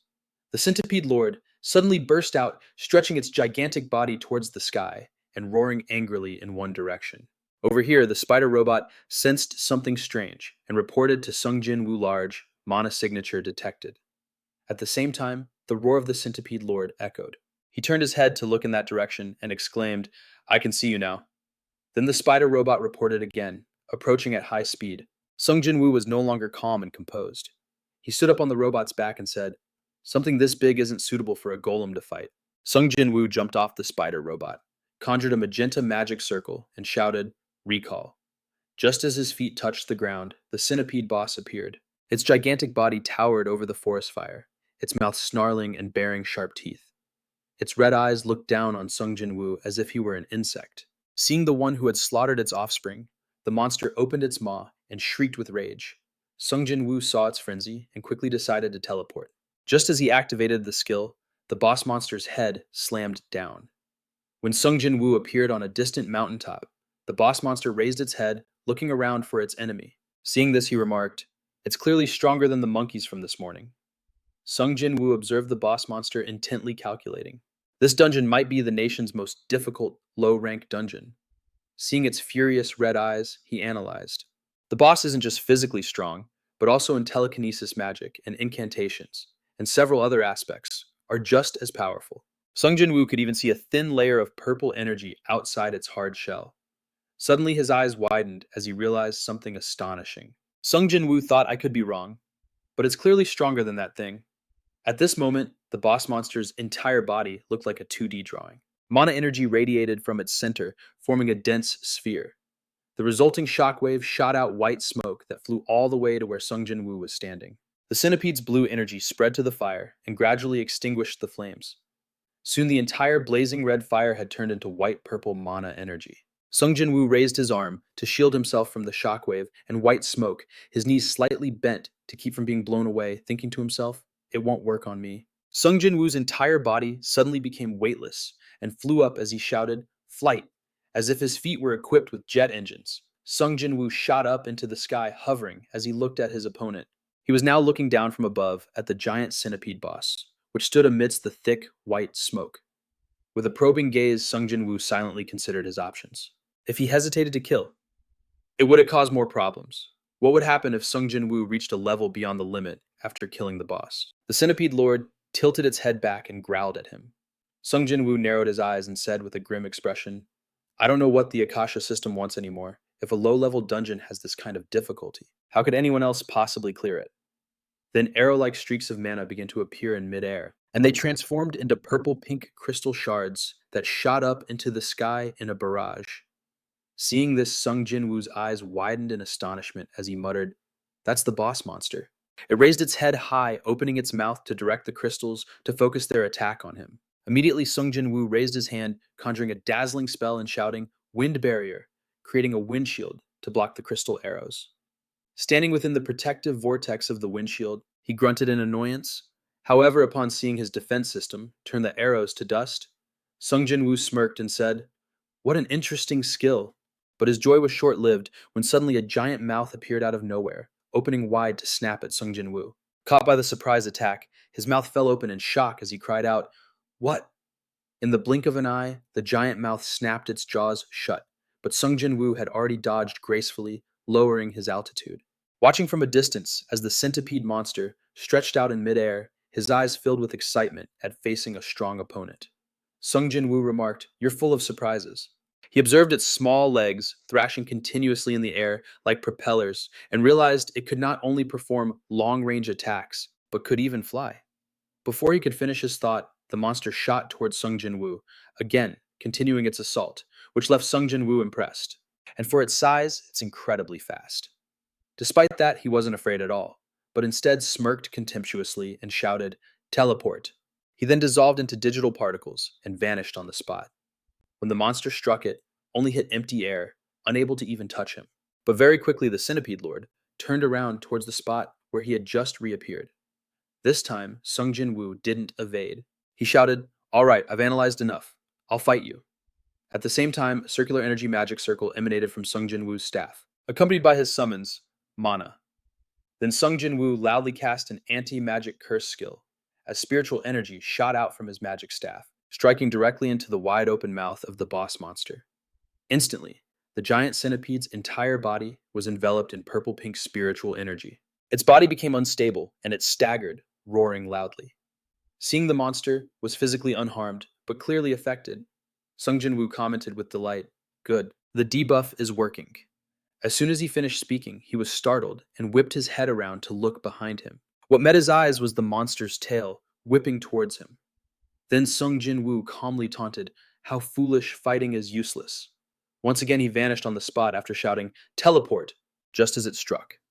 Reappearing in a safe area nearby, Sung Jin-Woo turned to face the monster. However, his eyes widened in shock, as if he had seen something completely unexpected. The rain of crystal arrows was now locked onto Sung Jin-Woo himself. He gasped in alarm, turning to teleport and wondering in disbelief. Did it predict where I would teleport? I have to defend. I need a shield. Hush, hush. Before he could even retrieve a defensive item, Sung Jin-Woo saw another rain of arrows closing in on him. He crouched slightly, gritting his teeth in frustration and shouting, "Damn it, it's too late." Sung Jin-Woo's whole body tensed up, and he wrapped his arms around himself, thinking, "Block it, my armor." However, a bloody gash was still cut across his cheek. He gritted his teeth and hissed in pain. At the same time, a thick cloud of white mana smoke billowed up, followed by an explosion in midair that covered a large area. Its shockwaves shot out, revealing thin, thread-like energy beams. Then the centipede monster looked up at the sky, seeing the white smoke gathered into a cotton-like ball in midair. Inside it, Sung Jin-Woo's figure appeared faintly, his status unknown. He slightly opened his mouth and let out a long breath, remarking, "It seems I'm injured, but it's not too significant." Sung Jin-Woo's right hand hung limply, his left hand tightly clutching a crystal shard. That was too dangerous. If I hadn't defended it, could have been much worse. Overcome with anger, Sung Jin-Woo crushed the crystal shard to turn it to dust. Then his eyes became furious, glowing with a blood-red light as he gritted his teeth in anger, thinking the creature was truly weak and shouting, "You'll pay for this 1,000 times over." Sung Jin-Woo raised his hand, preparing for a finishing blow, while in the sky, dozens of six-pointed star magic circles appeared, densely packed. Then under Sung Jin-Woo's command, each circle fired a fiery golden beam of spiritual power, all of them striking the boss monster's body at once. Immediately after, a chain of explosions erupted, scorching the centipede lord and making it shriek in agony. Meanwhile, Sung Jin-Woo floated in midair, watching the embers fly everywhere. Seeing that he had a moment of peace, he started using healing magic, conjuring blue spiritual energy, to treat the cuts on his body. At the same time, his eyes flashed with a blood-red light as Sung Jin-Woo used the time acceleration skill again. Seeing the monster was completely unscathed. Even after being engulfed in a sea of flames, he shouted, "Physical enhancement!" Suddenly, a barrage of crystal arrows shot towards Sung Jin-Woo, but he skillfully dodged them. Then, burning with rage, Sung Jin-Woo flew toward the centipede lord, hissing, "Limit, break." At the same time, his magic staff conjured blocks of energy as Sung Jin-Woo summoned the lightning of destruction, forming a blade of pure lightning from the staff. He charged at the monster, yelling, "I'm sending you to your grave. I'll finish you now." In the blink of an eye, a ribbon of spiritual energy shot toward the centipede lord. Next, the brilliant golden light of the divine thunder plunged straight into the monster's growling open maw, and in an instant, a blinding light shone everywhere, revealing the centipede lord's body split vertically in two, sending it to the afterlife. In the light, Sung Jin-Woo raised an eyebrow as he surveyed the battlefield, remarking with a sigh, "Boring." He looked at the boss monster sprawled out dead and mumbled, "I think I've changed a lot." Then Sung Jin-Woo scratched his chin, thinking with a pensive look that in his past life he was not this impulsive. It seemed that when provoked, his temper had gotten a little shorter in this life. However, Sung Jin-Woo quickly scratched his head and reassured himself that it was not necessarily a bad thing, and opened the system screen, thinking that he was still himself. The Sung Jin-Woo of his past life and the Sung Jin-Woo of the present were one and the same. As a box-shaped item appeared, the system announced, "You have earned the achievement, first to clear a dungeon solo. All stats plus 5 inventory slots plus 2. You have received a steel reward box for clearing the dungeon." Seeing this, Sung Jin-Woo smiled in satisfaction, exclaiming, "Not a bad reward." He then held the item in his left palm, squinting to examine it, and looked at the giant centipede lord lying twisted on the ground. Sung Jin-Woo figured it would take a while to collect these corpses. Under the dungeon's hazy sky, he sighed. What a pain. Meanwhile, outside the dungeon, mobile news vans were buzzing with activity. An announcer's voice was heard. It has been 4 hours since he entered the dungeon, but there has been no sign from the dungeon, the monsters, or Sung Jin-Woo. On a handheld screen, reporter Jin Jung was broadcasting live. Currently around the gate, high-rank hunters and the army were preparing for battle. in case the worst case scenario occurred. Here, Jin-Ho frowned as he watched the news and said, I know Sung Jin-Woo is a special case, but do you think he'll be all right? Beside him, Yu-Jung winked and raised her index finger, asserting, he'll be fine, we're talking about Sung Jin-Woo Oppa here. But despite her confident words, she was actually worried on the inside. Even so, I'm still a bit worried. He'll be okay, right? Suddenly, Jin-Ho exclaimed, oh, he's out. Immediately, Yu-Jung leaned in to look at the screen in Jin-Ho's hand, asking, where is he okay? Seeing Sung Jin-Woo walk out of the gate completely unscathed, Jin-Ho replied, he looks perfectly fine. Jisoo added admiringly, Sung Jin-Woo is so cool as always. Looking at his handsome face on the screen, Yu-Jung narrowed her eyes and suggested, let's call him. Inside the Alpha team's specialized vehicle, she took out her phone and said happily, since the director is also near the gate, if we call him now. However, Jinsu quickly held up a hand to stop her. Wait, I'm sure both Sung Jin-Woo and the director are busy with reporters. Later, as the car was still rolling down the road, Cha Hae-in asked doubtfully, you think so? Is he okay? Yeah, he's fine. Then she heard someone grumble. Aren't you uncomfortable too? He just cleared a dungeon all by himself. These words made Cha Hae-in freeze. She fell silent, not knowing what to say. Seeing this, Do-jin glanced in the mirror, his face serious as he reminded him. It won't be long before he doesn't need our help if he keeps this up. To be honest, he's completely on a different level than any of us. He placed the tablet showing images of Sung Jin-Woo on the table and continued, if we want to stand by his side, we need to get much stronger. We need something else. Meanwhile, at the scene, reporters were snapping pictures non-stop. Someone shouted in shock, he's out. Hunter Sung Jin-Woo has come out of the gate, and suddenly the gate began to glow with a blinding light. A newscaster reported, this is unbelievable, the gate is closing. Sung Jin-Woo himself was blinded by its light, having to raise a hand to shield his eyes as he heard them comment, this is the first person in the world to solo clear a dungeon. Wait, I'm going to be blinded by these bright lights. Sung Jin-Woo then squeezed through the crowd of reporters. Ji-suk, overjoyed to see him safe, shouted loudly, you did it. Looking at him, Sung Jin-Woo squinted and said, I told you I would succeed. I was just worried a team would have had a really tough time. To be honest, this thing was too easy to solo. Gesturing for Sung Jin-Woo to come with him, Ji-suk praised, still. Amazing. So what kind of monsters were in the dungeon? But he just replied, I'll explain later. Right now, I want to rest for a bit. Suddenly, Ji-suk clasped his hands together, squinting his eyes in a pleading manner. Because this is a historic moment. Could you please answer a few questions for me? Please. This attitude made Sung Jin-Woo rest his chin on his hand, his face showing clear hesitation. However, a moment later he glanced at the reporters and silently decided, all right, the fame will be useful. Then Sung Jin-Woo turned towards them and agreed with Ji-suk.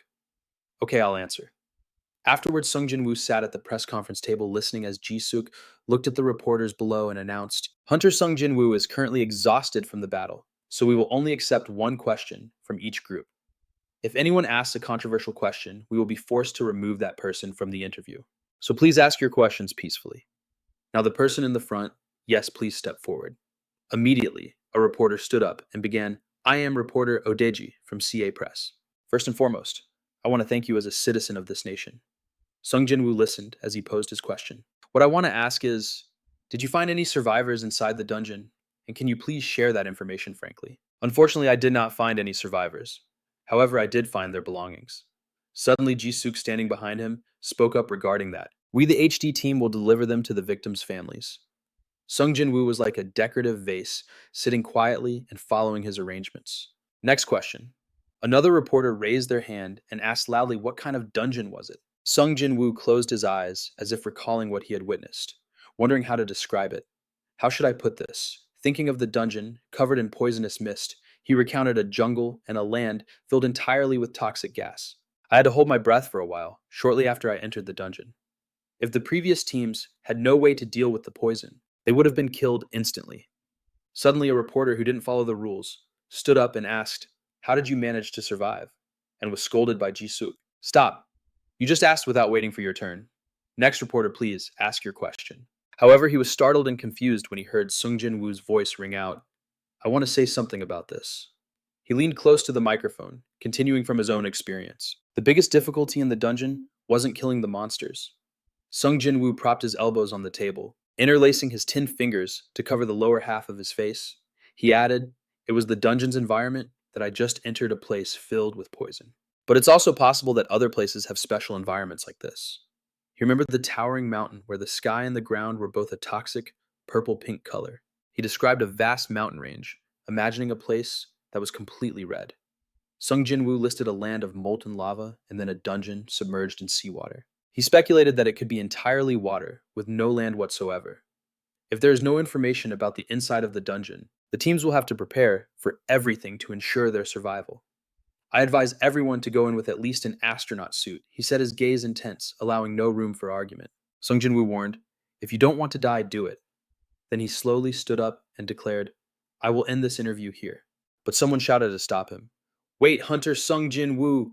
However, he still turned and walked away, ignoring them as they called after him. One more question, please.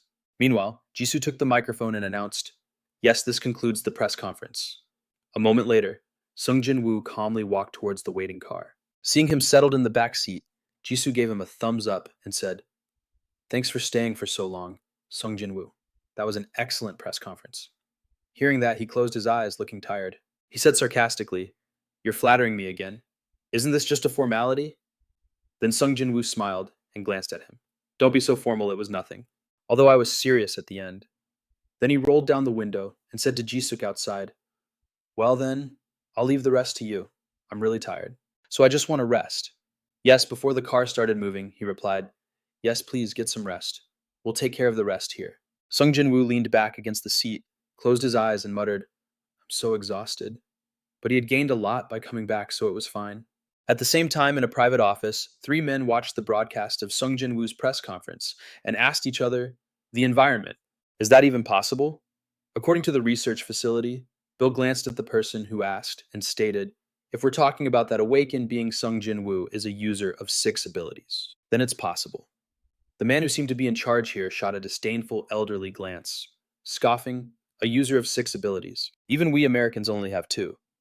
Then Frank leisurely leaned back in his chair, resting his chin on his hand and retorting, there's no rule that says one can't appear in South Korea.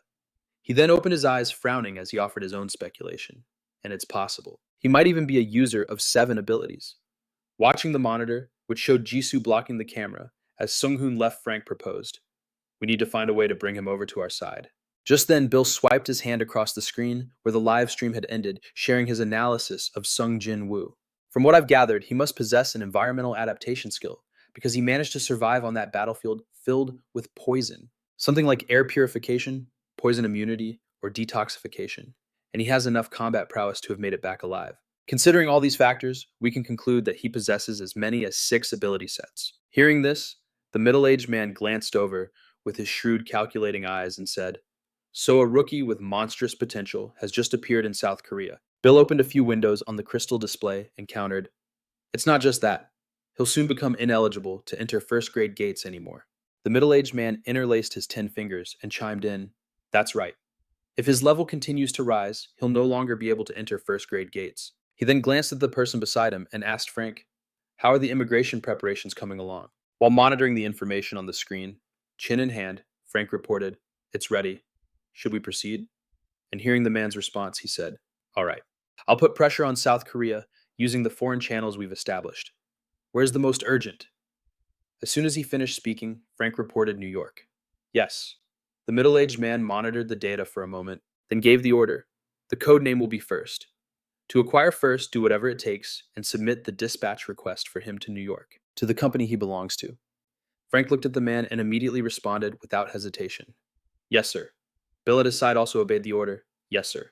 Meanwhile, in South Korea, at Sung Jin-Woo's home, a voice said, I have an idea. He looked at the stack of documents on the table, which were titled First Grade Dungeon Report. He said, first grade dungeons. The requirement is to be under level 50. It doesn't matter how many people enter, as long as they're under level 50. He observed the photos of the boss monsters from each dungeon that he and the Alpha team had encountered. Sung Jin-Woo continued his thoughts. They featured diverse, dangerous environments and boss monsters with rare abilities. This was the conclusion he drew from the reports. It wasn't much, but with this information, it should be possible to clear the first-grade dungeons without suffering too many casualties. Sung Jin-Woo narrowed his eyes, sharing his opinion. Human wisdom and knowledge always find a way. Ultimately, the problem is time. Even in this world, time is the most valuable resource. He also realized another problem. It takes a considerable amount of time to clear out the monsters that spawn from the gate within a vast, dangerous area. Suddenly, Sung Jin-Woo turned his head to the side, placing his hand on a document that read, New York City Dispatch Request. And mused. A large military force has to remain on alert in the area, considering the significant economic losses that region has suffered. It's no wonder this was sent to him. He leaned back in his chair, opened the file, and muttered, New York. It contained information about the incident at Brooklyn Bridge Park, where a dungeon gate had appeared. 3 teams of hunters had entered, but not a single one was able to close the gate. The current death toll is 81. Early in the morning, Sung Jin-Woo imagined a vast white mountain range, completely covered in snow. Snow. According to the information, it was an extremely cold environment, filled with monsters highly adapted to that climate. The temperature was 81 degrees Celsius, and monsters spawned from there, once an hour, thinking of a hazy red-eyed monster lurking in the blizzard. He muttered, Teams are still being sent in even now. This is probably even more dangerous than a poison dungeon, what a hassle. Sung Jin-Woo glanced at his desk full of papers. The fact that monsters spawned once every hour was the real problem. Another file lay ignored in a corner, waiting to be reviewed. Sung Jin-Woo crossed his arms, calculating in his head I might go if it were for a person, but it's too far. In these dangerous times, I should ensure the safety of my home. First, my mother's safety comes first. And maybe I should train more. Suddenly, his mother called up from the first floor. Son, it's time to eat. Sung Jin-Woo stepped out of his room, ignoring the documents, waiting for review, and replied, Yes, I'm coming. A table full of delicious-looking food was laid out, making him think that eating with his mother was the most important time of the day. Maybe it's because I didn't have anything you could call a family in my past life.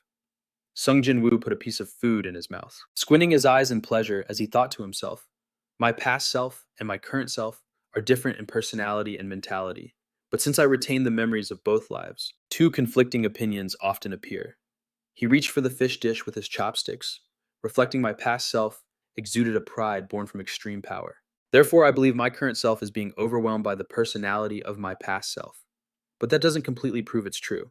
He picked up a hot piece of fish as Sung Jin-Woo assessed himself, remembering how he had recklessly smashed the centipede just out of anger. Suddenly, his mother looked at the news on TV, which was reporting on the dungeons, and spoke up. Isn't that too dangerous? Something about poison or whatever. Sung Jin-Woo turned to look at the TV eating and asking doubtfully that his mother glanced at the news, gossiping. It's fine because you're an awakened being, with strength-based abilities. No matter what you say, I'm still very worried. Then she quickly smiled, pointed at Sung Jin-Woo, and changed the subject. Anyway, Do-young was just talking about her daughter the other day. As soon as she said that, Sung Jin-Woo choked violently, making her panic. Are you okay? Here, drink some water. He took the glass of water from her, squinting defensively. Mom let me handle my own affairs, so don't worry too much.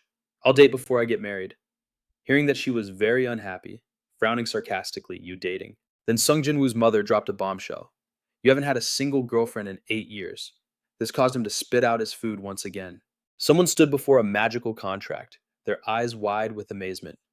A magical contract, a form of curse magic, creates absolute domination that others cannot resist.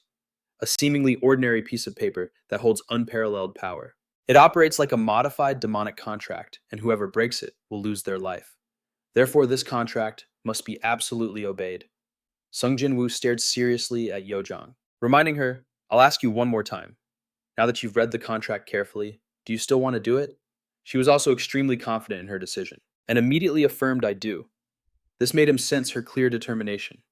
Then Sung Jin-Woo held out his hand and said, Then give me your hand. I need your blood to proceed. Without hesitation, Yojong let Sung Jin-Woo use magic to lightly prick her index finger. Even so, she still felt a sting and frowned, slightly groaning. Then Yojong dripped her blood onto the agreement paper, and heard Sung Jin-Woo say, Read the bottom part of the contract out loud. While putting her finger to her mouth to stop the bleeding, she paid attention to his instructions. It only works when the contractor reads it with their own will. These words made Yojong blush, and she turned and stammered, Do I really have to do that? It feels like I'm about to summon a furious black dragon or something. With a teasing look, Sung Jin-Woo urged her, Just do it. And he saw her reluctantly stammer her agreement. Then she took the contract and began to read Min. Yojong placing her hand over the contract that was radiating spiritual power. She swore, I agree to this contract, putting both my soul and my will on the line. Closing her eyes, Cha Hien leaned in, slightly continuing, because this is a pact formed by our very souls. No one can interfere with this contract. As soon as she finished speaking, Sung Jin-Woo reached out his hand and summoned a flame, and at the same time, the magical threads of the pact transformed into a brilliant golden fire. Then red threads shot out from Cha Hayen's wrist, while on Sung Jin-Woo's wrist, they also appeared and reached towards her. He said, "All right, the pact is complete." Hearing this, Cha Hayen's jaw dropped in astonishment, while Sung Jin-Woo rubbed the faint red thread on his wrist, looking at her as he heard the system's notification. The system is observing you. The pact has been recorded in the system. You have formed a pact with the player. Cha Hae-in, the system guarantees this pact. Seeing this, Sung Jin-Woo thought it seems the system is watching. Luckily, it has no intention of stopping me. Suddenly, Cha Hae-in fiddled with her wrist, curious and happy. Appa, a strange message just appeared. But Sung Jin-Woo just closed his eyes and calmly reassured her. Don't worry, that just means the pact was successfully formed. And now he cheerfully beckoned to Cha Hae-in with his finger, saying, "Let's go buy some clothes," which made her face go blank, unable to process the meaning behind Sung Jin-Woo's words. Then suddenly, Cha Hae-in blushed, startled and embarrassed, and started to stammer. Time flew by, and outside the sunlight shone down on the trees, looking incredibly warm. Panting as she ran, Cha Hae-in spoke up dejectedly. "Appa, do you want to go out for a date or something?" Sung Jin-Woo ran beside her, looking very serious. He replied, "Unfortunately, I don't have the time," which made Cha Hae-in's eyes crinkle into a smile as she teased, "You're so sly, Appa." She suddenly used a normal tone of voice. "A sly man." Then they continued to gossip while jogging. "We're just buying one set of clothes through this pact. I think you're the weird one. But nothing's changed at all. I've always been like this, you know?" "All right." Suddenly, Sung Jin-Woo turned his head to look at her and asked, "Anyway, what's your stamina stat?" Cha Hae-in panted, trying to keep up with his pace, and answered, 50 people who are healers need at least that much, otherwise others will backstab you." Then a moment later, she admitted, "I actually only have 45 points, and I trained until I was exhausted, but it only went up by 5. But how long have we been running?" However, Sung Jin-Woo said bluntly, "This is just the warm-up. We're going to keep running until we're completely exhausted."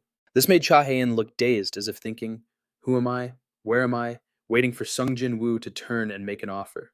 "I'll teach you what I mentioned last time when we're done. It's pretty exciting." Instantly, as if she had been healed, Cha Hae-in raised her hands and cheered excitedly. After some time, the evening sun began to set.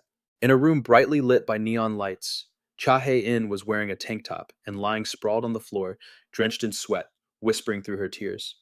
Seeing this, Sung Jin-Woo handed her a bottle of water, saying, "Here."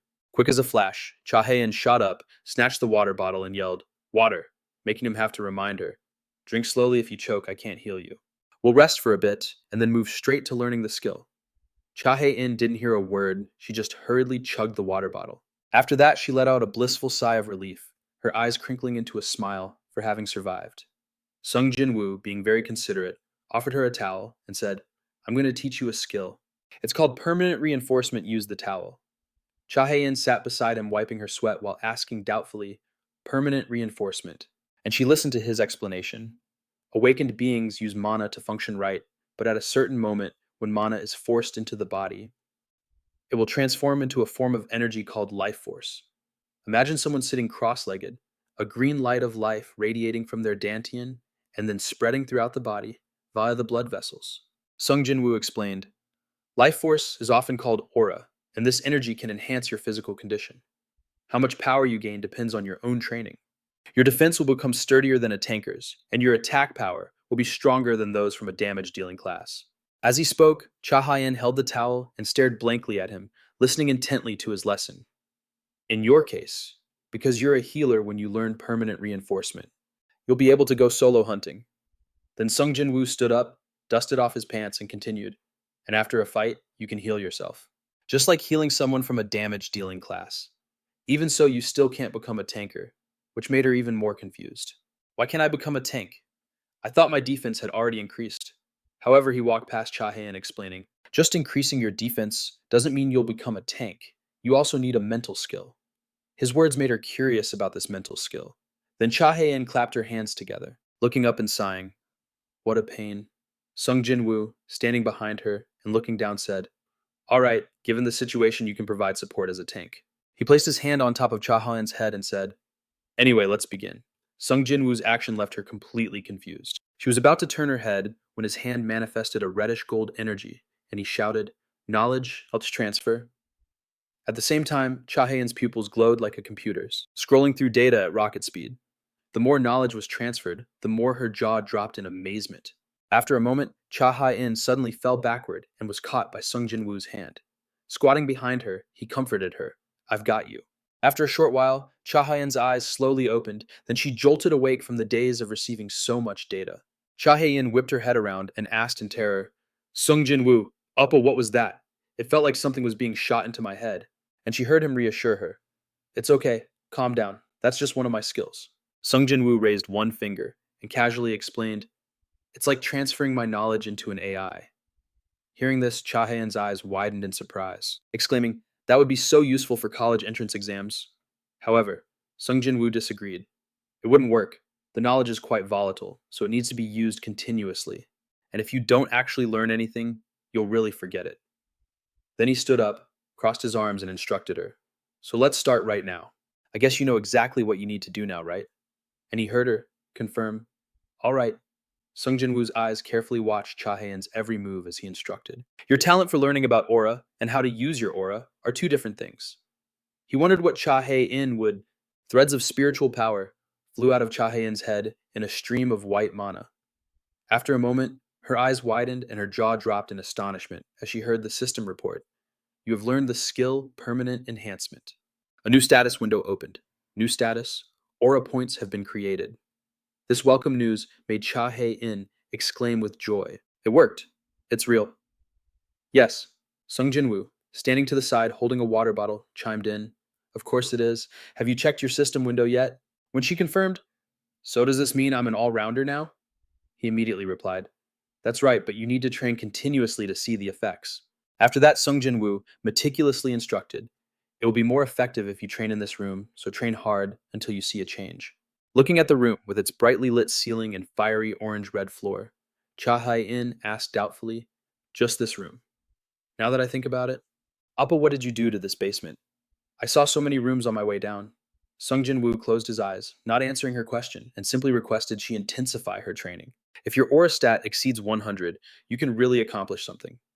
Then he closed the water bottle, draped a towel over his arm, and said, "And what you've just learned is only the basics, like a concept of mana reinforcement during training. You have to learn techniques in martial arts by using your own aura." "Yes?" His words made Cha Hae-in happy, and she promised, "I see all right, I'll do my best, Sung Jin-Woo." He watched her continue to train and emphasized, "You should," while thinking, "Hurry up and get stronger so you can become my ally." Time flew by, and dusk began to fall outside. While he was training Cha Hai-in, the others had also contacted Sung Jin-Woo. Clenching a fist filled with power, he punched hard into the air. Sung Jin-Woo's bare feet slid across the hard ground. He reviewed the events. Every member of the Alpha team had contacted Sung Jin-Woo, and he had also told them about the permanent enhancement. In the morning, Sung Jin-Woo, wearing a karate gi and a black belt, trained alone in the forest, pondering the conditions of the contract. Nothing special. He lowered his stance, listing them out. "You must not tell anyone about the knowledge that." Sung Jin-Woo told them to become his allies and maintain a friendly relationship with him. Sung Jin-Woo stomped his foot and jumped up, sending dirt and rocks flying into a cloud of dust. Recalling, and most importantly, he threw a punch at the earthen wall, creating a deep and wide crater, thinking to himself, "Never betray me." Sung Jin-Woo smiled with satisfaction at the results of his training. The sound of his punch caused the birds to fly up in a panic.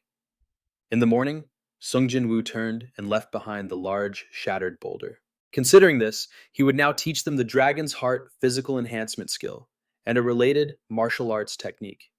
As he was walking, the system suddenly announced, "You have used the Dragon's Heart skill for permanent enhancement without the system's assistance. The Dragon's Heart skill for permanent enhancement has leveled up by 1. Hearing this, Sung Jin-Woo wiped his sweat unhappily, cursing the system in his mind. "Ah, damn it. It points everything out without even a 2-second delay." Suddenly he frowned in anger and grumbled, "This Big Brother style of monitoring is really getting on my nerves." Then Sung Jin-Woo opened his mouth and let out a helpless sigh. It was infuriating, but there was nothing Sung Jin-Woo could do. After that, he strode away from the desolate place he had just created. He had to be rank 7 to deceive the system's watchful eye. At the same time, the system displayed Sung Jin-Woo's personal data stats, including his name, race, profession level, and other stats like strength, stamina, agility, and so on. But while he was engrossed in his growth information, Sung Jin-Woo heard his phone, which was sitting on a tree stump, ring loudly. He walked over and picked up the phone, feeling awkward. This new ringtone sounds really weird and wondered. Director Lee Ji-suk. Then, while wiping the sweat from his face, he answered the phone. Hello, Director. On the other end, Ji-suk, sitting in his car, started, How are you doing? Did you get some good rest? And hearing Sung Jin-Woo reply, I'm fine. Do you need something? Sung Jin-Woo sat on the tree stump, gazing into the distance as he asked, Is it about the next dungeon? On the other end, Ji-suk indeed confirmed, That's right. The next dungeon is in the Gangnam Office District. He was holding a residential map, listening to Sung Jin-Woo's curious question. Is there any information about that dungeon? Ji-suk swiped on his tablet and replied with a glance. There was no survival information from the first team. We couldn't gather anything. As for him, he remarked, nothing at all. By the way, we're going to America after we clear this dungeon. This confused Ji-suk. What then? He seemed to remember something he had previously sent an official request to Sung Jin-Woo. He asked, You've probably decided to accept their request, haven't you? On the other end of the line, he replied, Yes. Accepting it isn't too difficult, but the only problem is that it's too far, isn't it? But in his mind, he had other thoughts. Sung Jin-Woo would go to America to solve their problem. But he wouldn't go unless the reward was right. Out loud, Sung Jin-Woo said with a smile, I'll accept it for magic cores worth 1 billion won. These words stunned Ji-suk, his stiff hand dropping the tablet onto his lap. On his end, Sung Jin-Woo hung up the phone and muttered, They're a leading world power, so they should at least be able to meet such a request. And he told himself he had really been greedy lately. The ridiculous price Sung Jin-Woo quoted was meant to force them to refuse, but he actually wanted them to agree. He looked up at the clear blue sky and golden sun. Sung Jin-Woo mused, How long have they been here? No aura sensor. First things first. Time flew by. He stood before his alpha teammates in the forest. Doojin and Jin-Soo were taking their training very seriously. Sung Jin-Woo opened the system screen and said everyone has been training very hard. Looking at the brown-haired young man scratching his head, the system showed his name, Shin Sang-jin, Aura, points 21.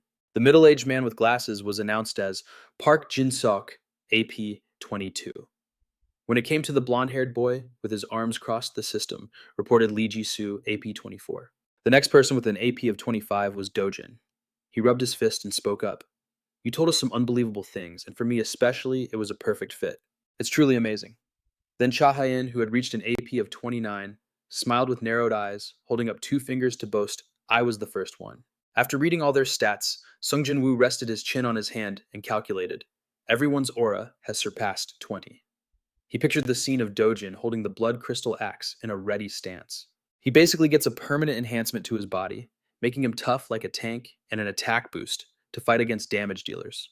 For Kim Do-jin, who already deals pretty good damage despite being a tank, it's a perfect fit. With this, he could develop to the point of being the strongest tank in the world. Suddenly, Sung Jin-Woo clapped his hands and shouted, All right, we all have aura now, so from today on, I will teach you all martial arts, using the permanent enhancement of the dragon's heart. Then he raised his left hand, conjuring a pinkish-purple energy, and introduced, its full name is the Dragon God's Steel-Crushing Dance. It's also known by another name, the Steel-Shattering Dragon Body. Hearing this, Sang Jin, standing to the side with his arms crossed, remarked, Sounds like something straight out of a Muram novel. However, Sung Jin-Woo paid him no mind and continued his lecture. I will teach you all the steel-shattering dragon body technique with my knowledge transfer skill, just like last time. However, the steel-shattering dragon body technique is extremely important, and to drill the techniques into your bodies, you will all go straight to the training ground. As he finished speaking, he held out his hand and asked coldly, Now then, come to me one by one. Cha Hae-in sat down under Sung Jin-Woo's hand, clutching her head and groaning. I really don't like this. Before she could even mentally prepare herself, she heard a loud thud as if someone had collapsed. The whole group, Dojin, Cha Hae-in, Sang Jin, and Jin-Soo, were scattered about, some lying down and some sitting up, all dizzy and groaning. Jin-Soo whispered, That was brutal. But when they heard Sung Jin-Woo ask, All right, is everyone okay? He immediately rubbed his head and replied, Yes, we're fine. A moment later, the whole group was sitting upright on wooden benches, listening to his lecture. Now for the first lesson, the way of the Dragon's Walk. The name is quite long, so we'll call it Dragon's Step for short. A dry leaf fell as Sung Jin-Woo introduced the 3 core elements of the Dragon Step, which are a sense of balance, movement, speed, and spatial awareness. He played with the dry leaf in his hand and said, "You all probably understand what movement speed is, but you might find spatial awareness a bit confusing. Imagine a shape around you, with perpendicular lines stacked on top of each other to form a cube." Sung Jin-Woo explained, "Spatial awareness is a bit like playing a spot the difference game. It's an ability that requires mobilizing all five of your senses." He held the dry leaf, glanced at everyone, and continued, "To grasp the position of every object within a given space." While Cha Hyen looked on dazed, resting her chin on her hand, Jisoo scratched her chin doubtfully. "Is that even possible?" she asked, and Sung Jin-Woo assured them, "Of course. Just trust and follow my instructions." Just then a black hole appeared in the sky, and long bamboo poles began to fall out from within it, accompanied by Sung Jin-Woo's commanding voice. "Summon, design, assemble." Immediately after the command, all of the poles gathered in one place.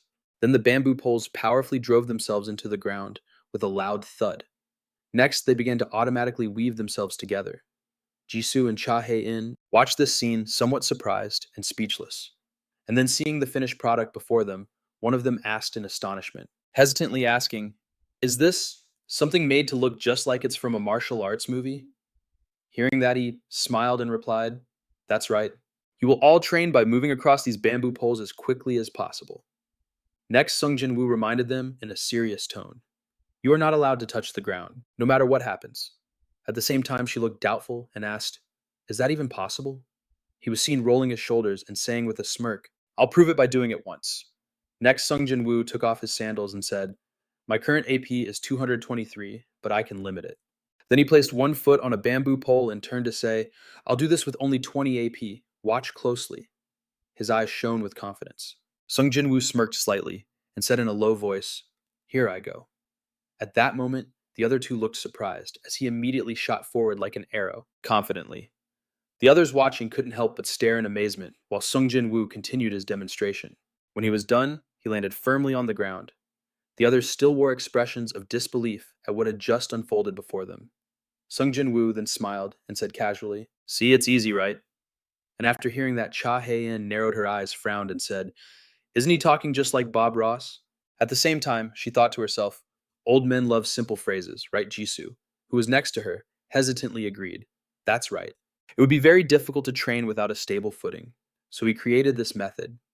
This is the most effective way to train and allows them to familiarize themselves with their own bodies. He wasn't just sitting around watching either. This was his usual meditation to train his mana.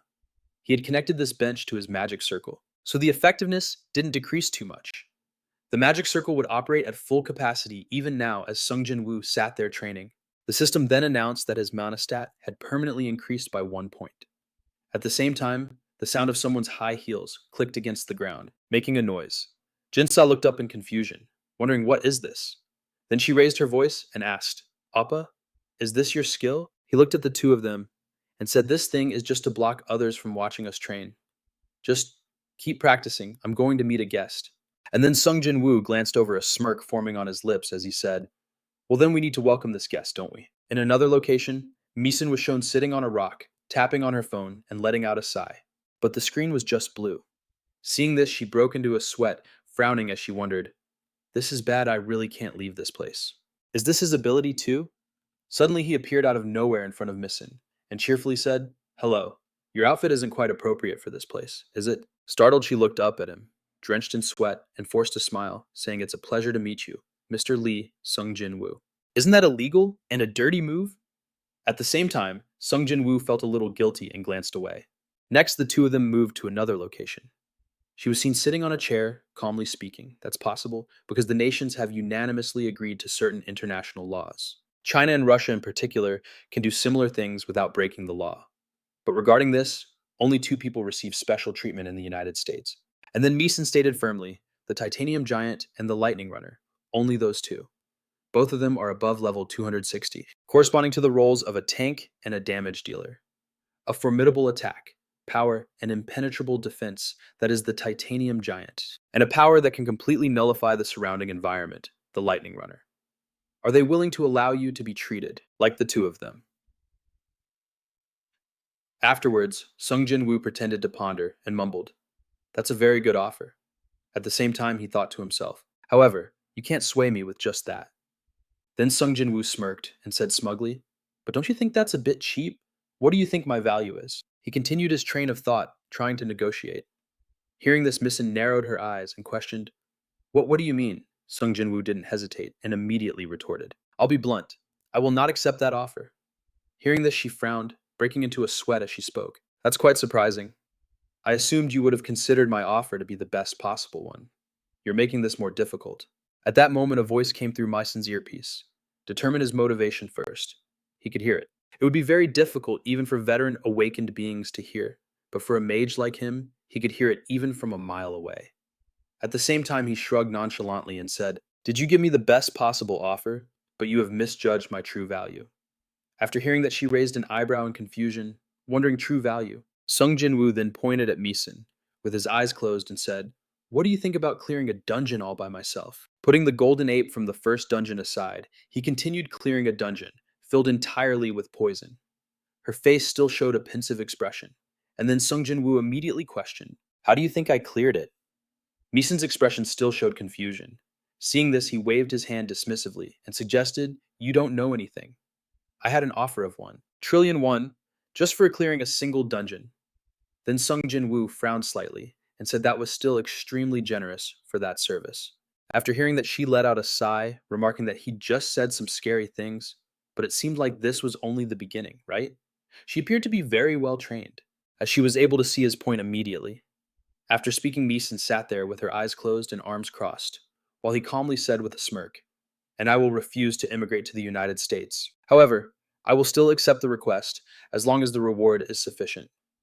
The voice on the other end of the line immediately ordered a retreat. Hearing this, she nodded slightly and said, "I can't back down. Now I know where you come from, Mr. Sung Jin-Woo." Next, Misen stood up, put on her coat, and continued, "I admit our investigation was lacking. I am very pleased to have introduced myself to you." And then she bowed politely, suggesting, "I will be back soon." He felt a little bad for her, because it was all meaningless. By the end of the conversation, it was clear their mistake was not understanding his value. But even if they had grasped his worth, he still wouldn't want to immigrate to the US. He had things that were more important than money or fame. And that was his mother. At the same time, she was startled and turned to her side, only to see two middle-aged women looking at Sung Jin-Woo's mother, admiring her beauty with endless compliments. His mother usually passed the time with gossip from her friends. "You're not going to leave, are you, Mom?" He would make sure his mother was as comfortable as possible. Family came first, everything else would follow. Meanwhile, Sung Jin-Woo looked at the conversation on his phone and wondered, have they decided on the next dungeon? A slight smirk appeared on his lips as he confidently asked himself, "Until my companions are ready, I can handle this by myself, right?" After that, Sung Jin-Woo put his phone in his jacket and said aloud, "I wonder how hard they're training." Immediately, he clapped his hands loudly and shouted, "Deactivate!" The barrier gradually disappeared accordingly, revealing their exhausted figures after the intense training. Seeing the scene before him, he sweat dropped and smiled wryly, reminding everyone to train hard. Suddenly, Yujin asked, "Appa, why did some people come here to see you?" Hearing this, Sung Jin-Woo walked over while making up an excuse. "I'm a little famous, so people came here to try and recruit me. Anyway, everyone take a break for lunch and we'll train again right after. I'm going to take a break from training for now, because I have to go clear a dungeon at Gangnam Station." The dungeon appeared there 2 days ago, but only New York had made an offer to clear this dungeon before anything else. Real estate is a very practical reason, even if we ignore the civilians. Society will always move towards more stable places. That's why he was called to clear this dungeon in the middle of the Gangnam district. At the same time, a crowd of reporters swarmed him for an interview. "Hunter Sung Jin-Woo, do you have anything to say?" They were relentless in their pursuit of a story. A barrage of questions was thrown at him, but they were met only by Sung Jin-Woo's cold gaze. Suddenly, he stopped in his tracks while walking. Then Sung Jin-Woo turned to look at the reporters, waved his hand and said, "Please be quiet for a moment. I will give a detailed interview after I've completed the dungeon." He then continued cheerfully, "But I will say this before I go in." Sung Jin-Woo then pointed a finger at them and said with a smile, "I will clear one dungeon every day. Therefore, tomorrow I will clear the one in Samseong, and the day after that, the one in Mokdong." He didn't stop there. Including the dungeon we already cleared in Myeongdong, I will clear a total of 5 dungeons. Hearing these words, the reporters all stared blankly for a moment, and then they all erupted into an astonished frenzy, asking countless questions. Please tell us your special method for recovering mana. Do you have a mana recovery skill or some kind of potion? But Sung Jin-Woo just casually replied, I'll see you all again soon. At that moment, a gate appeared before him. Stepping inside the dungeon, he wondered what this place held as Sung Jin-Woo's hand reached forward to touch it. The atmosphere was changing and his eyes closed along with it. Suddenly, Sung Jin-Woo was startled and slightly opened his eyes to assess the situation, only to find himself bewildered, floating in midair. And then Sung Jin-Woo immediately lost control and plummeted straight down. Anyone without the ability to fly would die, right? Seeing his current situation, he frowned and yelled, Damn it, no wonder everyone died. Isn't this way too harsh? Answer me. And he couldn't see any land at all. Would there be some water-type monsters? And would he have beach to navigate and swim at the same time? Even if there was a piece of land, it would still be a real pain. At the same time, Sung Jin-Woo grabbed his staff and began to cast a spell, muttering, Now then. Then Sung Jin-Woo said aloud, Fly. Third tier magic. Fly just as its name suggests, allowed him to soar through the air. Next, he shot downwards without hesitation. As he neared the sea, Sung Jin-Woo gently came to a halt, creating a small ripple on the water's surface. He looked at the surrounding scenery and immediately remarked, This is open water. Finding the monsters is going to be a real headache. But then a smile appeared on his face. Sung Jin-Woo glanced behind him and said smugly, This kind of environment is perfect for it. And then he shouted, I choose you. Come on out, spider. Immediately after his call, the form of a giant spider appeared. The spider floated on the water's surface, and Sung Jin-Woo, standing on its back, calmly explained, Let me tell you, you can't be careless in a dungeon like this, but it's not a problem for me. The golem's entire terrain and combat programming has been switched to Mode 2 Spider. He had upgraded it beforehand, so it could adapt to any environment. At the same time, he said, Aquatic mode. It cost a ton of money and was a real hassle, but thanks to it, I can handle emergencies like this. Next, Sung Jin-Woo commanded, Spider initiate destruction protocol. He continued, Scan for all nearby monsters and kill them on sight. Upon hearing the command, it obediently replied, Executing command master. After that, the spider immediately obeyed and dove under the sea. Its propellers began to spin faster and faster, and with that momentum, the spider shot straight forward. Meanwhile, Sung Jin-Woo floated above the water, casually remarking, It shouldn't be a problem considering it can even kill a rank 1 dungeon boss. At the same time, he closed his eyes and scratched his head, thinking to himself, although this is a big problem in itself. Early the next morning, Sung Jin-Woo looked at the calm water around him and sighed in boredom. Waiting around here is boring as hell. Waiting, and then he crossed his arms, making a decision. Maybe I should train a little. After that, Sung Jin-Woo gently placed his feet on the water's surface, using the power of his aura on his feet to disperse the water's surface tension. In fantasy martial arts, I think they call this water walking or something, right? This kind of training is excellent for controlling and utilizing aura. Suddenly he glanced behind him, wondering in confusion, a wave. At that moment, a giant wave erupted from the ocean floor behind Sung Jin-Woo. Seeing this, he chuckled lightly and wondered, what kind of clown is this? A bizarrely shaped fish appeared leaping out of the water.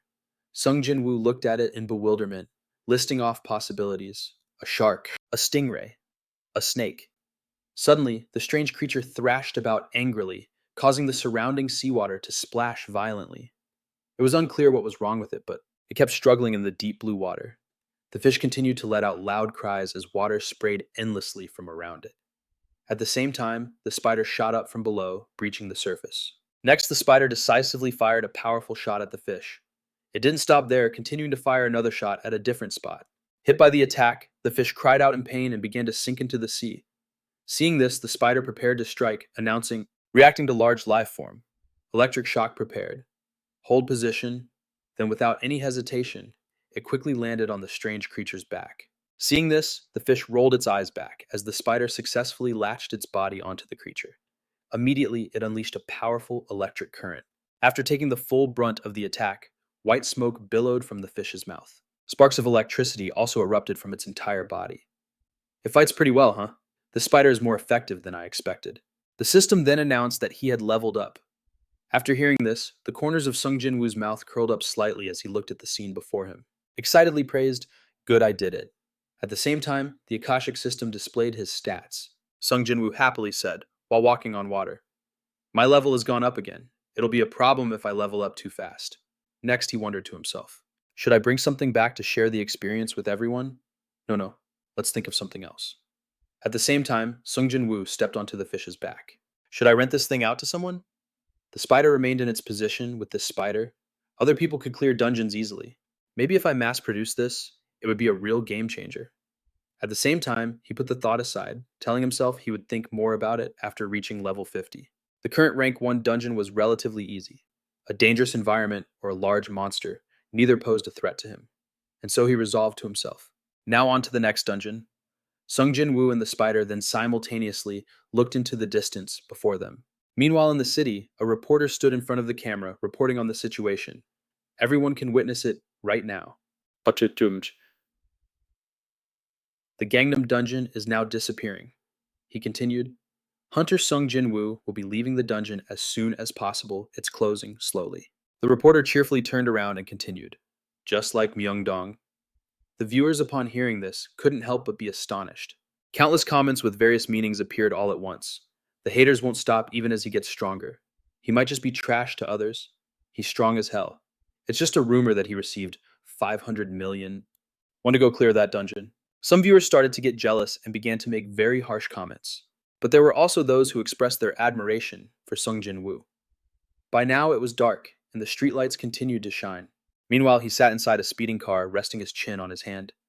It's a hassle if the government pays attention to me. A new request came from the government, and they made him a special offer. Johnson stood with his back turned and spoke. The fact that your level has been increasing too quickly recently is also a problem. Therefore, I proposed a dispatch to the Alpha team. Next, he glanced back and coldly continued. To share the experience gained, he needs to clear more dungeons. The conversation between the two continued, but revolving around clearing dungeons, there was more than one or two. At the same time, Sung Jin-Woo picked up a piece of paper, smiled and said, perhaps. Other teams have failed to clear these dungeons.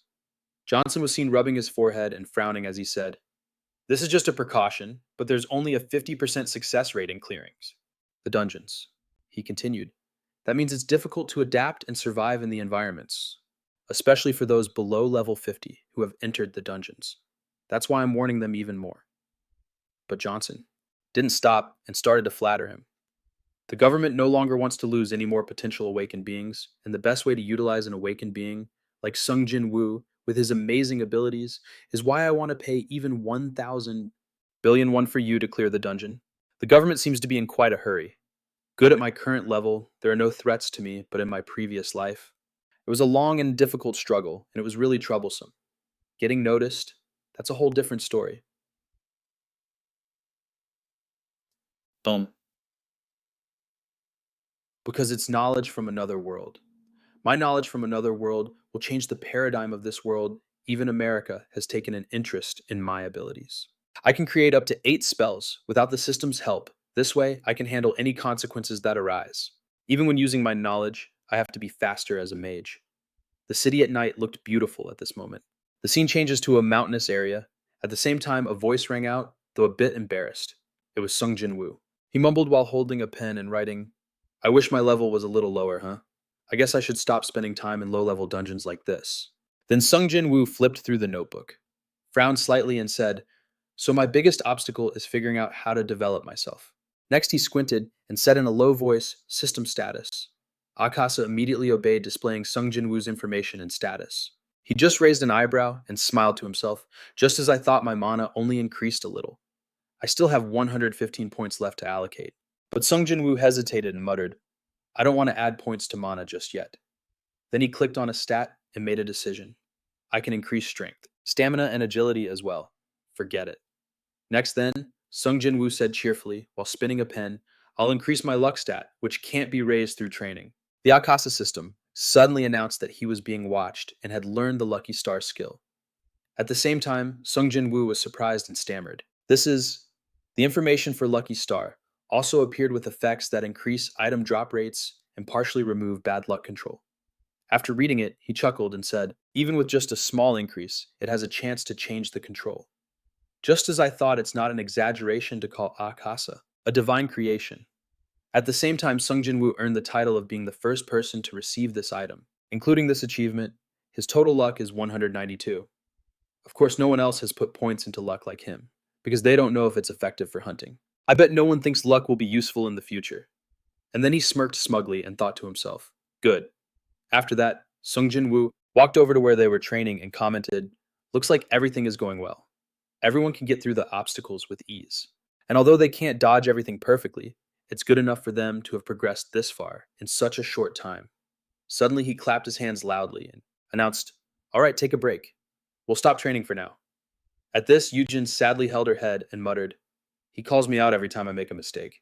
Sung Jin-Woo looked at them, smiled lightly, and remarked, you've all gotten quite proficient with aura. Then he said with a slight smile, now for the real deal. Hearing this, Dojin frowned and asked the real deal. You mean going on a hunt? Sung Jin-Woo immediately replied, that's right. And then he winked and explained, we're going to the battlefield for a bit. You all need to use your skills in actual combat. You can't just train in a desolate place like this. As usual, the hunter team's leader is Dojin. Then Sung Jin-Woo said, I'll step in if you guys are in danger. We're simply testing your aura abilities. That's all. After hearing this, he laughed lightly and said, if you're not participating, we can only fight normally. Next, he looked at her and suggested, Yujin, stay in the back and provide support because your practical skills are still weak. With this, the next step was ready. First of all, he needs to build a relationship with his allies. Their growth is his strength. Now is the time to give them the gift he prepared. The scene changes to an altitude of 2,600 kilometers. All around is the vastness of outer space, where a satellite is currently transmitting information down to Earth. The antenna below had also received the data to predict the next destination was a monster battlefield. At the same time, an image of a car moving on the road appeared. The scenery outside the car window looked a bit different than when viewed directly. The sound of brakes screeched, and the car immediately came to a stop. And then Dojin announced, we're here. At the same time, the car door opened, and Yujin stepped out, stretching as she spoke. Now that I think about it, it's been a while since I've been to a battlefield, huh? Jisoo, who was beside her, heard this and said with a light laugh, we're going to be busy hunting now. She also glanced over. Hesitating, but with this new equipment, he just remarked, it's amazing. I can't even imagine how good it is. Suddenly, Sung Jin-Woo, holding a weapon, winked and said, consider this equipment a gift I prepared in advance for all of you who will become the strongest team in the world. He also picked one up to examine it and exclaimed, there are some designs and stats, just like a reward box from a dungeon. I can't believe you crafted all of this. Hearing this, he smiled lightly and gave some instructions. As you all know, please keep this equipment a secret. We won't gain anything if outsiders find out about my abilities. Beside him, Cha Hae-in looked astonished with her new gear, after which Sung Jin-Woo asked in confusion, so what should I say about where I got them? Hearing this, they offered a suggestion. How about saying you got them from a dungeon or something? But Sung Jin-Woo didn't answer them and immediately gave an order. We'll start reconnaissance with the drone. Everyone get ready. Today's hunt will be harder than usual. He continued, and Dojin, don't use that taunt skill. I'll protect the vehicle so everyone will hunt independently. At the same time, a girl looked startled at the screen in front of her. The monsters that appeared were two-tailed wolves, and an image of the approaching pack appeared as well. 6. Hearing this, Dojin asked in surprise, two-tailed wolves, is this their breeding ground? The girl over there also raised an eyebrow and asked how many. She immediately replied, 6, just a small group. Sung Jin-Woo remained calm, winking with a slight smile as he spoke perfect timing. Let's try to hunt them, with the best skills you all have. Then he looked ahead and gave the signal, prepare for battle. I'll protect the vehicle. Everyone else push your new abilities to their limits. Dojin and the others immediately got into their fighting stances. Next, Sung Jin-Woo held the staff in his hand and instantly began to cast a mana shield. A shield layer gradually appeared, following the command, and then a stream of light radiated out, making their battle-ready appearance look even cooler. Just then, a man frowned and said, Dojin, we've pinpointed their location. Get ready. Suddenly, for some unknown reason, Jin-Suk jumped up to the spot beside him. Next, he turned with a smile and suggested, I'll stay here too. After that, Jin-Suk glanced forward and said, all right, now it's time to test my new skill. Strengthening his resolve, he touched his arrow. Then as Jin-Suk drew his bow, he said in a deep voice, Aura activate. A determined flame flickered in his pupils. As Jin-Suk looked at the wolf pack before him, he said, monsters in sight, long-range snipe, wind chaser. As he finished speaking, he instantly released the arrow straight ahead, an attack moving at the speed of light. It sped toward the approaching target, and the arrow struck one of the wolves. After being hit, it let out a loud howl. Seeing this, Jin-Suk exclaimed excitedly, a clean shot through the skull. It pierced right through that hard bone so easily. Meanwhile, Sung Jin-Woo looked on with anticipation, saying, "Let's see what Dojin and Jin-Suk can do next. It's faster than it looks, be careful." At the same time, another wolf charged straight at them with a furious expression. The other two didn't just stand by, they immediately moved forward. Before them was the sight of Dojin weapon in hand, preparing to strike two ferocious wolves head on. Then the loud sound of a sharp blade slicing into its flesh rang out. Following his attack, all of them were slashed to pieces. After finishing them off, Dojin smirked and thought to himself, "These two-tailed wolves are known for their agility, yet I can hunt them this easily." On the ground now were pools of the wolves' blood. He glared and continued to silently motivate himself. There's no reason for me to fall behind.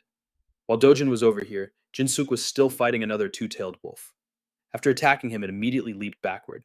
But then a large explosion erupted right in that spot. Seeing this, Jin-Suk was startled and thought to himself, "I've made another small mistake. I just wanted to show off a little." At the same time, he cried out in alarm, "That's too much. Damn it. I can't see a thing through this smoke." Just then, a wolf appeared out of nowhere, rushing up from behind. Another one appeared. Jin-Suk couldn't help but be surprised by the scene before him. Then he frowned slightly and thought to himself, "I should let my guardian handle this." It's unclear what memory flashed through Jin-Suk's mind, but his eyes widened in shock. Next, he quickly stepped back. The weapon in Jin-Suk's hands was now radiating with energy. And then he spun the staff in his hand, shouting a signal to Jin-Suk. The wolf, now thrown high into the air, still refused to surrender, and immediately landed hard in front of Jin-Suk. Seeing this, he didn't hesitate and forcefully stabbed down with the weapon in his hand. At that moment, a bow was quickly aimed at the soaring wolf. After dealing with it, Jin-Suk let out a sigh and thought to himself, "I got a little flustered, didn't I?" Then he looked at the weapon in his hand, sweating as he said, "I survived thanks to the dragon's step." Cha Hae-in, having watched the earlier performance, couldn't help but be impressed. "You really hunted all of them." Sang Jin beside her agreed, "That's right." As for Du-jin and Jin-Suk after the battle, they were happily chatting with each other. Suddenly she hesitated and wondered, "Do we get any corn or deer from this?" But then Cha Hae-in turned around and added, "Because we're too strong, even Jisoo managed to hunt 6 of them by himself." At the same time, he jumped down from above and spoke up. "All right." Then he smiled and said, "There's a bit of a risk here, and it's bound to happen, because you all don't have a tank to draw the monster's aggro. Fighters are always on the front lines. You have to survive by any means necessary, whether someone is drawing aggro or not." After hearing this, Sajin frowned in confusion. "So are we even needed here?" The girl beside him looked like she was about to cry. Sung Jin-Woo glanced at the two of them and said, "Of course you are. You're necessary." The truth is, he then snapped his fingers and asserted, "We need more tanks." Sung Jin-Woo continued to explain. For example, if an enemy is immune to a tank's taunt skill, and then he posed a question, what happens next? After asking, Sung Jin-Woo immediately answered his own question. The team will be thrown into chaos and annihilated. Hearing this, the two of them seemed to have an epiphany and gasped in unison. He looked over at the two of them again and reminded them with a smile, "I want as many backup strategies as possible, because safety is paramount. Don't forget that you're all putting your lives on the line when you fight monsters." Next, Sung Jin-Woo spoke, so I believe someone else on the team can act as a tank, just like Du-jin. Hearing this, he chuckled and asked, "You mean creating a backup tank?" Backup tank, a role that reinforces the main tank, is responsible for protecting the teammates in the rear when the main tank's taunt ability becomes ineffective. At the same time, he smiled and analyzed with the appearance of dungeons monsters can show up here, there, and anywhere. And so the possibility of monsters that are unaffected by taunts appearing also exists. Then Sung Jin-Woo narrowed his eyes and continued, "That's why I taught you all how to use aura to prepare for the worst case scenario." Then he looked over at the two of them and said, "Therefore, Jin-Suk and Cha Hae-in, you two will step into the role of a tank starting now." Hearing this, Jin-Suk smiled and replied, "That's fine with me." As for Cha Hae-in, she rolled her eyes and thought to herself, "Things will get pretty hectic with 3 tanks. I'll have to think about different types of recovery for various situations." Suddenly, Du-jin spoke up. "You're not too confused, are you? Do you think you can do it?" Hearing that, she asked with a start. Do what Sang-jin beside her repeated the tank roll. Cha Hae-in still looked bewildered, not understanding what was going on, and then she cried out in astonishment, her voice filled with confusion. Then Cha Hae-in pointed to herself and frantically asked me a tank. Seriously. Then she shook her head repeatedly and said in a fluster, "I'm extremely weak. Aren't I a healer? I've never fought on the front lines before." Seeing this, Sung Jin-Woo immediately reassured her, "Hold on, calm down, Cha Hae-in." He quickly and calmly explained to be safe. "I believe the team needs to have 3 tanks." Sung Jin-Woo didn't stop there if Cha Hae-in can't handle the position. I'll find someone else to replace her. And you've misunderstood one thing. Then he shared honestly, it's true that you can't engage in much physical combat because you're a healer, but you have more aura than anyone else on the team. Sung Jin-Woo's lips curled into a slight smile as he said encouragingly, honestly, it's beyond my imagination. Be more confident. I know you can do it. After hearing those pleasant words, Cha Hae-in gently brushed her hair back and replied, if Oppa says so then, suddenly Jinsu raised his hand, wondering, then what will old man Sang Jin do?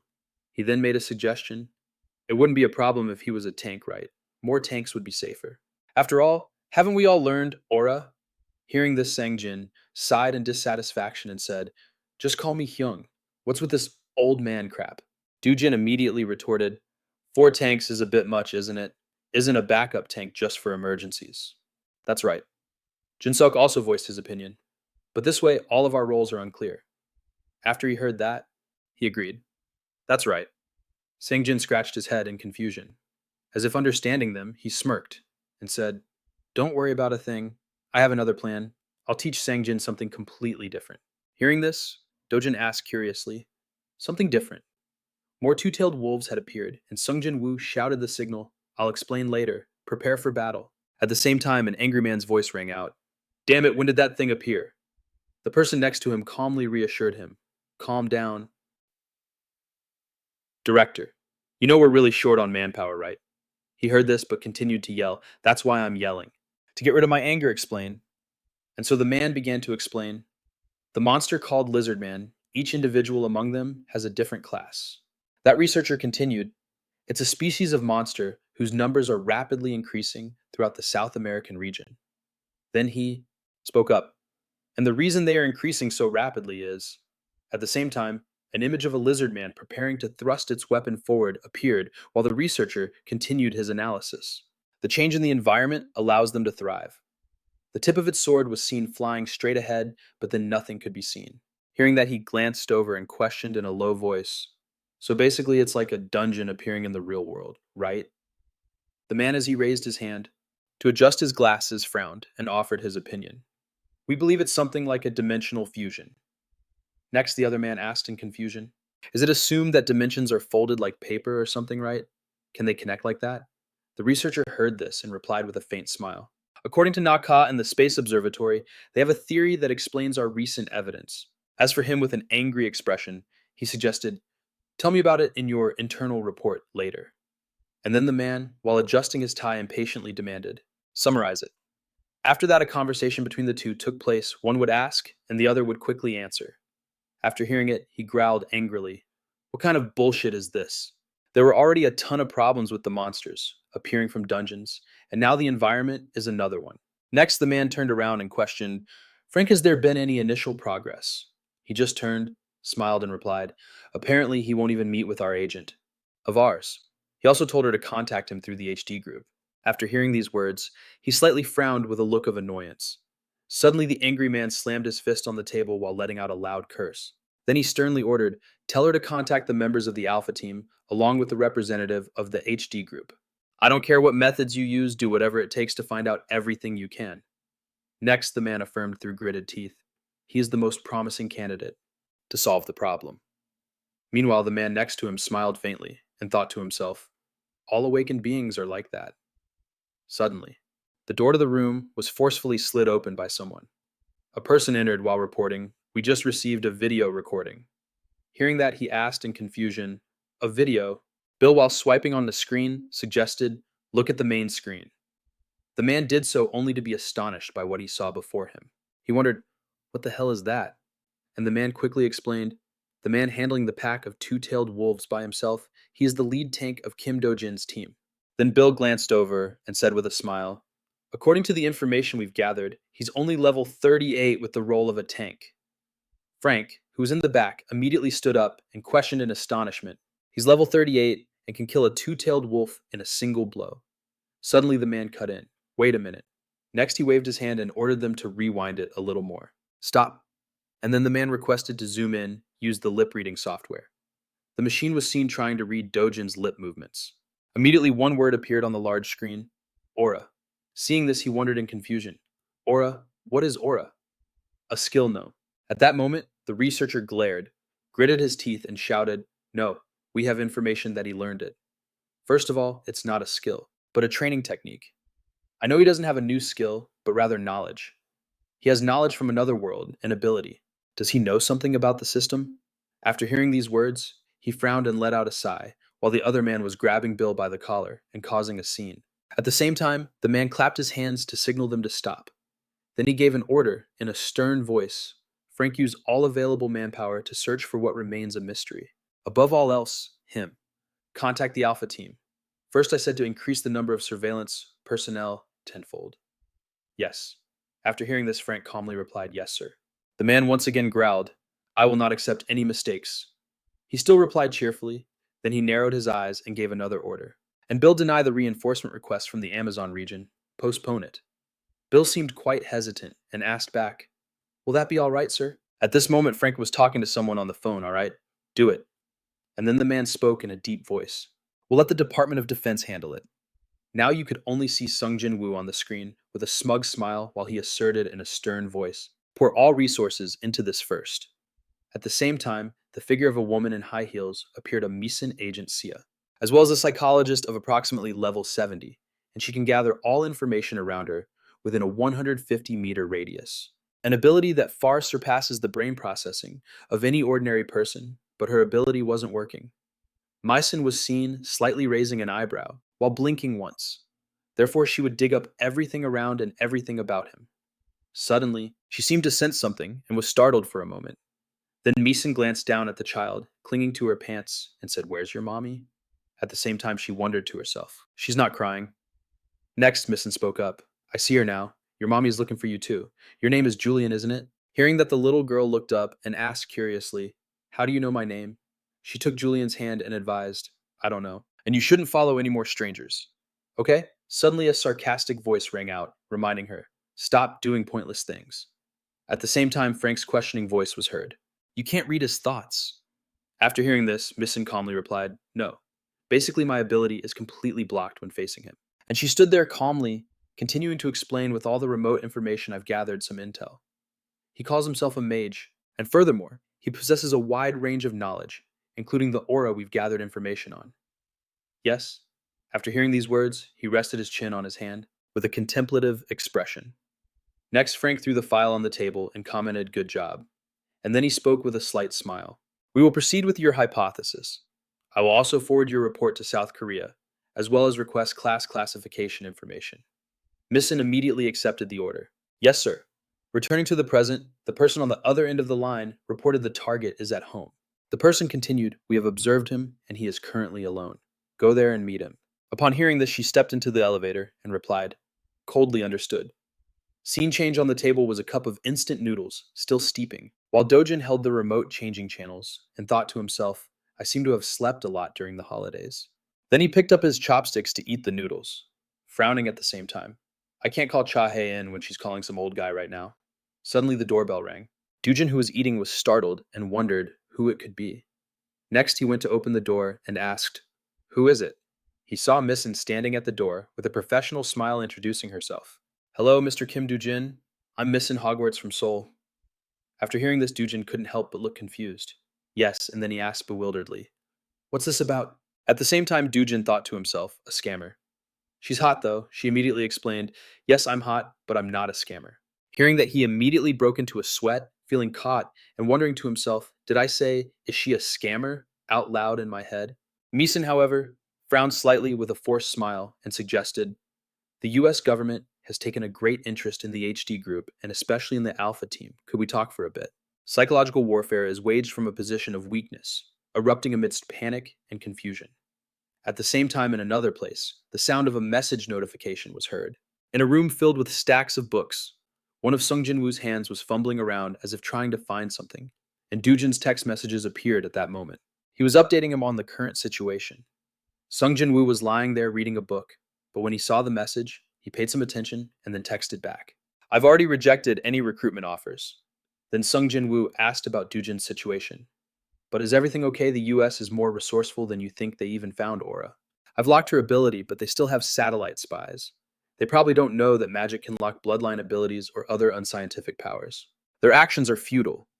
However, he next sent a message to him saying, reject all recruitment offers. And don't say too much to them. Dujin on the other end immediately replied, all right, got it. The US is definitely a world power for a reason. Therefore, he won't budge when they get close to his teammates. Meanwhile, Sung Jin-Woo ordered the elimination of the subspace, but they are doing a great job of buying his time. It's time to move on to the next phase. He has to secure more magic stones to increase artifact production. So it's time for him to get started on those things. In the city, a news anchor was still issuing a warning about the losses humanity had to endure. The person kept rambling on about people entering dungeons and dying, and he stated his perspective and opinion on the matter.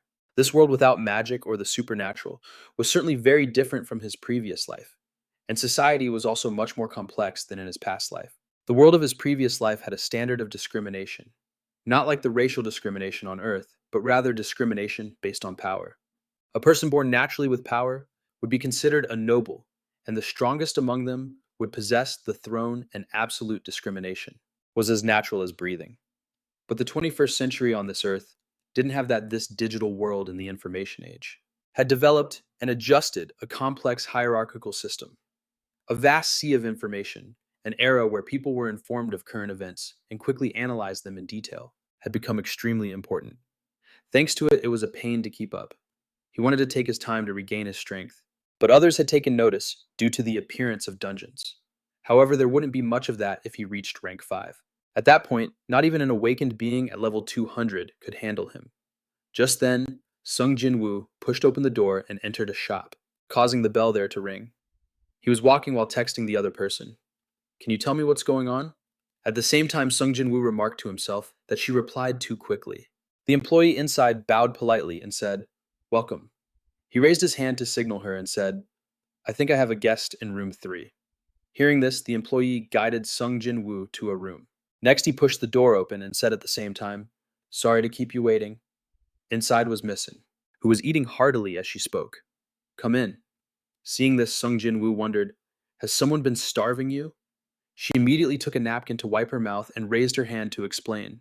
I'm sorry I didn't expect you to arrive so quickly. He also pulled out a chair to sit down and said, coincidentally, I have a few things I'm interested in Seoul. Then Sung Jin-Woo rested his chin on his hand and asked with a slight smile, now then, why did you have to call me to meet someone? Missin immediately took out a piece of paper and spoke. To give you some important information our spies have discovered. He looked quite surprised. She then held the document up in front of Sung Jin-Woo and reported the situation in a serious tone. Yes, China has started to make its move. Unsurprised, he calmly asked, what do you mean China has started to make its move? Missin quickly pushed the document forward and said, after the appearance of the Akashic system, China has been putting extreme effort into their traditional martial arts. Weaponizing their traditional martial arts. Sung Jin-Woo mused as he read. Then he looked up and said, this is... Sung Jin-Woo looked quite excited and immediately asked, do you mean martial arts, like in the movies will start appearing? She replied cheerfully, yes, that's exactly right. Hearing that, he smiled and asked, unbelievable, will they succeed? Missin calmly replied, it will be a huge problem when they do. Next, Sung Jin-Woo flipped through the document and remarked, martial arts are interesting. He assumed it would be like the permanent enhancement and aura he had trained with in his past life. If weaponized martial arts have the same power as permanent enhancement and they succeed, they'll be no different from people with supernatural knowledge from another world. So why is the knowledge being rejected? The more he thought about it, the more confused he became. Suddenly, she revealed a piece of information. In China, there's a group they call the Yoko Chun. Sung Jin-Woo immediately paid attention. Missin continued, they learn martial arts using their abilities and become a bit too strong for their level, just like you, Sung Jin-Woo. Then she played a video and said this is one of them. The video played showing a faint pink light from which Toki-on gently stepped out. Next, she stepped out of the light and onto the ground, revealing Toki-on, radiating a powerful fire elemental energy. At the same time, Missin stated, Fire Fist Toki-on is one of your targets. Hearing this, he chuckled and asked me, is there a specific reason? She remained calm and spoke softly, just a simple contact it could be, to befriend her or to assassinate her. Missin smiled as she continued. We highly value you, Sung Jin-Woo, so I came personally to give you this information and to recruit you once again. Sung Jin-Woo replied, thank you. Yes, and then she suggested, how about it? Immigrate to America. If you become an American citizen, these kinds of troubles won't happen. He calmly continued to drink his tea. While giving his answer, sounds good. but it's still a no. Hearing that, Meeson shrugged and thought to herself in disappointment. So I've lost again, huh? Then she said, I guess it can't be helped. Even we don't have much inside information. But she's strong enough to kill a level 150 monster. Sung Jin-Woo remained unconcerned and said nonchalantly, I see that's interesting information. I'm in your debt for this. I'll be sure to thank you properly next time. Yes, hearing this, Meeson flipped her hair, winked, and said, I'm looking forward to it. Next, she stood up and said, My business here is done. I don't want to waste any more of my time on this. Seeing this, he asked in surprise, You're leaving Meeson? Then said cheerfully, Didn't I mention it before? I don't even have time to eat. Sung Jin-Woo thought for a moment and wondered, even when the main event is about to happen right now. She paused for a moment and then spoke. Excuse me. At that moment, he smirked slightly as the thought crossed his mind. The enemy is already here. Mason also glanced back, wondering to herself, Did I just read Sung Jin-Woo's mind? Suddenly, she was startled by a voice from outside the room this way. The door to the room immediately opened, and the person who walked in was Toki-on. With a smile on her face, she said in a low voice, Hello? You've been waiting, haven't you? At the same time, Sung Jin-Woo glanced at Mason and gestured with his eyes. See? She raised an eyebrow and thought to herself, I knew it. This man knows exactly what my abilities are. Next, Toki-on approached him and questioned, All right, let me confirm one more time. Are you Sung Jin-Woo, the awakened being from South Korea? Unafraid, Sung Jin-Woo immediately retorted, And what if I am? At the same time, he thought to himself, She must have a teleportation item. Then with a powerful aura radiating around her, she cracked her knuckles and said in a low voice, I am Koi-on from the People's Republic of China, and I have a few things to discuss with you privately. Meanwhile, Meeson stood there with a slightly expectant expression. It was the result of weaponized martial arts, compressing the air, or more accurately, the power of ki. She just narrowed her eyes, silently noting she arrived faster than I thought. The fiery fist, Koi-on, is a hot-tempered woman. At the same time, Meeson pointed the pendant with the camera forward, then continued her train of thought. Even so, the fiery fist is also a target to be observed an opportunity to gather information. Suddenly, a powerful energy was heading straight for her. At that moment, Koi-on appeared crushing the camera in her hand, while smirking and saying in a low voice, Does the American over there have a habit of peeping without permission? And then, as she let the fragments fall, she said sternly, I can't let you stick your nose into this. Meeson's face darkened in surprise when she saw her camera necklace had been discovered. At the same time, her blouse burst open instantly. Seeing this, Meeson quickly covered her chest with her hands. Next, she blushed, frowned, and said, This is the work of a CIA agent, Miss Koi-on. Hearing these words, Koi-on smirked sarcastically. I knew Americans were shameless. Suddenly, Sung Jin-Woo tilted his head and suggested, Why don't you sit down, Koi-on? Weren't you looking for me? As she heard Meeson grumbling, she also glanced back. After that, Koi-on sat down and casually remarked, Impressive. Next, she frowned slightly and said in a low voice, You seem quite calm after witnessing my ki. So what kind of trick is this? Not many awakened beings can withstand that pressure. He heard those seemingly threatening words and replied with a wink, That's a secret. And then Sung Jin-Woo turned to the side and spoke softly, Meeson, thank you for today. I believe this lady wants to speak with me privately. Upon hearing that, she immediately replied, Understood. I'll leave right away.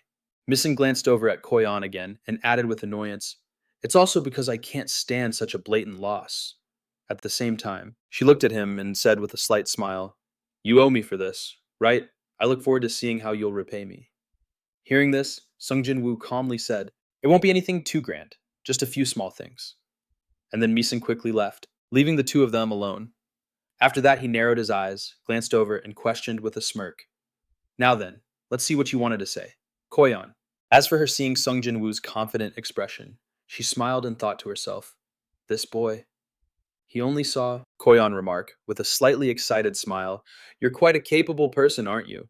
It's great to see you didn't fall over. He wondered who was evaluating whom here. At the same time, Sung Jin-Woo, feeling smug, let out a breath.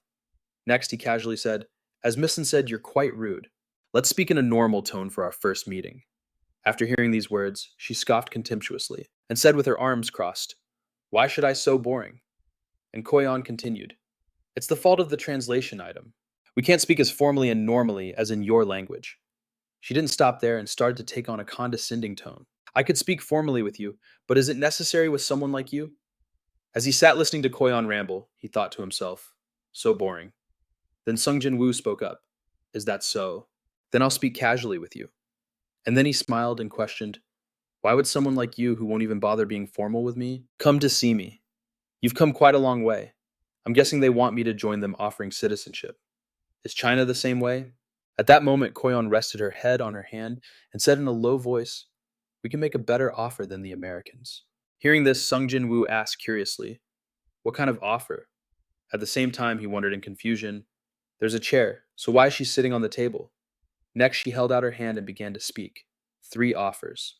The fiery haired woman narrowed her eyes slightly and listed, legal immunity tax exemption, and will give you as much money as you want. A completely blank check, just as you'd want.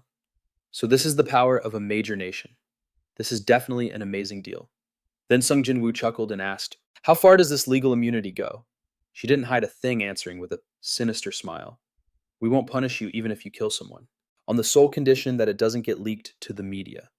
After hearing that, he couldn't help but remark, how generous. And then Sung Jin Woo casually asked, so what would happen if I took this deal and decided people like you were in my way? The fiery haired woman raised her hand and said, I've been wondering that myself. Immediately she raised her hand, her brow furrowed as she declared in a low voice, now I'll have to find out for myself. I only heard a loud noise echo from inside the room. A woman outside glanced back, asking worriedly, it started. Will it be okay? The woman beside her replied calmly, it'll be fine, we've already evacuated everyone. This isn't the first time, you know. At that moment, the hand of the fiery-haired woman appeared radiating a powerful energy. After launching her attack, she wondered in confusion, what, I couldn't catch him? The fiery-haired woman continued her train of thought. I didn't see a thing. Did he just disappear? Suddenly, Sung Jin-Woo's voice echoed from behind her. Where are you looking? Another loud noise rang out, as if someone had slammed hard into the door. The woman outside glanced back again, wondering hesitantly, it's getting intense in there. Is she going to come out? We really can't block her attacks if she comes out. At that moment, the fiery-haired woman was seen touching the door. She frowned at Sung Jin-Woo, questioning in confusion. What kind of illusion is this? He replied nonchalantly, with a sarcastic tone. Find out for yourself. Are you planning to fight me in that blue outfit? Then Sung Jin-Woo asked with contempt, how can you possibly gauge my skills when you're already panicking over something like this? Hearing this, the fiery-haired woman cursed angrily. You bastard! Then she said in a low voice, if you wanted to provoke me that badly, then so be it. The teacup on the table began to shake violently, and the entire building seemed to tremble under the influence of her power. At the same time, Sung Jin-Woo narrowed his eyes. Just as I thought. This is unbelievable. He continued to think to himself, even in my previous life there weren't many people who could train to such a level. Meanwhile, the fiery-haired woman growled in anger. I'll make you reveal every secret you're hiding. Sung Jin-Woo once again noted to himself, her martial arts are certainly impressive. Then she stepped forward, the floor cracking under her feet. Seeing this, he immediately held out his hand and shouted, wait! But the fiery-haired woman paid him no mind and decisively threw a powerful punch straight at Sung Jin-Woo. Instantly, the wall behind him shattered, accompanied by her loud battle cry. Everyone down below looked up in utter astonishment. Trung and Hong, standing outside the door, heard the commotion and began to panic, flailing their arms. The wall inside the room had been blown through by the fiery-haired woman's attack. Sung Jin-Woo immediately reminded her, we're still in the middle of Seoul. Then he spoke gently, trying to de-escalate the situation. I'll be in trouble if you cause any more damage. Can we stop now? Next, Sung Jin-Woo shared his thoughts. To be honest, I find you quite interesting.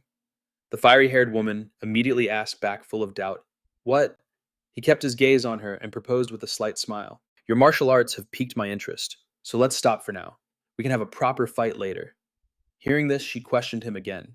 Are you saying you'll fight me somewhere else? Sung Jin-Woo smiled and replied, exactly. You arrange the time and place, and I'll be there. The fiery-haired woman said nothing more. Her brow furrowed slightly as if she were calculating something. And then she relented and said softly, fine. Then the fiery-haired woman said in a low voice, I'll give you the time and place later. She then glanced up at him, her tone confident and threatening. You'd better be prepared. If you're not as strong as I'm hoping, you can forget about going home for a while. Unafraid, Sung Jin-Woo simply smirked. So what happens if I win? Tokoyan casually replied, nothing. As she turned away with a confident expression and said, there's nothing for you if you win, because I can't lose definitely. It's clear you'll demand something unreasonable from us, and nothing good will come of it. Tokoyan continued with a contemptuous gaze. I don't need to make promises to someone in a disadvantageous position like you. As she walked away, she smugly threatened, so wait for our call and bring your head. Hearing that, he calmly asked, am I going to get my butt kicked? Funny things are happening wherever I go, huh? After reaching an agreement, the two went their separate ways, leaving behind a mess from the earlier blow. Afterwards, a questioning voice was heard on the other end of the line. Tokoyan, the one from China, yes. Sung Jin-Woo calmly asked back, yes, that's how she introduced herself. But will South Korea be all right? Should we notify the authorities before we begin? The person on the other end sounded startled and said, I apologize. I will take care of everything after it's over. Then they immediately hung up. Seeing this, he wondered doubtfully, is the South Korean government really okay? Next, Sung Jin-Woo arrived at a certain place and exclaimed, this is it. And the place where Sung Jin-Woo stood was the HD Group's equipment store. Don't tell me there's no unique or super rare equipment here, is there? But it's better than nothing. At the same time, he smirked and declared, it would be better to craft them myself, but there's no time. Now it's time for some shopping. Right now, his equipment, not including his armor, consisted only of the Black Dragon's bracelet, the Akasha System's Operation Support Ring and the Subspace Ring, and the magic staff in his subspace. That was everything Sung Jin-Woo had, and the Subspace Ring wasn't something that could directly help him in battle. That means he only had 3 items that could help him in a fight. Honestly, his self-crafted equipment was much better, but it took too much time to make. By now, he had stepped inside the store. The person there greeted him warmly. We have been waiting for you, Hunter Sung Jin-Woo. He continued, we have prepared items suitable for you. Sung Jin-Woo heard this and replied cheerfully, thank you. On the table were 3 item boxes placed neatly in a row, a ring, a necklace, and a bracelet. Most of them seemed quite useful, but he might be short on cash to pay for all of them. Here, what Sung Jin-Woo was holding was the bone ring of the Thunder Giant, a unique item with the special effect of adding mana. Normally there are 6 rarity levels: common, rare, unique, legendary, mythical, and transcendent. And this ring is a unique item, which means it's right in the middle. The gap between any 2 ranks is enormous. There are also many rare items that money can't buy, just as he wouldn't want to sell his Akasha System's Operation Support Ring, even if its price was astronomical. He could store mana by using the mana from this ring, but he still didn't trust the Akasha System 100%, so he only used it for less important things. Eventually, he would replace all his gear with equipment he crafted himself. A Shadow Sorcerer's Pendant that grants immunity to low-level curses. It increases mana by 30 points, but provides fewer other stats. An Ancient Dwarven Magic Bracelet with magic resistance of 15%. That sounds useful. One thing was certain, his opponent used magic attacks. At the same time, the man put down his teacup and asked, what do you think of the items? Do you like any of them? Sung Jin-Woo turned and replied cheerfully, they seem usable. Then he held out his card and said, I'll take them. The man accepted it and said politely, thank you. The teacup was still steaming. The scene changes showing only fluffy clouds floating in the sky. This is the South Korean branch of China's Tenjin Group. At that moment, Sung Jin-Woo had just arrived in front of the location. What is this incredible building? This building has its own monster corpse disposal area and many other convenient facilities to eliminate any inconvenience of living here. Yes. Then he smiled and remarked, China seems to have a lot of money. They built an entire standalone tower. This was the South Korean branch of the Tenjin Group. He thought this was the base of operations, just for investigating and researching the monsters that only live in Korea. Suddenly a voice called out, are you Sung Jin-Woo? Hearing this, Sung Jin-Woo immediately replied, yes, that's me. The man quickly said, they're waiting for you. Follow me. Hearing that, he obediently followed, while Sung Jin-Woo looked around and thought to himself a training area. Suddenly, he raised his hand to block the sunlight shining down. Just then, the loud and impatient voice of the coy-haired woman rang out, you're late. Sung Jin-Woo looked at her appearance, confused, and wondered to himself, what kind of combat suit is this? I can feel mana concentrated in certain spots. The coy-haired woman stood there, shooting him a sharp glance before asking scornfully, you seem to have gotten stronger. Did you eat something special? Hearing this, he calmly replied, I just naturally prepared for the fight. At the same time, Sung Jin-Woo gave her a scrutinizing look and remarked, but I think you've prepared far more than I have. The woman in her armor looked scornful and said, I'm a bodyguard, so a fighting spirit is a given. That's right, she didn't want to be humiliated. He just curled his lips into a slight smirk. Seeing this, the coy haired woman was not pleased and immediately demanded, "What are you smirking at? Do I look funny to you?" He maintained his calm demeanor and said, "Not entirely." "So can we start now?" Hearing this, she put her hands on her hips and confidently declared, "What reason is there to wait? Let's begin." Then the coy haired woman turned around and signaled to her companions, "Erect the barrier." Hearing the command, the other two immediately raised their talismans and replied in unison, "We're on it." Next, they didn't hesitate and began to create the barrier. As soon as the two deployed the illusion barrier, the surroundings were immediately enveloped by a massive source of power. Seeing this, Sung Jin-Woo was startled and wondered to himself, a type of spell barrier. Meanwhile, she wore a smug smile and reassured him, "No need to worry. It's just a little something interesting." We prepared along with a barrier to protect the building from the battle. At the same time, sunlight streamed down from the clear blue sky. He once again raised his hand to block the brilliant glare. Sung Jin-Woo looked at the surrounding scenery, confused and wondered, "What is this? Isn't an illusion a form of magic? This feeling is so real, how interesting." And then the coy haired woman proudly announced, "This is the 8-star illusion barrier that we created from Chinese martial arts. Our very own." How's it beautiful, right? Their martial arts and this spell barrier, they've piqued his interest even more. At the same time, he chuckled and remarked, "China has developed its Akasha system to a truly unique level." Then she narrowed her eyes and beckoned provocatively. "The conversation is over. Let's begin." She was 100% confident that he was no match for her. In that case, maybe I should strike while her guard is down. Let's see just how amazing their martial arts are against my body. Then Sung Jin-Woo thought deploy. Aura simultaneously his entire body erupted with immense power. Seeing this, the coy-haired woman exclaimed excitedly, "Close combat. What an adorable puppy not realizing it's walking into a tiger's den." At that moment, a powerful light erupted, revealing his formidable figure charging straight ahead. Next, Sung Jin-Woo decisively threw a punch at the coy-haired woman, but she swiftly blocked it, a thrilled smile spreading across her face. After taking the blow, the coy-haired woman immediately slid backward. Her feet scraped continuously along the grass, but then the coy-haired woman quickly stomped down, shattering the ground beneath her. And then she charged forward, powerfully determined to defeat her opponent. Instantly, a loud explosion erupted, signaling that the real battle had truly begun. Debris still hung suspended in the air, while two sources of light appeared below, looking very much like stars in the sky. The coy-haired woman gritted her teeth and charged forward powerfully, her foot stomping down so hard the ground instantly shattered.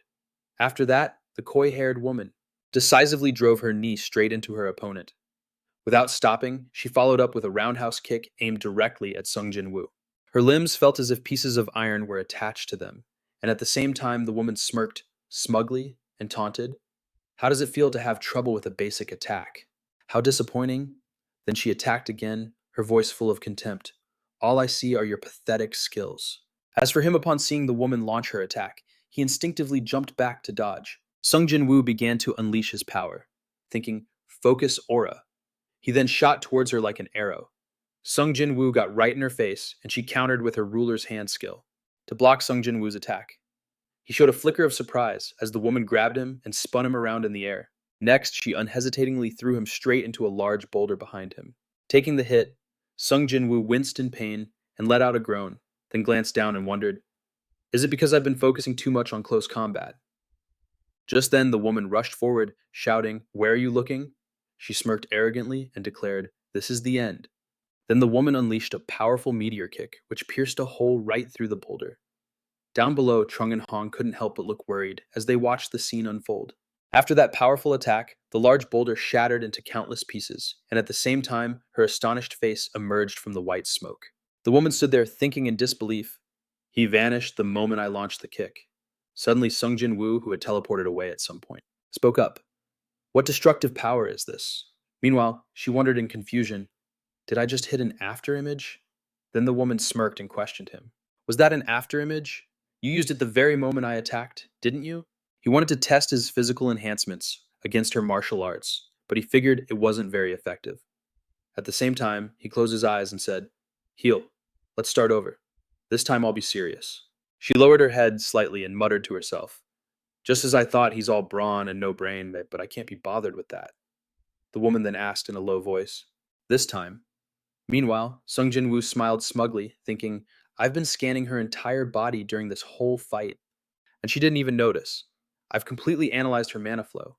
I can improve my permanent enhancement later with this data." But the woman, still oblivious to the situation, narrowed her eyes and said with a hint of contempt, "Fine, then don't disappoint me this time. I hate it when men whine after they lose." She was growing more confident despite knowing what he could do. Then he stretched out his hand and commanded in his mind, "Summon." At the same time, Sung Jin-Woo also shouted, "Go, spider." Upon hearing his voice, it appeared instantly, and then the spider leaped forward powerfully, on landing in front of her. Meanwhile, he stood behind it, smiling faintly as he mused, "I built it and gave it autonomy. This is also within my power." So there shouldn't be a problem, right? And so the spider activated to fight the woman, but it didn't forget to state its protocol. Objective: avoid bloodshed. Requesting target surrender. Hearing this, she was displeased, frowning and gritting her teeth as she demanded, "What the hell is this? Are you trying to make me laugh?" Sung Jin-Woo's expression also turned dangerous as he warned confidently, "If you underestimate it because it looks like a toy, you will die." After his threat, the woman retorted sarcastically in a low voice, "Am I supposed to believe that thing can defeat me?" Suddenly, a powerful energy beam shot straight towards her. The woman was stunned by the surprise attack, but she immediately raised her hand to block it. A small amount of energy from the spider's attack blew off and hit a nearby boulder. Instantly, the large boulder exploded, much to the woman's astonishment. She then looked over in bewilderment, thinking, "This little thing."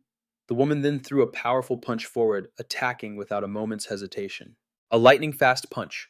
A loud explosion erupted in front of her, right after the blow, but the spider reacted quickly and leaped high into the air. Seeing this, the woman narrowed her eyes and muttered through gritted teeth, "It can dodge, it's pretty fast."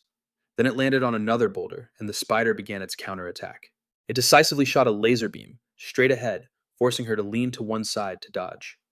Sung Jin-Woo took this opportunity to taunt her. "It seems you've lost focus and forgotten about me." Then he raised his staff, his voice rising as he said, "In that case, let me show you what a mage's attack power is really like." The coy-haired woman, as if provoked by his words, charged forward shouting, "That's enough!" She declared with a confident expression, "I've got you now." But Sung Jin-Woo just smirked and corrected her, "No, I'm the one who caught you." At the same time, he immediately used his enhancement skill, Magic Arrow. There, a relentless barrage of attacks rained down continuously. Next, countless energy beams shot straight at her. The coy-haired woman spun to dodge, thinking to herself, "What was my mistake? I went after the toy and forgot about the one who summoned it." Suddenly she was startled and wondered, "Wait, where's the spider?" A streak of light flashed before her eyes. Seeing this, the coy-haired woman shouted, "There." She then decisively unleashed a powerful blow straight ahead. At the same time, she frowned and gritted her teeth, complaining, "How can this little thing hit so hard?" And then loud noises echoed through the area, accompanied by an incredibly blinding light. The spider lay on the ground after taking the hit, its mana depleted and now recharging. Suddenly, her eyes widened in astonishment at the sight before her, as countless figures looking just like Sung Jin-Woo appeared. Seeing this, the coy-haired woman wondered to herself, "Clones." Still in shock, she frowned and cursed inwardly. The illusions were already a pain, and now he even has this annoying skill. He and his clones seized the moment and immediately attacked. Seeing this, the coy-haired woman told herself, "This is no time to hesitate. I have to deal with this first." And then, as if filled with new courage, she got into a counter-attacking stance. Then she launched herself forward to dodge the attack, simultaneously activating her Cloud Dragon Step skill. The energy beams quickly turned back around. Seeing this, she thought to herself, "They're following me. These things are like something out of a legend." She glanced back, wondering, is that part of his skill? Next, she landed abruptly, tearing up the ground, as it was thrown up. And then the coy-haired woman quickly turned to face the incoming attack. And then she glared, her brow furrowed as she asserted to herself, "If I can't dodge them all, then I'll just crush them all." We see the coy-haired woman's thunderstorm-piercing fists being unleashed continuously. Sung Jin-Woo's attack was heading towards her, and she was now beginning to counterattack. Chung and Hong, hiding in the distance, watched the ongoing fight and chattered nonstop. One girl raised an eyebrow and asked, "Do you think she's going to lose?" The person next to her immediately denied it. "No way, that coy-haired woman, she's stronger than you think. The enhanced magic arrow isn't something you can just ignore, because it's created by his power." Meanwhile, as an attack was about to hit the coy-haired woman, she seemed to be underestimating her opponent. Perhaps it was because she had never fought anyone stronger than herself before. Right now, she was still astonished, wondering to herself, what another illusion. The coy-haired woman clicked her tongue as she leaned back to dodge, thinking, He's using illusions even in his attacks. She continued her train of thought. Even so, nothing can stop me from punching him.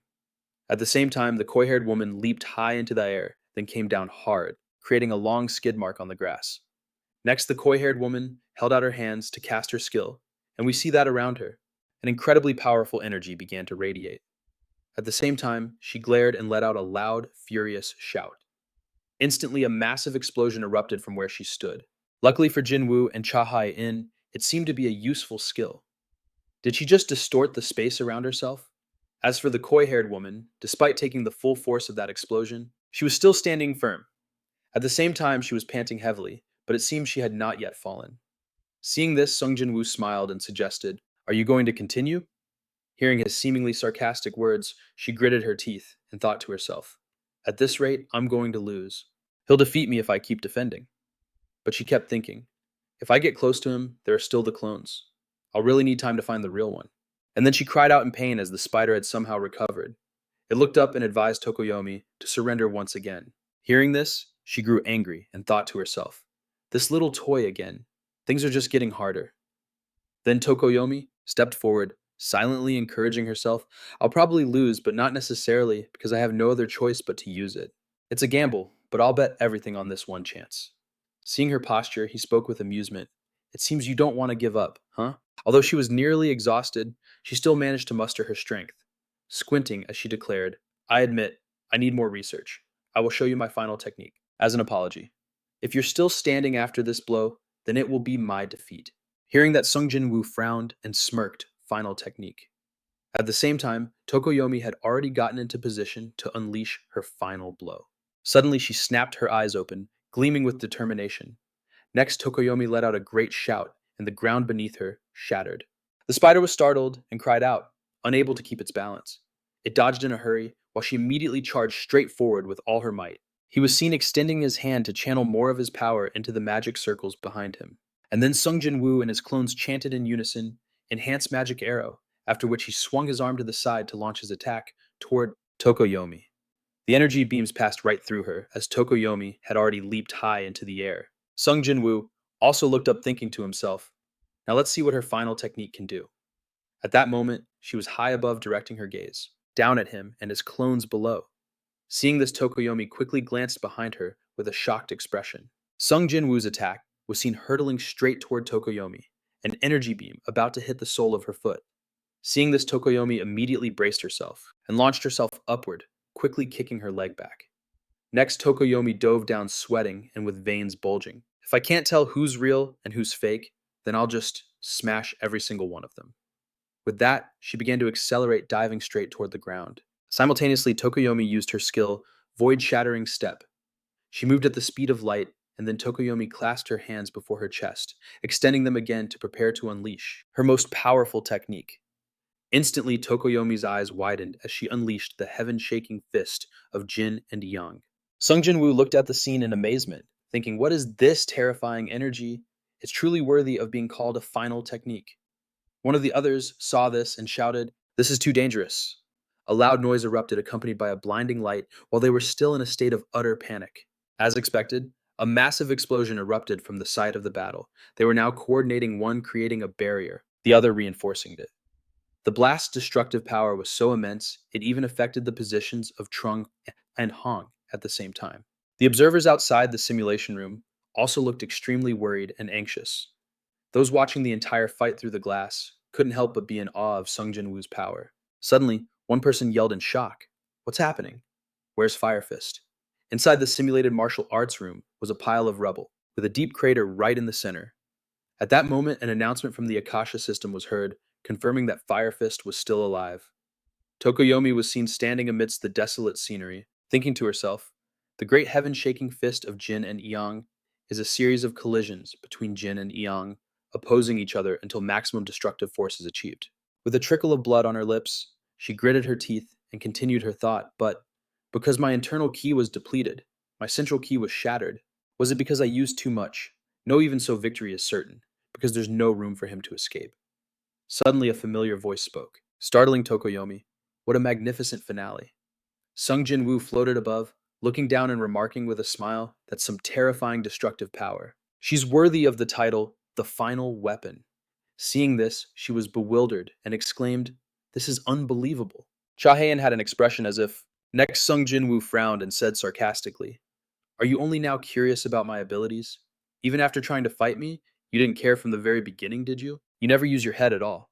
Perhaps it's because you've never fought anyone stronger than you, right?" He then added with contempt. "I have a proverb for you. A frog in a well. Understand." Hearing these words, Cha Hae-in became furious. So furious that she crushed a nearby rock. Sung Jin-Woo was a little startled to see her body trembling. He saw Cha Hae-in with blood trickling down, trembling and muttering. Suddenly, a large mouthful of blood gushed out and hit the ground. His eyes widened at the sight. He looked on in surprise while she swayed and cursed angrily. "You damn bastard," at the same time. Jong and Hong also threw off large pieces of rock and broke free. The two immediately shouted, "She's collapsed." At that moment, Cha Hae-in collapsed to the floor. Next, they rushed over with panicked expressions. Sung Jin-Woo heard them talking and narrowed his eyes in confusion. He then wondered to himself, since her core is inside, is the flowing blood what they're referring to?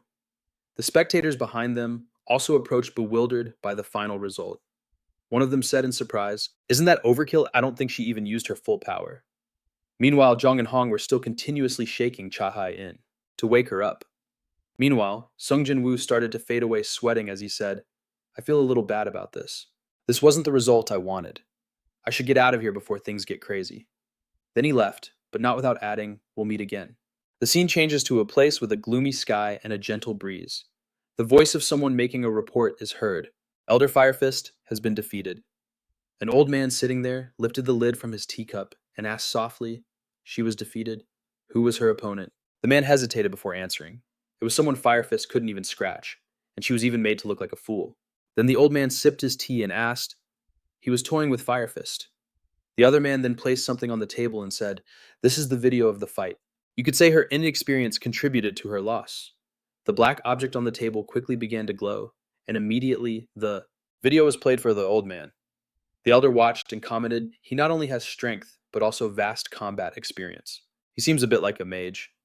The old man frowned and added, "Even we can't create a magic-using martial artist, right?" The other man chuckled and replied, "According to our analysts, we believe he isn't a mage. We've hypothesized that. Sung Jin-Woo has an ability similar to European mages or something along those lines." The old man then tilted his head and questioned, "That's surreal. We've only managed to weaponize martial arts, not infuse them with magic." "Have they succeeded?" The other man immediately replied, "According to our detailed investigation into the European awakened guilds, they have a connection to Sung Jin-Woo. We must get involved, elder." The old man then glanced up and urged, "Hurry. South Korea must cooperate with us against the United States." The other man immediately replied, "Leave it to me." The scene shifts to Sung Jin-Woo's house, where it is now nighttime. By controlling the ki within, he had gathered some information about the kai flowing in the bloodstream. It's more effective than permanent enhancement, though it's unstable because the ki is injected directly into the veins, but the control and scale of the ki is definitely worth analyzing. At that moment, the system announced that Cha Hae-in had entered his territory. Hearing this, he was startled and asked again. Cha Hae-in came to this house. With a determined expression, she requested, "Please train me to be even stronger right now." Sung Jin-Woo, who was standing at the door, was stunned for a moment. Then he scratched his ear and suggested she come inside first. Next, Sung Jin-Woo glanced back with a slight smile and asked, "The next training session is tomorrow, so why are you in such a hurry?" She simply smiled and replied, "It's because I'm a little worried about taking on the roles of both a tanker and a supporter at the same time." He immediately agreed, "You're right." But Cha Hae-in cheerfully added, "But I don't think I can handle both roles as I am right now, because I've never fought monsters before, unlike those two old guys, Jin-Suk and Dojin." She confessed while fidgeting with her hands, "Even with the benevolent support of the Ashkasa system, it's still too difficult for something I've never done before." At the same time, Sung Jin-Woo was also walking into the house. Most people who use power from the Ashkasa system become calmer and less fearful. This is a psychological manipulation mechanism that allows people to fight monsters even if their personalities aren't suited for it. Even so, Ashkasa is still something, like a shield protecting humanity. Cha Hae-in then said enthusiastically, "I think I should undergo special training. Yes." Hearing this, he smiled and commented, "That's a good idea." Then, as he pressed the elevator button, Sung Jin-Woo advised, Dojin and Jin Suk know how to use weapons based on their main classes. To catch up to their abilities, you'll need to train and put in an unimaginable amount of effort. Hearing that she replied yes. Next, Cha Hae-in glanced up and asked, "So are you the one who will be training me?" He looked over at her and replied cheerfully, "That's right, because I finished creating the training equipment. I also made training equipment for the others, but to be honest, overcoming obstacles, like bamboo poles, is just too primitive. It was also because I didn't have enough funds or materials." She just smiled and remarked, "It looks so old school." And then she added, "But considering you usually create things in virtual reality." After hearing that, Sung Jin-Woo chuckled, "It seems you know me pretty well." Cha Hae-in still looked confused, so he explained, "Just as you said. It's virtual reality training. I finished it not too long ago." At that moment, the two were chatting animatedly as the elevator descended. Finally, they reached the lowest floor, and as the elevator doors opened, Sung Jin-Woo glanced at Cha Hae-in and revealed, "You're the first person to come to this area, so get excited." The moment she saw what was in front of her, she asked in astonishment, "Can this device really create virtual reality?" Hearing that he explained it's called the High Performance Virtual Space Training Generator. Cha Hae-in immediately commented, "It sounds like a game for otaku."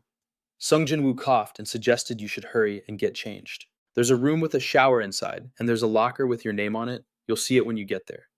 She was then seen excitedly running into the changing room, in a slightly excited mood, while he smiled, watching her.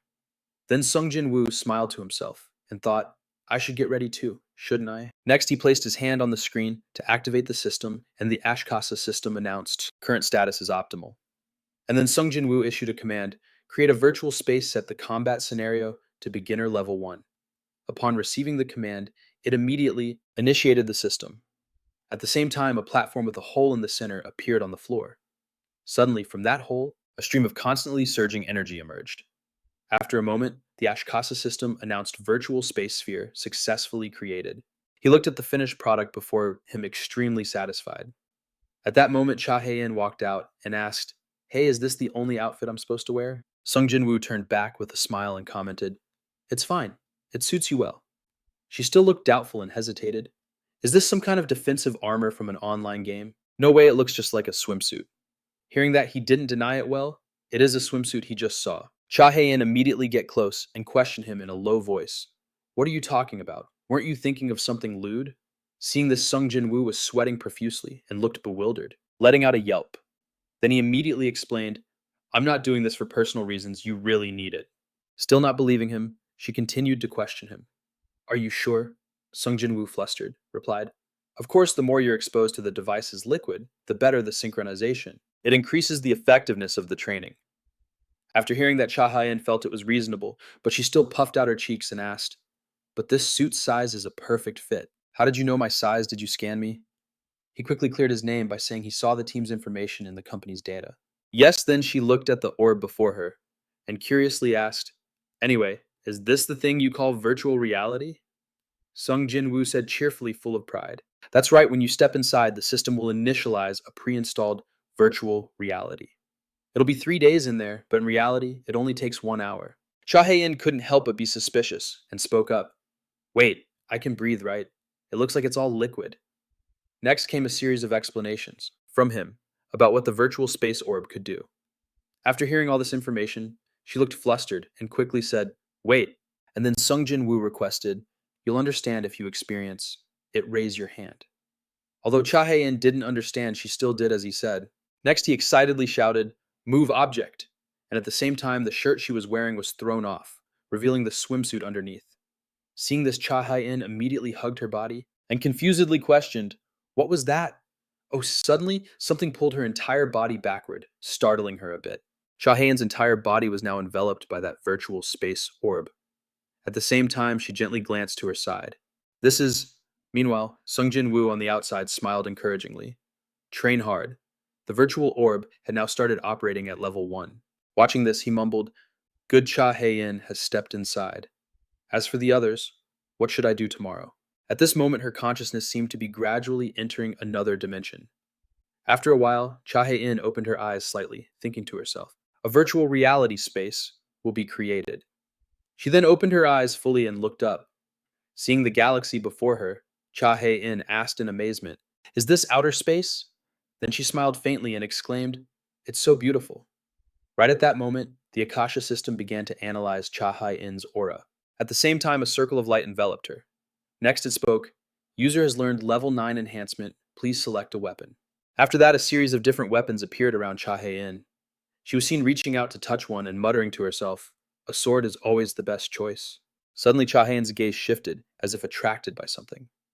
When she saw something that looked like a pair of gauntlets in front of her, she said with a hint of surprise. That is, Cha Hai-in picked it up and exclaimed with a smirk, A set of soft claws. The Akasha system then said, You have selected the gauntlets. She was startled to hear that, and it continued, Select a scenario for the Dragon Fang Warrior technique. Afterward, Cha Hai-in put on the gauntlets and said with satisfaction, Well, I'll keep this item anyway. Maybe using my fists is better than a weapon. Just then, the system once again reconfirmed her aura points. A request was made for Dragon Fang performance, but the system was seen creating a simulation training scenario. She was blinded by the light and raised her hand to shield her eyes. Immediately, an unfamiliar scene appeared before Cha Hae-in's eyes. Next, she glanced to the side with a slightly surprised expression. And then Cha Hae-in looked up and wondered, Is this a tent? Then as she stepped inside, she commented, It looks like a military base. Suddenly, Hasada pulled back. The flap looked in and commanded with a frown, What do you think you're doing? Soldier, get out here now. Seeing this, Cha Hae-in put a hand to her chin and wondered, A soldier, is that what I'm supposed to be?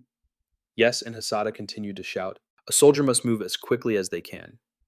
After hearing that, she cheerfully replied, Yes, ma'am. But Hasada continued to remind her, You're supposed to say yes, ma'am, or right away, ma'am. Got it. At that moment, Cha Hae-in stepped out of the tent. She smiled lightly and remarked, What beautiful weather, it feels so real. Suddenly a thought crossed her mind. If I'm a soldier, then that person must be the guide NPC. As Cha Hae-in followed Hasada, she continued to wonder to herself, Where am I going? Isn't she going to explain anything? Not even the rules. Next, she pushed up her glasses and introduced herself. My name is Hasada. I am your instructor. Then Hasada began her analysis with your 200 AP. It's too early for you to be on the battlefield. And fight monsters. You can't survive on the battlefield with that meager amount of aura. She once pushed up her glasses again, her voice low as she continued. It's a disgrace to even call you a soldier. She found the current situation confusing, wondering to herself. Did Appa set this up? Are we fighting monsters or something? Has Appa been reading too many comics? And then Hasada made a request. Now get in here. She continued, Monsters will be summoned here. It's perfect for you to train with wyverns. Cha Hae-in looked bewildered as she was suddenly pulled in. Next, Hasada put her hands on her hips and ordered, You will repeat this until you gain 50 ability points. From the wyverns begin. Still dazed, she cried out, Wait, what? Instantly, the silhouette of a giant creature appeared before Cha Hae-in. Seeing the hideous thing in front of her, she exclaimed in shock, Is that an ogre? It stomped its foot powerfully on the ground as if to show off. Cha Hae-in, meanwhile, stammered in panic, What should I do? Has the training already started? Still terrified, she looked up while backing away. Suddenly, the ogre swung the club in its hand, high as if intending to finish Cha Hae-in in a single blow. Seeing this, she squeezed her eyes shut in terror and let out a loud scream. But Cha Hae-in's body instinctively dodged the attack. After successfully avoiding it, she was frozen in shock. Her eyes wide with confusion, Cha Hae-in then looked back, thinking in surprise, I dodged it. As for the ogre, after seeing her jump to another spot, it immediately glanced back. Cha Hae-in was no longer afraid, but instead had an excited expression. She looked forward and said loudly, All right, Dragon Step. This is what Sung Jin-Woo was talking about. She was using it subconsciously. The ogre, with an extremely angry expression, repeatedly swung its weapon down, but Cha Hae-in dodged every single one. As she moved nimbly, she smiled and said, Good, I can totally do this. And then Cha Hae-in looked at it and declared confidently, Now it's my turn. Next, she launched a dragon's assault, and a bright light simultaneously burst forth. But with just a single blow, Cha Hae-in completely obliterated the ogre. After witnessing the power of these gauntlets, she exclaimed in amazement, It actually works. At the same time, Cha Hae-in turned around, thinking excitedly, I used the knowledge that Oppa transferred to me last time. It's actually easier than I thought. Just then, it reappeared right in front of her, completely unharmed. She was caught by the ogre's surprise attack and cried out. The Akashic system also displayed a notification you have received a fatal blow. After a moment, Cha Hae-in opened her eyes and woke up. The system announced that the training session would restart. Lying there, she wondered, did I die? Then it repeated, and Chahayan silently questioned, does this mean repetition is part of the training? Just then, Hasada came in and barked, what are you doing? Soldier, get outside now. She raised an eyebrow and continued, a soldier must move as quickly as they possibly can. Hearing this, she sat up and thought to herself, how should I put this? I'll be resurrected after I die, so that means I don't have to worry about what I do, right? The corner of Chahayan's lips curled up slightly as if she was plotting something. Next, she confidently declared, good, now the real training begins. Yes, at the same time, outside the virtual reality sphere, Sung Jin-Woo was standing by the window, talking to Doojin on the phone. Chahayan has started her training. Yes, Doojin, come to my place right away. I think we need to start as soon as possible, yes, yes. And then he didn't forget to announce that he would be staying at my house for a few days. All right, see you later then. After that, Sung Jin-Woo looked up at the sky and smiled, calculating, let's see if I have all the team members trained.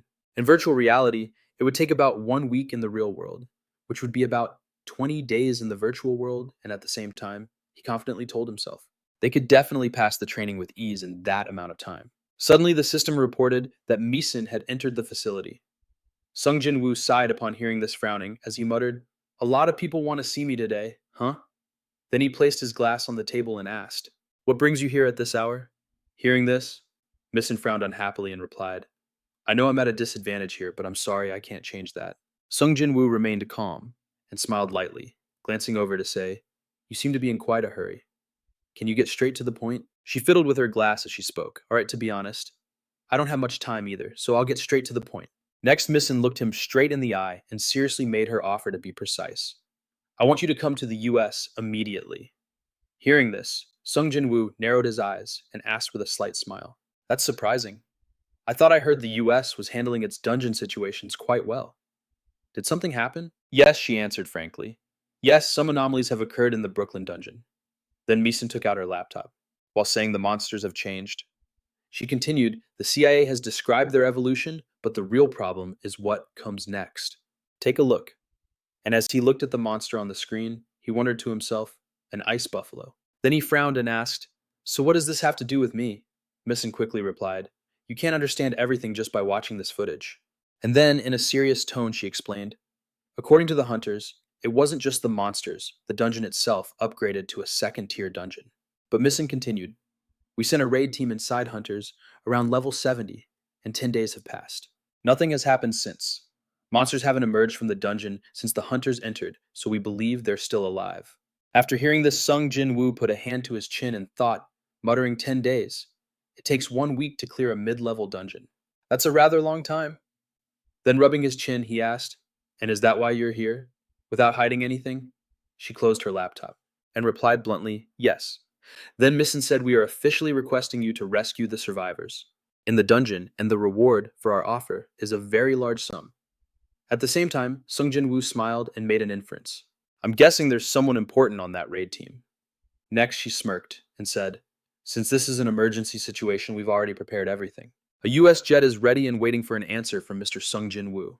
Meeson narrowed her eyes and said seriously, we estimate it will only take 3 hours to get to Brooklyn. We await your prompt reply. But Sung Jin-Woo responded with nonchalance, casually taking a sip of water and saying, let me ask you a couple of questions. She seemed a bit confused by this, glancing towards Sung Jin-Woo. And then Sung Jin-Woo held up 2 fingers and proposed double. He looked at Meeson and laid out his condition with a smirk. I want double the amount of magic stones you're offering as a reward. If you can do that, I'll cut the travel time down to 1/3. Meeson's eyes widened in surprise, and she exclaimed, what? But Sung Jin-Woo calmly said, because it's an emergency, right? I want to test out some of my abilities. Then he winked, suggesting, so is it a fair deal? It seems negotiating with people who live on the front lines is quite difficult, because they are also world-class powerhouses. If he could get enough magic stones, he could probably reach the 4th rank by then. You must train your team to the best of your ability, and at the same time, Sung Jin-Woo narrowed his eyes and proposed, right, I want to be paid in advance. Hearing this, she put a hand to her head, then winked and smiled, confessing, honestly, I really can't figure you out. Deal accepted. The others had already arrived at his house, so he had to quickly get them into the virtual world and then head straight for the airport. Yes, next, Sung Jin-Woo reassured his mother over the phone. Mom, don't worry too much. He stood there with a slight smile and added, I'm just going on a business trip. Okay, Mom, I have to go now. I'll call you back later. After saying that, Sung Jin-Woo ended the call, and just then, Meeson stepped out, winking as she complimented him. That pilot suit looks good on you. Hearing this, he chuckled and asked, Are you flattering me? She didn't answer, immediately changing the subject, and then the two of them walked over to a nearby plane. When Tom saw them, he winked enthusiastically and said, You must be today's esteemed client. I'll give you the best ride possible. And so Sung Jin-Woo went to shake his hand and introduced himself. My name is Sung Jin-Woo. The man cheerfully replied, Just call me Tom. Next, Tom turned to Maizen and said, Anyway, I heard Sung Jin-Woo is an amazing hunter, right? The higher-ups in the US are always calling for him, especially when they're in an emergency. Hearing this, she hesitated. Just as you said, he's on a whole other level of amazing. At that moment, he glanced over and asked, Can you get us there in 3 hours or not? Hearing this, Tom was amused and boasted, Of course. In the US, there's only one person who can do that, and that's definitely me.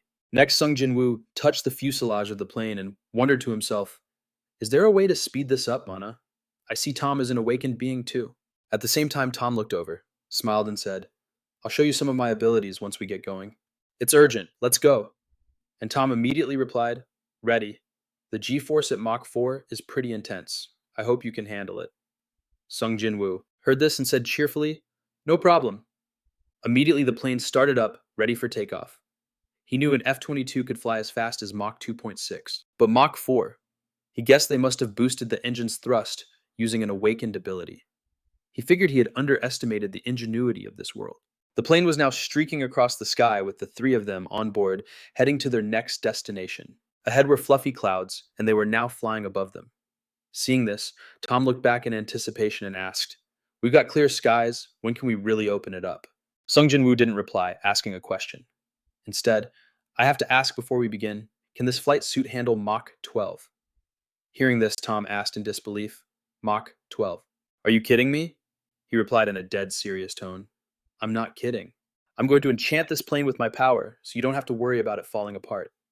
Now, whether the problem is solved or not depends entirely on the pilot. Tom just declared confidently, I'm the pilot in command. Then he pushed the throttle forward, asserting, There's nothing I can't fly. After hearing that, Sung Jin-Woo said, Good, I'm counting on you. At the same time, he snapped his fingers and activated his power. Ignore friction, increase durability. The plane instantly flew faster, and Tom, experiencing this for the first time, was terrified and screamed, My God! But the jet just kept rocketing forward like an arrow. Meanwhile, in a control room, an image of the plane appeared on a monitor. A researcher looked on, chuckled, and said, The measured speed is Mach 12 faster than a rifle bullet. The other man saw this and was dumbfounded, wondering to himself, With that jet, you've got to be kidding. Suddenly he asked, Can we shoot it down? The researcher beside him immediately answered, Are you joking? It's faster than any missile on the planet. In fact, it's unbelievable. After hearing that, the man was dejected and let out a long sigh. After the long flight, they finally arrived in Brooklyn, USA, where Bill handed Sung Jin-Woo a small briefcase and said, This is a wide-range radar device because we don't know how big the dungeon is. Hopefully it can help you find and save the survivors. But he cheerfully continued anyway, thanks for cooperating despite the short notice. He also chuckled lightly and said, I'll get something out of it. In the end, I'll accept your thanks after the job is done. At the same time, Sung Jin-Woo looked around and spoke inventory. Strangely, there are no reporters here. Instead, there's the military, police hunters, and some people from the government. Wait, are there no hunter escorts? Just like in China, there's no way America would be this lax. Next, he raised his hand and said, Equip! And immediately, a magic circle appeared. Bill, standing outside, couldn't help but be amazed. As for Sung Jin-Woo, the system was equipping him with armor, and finally he had prepared everything to be ready for the next battle. At the same time, behind him, a group of people were cheering for Sung Jin-Woo nonstop. Then he turned around, gave a thumbs up, and said with a smile, I'm going in. The place Sung Jin-Woo entered was covered in vast white snow-capped mountains, and only his footsteps could be seen, imprinting on the soft, fluffy snow. The freezing wind howled relentlessly while Sung Jin-Woo walked alone in this frigid weather. It's quite cold. The ice buffaloes are spawned in this dungeon, so it's no wonder the climate here is freezing. After that, he put on his hood and thought to himself, I should find the survivors first. Summon arcane staff. The system quickly appeared and began to follow Sung Jin-Woo's command. Next, he swung the staff while muttering, Let's see.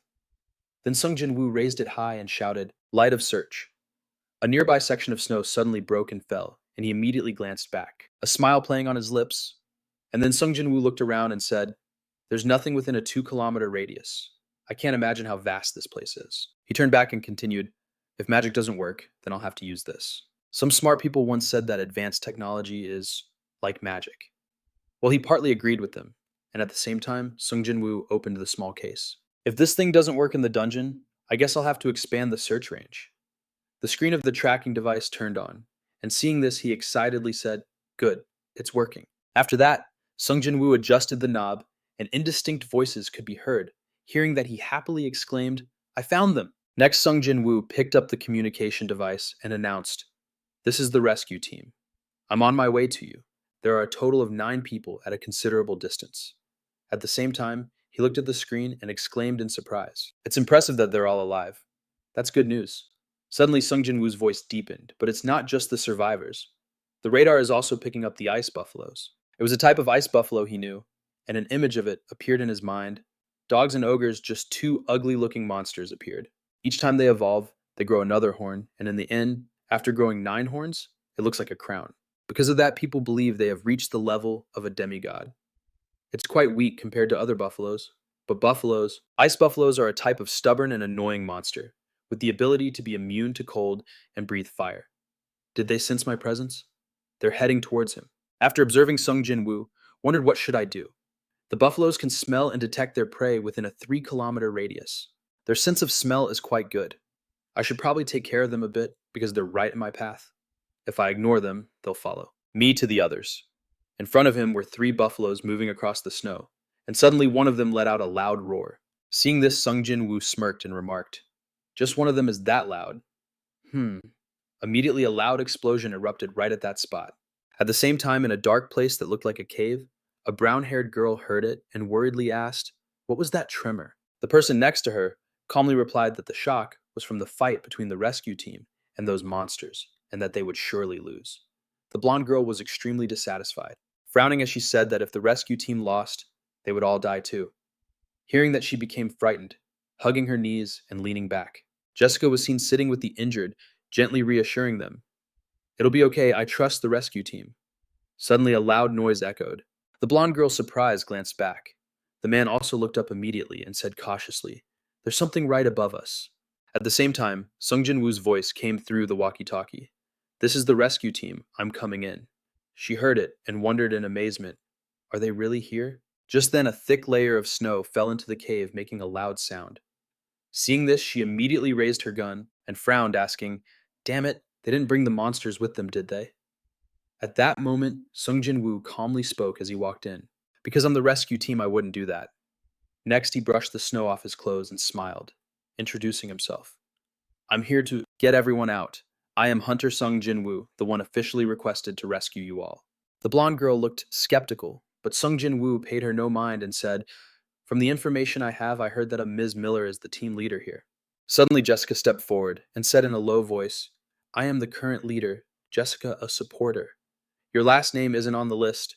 Then she frowned and questioned sternly, "Including the captain. 5 of them are unconscious, but I want to know where the other rescuers are." "Yes." At the same time, Sung Jin-Woo asked, "Are you Jessica, the supporter for this team?" Jessica immediately replied, "Yes." Then she asked again, doubtfully in a low voice, "Are you really the only rescuer?" He cheerfully reassured them, "I'm sorry, but that's correct. But don't worry at all, because I'm more than capable of handling unusual situations." Jessica just raised an eyebrow at Sung Jin-Woo and said, "I know about you, Sung Jin-Woo." Then she approached while introducing herself. "My full name is Jessica Rose Chai. I've heard a little about you from Sia. You're the first person to clear a dungeon alone." Jessica touched him with her finger and continued in a low voice, "I have a high regard for your skills, but coming here alone was a mistake." Sung Jin-Woo remained calm, brushing her hand away while smiling and asking, "A mistake? You mean this place has become dangerous?" At the same time, he shouted loudly, "Arise!" Instantly, a blinding light erupted. Next, Sung Jin-Woo calmly asked, "You recognize them, don't you?" Jessica was startled to see the troll appear before her, while the blonde girl's eyes widened in surprised wonder. He took care of those trolls by himself. The brown-haired girl and the guy next to her immediately showed expressions of disbelief. He was now standing with his arms crossed, smiling sarcastically. "If you had to hide from these monsters, then the skill of the team here is the real problem." Hearing these words, she clicked her tongue in annoyance. And then Jessica sighed and spoke. I admit that you're quite strong for handling these trolls by yourself in such a short amount of time. But she immediately glanced over and continued in a low voice. But I won't forgive you for insulting the entire team. Because we are also capable of dealing with trolls like these. The reason we failed was because of the boss. If only it wasn't for that. The boss. Hearing that, Sung Jin-Woo smirked slightly, then turned his head back suggestively. I apologize if I offended you, but first let's check on the team's current condition. We'll talk in detail later. With that said, Sung Jin-Woo walked over to the brown-haired girl and began the healing process. Jessica was surprised to see him transferring energy to the brown-haired girl, wondering to herself, can he restore someone else's mana? Although she showed no expression, a thought crossed her mind. Unbelievable. I thought mana was supposed to recover naturally over time. She was born into the Rothschild lineage, the family that has held the world's finances in their hands for a very long time. She was the same as a member of the great Rothschild family. She had been appropriately educated, and after a long and harsh upbringing, she wanted to become one of the most valuable members of the family. And that day finally came, she awakened. Fortunately, the Rothschild family had brilliant members who had planned for the awakeners in the clan, and she even received great powers and the responsibilities that came with them. Of course, power was never given for free. Back in the present, Jessica thought with the cold expression. A single blow pierced its head, their screams grew louder, and he might have hunted more than one of those buffalo. Because these buffalo usually travel in groups of 2 or 3. She assumed the reason she was assigned to clear this dangerous dungeon was for the political and financial benefit of the United States. Sung Jin-Woo codenamed, first an awakened being from South Korea with multiple skills. His power limit is unknown, but he defeated the Chinese martial artist Tak Goen. He overwhelmingly defeated Tak Goen, who was known as China's strongest hand. Not only that, but he also hunted these buffalo. The team specially trained by the family could barely win without suffering injuries. Sung Jin-Woo, she had to find out what kind of person he was, including the secrets he was hiding. She couldn't even begin to estimate how much he was concealing. And these buffalo too, they were pulled out of thin air. The size of a normal inventory wouldn't be large enough to fit this buffalo. It was like a spatial or temporal ability. At that moment, Sung Jin-Woo, who was healing, seemed to sense it and chuckled, wondering to himself, what's with that dagger-like stare aimed at me? He glanced back and thought with a sigh, she's not even trying to hide it. It was uncomfortable, but Sung Jin-Woo didn't call Jessica out. He continued his train of thought. I can sense it from her mana, but she doesn't have any hostility, so there's really nothing I can do. At the same time, he smiled gently and said, there the basic healing is finished. Everyone there had woken up, and Sung Jin-Woo looked at them and asked, does anyone else need healing? The blonde woman then said in a low voice, I think we should at least trust his skills. She continued her assessment. He seems quite cunning, hiding so many secrets, but anyone at his skill level would probably hide 1 or 2 things. They then saw him touch the buffalo with his staff and command, return. After the command, it immediately vanished. After that, Sung Jin-Woo opened his inventory, smiling slightly as he guessed, everyone must be hungry. Next, he reached into his bag to find something, while suggesting, let's prioritize eating first. And what Sung Jin-Woo took out was an electric stove, and then he started stir-frying rice while asking, you mentioned the boss monster earlier, right? What was it like? She replied, looking on with a hungry expression. We had no other choice but to flee from the boss.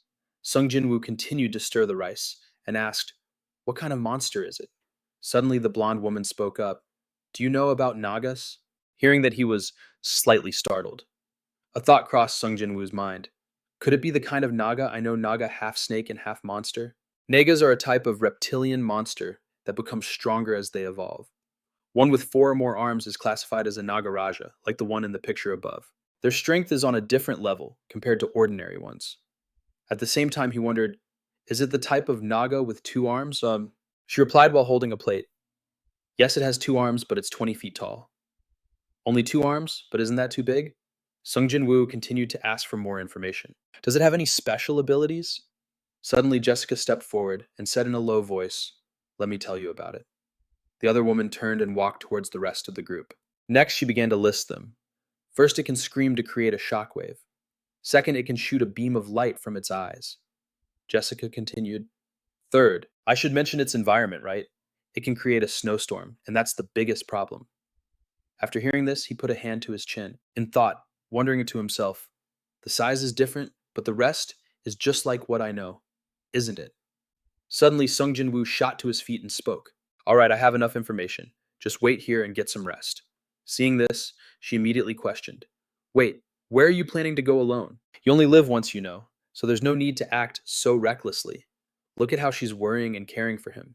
It seems she's not so bad after all. As for him, he slung his weapon over his shoulder, smiled and said, I'll show you that you either act or get no results. After that, Sung Jin-Woo smiled lightly and suggested, It's my turn now. A question about the ability you used to save everyone. He continued, That was a primordial magic ritual from Great Britain. I think other nations have something similar as well. I want to know which nation's ability you used to save everyone. Meanwhile, Jessica bit her nails and frowned, thinking to herself, This, it's even classified within my own family. Seeing her silence, Sung Jin-Woo offered with a faint smile, If it's too difficult to answer, you can stop. Jessica frowned slightly at this, but still replied, No, I'll answer your question. Then she raised an eyebrow and listed, Besides China, India, the Netherlands, Africa, and Great Britain, the protection magic I've learned so far comes from them. Hearing that, he was a bit surprised and asked, That many? He had thought that this world had absolutely no one with supernatural abilities. That was the first thing that came to his mind, but perhaps, for some unknown reason, the rejection of mana, the source of supernatural power, caused the number of people with supernatural abilities to decline over time. Then Sung Jin-Woo smiled and wondered, Is it as I thought, in this case? This ability only comes from the Rothschild clan, right? And then he glanced over, questioning with a slight smile. So you learned British magic. At the same time, Jessica looked up and said, That's for next time, now it's my turn to ask. Suddenly something startled Sung Jin-Woo, and he saw buffaloes charging down towards them from out of nowhere. Seeing this scene, she couldn't help but break into a cold sweat in astonishment as they were also charging straight towards Jessica, terrifying her. At the same time, thin thread-like lines appeared out of nowhere. They were from the spider. It had used this attack to restrain the buffaloes. Seeing this, Jessica's jaw dropped in complete surprise. Next, the spider decisively launched its attack, tearing them to shreds. Witnessing this, she stammered in horror. What kind of weapon is that, to be able to kill those buffaloes so easily? Can metal wires really do that? Hearing this, Sung Jin-Woo asked with a faint smile, Should I consider that a question? Meanwhile, Jessica thought to herself, Our current weapons can't deal with monsters. What if this man knows how to create weapons that can kill monsters? She nodded, continuing her train of thought. This could be classified as top-tier information. And then he calmly closed his eyes, preparing to reveal it. This is... Then Sung Jin-Woo smiled and said, You just give it an order, and it does it. After hearing that, Jessica sighed and said, I already know that the question is, how is it possible? He glanced over again and continued, I think you were expecting something grand, but this is just a part of my ability from when I awakened.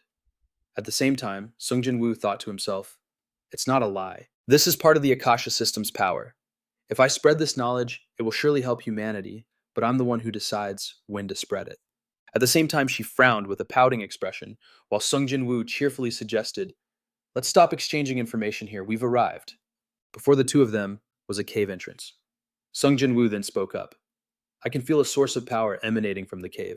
I believe this is the boss's lair. But Jessica said doubtfully, A place like this? Then he glanced back and asked, You don't know the boss's location, do you?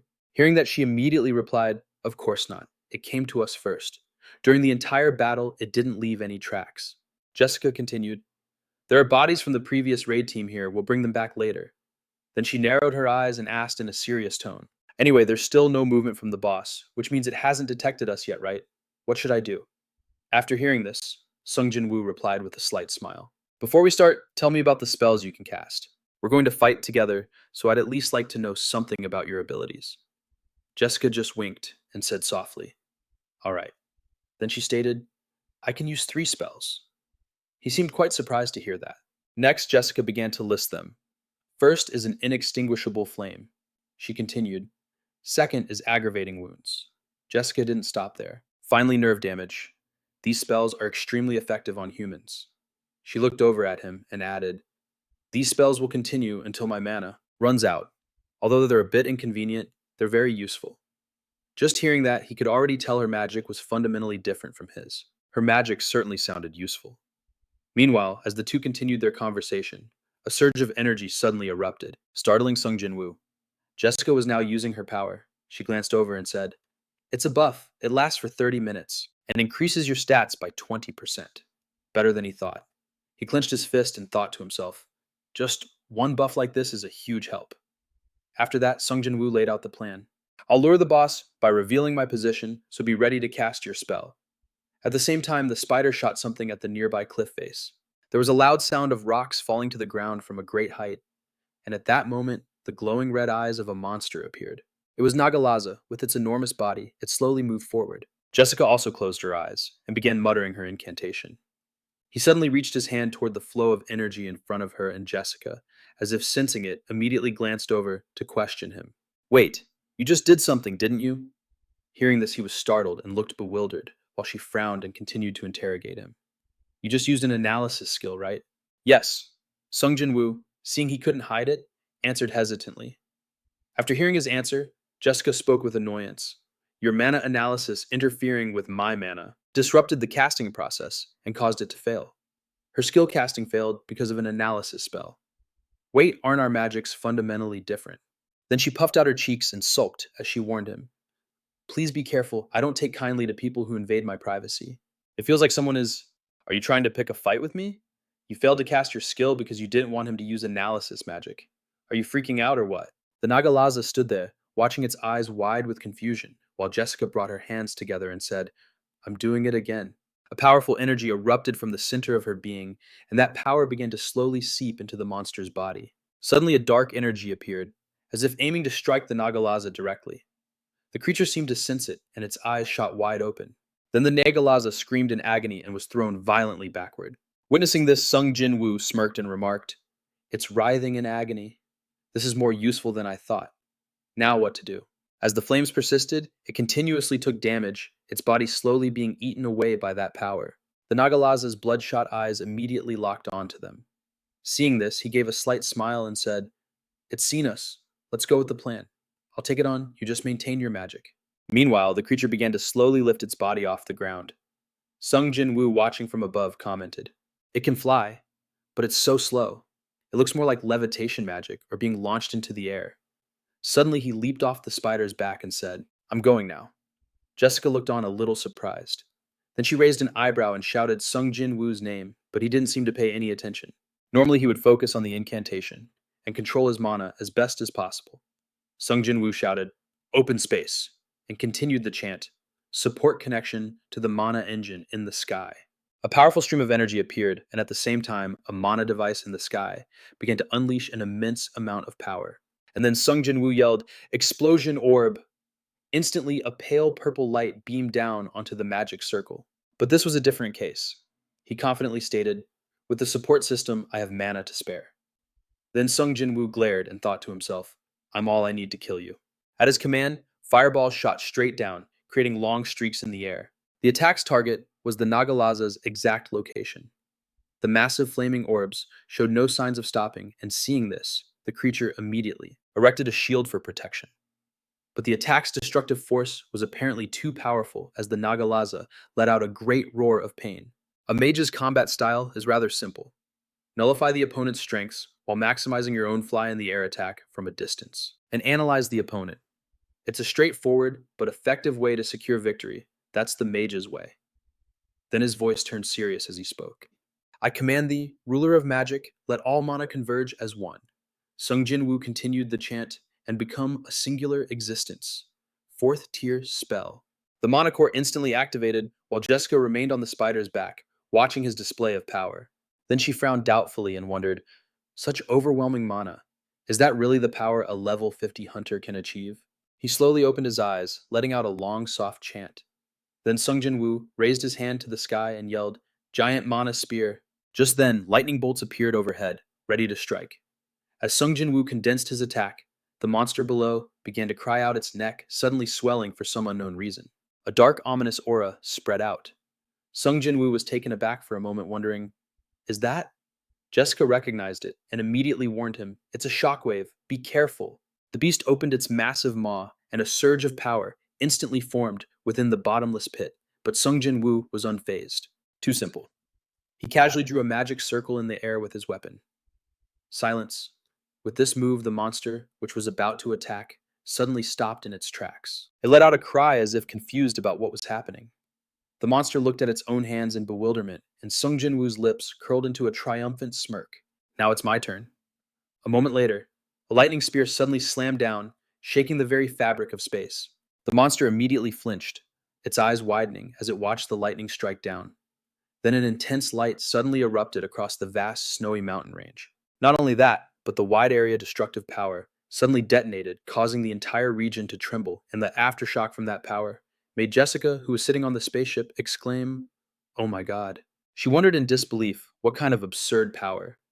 Is this a terrifying blue light completely enveloped her vision? Sung Jin-Woo's eyes glowed as he calmly uttered, "How pitiful." Looking at the scene before him, Sung Jin-Woo had a thought it had severed its own arm to escape, and it had also created an ice barrier to block his attack. Where did it run off to? Sung Jin-Woo then turned to look at Jessica and suddenly wondered, "Are you still maintaining that flame?" Jessica looked away slightly, her face showing concern before she confirmed, "Yes, my mana is still continuously draining. The flame won't disappear underwater." Sung Jin-Woo nodded in understanding. In that case, it would eventually be forced to show itself. His body was floating in an endless void. Sung Jin-Woo speculated that the damage from his spell had costed an arm, plus the additional damage from Jessica's flame. However, he wasn't sure it would have the desired result.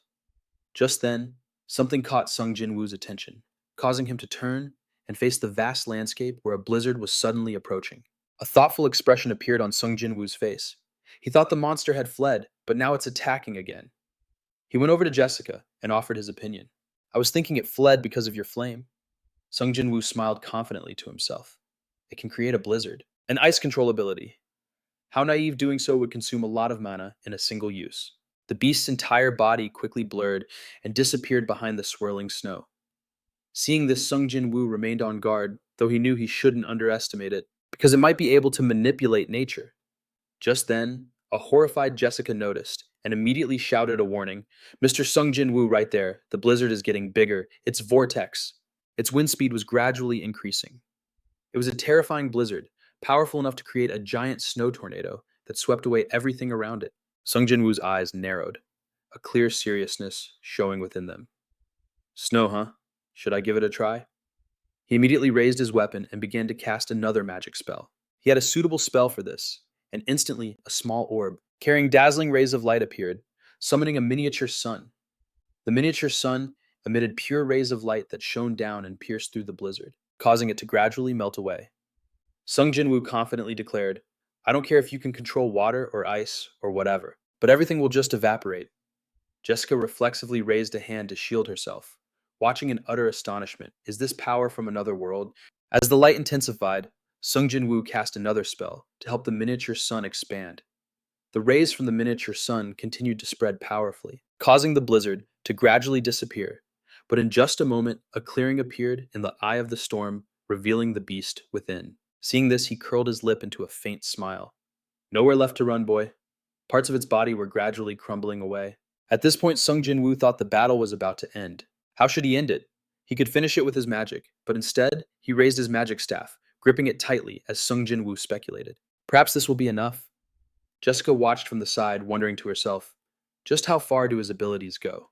The monster suddenly looked up, letting out an incredibly bizarre sound. A streak of light shot past as if tearing through space itself so fast it couldn't be seen clearly. It turned out to be Sung Jin-Woo's magic staff.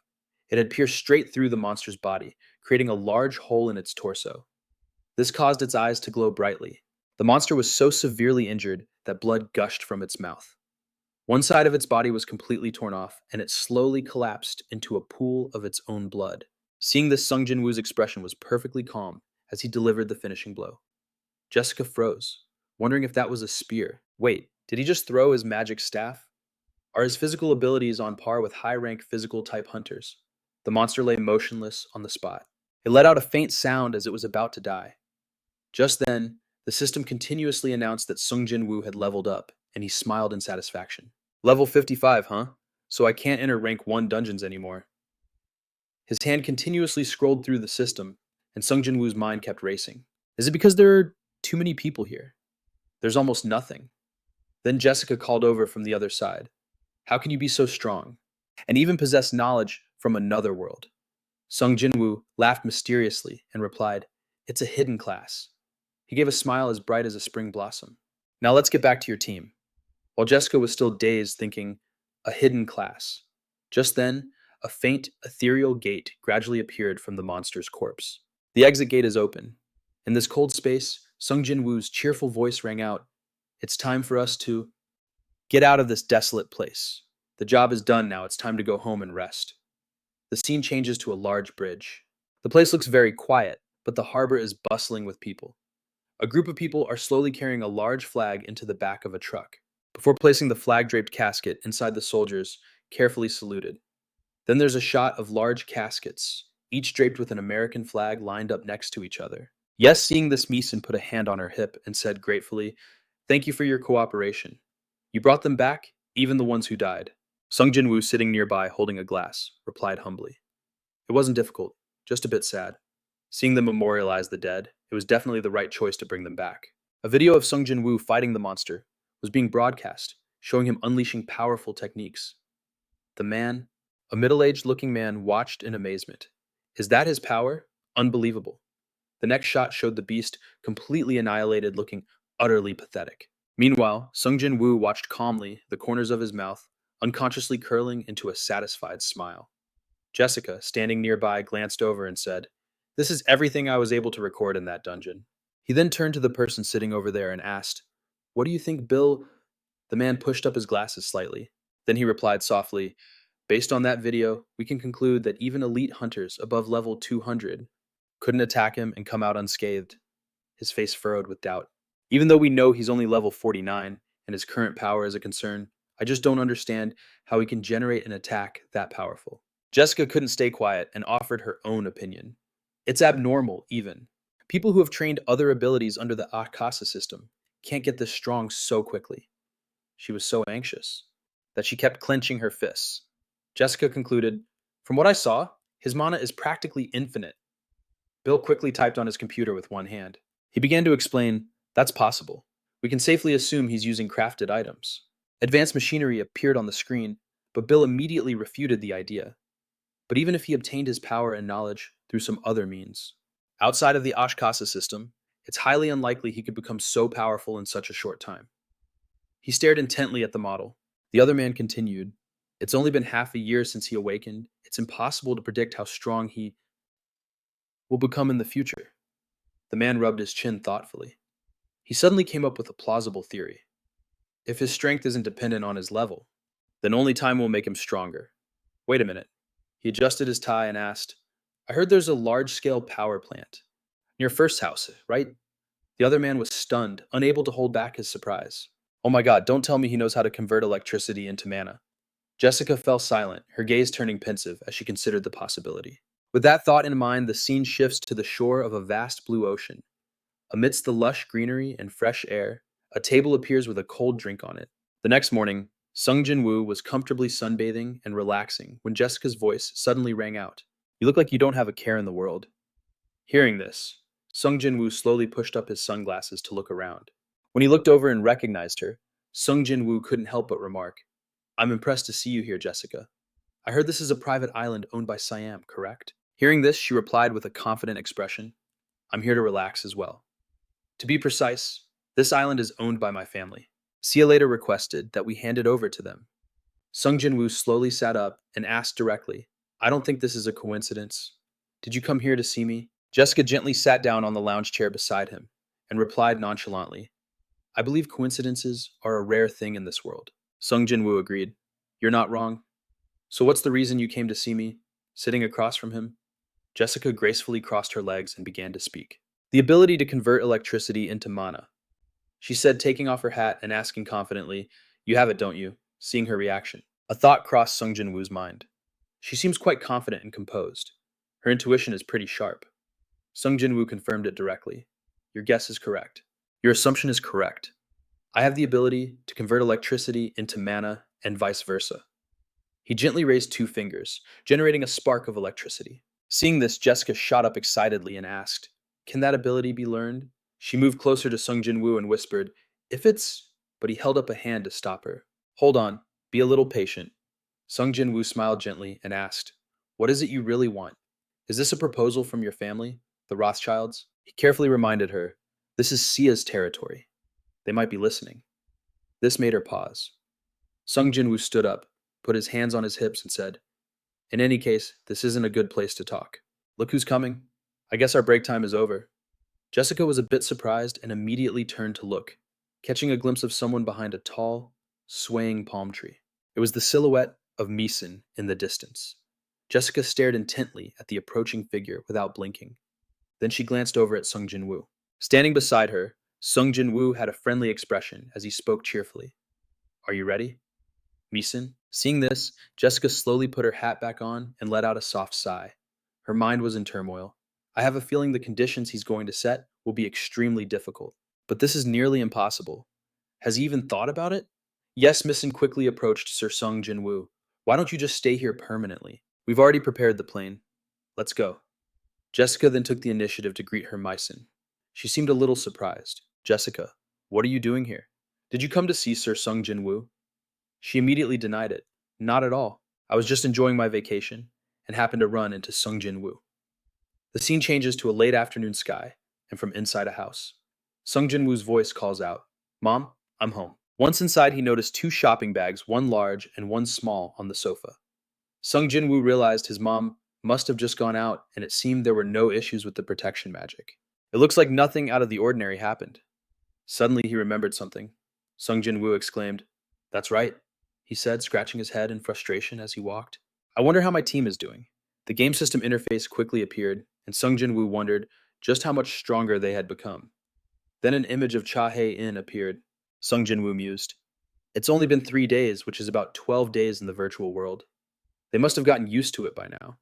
He then issued a command, "Admin authority, show me the log." The system quickly responded, "Yes, sir." Sung Jin-Woo slowly selected the first person, Cha Hae-in. System loading, replaying video log. A screen appeared, showing two figures, its light reflecting in his eyes. Sung Jin-Woo wondered in amazement. She reached this level after just 3 days. Inside the virtual world, an army was in an uproar. A soldier at the front commanded forward, "No retreat is allowed." The entire group charged ahead. Footsteps followed one after another as they charged forward together, their target the ugly ogres on the other side. Just then, Cha Hae-in was running at a dizzying speed with a faint smile on her lips. An ogre was suddenly sent flying high into the air. Cha Hae-in directly unleashed a powerful kick, her ultimate move, the dragon's sevenfold strike and whirlwind kick. After unleashing it, she immediately seized the opportunity to charge forward.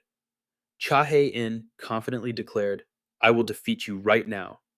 Cha Hae-in threw a long wooden plank at the group of ogres, sending them flying. Afterward, an ogre lay motionless on the ground in a pool of its own blood. Cha Hae-in looked at her handiwork and let out a satisfied laugh. Her demeanor exuded a sharp confidence on the battlefield. Just then, Cha Hae-in silently assessed, "I'm getting used to using the Eternal 9 enhancement. Now it should appear around here any moment." Just then, someone shouted a warning. "The rank 4 wizards are here, everyone fall back." Cha Hae-in immediately leaped up to seize the opportunity. Sweet, the ugly and grotesque ogres all fixed their bloodshot eyes on the newcomers. Suddenly, numerous fireballs rained down from the sky, causing a massive wide-area explosion with terrifying destructive power upon impact. Even the previously confident Cha Hae-in had to cover her head and retreat. A group of mages raised their magic staffs to attack, chanting in unison. A flame stripped them of their lives. Seeing them, the corners of Cha Hae-in's lips curled up in an indescribable joy. Cha Hae-in gazed at the chaotic scene before her. She began to mumble, "There's a slight difference with every playthrough. Since they arrived a bit earlier, I can save more aura than last time. To conserve mana, I'll just let them do the fighting." Having said that, she thought to herself. She thought she could clear the stage. This time the feeling was exhilarating. First, Cha Hae-in slowly raised her hand, observing the streams of energy flowing from it. She didn't let her guard down thinking the aura is powerful, but it depletes quickly once used. I have to be careful. She was always thinking about how to use her aura most effectively. Suddenly, a piercing scream echoed from within the massive, intensely hot blaze. Cha Hae-in frowned warily and shouted, "It's here! I will definitely defeat you!" The soldiers nearby charged forward, desperately, yelling, "An ogre, it's the boss." Seeing this, Mario gritted his teeth and yelled, "Forward!" However, just as his soldiers charged in to attack, they were repelled by a mysterious force as large boulders rained down, causing them to scream in terror. Hearing the screams, Cha Hae-in immediately turned and was startled by the sight. Suddenly, Mario recklessly charged ahead. while ordering the soldiers behind him, "Protect the wizards. I'll take care of this thing." Hearing this, Cha Hae-in was utterly astonished as she watched him take such a huge gamble, cursing inwardly. "Wait, that blockhead. Mario, stop your attack." Mario seemed to have become frenzied and agitated. He angrily cursed. "Damn you." The gigantic ogre simply swatted him away. Seeing this, Cha Hae-in shook her head in exasperation. "I knew it, that foolish old man is always like this." With sharp, fiery eyes, she moved behind the ogre. Cha Ha-in thought, "Although this creates an opening for me, this is my 21st attempt." The aura emanating from her hand was blindingly bright. Dragon shock. Cha Hae-in hoped, with all her heart, she truly wanted to reach the next level. Then she directly channeled her aura and struck the massive ogre's calf. In an instant, its calf began to split apart as magic coursed through its flesh. The giant ogre sensed the abnormality and roared in agony. Saliva sprayed violently from its mouth as it collapsed to the ground. Seeing this, Cha Hae-in remarked, "Good phase 1 is complete." The other soldiers were both shocked and overjoyed. "That bastard is down." She curled her lips into a triumphant smirk. She had expended a lot of aura on that last attack, but immobilizing the boss was a huge advantage. As she watched the others seize the opportunity to attack the ogre boss, who was now aggressively smashing the surrounding walls with what little strength it had left in its arms, Cha Hae-in grew pensive. And if she attacked it now, the NPCs would just keep coming at her. There was nothing more to say to these people.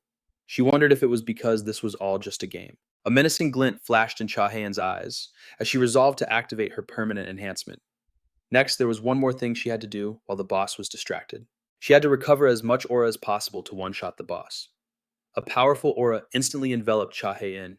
The ferocious ogre boss was still continuously fighting off the attacks from the soldiers. Cha Hae-in let out an involuntary sigh. Honestly, even though this was just part of the program, it made her quite sad that they were dying so senselessly. She gently raised her hand, generating a stream of aura.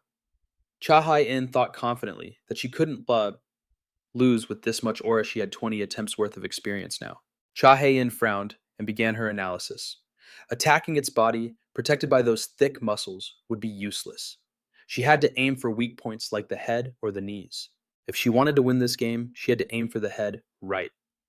At that moment, another NPC was sent flying by the ogre. While the others were focused, one of the soldiers suddenly appeared behind it, looking up. It turned out to be Cha Hae-in. She was gaining momentum from above, right behind the ogre. It quickly noticed her thanks to the sound, its eyes flashing sharply. The giant ogre swiftly turned its head, but unfortunately it was a step too late. Cha Hae-in had already grabbed the boss's head. She smiled confidently and declared, "Got you. This is my victory." Cha Hae-in poured all her strength into a powerful punch to its head, making the ogre roar in pain as blood gushed violently from the wound, splattering onto the ground. Drop by drop, the blood gathered and streamed down the ogre boss's face, even reaching its jaw and neck. The others rejoiced upon seeing it, defeated shouting with glee. "The ogre has fallen." Cha Hae, and couldn't believe her own eyes.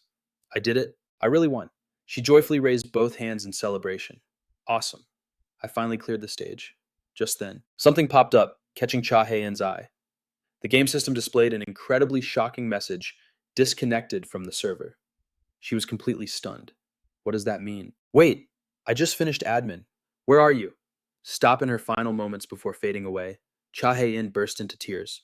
"I just completed it. It took me 21 tries. Aren't there any rewards? Is it really going to end without giving me anything? What about my save points? Stop, just stop." The game system was loading, returning to reality. Just like that, her figure completely vanished. This can't be happening. Scene change. Back in reality, Cha Hae-in appeared crying and whimpering nonstop. Sung Jin-Woo saw her, his eyes wide with surprise. The reward for winning was just some random thing. "I put in for fun, sorry." He thoughtfully got her a jacket while Cha Hae-in was still crying her eyes out. "I want my reward." "Couldn't you have waited a little longer? It took me 21 tries. I didn't even get to save. You can't do this to me." Sung Jin-Woo gently handed Cha Hae-in a cup of hot milk. "Drink this, it'll help you warm up." She took it, but she was still dejected. "How could you just force me to log out like that?" He laughed and scratched his head, awkwardly, replying softly, "I didn't think you'd get that addicted to it." In Sung Jin-Woo's mind, he admitted to himself that he had shut it down right after she completed the stage she had tried so many times to beat. As he watched her slowly drink her milk, Sung Jin-Woo thought to himself, "No wonder she's angry." He took a small sip himself, trying to appear calm. It was like stopping a TV show just to see the audience's backlash. But what he hadn't expected was that this wasn't like a TV show at all. The scene shifts to Cha Hai-in dazedly, holding and sipping her hot milk. Meanwhile, Sung Jin-Woo was still feeling quite troubled. He had created a virtual world where the body would remember its experiences and the magic would directly affect the nervous system. It could be called the best training tool available right now. After a moment of thought, Sung Jin-Woo sighed and continued his train of thought. That means everything is synchronized. He had built in some safety measures, but it would definitely be intense because the sensations of pain and death felt real. He didn't think she would simply treat it like a game. Sung Jin-Woo, now sitting with his legs crossed, gently rubbed his chin and said, "Regardless, you've definitely gotten stronger." He calculated in his mind that she had grown significantly stronger in just 4 days. He really didn't think she could defeat the orc by herself. Cha Hae-in smiled brightly. "That's right, I've been training my aura." He leaned back in his chair, resting his chin on one hand, and said with a cheerful smile, "That's right. Your aura proficiency has reached the 3rd rank. It's not wrong to call you a genius." Cha Hae-in's eyes widened slightly in surprise. "3rd rank? What's that?" Sung Jin-Woo made a small gesture, patiently explaining, so she could understand. Aura proficiency is divided into 10 levels. The proficiency level corresponds to how you use aura. But how effectively? He enthusiastically continued. "Considering your training time, if you've really reached level 3, then you're very well suited for using aura." Cha Hae-in nodded as if she understood, but her expression was still very bewildered. "I don't know if that's good news or bad news, since there's no one to compare with. Anyway, why haven't you brought out a Zuchi yet?" Sung Jin-Woo answered, nonchalantly. "When they match your level." He thought for a moment. Remembering the image of people placed in round glass pods, it would probably take about 2 days. Cha Hae-in immediately held her head high with pride, flashing her usual confident smile. "Maybe I really am a genius." "Yes." He stood up, putting both hands in his pockets with a bright smile. "So can we go now? I'm pretty tired, so let's go home and rest." Sung Jin-Woo didn't forget to give a reassuring wink. "Your family must be worried." She lowered her eyes for a silent second, then spoke up. "Yes, first let's get something to eat. I've completely forgotten the taste of cola." Sung Jin-Woo just glanced over at Cha Hae-in, saying nothing in response, instead wearing his usual pensive expression. Cha Hae-in then burst into a warm laugh. "I think I know why people worship that stupid drink." The food at the training facility was really hard to swallow. Seeing her reaction, a suspicion arose in Sung Jin-Woo's mind. He thought he recognized something, a fake smile. "Is something wrong with her family?" "All right." He went along with her. "Consider it compensation for forcing you to log out. So what do you want to eat now?" Cha Hae-in got all excited. "Everything that goes with cola is..." Scene change. The night sky was quiet, and inside a room in a building covered with solar panels, a massive amount of energy was being emitted. Sung Jin-Woo sat there, peacefully cultivating, while pondering. Magic is omnipotent, but it takes a considerable amount of time to establish the basics. Knowledge and spells require a significant amount of resources for both. His eyes slowly opened, and he let out a sharp breath. "It's ready now. I just have to begin." As he sat in meditation, the space around him suddenly became transparent. Sung Jin-Woo surmised that his mana had reached the maximum for his current class, and his body couldn't handle any more mana. Sung Jin-Woo slightly opened his mouth and exhaled. He made a decision. He had to increase his mana circle by another level to be able to store more mana, the maximum possible amount. At this moment, Sung Jin-Woo's lips moved slightly. "All right, let's proceed." Inside his body, his red heart throbbed, emitting a colossal energy. Suddenly, the entire scene where Sung Jin-Woo was cultivating began to move violently. Multiple magic circles appeared surrounding Sung Jin-Woo. He sat calmly in the center of the magic circles, his eyes shut tight, gritting his teeth and letting out a low, unintelligible sound. Just then, he suddenly snapped his eyes open, as if sensing something was about to happen. From the vast sky, a bolt of lightning-like power struck crashing right down where Sung Jin-Woo was sitting. The scene suddenly turned completely white, and Sung Jin-Woo's heart was now as if surrounded by a storm of power. When he finished receiving the power, the system also issued a notification. "Another magic circle has been added. You have now become 4th rank." Hearing this, he slowly opened his eyes, and a satisfied smile spread across his face. "Nice." A thought suddenly appeared in Sung Jin-Woo's mind. "Now I've reached the 4th rank, and that means..." Everything returned to its inherent tranquility, and Sung Jin-Woo gently opened the box. He could now create a living clone, as cloning magic was a 7th rank spell. But inside this house, he could do it even at rank 4. As Sung Jin-Woo picked up the magic staff, he closed his eyes tightly, and his mouth ceaselessly mumbled the incantation. I, the ruler of mana, the master of mana, and the wielder of mana, command you. Sung Jin-Woo's brows furrowed intensely, and a sharp glint appeared in his eyes.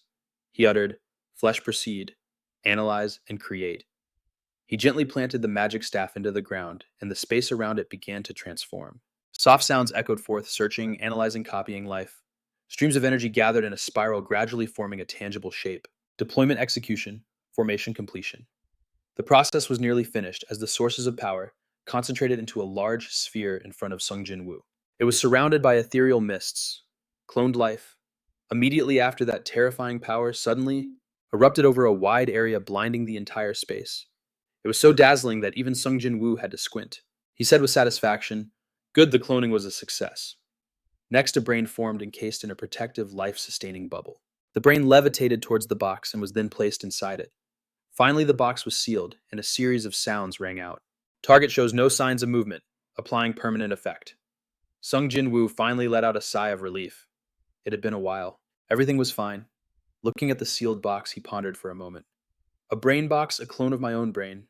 Let's just finish this. Immediately after, Sung Jin-Woo issued another command. I command you, ruler of magic, to connect and combine a permanent connection. The next scene showed him, with his arms outstretched, holding that pose for quite a while. Holding the cloned brain box, Sung Jin-Woo smiled in satisfaction. Finally, he had mastered the fundamentals of a true mage. This was an ultimate skill that only a handful of mages in his previous life could perform. He was so happy that he spoke his thoughts aloud. My thinking is getting faster. I can feel my mind becoming clearer. Sung Jin-Woo opened his subspace and tossed the supplementary brain inside for storage. Sung Jin-Woo understood how the brain worked. It was a simple logic similar to a computer cloud. By connecting multiple computers together on a single network, the processing speed increases. He placed a hand on his hip and sighed, I'm tired. Creating the brain was incredibly difficult. The more the better, but they're very difficult to create, and it also puts a lot of strain on the main brain. The human body isn't a machine. He needed more time to get used to it. Anyway, the next morning, Sung Jin-Woo was startled when the system displayed a notification reminding him that it was watching. Seeing this, Sung Jin-Woo wasn't particularly surprised. Just as I thought, the Akashic system. Then he glanced back, his eyes filled with extreme caution. He affirmed with certainty in his mind, managing billions of people. It might be a powerful god. No, perhaps the most powerful god of all. In a vast mountainous forest, someone's voice rang out. It's been a while since we've been to a hunting ground. Huh, said Dojin, carrying a large axe on his shoulder. That's right. I wonder how long it's been. Cha Hae-in, walking beside Jin Taek, glanced at him with a smile and teased, Mister, you look like an old man who just finished a round of golf. Just then, Sang Jin, who was walking with them, added, Strangely, I don't feel worried at all. Sung Jin-Woo, who was walking ahead, glanced back at them and thought, It's natural they're not worried. That's the result of their training. Subconsciously, they feel more confident because their bodies have become stronger. Meanwhile, the others chatted cheerfully. You're not going to use your Wong ability, are you? Probably not. I didn't get to use it at all during training. Cha Hae-in, with a hand on her hip and a cheerful face, joked. You should still use it because maybe you'll forget how to use it. The other person was taken aback. You might be right. Dojinsu then looked around in surprise and asked, All right, can we really be here? It's a completely desolate mountain forest with not a soul in sight. Yes, he slowly added, this is an area for level 100 hunters. Cha Hae-in calmly replied, You're always worrying about strange things with Sung Jin-Woo Appa here. We can hunt without any problems. And haven't we all gotten stronger? He recalled the specific warning for this area. This area may not be suitable for your level. A slightly stunned Jisoo said, I heard this is an area where trolls often appear. Sangjin nodded and added, Exactly, not just trolls, but ogres also appear from time to time. There are a few high-level hunting grounds here. Don't you all think Jisoo, who was focused on his device, asked, Don't tell me it's the same kind of ogres we fought many times in the virtual world, Sangjin announced. Here, these are the ogres that ambushed merchants to steal their guns and formed a tribe. Jinsu watched each one on the screen, slightly stunned. Guns, what kind of ogres are they? Sangjin gently explained, The unusually high or low intelligence of ogres is always a tough question on the hunter exam. Isn't it? Jinsu stretched slightly. It's been a while. I've really forgotten everything. Just then, the system announced a successful monster detection. Sung Jin-Woo heard it, without much fear. Instead, he gave a knowing smile. A woman in another room who was observing warned over the microphone. The target is a stone troll. It has appeared at the 10 o'clock position and will approach in 3 minutes. She sent the message, "Please be ready." Dujin nodded in acknowledgement. Understood. Another person in the waiting room added a reminder. The remaining drone's job is to scout the other areas for any danger. Lure the target deeper to create more distance from other monsters, because we are in a high-level area, so we will hunt them one by one. Sung Jin-Woo then smiled brightly and said slowly, "Did everyone hear that? Let's not get too carried away. Just hunt them one by one." Jisoo and Cha Ha-in looked at each other knowingly. Understanding each other so well, they blurted out the nickname, Carrot Gochu. Seeing this, Sang-jin sighed helplessly. These kids really such an outdated playstyle. From the drone hovering in the air, a huge ogre silhouette gradually appeared from behind the large mountain. Upon seeing it, the group immediately got into a defensive and fighting stance. It's here, prepare for battle. This ogre is called a stone troll. True to its name, its entire body was covered in stone and it was making a strange sound. Seeing this, Sung Jin-Woo thought for a moment, I've never seen them in my past life. Can they adapt to the environment after leaving the gate? Outwardly, Sung Jin-Woo crossed his arms and said calmly, after all, trolls are known for their adaptability, not just in swamps, but even in distorted spaces. Yes, the guide's voice came through steadily. The stone troll, as you can all see, has a very hard shell, so be careful. According to the data, their magic resistance and defense increase with their level. Hearing this, Dujin's eyes flashed with triumph and confidence. Got it. Jinsu, take the right. Chahayan, take the left. Then he braced himself to jump, causing the ground beneath him to crack. Just then, the whole group launched themselves up, heading straight for the stone troll. Dojin decisively used his axe to swing down hard. He aimed the attack at the stone troll's head, but couldn't break through its shell. After executing the move, Dojin jumped back to the ground and looked up at the stone troll's head to observe. When he saw that the stone troll was only bleeding a little, he felt disappointed, too shallow. He had hit it with the strongest blow he could, but it seemed to only cause superficial damage. Despite his frustration, Dujin still felt proud of himself. But defense was all it had. He was someone who could only fight monsters of the same level, yet now he could fight monsters of this caliber. The stone troll's large hand quickly reached out, wanting to seize this opportunity to grab Dujin. Just then, another surprise attack hit the stone troll, stunning it slightly. The blow made the stone troll clutch its head and let out a terrified shriek, but a second later, its face became calm as if nothing had happened. Sang Jin announced from his position. The debuff failed. I used an arrow. Dojin grew angry, his eyes momentarily glowing brightly. I can't let you do that. But the stone troll's gaze suddenly sharpened. It quickly turned its head back, letting out a strange sound. Dujin just smirked and spoke first, with extremely firm words. Nice. I've got its aggro now. Attack. Immediately after, an arrow shot forward at the speed of light, making the stone buffalo lose its balance and fall backward. It turned out Jisoo was the one who wielded the bow and shot that powerful arrow. However, the stone buffalo was only stunned for a moment before shaking its head a few times. Its whole body was completely unscathed. Jinsu was stunned for a few seconds, probably wondering if his last attack just tickled it. Sung Jin-Woo, watching from the side, couldn't help but smirk. Jinsu's arrow could pierce its head, one of the hardest parts of its body. Everyone is doing pretty well, even though this is their first time hunting such a high-level monster. At this rate, they will adapt very well. Jinsu had somehow gotten onto a train car. From up there, he shouted, "A juicy! I'm shooting!" Kim Do-jin revealed a confident smile. I can handle it. This tank has got it covered. Jinsu also curled his lips into a knowing smile in response. As soon as Jinsu finished speaking, he drew his bow and powerfully released a magic arrow. That arrow quickly flew towards the stone buffalo. Unexpectedly, it pierced through the stone buffalo's knee, causing blood to spray everywhere. In pain, it dropped its injured knee to the ground, and at the same time, the stone buffalo continuously let out pitiful cries. Jinx took this opportunity to raise his magic staff, analyzing, after neutralizing its movement, now is the time to kill it. Jinx proceeded to shoot a beam of energy towards the stone buffalo. This attack directly destroyed one of its arms. At this moment, Chahayan also seized the opportunity and charged forward. She built up momentum and leaped into the air, preparing to deliver a fatal blow. A brilliant aura gathered at Chahayan's foot as she launched a kick towards the stone buffalo. This attack completely annihilated it. The clock also stopped at about 1 minute and 2 seconds. Sung Jin-Woo looked at the magnificent scene before him, and then announced, "The hunt was successful. just a little over a minute. Cha Hae-in was so happy she shouted loudly, "Yes, I got the last hit. So much experience." The scene changes to the vicinity of Pyongyang, where only a landscape of ruins can be seen. At the same time, a deep, amused voice belonging to Antares rang out. "Light," he said, looking at the scene before him and muttering to himself. "How long has it been since I've bathed in the sunlight?" Then Antares spoke as he walked forward. "This is the place the gods promised us." Next, he urged himself, "The other opponents will be here soon. I must be faster." We see Antares with a blue light emitting from his eyes and mouth, ordering in a deep voice, "Now all of you stop dawdling over there. Get up and move." He continued, "This is the time we must act for our master." At the same time, the unclean things behind him also began to move. Antares extended his hand forward to control them, asserting in a menacing tone, "If you see any living thing, kill it immediately for me." After hearing the command, they all roared loudly in unison. The scene changes to Seoul, which is currently very peaceful, and we see the image of Sung Jin-Woo appearing in the sky.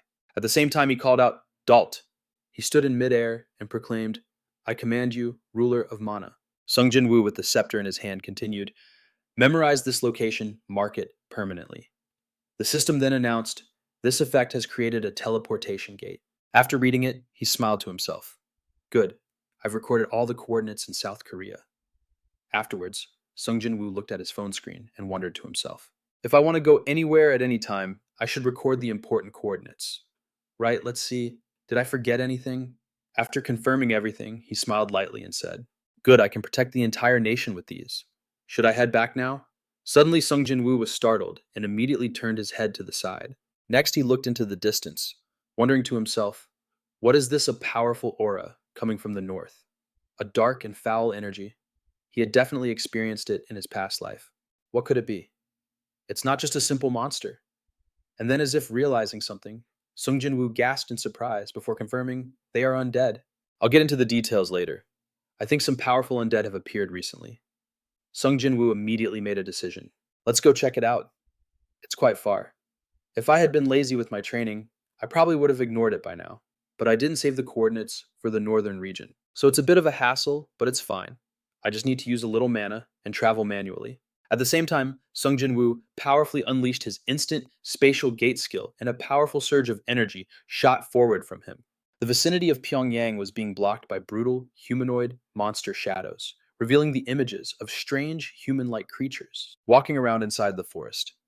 At that moment, a large, beast-like creature roared in anger. The undead horde just kept advancing, as if there was no stopping them. One of them, confused, questioned its boss. "We've taken too much damage. Why aren't we retreating?" Hearing this, it yelled, "Are you stupid? Where would we go if we abandon our headquarters?" The other one immediately shouted back, "But fighting them is no different from suicide." Look, before their eyes was the scene of the undead relentlessly cornering the others, who would immediately turn into undead after being killed by them. The leader instantly turned around and shouted, warning everyone to retreat. "Stay away from this black soil." But then it suddenly froze. The leader slowly glanced behind him when he felt his body being gnawed on. He gritted his teeth and roared, "Damn it!" At the same time, one that had turned into an undead rushed forward and bit hard into his arm, causing the leader to scream out in pain. Next, countless others immediately swarmed him frantically, tearing and biting. Only the sounds of gnawing could be heard, accompanied by a large pool of blood staining the ground. Sung Jin-Woo couldn't help but break into a cold sweat as he watched the chaotic scene before him, in confusion. He sat on a tree branch, looked ahead, and spoke. "That's a land of the dead. It's been a long time since I've seen one." The land of the dead is a phenomenon where the shadows of the deceased cover a wide area, and if anyone dies within that land, they become undead. And as the number of undead increases, the land expands. And once it expands to a certain point, the undead species will evolve. Not only that, normal undead would have to completely consume a living creature to evolve. But within this land, they only need half the usual amount. Simply put, it's like getting a double experience buff for doing nothing. But the problem here is that this land doesn't just appear out of thin air, it requires shadow magic. There's something quite powerful there. Now that the land of the dead has been activated, it will spread at a dangerous speed. It seems that Antares' guy is the reason behind everything. And then Sung Jin-Woo closed his eyes, telling himself, "Let's see how far it expands first." Search. He saw a scene that looked like a satellite view from space, and after looking, he narrowed his eyes and thought to himself, "It's much wider than I thought." Then Sung Jin-Woo blinked and sighed in exasperation. This won't be easy at all. Next, he frowned slightly and wondered in a serious tone. After North Korea fell the dead, there have risen as undead. What should I do? Powerful undead, like Antares. Vampires or ancient mummies are tough opponents. They are powerful mages in their own right. Thanks to that, they create their own magical domains to give themselves an advantage. If it were his previous life, just bringing along a high-level holy priest could have blown them away with high-level magic. But I can't find anyone like that in this world. Is there any other way? At the same time, an image of a blue sky with fluffy clouds appeared. At that moment, Sung Jin-Woo also raised his phone to take a picture. A mountainous region in the distance could be seen completely covered by a dark energy. The image of Antares and the undead doing something also appeared. After taking a few shots, he sat on his staff and remarked, "That's a nice picture. Maybe I am a reincarnated mage, but I'm still a man of the 21st century. I can't do this on my own." At the same time, Sung Jin-Woo chuckled and said he'd just let the government handle it. Then Sung Jin-Woo looked up, smirking as he spoke. "Good, I'll upgrade tonight. For now, let's temporarily shut it down." Next, he ordered the system to pause and thought to himself, "Now I have what I need. This will cost everything I've saved, the foundation of the magic tower." Sung Jin-Woo then raised his hand and shouted, "Summon!" Before his eyes, an image of a cube radiating immense energy appeared. And then he spread his arms, his voice resonating. "Share my consciousness as I plant my ego within you." Upon hearing Sung Jin-Woo's command, that energy grew even stronger, and he continued, "The ruler of the magic tower is born." Sung Jin-Woo's voice continued to echo as the blinding light pulsed continuously, his cold gaze still fixed straight ahead. The flow of energy continued to swirl before Sung Jin-Woo's eyes, and then something strange emerged from within it. It was a small crystal. The system then prompted, "Please set a name." He answered without hesitation, "Ina. Your name will be Ina." After hearing this, the little girl spoke, "As my creator, Sung Jin-Woo, commands, my name shall be Ina." The tiny Ina rested in Sung Jin-Woo's palm, looking up to say, "It is a pleasure to meet you, master." Ina has completed initialization. He couldn't contain his emotions, and his hand trembled slightly.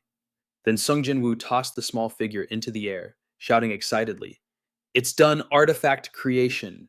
His personal secretary and trusted ally, a companion born from his own ego. Of course, having just been created, she was no different than a newborn. Just then, Ina spoke, "I am awaiting your command, master." He was startled for a moment, then Sung Jin-Woo smiled and asked, "You can search for information through the memories I've transferred, right?" The little girl obediently replied, "That is correct, master." Hearing that he gave a command, use those memories and begin self-learning. Then Sung Jin-Woo added, "You are permitted to access the internet." Aina gave a slight smile and said, "Please choose a direction for my self-learning." She continued, "Please set the parameters for my self-development." Next, Sung Jin-Woo said, "It's difficult for you to assist me in your current state." He looked at the stacks of books and said, "First of all, you must learn the knowledge of this world." Sung Jin-Woo continued, "Focus on accessing scientific knowledge and its practical applications." Aina quickly jumped back into the energy source and replied, "I will begin the command master." Then she announced, "Beginning search for a method to access the internet." Aina's voice full of determination affirmed, "I will do my utmost to master the knowledge of this world." The blinding light continued to pulse. After finishing his work, he stretched and said, "That's one way to do it." Meanwhile, in another room, Sung Jin-Woo's mother's voice rang out, "Please come in, director." Hearing this, he called out, "Mom." She saw Sung Jin-Woo and smiled gently. "Sung Jin-Woo, the director, is here." Jisuk, who was beside her, also said, "Hello." Next, his eyes widened as he said, "It's a surprise to see you drop by without any notice." The man's lips curved into a slight smile as he said, "I just received some news that might interest you." Sung Jin-Woo's mother brought them 2 cups of tea and offered, cheerfully, "Please drink it while it's warm." After that, Jisuk began to explain, "The Hunters Association has recognized you as an original ability user. It's a rank that was just recently created. This rank only includes those who possess their own unique abilities, which they obtained just before the appearance of the Akasha system." Hearing this, Sung Jin-Woo smirked and asked, "A unique ability?" The man immediately replied, "Exactly.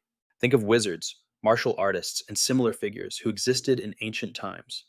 The rewards will increase significantly, and you'll also be able to access a great deal of top-secret information as you please." Sung Jin-Woo commented with a slight smile, "That sounds pretty good." Then Jisuk took out a contract and spoke. "This is the data related to the origin ability users. Sung Jin-Woo took it and wondered. As he flipped through the pages, an Indian person. This is a priestess. He was very forthcoming with all the information. She is a follower of the minor Indian religion, Zoroastrianism. This person is a unique ability user who gets stronger through her own faith, which is something you asked me to look for. The corners of his mouth curled up slightly. It was as if he had just seen some interesting information. And then as Sung Jin-Woo looked at the picture of Anusa, he thought to himself, perfect timing. A priestess, huh? I wonder if I can bring her to my side. Meanwhile, in a rather remote-looking mountainous region, Cha Hae-in was seen continuously launching attacks at the fire-type monster in front of her as she swung her fist powerfully. She smirked triumphantly and cleared her throat, the last one. Jisoo, watching from the sidelines, smiled lightly and exclaimed, Luna's attacks are getting more and more fearsome. Sang Jin, who was next to her, immediately agreed with that kind of power. She could wipe out any damage dealer at the same level. At the same time, Dojin was reporting the situation to the person on the other end of the line. Director, we finished our work here. Let's wrap it up. The person quickly replied, All right. Afterwards, Cha Hae-in dusted off her hands and cheerfully remarked, This hunting ground sucks. Suddenly he turned and asked, What level are you now? Cha Hae-in. Hearing this, she answered honestly, Level 62. What about you? Dujin smiled lightly and said, I'm at 65 now. Ever since we came to the high-level hunting grounds, the experience points have been shooting up, haven't they? An image appeared of a person holding a light to direct the vehicle, carrying the monster she had just defeated. At this moment, Jisoo also offered praise. Great job, Luna. Hearing this, Cha Hae-in spoke up, You too, Jisoo. You'll have your hands full protecting South Korea next. A person got out of the vehicle with a tablet in hand and called out, Leader. And then he approached Dujin to make a suggestion. Take a look at this. After seeing the undead on the screen, he asked in confusion, What is this? The person heard this and immediately explained. It's an emergency report from Byongjiang above the border. A huge number of zombies have been generated. Dujin wondered in amazement, That's a lot.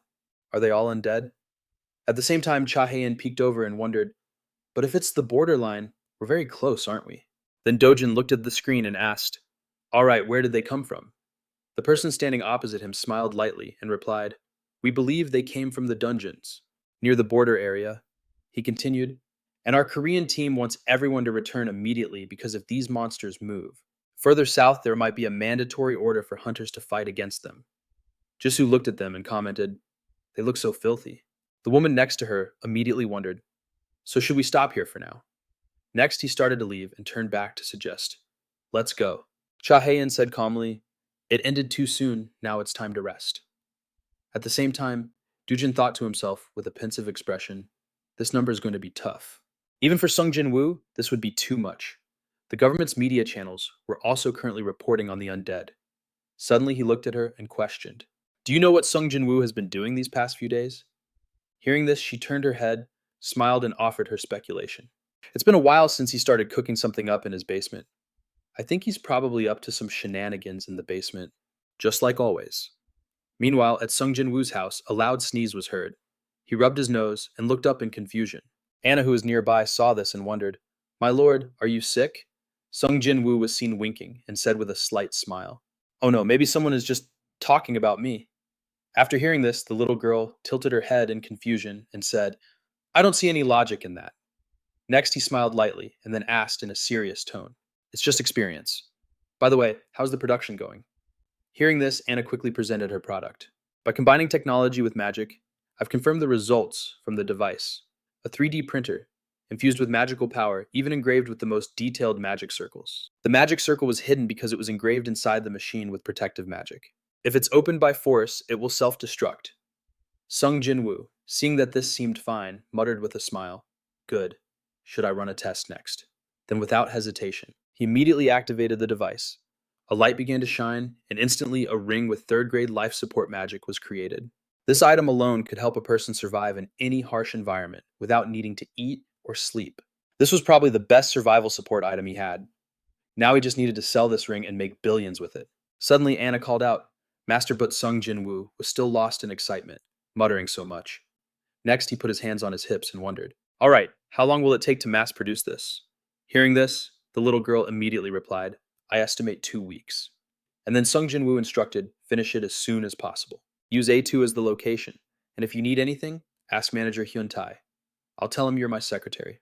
The little girl also replied softly, I understand. Suddenly he glanced over and asked with a smile, how is the self-learning process going? Anna cheerfully spoke up from the side recently. I've been gathering knowledge on nuclear and atomic development. Sung Jin-Woo was quite surprised and excitedly suggested, really? Then we can start building a nuclear power plant soon. The sky was now gradually turning a light purple scene change to the Yellow Sea Lim River. This place was also enveloped in a dark purple hue. From within the hazy purple mist, a deep voice echoed, Come here. Calypso was seen reaching his hand forward and calling out, come here, O eternal wanderer. Suddenly a giant hole appeared in the sky, sucking in energy. He continued to speak, Come here, O vessel of hatred. The energy in Calypso's body seemed to be willingly offered up by him to the mysterious thing above. At the same time, Calypso with lifeless eyes shouted loudly open. Then he raised both hands high and said loudly, Death transcends. All the path to death will open where I stand. Immediately, a huge surge of energy shot up from below into the sky. A blinding pinkish purple light erupted from that spot, and the powerful energy flow also spread outwards. That black hole kept its mouth wide open to drain that power, while Calypso looked up from below and spoke in a deep voice, an undefeated general, an immortal general. I beseech you to come at my master's will. From within that blinding light, a large figure appeared.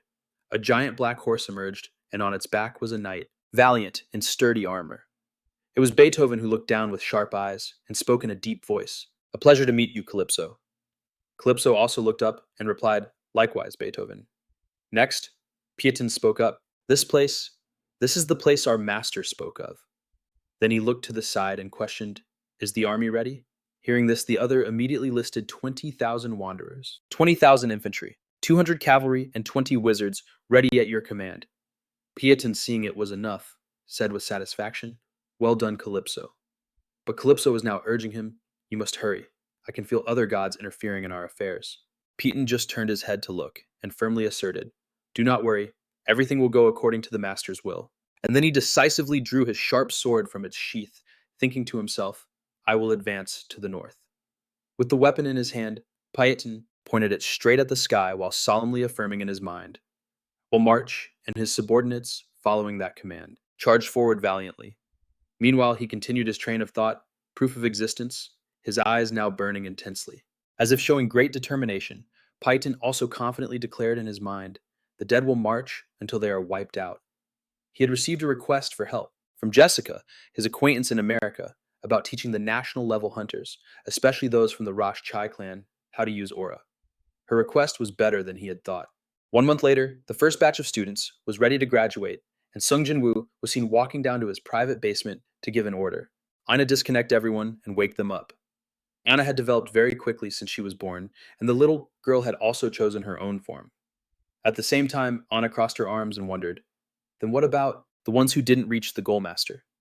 After hearing this, he casually replied, It doesn't matter. Then Sung Jin-Woo smiled nonchalantly and spoke, The contract to teach them how to use aura was only for 30 days. Hearing that, the little girl immediately understood and quickly flew away.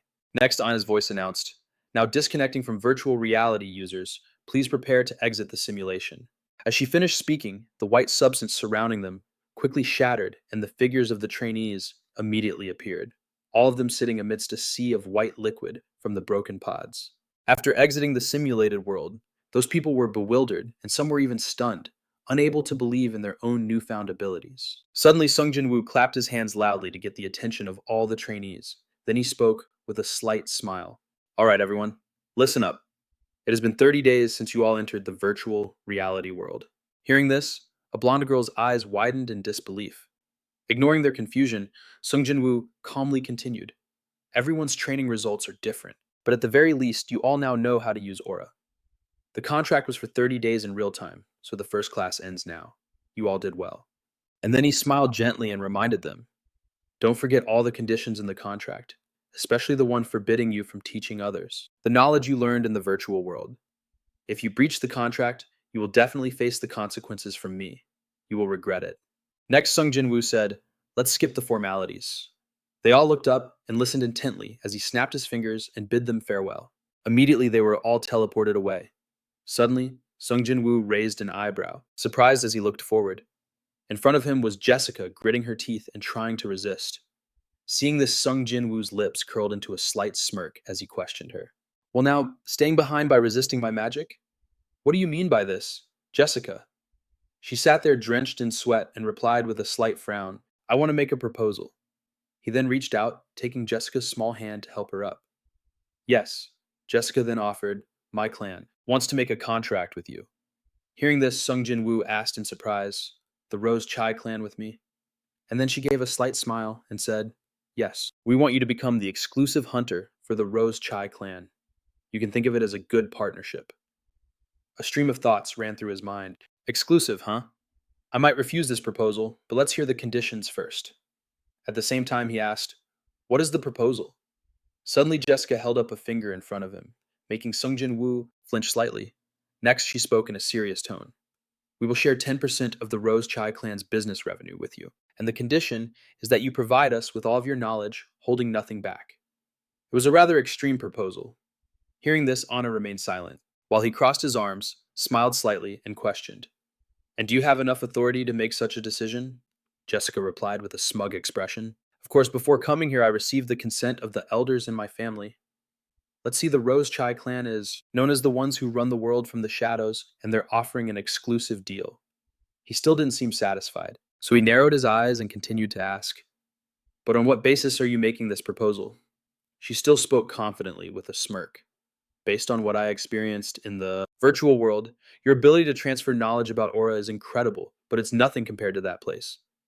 A Jessica. Recalling her time in that virtual world, she added time didn't follow the normal flow. 1 year of my experience was only equal to 1 month.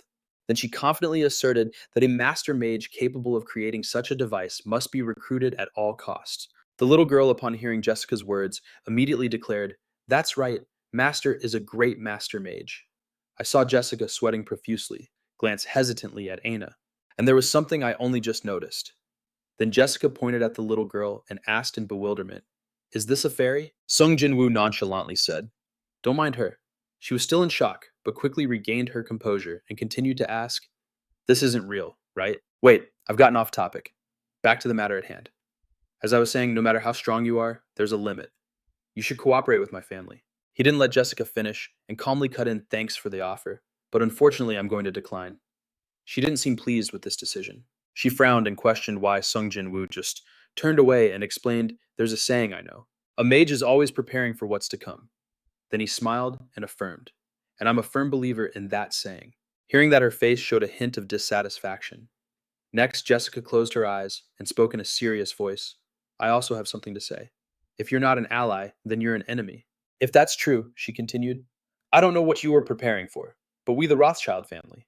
He just saw Jessica clench her fist as she questioned, and all the nations of the world, including us, how can we possibly accept an excuse like that? After hearing those words, Sung Jin-Woo smirked with a slightly amused expression, and then he turned back to look at her, thinking to himself nonchalantly, I'm already prepared. You can't subdue me with force. It's too late. At that moment, Jessica also frowned and broke out in a sweat as if wary of something. Then she turned away abruptly, sighed, and declared, the negotiation has failed. Hearing that, Sung Jin-Woo glanced back and asked, do I really look that much like an enemy? Jessica flipped her hair back and replied with a smile, not at all. Then he narrowed his eyes and smirked as he made a suggestion. In that case, could you send my regards to the elders, or others of the same rank in your clan? She just covered her mouth, giggled, and said, I hope they don't see you as a threat and eliminate you. And then Jessica smirked triumphantly and asserted, and if we go to war, everything you have will be destroyed. Not only did Sung Jin-Woo show no fear, he even said cheerfully, I'm looking forward to it. As he finished speaking, he snapped his fingers just like before, and she was teleported away as Sung Jin-Woo and Aina watched.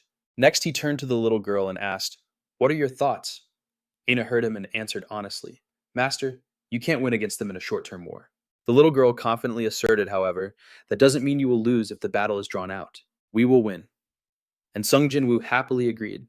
That's right, ever since I created you, that's been an undeniable fact. The creation of Aina, the personification of the magic tower, was complete. As she grew, she became powerful enough to take on the world. Aina's growth rate was dizzying, even surpassing his own, a great mage. In the blink of an eye, she already had the potential to become Skynet from a recent movie he'd seen when he had to pay a small fee to watch. At that moment, Sung Jin-Woo tilted his head and asked, what are you doing? Aina. The little girl looked at the system screen as she replied, I'm hacking into the CIA's system. He then closed his book, raised an eyebrow, and asked, "And what's with the outfit?" Ina replied honestly, "This is my work uniform." According to research, wearing a uniform at the workplace increases work efficiency. At that moment, the little girl pressed a button on the screen with a delighted expression. Sung Jin-Woo glanced down, smiled, and asked, "But why are you using such a primitive input method? A keyboard. You can access this world's network with just your consciousness. Am I wrong?" "Yes." After finishing her work, Anna stood up, put her hands on her hips, and said confidently, "According to my research, people here only believe what they see with their own eyes, regardless of the consequences." He spoke up again, and she quickly added, "Yes, I'll sit here and show you how I work. How hard I work. I think this is the best way otherwise. If I use my consciousness, it just looks like I'm sitting around and observing." Hearing this, Sung Jin-Woo narrowed his eyes but said nothing. Seeing his expression, Anna looked up and called out, "Master." Then Sung Jin-Woo hesitantly asked, "Anyway, how many of the 3D printers, the magic item development machines, are finished?" She answered honestly, "We have 817. He was a little surprised to hear that, then turned with a slight smile and said, 817. It seems we're ahead of schedule, so let's start mass producing the magic items. We can hold off on building more machines for a bit. For now, let's start with 10,000 and start generating electricity at the same time. We need more power now." Upon receiving her orders, Anna immediately replied, "Leave it to me." Then, as if suddenly remembering, he added, "If you manage to hack any useful information, analyze it and report back to me." She obediently replied, "Of course, master." The scene changes to the presidential palace in Abu Dhabi, UAE, a white villa, with a luxurious design appears on screen. But inside, the sound of someone's footsteps echoes as they advance. It's the sound of patrolling soldiers. They are startled by what they see before them, a massive source of power radiating endlessly, all around. Seeing this, one of them screams in terror, "A gate," then he yells into his radio, "We have an emergency at the entrance. Escort the VIPs immediately." The two patrolling soldiers couldn't help but panic, as they stared at the gate before them. Suddenly, the man beside him stammers, "Sir, that's, a foot belonging to some creature slowly emerges from inside the gate. A humanoid creature with pale purple skin appears before them. At the same time, she slowly opens her eyes and gazes down. Then the strange creature approaches the man wearing glasses and exclaims with delight, "How eye-catching, so full of life." Her enchanting voice echoes, "Look at me." After looking at her, the man stammers in fear, "My body." His eyes have become lifeless, and the creature immediately pulls him closer, gently saying, "I will send you to paradise." Before he dies, the man touches her skin and lets out a loud, pained scream. At the same time, the other soldier immediately opens fire on the creature, only to see the bullets pass straight through her skin. The creature merely glances over. Then she smirks disdainfully and remarks, "What a primitive weapon." The man she was holding has now turned into a desiccated corpse. Seeing this, the other soldier trembles in fear. In a flash, the purple creature moves behind him and says excitedly, "Let's eat this cute little thing. Don't you worry. There's plenty of food." And so she begins to drain the man's life force, his skin shriveling up. After finishing her meal, the creature coldly turns away, gently declaring, "Now let the party begin. We shall grant the men of this world a hell of pleasure." Outside, chaos has erupted over the incident, with countless loud noises ringing out. Television news has already begun to cover the story, even broadcasting live from the UAE presidential palace. The anchor reports that a level 150 gate has appeared near the government building. Fortunately, there weren't many casualties among the Arab authorities, but for Southeast Asia and Africa, it was a tragedy. They lost everything. A moment later, an image appears on the screen, showing the creature with a look of pure delight. Then the anchor gravely offers advice to the public. The scene shifts to the White House. Unlike the chaotic scene at the UAE presidential palace, this place is strangely peaceful. At that moment, Harrison steps out of a car and calls out with a frown, "Hey, Chuck." Hearing that, turned around and said, "Harrison, haven't seen your face around here in a while." Then he added, "I'm sure this place isn't under your jurisdiction." He immediately brushed that aside and said, "Now is not the time to worry about that." Then Harrison held out a tablet, gesturing for him to look at the news. It was a breaking report from CNN. Chuck looked slightly surprised as Harrison began to explain that at the Blue House in Korea, a gate had appeared. Harrison frowned slightly, his voice low as he continued. Similar things are also happening in developing countries, appearing brazenly in the middle of government buildings. This isn't something we can just ignore. After listening, Chuck held his forehead and wondered, "My God, what is this?" At the same time, he gestured for the young man to explain the rest. Bill quickly stepped forward and said with a smile, "Through this event, we can conclude that these monsters all share a common goal: Unlike before this time, they have a specific and clear objective. Seeing the man before him, he asked, "Who are you? I've never seen you before." The man extended his hand and introduced himself. "My name is Bill. I'm a technical advisor at the Prism Laboratory." Chuck reached out to shake his hand, squinting as he questioned, "All right, Bill, what exactly are you trying to say?" Bill then closed his eyes and spoke softly. "This is something we've never disclosed publicly before. The laboratory. Our Prism Laboratory has been trying to contact the Akashic Manager for a very long time." He continued, "As such, we hypothesized that if we could contact the Akashic Manager, we might be able to get more help." Hearing this, the man asked in confusion, "Communicating with the Akashic Manager. Do you mean by praying?" Harrison immediately retorted, "If it truly is a god, it will answer your prayers." Chuck scratched the back of his head and said, "So a mysterious entity sent the gates and monsters down here, and the Akashic Manager granted hunters the power to stop the gates. Is that what you're getting at?" Hearing this, Bill smiled slightly in agreement. Next, he let out a sigh and said, "I don't even need to go to church, and yet, here we have Armageddon." Then, a bit curious, Chuck spoke up. "Anyway, what are your thoughts on the gate? I doubt you're just going to wait for some omnipotent manager to do something. First, let's establish a perimeter. It would be a risky move to enter the gate without any information." Then he smiled and continued, "If we wait, I have a feeling the more impatient nations will rush in and come out with some information, especially South Korea." Harrison listened and said with disdain, "The politicians there value their own lives above all else. They're willing to throw their hunters into a meat grinder at a moment's notice." Finally, he squinted and affirmed in a low voice, "Since we're gathering intelligence, secure the perimeter and don't let the citizens panic." Harrison took out his phone and suggested with a slight smile, "We're ready. If you want, we can request assistance from Solomon and his team. When it comes to them, their defensive capabilities against gates are flawless." Then he reminded them in a serious tone, "Remember this? One has already appeared all over the media. If we don't close these gates quickly, there's no telling what will happen. We have to hurry. Ujeongbu, Yanbian, Autonomous Prefecture, South Korea. A horde of amphibious undead moved through the gloomy, heavy atmosphere." Someone picked up a firearm by its stock and said curiously, "A rather peculiar weapon. This is called a gun, isn't it?" But then he suddenly tightened his grip, crushing it mercilessly. Baru, having destroyed the gun, cast a cold gaze forward. "Their technology is quite remarkable, but it has no mana. What a strange world." Just then someone approached and said, "Mana has not yet been developed here, Sir Baru." And Taurus lowered his eyes, slowly explaining, "And because of their technological knowledge, it's certain they will become much stronger in a short amount of time." "Yes." Baru, hearing this, seemed a bit confused and asked in Taurus, "If there are great wizards like you, say, does that mean I'm underestimating them?" "What's the state of our forces?"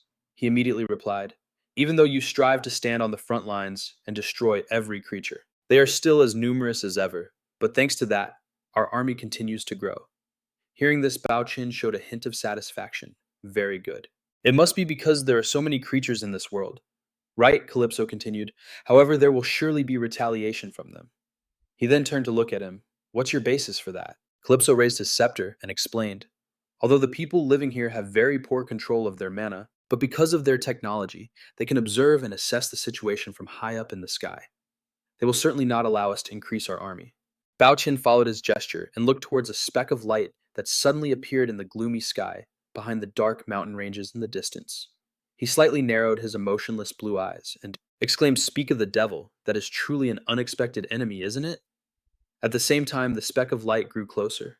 A fire phoenix spread its wings and flew across the sky towards them. In just a moment, the phoenix, like a giant spark, crashed down in front of the two of them. From within the blazing fire, a pair of steady feet stepped out. The one who arrived was the level 246 mystical shapeshifter Jin Jong. His nickname was the Raid Boss. He smirked faintly and questioned, "Are you the bastards who turned Yongjong into this ruin?" Jin Jong saw this and feigned a cry, but his expression was full of provocation. "A talking monster. It's no surprise that you could create an army and set up a camp." He wasn't angry, just tilting his head to taunt back. "I guess the people born on this earth are all brainless." Calypso, standing beside him, immediately added that might be the case. "Perhaps we prepared too hastily." He raised his scepter to eye level and said, "I haven't felt the presence of many other gods." Hearing this, Bao Qin took a step forward. "There's no time to waste." The moment we began to act, the followers of the saints acted right after. He quickly drew his sword and got into a fighting stance. Let me teach this brainless fool a lesson. Jinjong didn't back down, but instead advanced eagerly for a fight.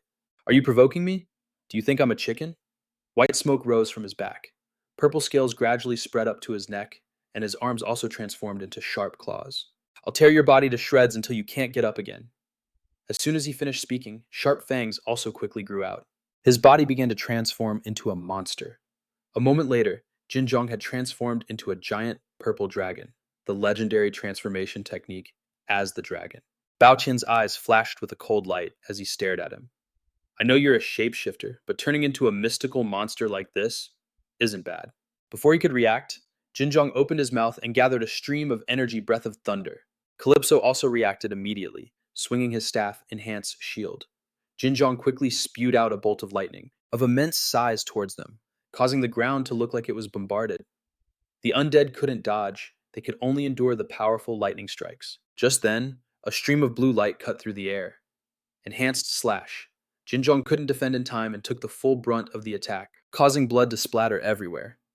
Bao Qian coldly sheathed his sword, calmly remarking, tougher than I thought. I thought your head would have fallen off. Jinjong gritted his teeth, glancing down at the wound on his body, and thinking to himself, I can't believe my scales couldn't even be scratched by modern artillery. He looked up again at the growing horde of undead in front of him. Are they all undead? Why do they feel a little different? Their army surrounded me so quickly, this isn't normal at all. With this thought, Jinjong suddenly coiled his body and flew straight into the sky, surprising Bao Qian. Close combat on the ground is disadvantageous. I think I should call down a rain of lightning from the sky. Despite this, he remained unfazed, and just muttered coolly, I let my guard down. I thought it couldn't fly because it has no wings. Calypso. He received the order and immediately replied, leave it to me. Meanwhile, Jinjong had soared high into the sky and was looking down to observe the situation. He opened his mouth with a serious expression, silently calculating if I were to annihilate the soldiers with lightning, it would surely be a rain of experience points. At that same moment, Callisto raised his staff and began to cast a spell, Fall Gravity Control. Just as he finished speaking, an immense pressure immediately weighed down on Jinjong's body. He couldn't withstand it and was helplessly crushed to the ground. Jinjong screamed silently in his mind and tried to struggle. However, Callisto didn't stop and continued his attack. Binding, following that crisscrossing ropes appeared, entangling and tightly restraining Jinjong's body. He tried to lift his head with all his might, but couldn't escape the ropes at all. At this point, Jinjong could only blink and watch his mana gradually drain from his body. Is my mana being taken away, and I can't transform back? Just then a mocking voice rang out. How unfortunate. Biotin arrogantly strode before him, a foolish move. It was your mistake to come here alone. Jinjong trembled with rage as he glared at the man, but still couldn't break free. Without a moment's hesitation, Biotin raised the sword in his hand. Your corpse will join our forces. Jinjong's eyes immediately shot wide open, and panic began to set in his heart. Wait! Nevertheless, the sword mercilessly tore through the air as it swung down. A blinding flash of light erupted, the shockwave so powerful it blew everything away. Following that, a seismic explosion nearly swallowed a vast area of space. From amidst the sea of flames, Biotin's sword slash tore through the sky and shot forward. The man stood below, calmly watching the path of his attack. When everything cleared, Jinjong's severed dragon head lay before Biotin. Even so, he still had a sliver of consciousness left and couldn't believe what had just happened. No, it can't be. Jinjong, have been so miserably defeated. As the sky gradually returned to normal, after the explosion, Biotin's voice rang out again. The dragon's skeleton is an excellent material to replace the soldiers we just lost. After we process the skeleton, we will continue on our way. Meanwhile, on a mountain hidden behind dense clouds, an elder stood alone on a cliff facing the desolate winds. Just then, someone landed behind him. He respectfully clasped his hands and said, Elder, we've just received a notice from the chairman. Without turning back, the elder simply asked, What did they say? The man immediately reported the situation, causing the elder to pause for a moment. The forces protecting the southeastern region have been annihilated. The elder turned around in disbelief and questioned. Annihilated? Wasn't Jinjong with them? The man recounted in a low voice. Unfortunately, Jinjong was also killed in an instant. Therefore, the chairman has called for an emergency conference. Yes, if even Jinjong couldn't stop them, then we can't take this matter lightly.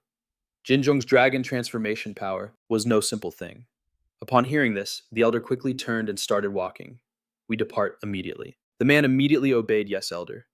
Meanwhile, in an old apartment building, the voice of a female MC echoed from the TV introducing a product. With this available, you no longer need to worry about eating. The ring can help you achieve a perfect figure. A life support item, no weight gain, and no feeling of hunger. A magical item that will never let you feel hungry and will help you get a perfect body. Here, the screen switches to an image of two sparkling ivory white rings. Limited time offer. Don't hesitate at all. Only 3,000 units left in stock, so hurry and place your order. Seeing that, Dojin's jaw dropped, and he was completely stunned. The person on TV continued the pitch. We will now be taking your calls, so hurry up. Hearing this, he hastily turned around. I have to get it. My phone, where's my phone? After picking up his phone, Dojin quickly swiped his finger. Wait a minute. This isn't a fake. Is it? Do they really sell things like this on home shopping channels? Suddenly, his phone started ringing, interrupting his shopping. Who could be calling at a time like this? Still, Dojin answered the call seriously. Director, is it a hunt? Got it. After hanging up, he leaned back slightly and mumbled, but is it okay to go hunting these days? A huge amount was completely sold out, and a C-rank labyrinth gate appeared at the presidential buildings. But just then, some bad news came from a product presenter on TV. We sold out of everything.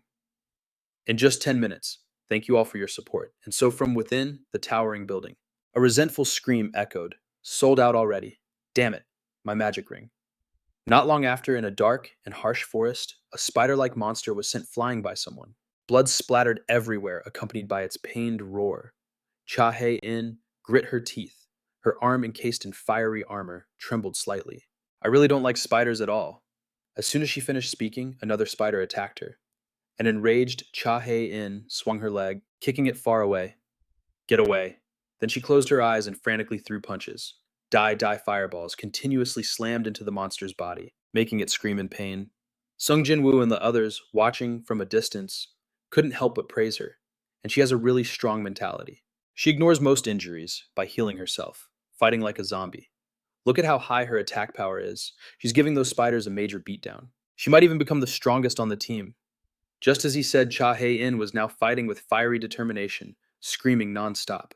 Hearing this, Dujin just closed his eyes and said calmly, I'm the only tank on the team, both tanking and dealing damage 2 in 1. All I need is this axe. Hearing this, Jisoo glanced at him and scoffed, but you're very slow. I don't think you can do anything quickly.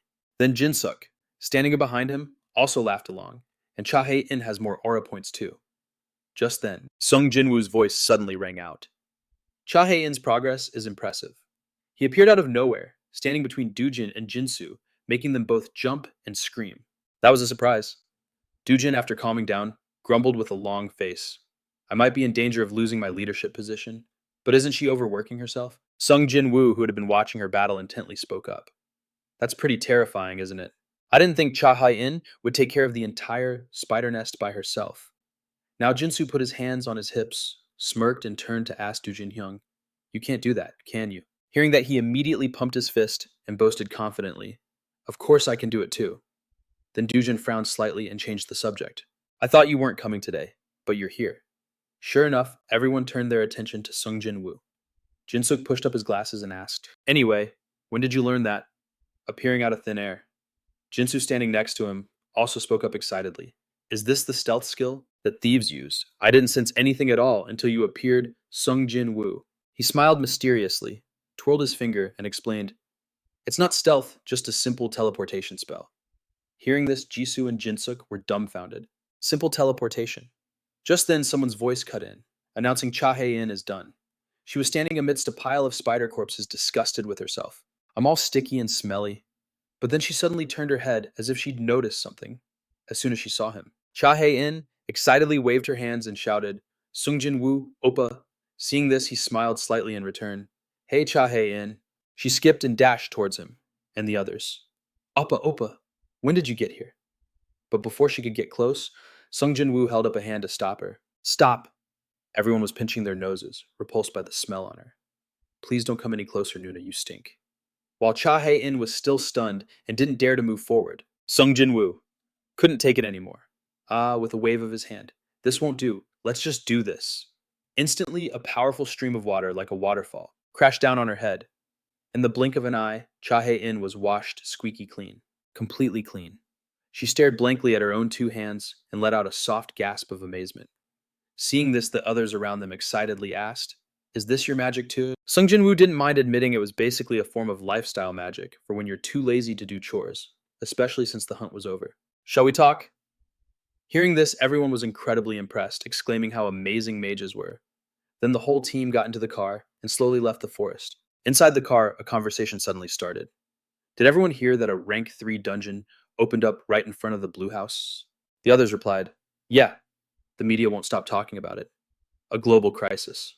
Dujin also frowned slightly and asked, "Do they need us to go take care of that rank 3 dungeon?" Sung Jin-Woo smiled calmly and replied, "Exactly. I believe the government will issue the order soon." He paused for a moment, then looked out at the sunset-dyed horizon and continued. "The issue with the rank 3 dungeon will be very difficult. It's fine for me, but with everyone's skills here, it's going to be tough." The car carrying the team sped through the forest, and inside the conversation continued. The reality is that everyone has gotten significantly stronger since learning how to use aura. However, that doesn't mean everyone is strong enough to handle the rank 3 dungeon that opened recently. Sung Jin-Woo tilted his head and said slowly, "You all have to understand how harsh the environment inside a dungeon is." Hearing that, Dujin smiled slightly in agreement. "You're right, it's hard to predict what's inside a dungeon." Just as he finished his sentence, a laugh suddenly rang out. Cha Hae-in waved her sparkling hand in front of her face and boasted smugly, "We're always prepared, you know. Skills are skills. But what about something like this?" She slowly held out her hand, which was wearing a ring, causing the person across from her to exclaim, "That's..." Dujin couldn't help but take Cha Hae-in's hand to look at the ring. "Of life. You have one? What's its effect? Does it really keep you from getting hungry?" Seeing his reaction, she grew even more smug and laughed loudly. Azuchi saw it too. "This thing is like a slap in the face to modern-day hunters." Sangjin, sitting next to her, also asked curiously, "Is that a special magic item you bought from the online store yesterday?" Meanwhile, Sung Jin-Woo watched them from a distance, at a loss for words. Did Cha Hae-in really buy that? The more he thought about it, the more dejected he became, and he put a hand to his forehead. "Now that I think about it, I forgot to take care of my team members. I've only been looking out for myself." Cha Hae-in noticed his action and paused, wondering, "Appa." Sung Jin-Woo didn't dare to look her in the eye and just gave a thumbs up, reluctantly praising, "That's a useful item for a dungeon. It's great that you bought it." Cha Hae-in didn't notice at all and replied cheerfully, "You bet it is. I used all my money after paying off my debts." Hearing that, he thought to himself, "I'll make something even better than that later." At this point, Sung Jin-Woo suddenly raised his hand and cleared his throat. "We're getting off topic." He smiled slightly and raised a finger, bringing the conversation back. "Items are also very important, but they can dull our skills, so there will probably be a special training session. I've finished upgrading the virtual world." The three of them, Dujin, Jinsu, and Jin Shak, were thunderstruck when they heard this. Sung Jin-Woo paid them no mind and continued, "I've completed the upgrade, so everyone can increase their aura during training." Cha Ha-in, on the other hand, expressed her determination. "That's exactly what I've been waiting for." Sangjin, sitting next to her, stammered, "Wait, I still need to prepare a little. Do you have any idea how painful these past few months have been?" The next morning, Sung Jin-Woo narrowed his eyes and gave a serious smile. "I will negotiate with the government about the time 1 year in the virtual world. 1 year, something only a Super Saiyan could do, means everyone needs to strengthen themselves as much as possible in the next month." There was a bustling noise everywhere. The negotiations with the government were mostly successful, and the issues with the power plants and selling magic items were handled by Aina. Sung Jin-Woo walked calmly through the bustling crowd. In his free time, although many things had happened, it seemed like no one had changed. He had come here many times after finishing work, to watch live bands, and after listening to the music, he looked up at the singer performing and thought to himself, "What a great song." Looking back, I also once dreamed of becoming a musician. Suddenly, he seemed to notice something and glanced in one direction. But this singing voice? A bus station. "There's something over there." A large crowd was also gathering in the direction Sung Jin-Woo was looking, and a singing voice echoed from the middle of them. He had just caught sight of the person singing, and couldn't help but be surprised. "Huh." A siren. Sung Jin-Woo frowned, craning his neck to observe. "Why is something like that here?" "It is." Meanwhile, Eliona held a microphone, seemingly pouring her heart out through her song. "We are just wandering nomads. Please don't hate us." She bowed her head softly, humming the final melodies until the sound stopped completely. The surroundings then erupted in frantic cheers and applause. Eliona placed a hand on her chest, bowing gratefully. Thank you, everyone. At that moment, Sung Jin-Woo suddenly used his ability to gradually turn invisible in the crowd. Let's observe a little more. He slowly flew up high and looked down deep in thought. That singing voice, it seemed she came to Earth through a dungeon or a gate. I was sure that someone from an ancient race like hers would come to Earth, but I didn't think it would be this soon. However, unexpectedly, Eliona looked up as if she had seen Sung Jin-Woo. She squinted slightly, smiling faintly as she thought the Lord of Mana. Eliona's expression left him momentarily stunned. She can see me while I'm invisible. That's a surprise. At the same time, Eliana was secretly pleased. This is the first time I've seen someone as powerful as you in this world. Could you spare some time to talk with me? Sung Jin-Woo could seemingly hear her words. Telepathy. Is she a being from the world I used to live in? He paused to consider. What should I do? It's not exactly a bad idea to have a connection with a mage from another race. Then he also replied to Eliona with his thoughts. If you wish to communicate with me via telepathy, that should be fine. Hearing this, she bowed happily. Truly a wise one. I am currently at a hotel room 20. If you come, I will welcome you with the utmost hospitality.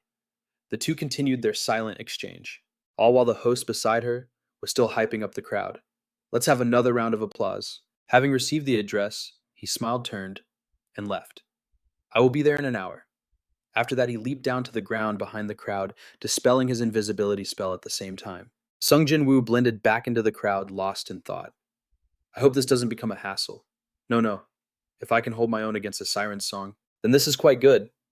A siren who can enchant people with their captivating voice could be ranked on par with the best singers in this world. He thought to himself as he walked into a neighborhood coffee shop. One coffee and I should get some tea. Night fell quickly, blanketing the brightly lit skyscrapers. As arranged, Sung Jin-Woo found the hotel room. Before knocking, he hesitated for a moment, rubbing his chin in thought. I'm here. But what does she want to talk about? Just then, Eliona suddenly opened the door, startling him. You've arrived. She greeted him a bit flustered, wearing a simple dress. My gratitude to the Ocean of Mercy. I am greatly honored to welcome such a distinguished guest, a friend far from home. Sung Jin-Woo didn't mind and gave a polite smile. You praise me too highly. After going inside, he started the conversation. Let's introduce ourselves first. Sung Jin-Woo sat down, pointing to himself as he spoke. I am a human named Sung Jin-Woo. As you can see, I am a mage. The woman opposite him replied in turn. My name is Eliona, an elementalist and a siren. As soon as she finished speaking, Sung Jin-Woo quickly spread a scroll with special patterns out on the table. Shall we begin? This is a parchment scroll. He looked at the faint light emanating from it and began to explain. In the name of absolute magic, we will each ask a question, and the other must answer truthfully. Do you agree? Eliona immediately accepted. I agree. Hearing this, Sung Jin-Woo commanded, The pact of truth is formed. Magic circles began to radiate from within the scroll. In the very center, a brilliant golden sword slowly emerged. This contract brings death to liars, a pact for those who lack truthful information, and is also very suitable for exchanging information. Sung Jin-Woo looked at the sword and spoke, I will ask a question first. Eliona replied, Go ahead. Upon receiving her consent, his expression turned grim, and he began his interrogation. The world you came from, did it have a name, like the name of a realm or an empire? Eliona rubbed her chin and answered slowly, I don't know the name of that world. My race is called the Alasia, but our greatest failing is that we couldn't communicate with other races. She paused for a moment, then revealed something that stunned Sung Jin-Woo. However, I do remember the human empire, a place called Pechon. Hearing that keyword, Sung Jin-Woo's eyes narrowed and he fell silent. Pechon. If I remember correctly, that was an empire that fell 300 years ago, and I was the one who caused its collapse. Eliona looked at him and smiled softly. I must cherish someone from my own world. Hearing this, Sung Jin-Woo's eyes widened in shock, and he couldn't help but cover his face with his hand. His voice unconsciously deepened. This is why elementalists are so troublesome. Even so, Eliona still gave him a gentle smile. My race is famous. For our ability to change the smallest things within a person, it's a unique power that lies between forest elves and sea sirens. After she finished, she looked up and seriously asked in return, And now may I ask my question? Sung Jin-Woo gave a polite shrug. Be my guest. Eliona quickly spoke. Honorable mage, how long have you been in this world? He answered immediately. 28 years, meaning he was 28 years old. Sung Jin-Woo raised an eyebrow, looking at her with confusion. That's a rather ordinary question. Are you sure you want to ask something like that? Eliona didn't answer, only remarking softly, 28 years. It seems like a long time and a short time all at once. Sung Jin-Woo gave a faint smirk and changed the subject. I'll ask another question. He clasped his hands together and asked, how did you come to this world? Upon hearing the question, Eliona lowered her head in silence, her reaction leaving him completely baffled. A moment later, she answered sorrowfully, a dimensional collapse. Sung Jin-Woo was stunned by this unexpected answer, and he hastily questioned her with a trembling voice. Dimensional collapse. That's impossible. Eliona remembered a deep black hole that seemed to suck everything into it, and mumbled, I thought so too. But that sight truly appeared before me while I was in the middle of the vast ocean. Without any warning, a dimension collapsed right on top of us. The god we worshipped didn't give any warning either. Hearing this, Sung Jin-Woo bowed his head in silence. The reason was the war between me and Akalumen. He closed his eyes, pondering. No, not even a god can influence a world, which means a power of order is making a move. Suddenly, Eliona's voice cut through his thoughts. May I ask a question? Sung Jin-Woo replied, Go ahead. She narrowed her eyes, looking directly at him. What is the extent of your influence in this world? Sung Jin-Woo crossed his arms and replied in a low voice, I can't be certain, but I can oppose at least one nation. Receiving his answer, Eliona had no further questions. I understand. Feeling that was enough, he raised his hand. Let's end the questioning here. I have no more questions. It was an honor to meet someone from my world. After that, Sung Jin-Woo reached out and withdrew the light as Eliona watched in silence. Once everything was done, he immediately pushed himself up from the table. Well then, I'll be on my way. But before he could finish, she interrupted. I would like to make a proposal, honorable mage. Hearing this, Sung Jin-Woo gave her a confused look. Eliona met his gaze with a cold look and slowly made her offer. If you help me, I can give you the knowledge of our ancient race. What do you think? No. He didn't reply, but he quickly sat back down, thinking to himself, the knowledge of the sirens. It probably isn't. Sung Jin-Woo observed Eliona with a suspicious gaze, his mind racing with calculations. So bad? It all depends on what she asks for. Seeing his reaction, she guessed, I'm sure you're wondering what I'm going to ask of you. Unable to accept the proposal, Sung Jin-Woo didn't bother hiding his thoughts and asked bluntly, So how am I supposed to help you? Eliona's smile faded as she said seriously, Please save my kind in this world and provide them a place to live. He chuckled softly and leaned forward slightly, exclaiming, I feel like I'm about to refuse a never-ending proposal. Even so, Eliona didn't give up and continued to persuade him. Please just search for them for a while, and when you find them, you can save us without too much of a loss. That's my condition. Sung Jin-Woo smirked faintly, without too much of a loss. It was so vague, yet she was stubbornly pushing him to agree to the deal. Then he asked again, What kind of place? Eliona quickly elaborated. Since you possess power on par with a nation, please grant us a place where we can be self-governing. The atmosphere fell silent for a moment. An autonomous region. Sung Jin-Woo sat up straight and calmly replied, All right, I will provide you with the necessary means, and whenever any siren is discovered, I will rescue them immediately. Then he stood up and looked at Eliona with his hands in his pockets. Next, shall we go somewhere else to talk? She looked up at him, replying dazedly, Yes. Initially, he wanted to handle this when he had more time, but doing it now wasn't so bad. A moment later, the magic tower appeared in front of them, and Sung Jin-Woo silently led Eliona along, towards an elevator. As she walked, she gazed excitedly at the dazzling scenery outside the window, unable to hold back her admiration. So this is the magic tower, built by the esteemed mage. The amount of mana is incredible. He tilted his head, glanced at her, and brought a finger to his lips. It's a bit awkward when you call me esteemed. Just call me by my name. Speaking of which, he suddenly remembered something. Now that I think about it, when did you come to this world? Eliona furrowed her brow in thought and answered, In this world's time frame. It's probably been about 1 month. Upon hearing this, Sung Jin-Woo was inwardly impressed. Learning to earn money by street singing, she sure adapts quickly. Meanwhile, Eliona was gawking at the outside view, like a country bumpkin. It's generating mana. A moment later, Sung Jin-Woo spoke up again. Also, you're quite fluent in Korean. How did you learn it? Hearing that, she smiled shyly and explained, I received some help from humans. She quickly caught up to him and continued her observation. The thoughts of the people here are much more complex than in the world I used to live in. Sung Jin-Woo could only silently agree. That's true. Even though she's from a different world, if she used her mind control ability, it would be simple to exchange any knowledge with someone else. Soon after, he stopped and opened a door. In front of him was a colossal figure with glowing red eyes, which greeted him, "You have returned, master." Even Sung Jin-Woo seemed to be startled and flinched. "You startled me. You changed your form again, Ina," the girl explained. "I'm testing out the full armor set for this golem that I'll be using in the future." After the greeting, Sung Jin-Woo walked straight in. "It looks massive, but don't test its firepower in here, okay? And be careful not to make our guest uncomfortable." Ina, sitting inside the giant golem, looked down curiously. A guest. Her mana pattern is different from a human's. Hearing this, Sung Jin-Woo turned back to explain, "She's not human. She's a siren. I made a few promises to her. So prepare a place for her to stay." At the mention of her name, Eliona politely bowed and introduced herself. "My name is Eliona. I look forward to being in your care spirit of the tower."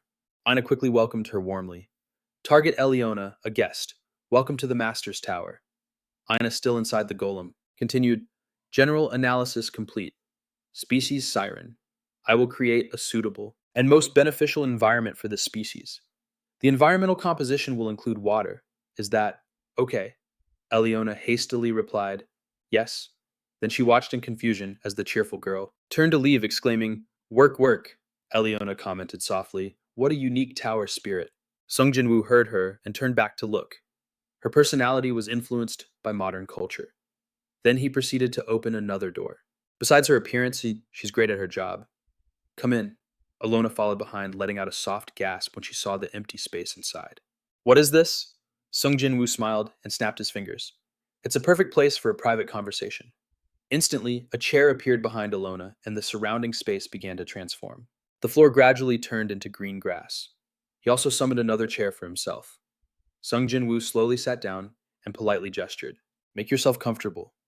Alona replied with a yes as she sat down, looking around in amazement. After they settled in, he got straight to the point. "Now let's talk about our future business. First, I want to receive the knowledge of the siren race." Alona immediately agreed. "As you wish."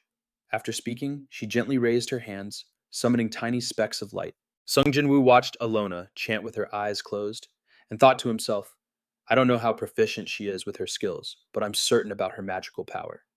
Thinking this, he put on a more serious expression and focused. In just a moment, the specks of light on Alona's hands gradually grew into a large sphere, the light so dazzling that Sung Jin-Woo had to raise his hand to shield his eyes. "What is this?" "It's the ancient magic of the siren race."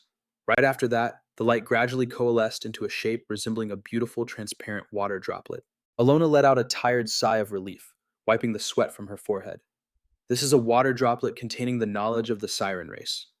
It's in its purest form." She spoke while guiding the object in front of Sung Jin-Woo. "If you drink it, you will receive the knowledge." He looked at the water droplet, so surprised he stammered, "I can drink it," Alona quickly affirmed. "Of course. It's simply a replica of water." Hearing that, he no longer hesitated and raised his hand to control the object. Psychokinesis. The water droplet slowly stopped in midair. Sung Jin-Woo exhaled, then closed his eyes and said, "Thanks for the drink." Then he quickly closed his eyes and consumed the droplet. The droplet swiftly slid down his throat. In that very moment, some kind of energy seemed to explode inside Sung Jin-Woo's head. His eyes turned completely white, his mouth hanging open as if he were trying to absorb it all. Dazzling magic circles appeared one by one above Sung Jin-Woo's head. The light grew increasingly blinding, enveloping the entire space. A moment later, Sung Jin-Woo's eyes returned to normal. He closed his eyes, touched his head, and then let out a satisfied smirk. Seeing this, Alona also smiled. She inquired, "You absorbed the knowledge faster than I thought." "It shouldn't have been easy, because the amount of knowledge is immense." Sung Jin-Woo silently acknowledged she's right. "Even though I have the system processing everything, it's still a lot. Your abilities are even better than mine, not to mention you're an ancient elemental." Alona didn't wait long before bringing up the main topic again. "Now then, Mr. Sung Jin-Woo, it's time to discuss the matter you promised." She sat up straight, placing her hands on her lap and asking, "Could you tell me about your plan?" At this, Sung Jin-Woo quickly agreed. "Of course." However, he paused for a moment. "But before that, I want to tell you a few things." Before Sung Jin-Woo could finish his sentence, Alona seemed a little worried. "Will what you're about to say affect our business?" Hearing this, Sung Jin-Woo denied it. "Of course not. Finding the sirens and bringing them to a sanctuary are both within my capabilities. However, providing protection for the sanctuary was not part of our negotiation." Alona focused even more, listening to him in silence. "This world changes very easily. The pace of its development is beyond our imagination. And so Sung Jin-Woo continued with a long explanation. About the current situation, the human world has made many achievements in technology and culture in just 15 years, even to the point of creating sanctuaries. So you should know that it could very well be attacked by humans, or they might use various other means to take over the sanctuary. Yes, Alona seemed to guess the hidden meaning in his words. I'm guessing you have a proposal related to this matter. Sung Jin-Woo gave a satisfied smile in confirmation. Exactly. This is a long-term proposal. Then his expression turned serious as he continued to present his offer. I can provide protection from any armed conflict against the sanctuary, and in return, I want you to grant me exclusive rights to the Siren's special materials. Elemental ores and elemental metals. Hearing this, Eliona seemed to ponder for a moment. Then she closed her eyes and said helplessly, I can't make that decision. Without a doubt, you are the first great mage I have met in this world. However, she quickly regained her composure and stated her opinion. However, I agree that I have no understanding of the power of humans in this world. But because the proposal concerns the pride and culture of our people, I think I need to discuss this matter with the other members of my tribe. Yes, Sung Jin-Woo smiled, understanding her meaning, so you want to delay it? Of course, that's fine. Hearing this, Eliona's expression eased with relief. In that case, Mr. Sung Jin-Woo. Will you begin your promise? He didn't beat around the bush and gave a direct order. Begin, Ina. As soon as the girl heard his words, she appeared on the screen in front of them. Yes, master. Sung Jin-Woo looked up at her and said, Begin the Grand Space Project. Ina asked for confirmation one more time. This will delay. Other projects. Are you sure you want to proceed? He immediately agreed. Just do it, Ina. Behind the screen, things quickly got underway. Ina number 22 and 24 will switch to the Grand Space Project, currently executing the master's command, and have also completed preparations for the guest's residence. After assigning the task to the girl, he stood up. Let's go, Eliona. I believe you'll find something interesting. I have also prepared it a place where you can learn the knowledge of humanity. You can consider it your own residence. Hearing this, she bowed deeply in gratitude. Thank you sincerely for your hospitality. At the same time, the magic tower began to hum, and on the conveyor belt, a cube containing a speck of energy appeared. Then it was processed by modern machinery into a small robot.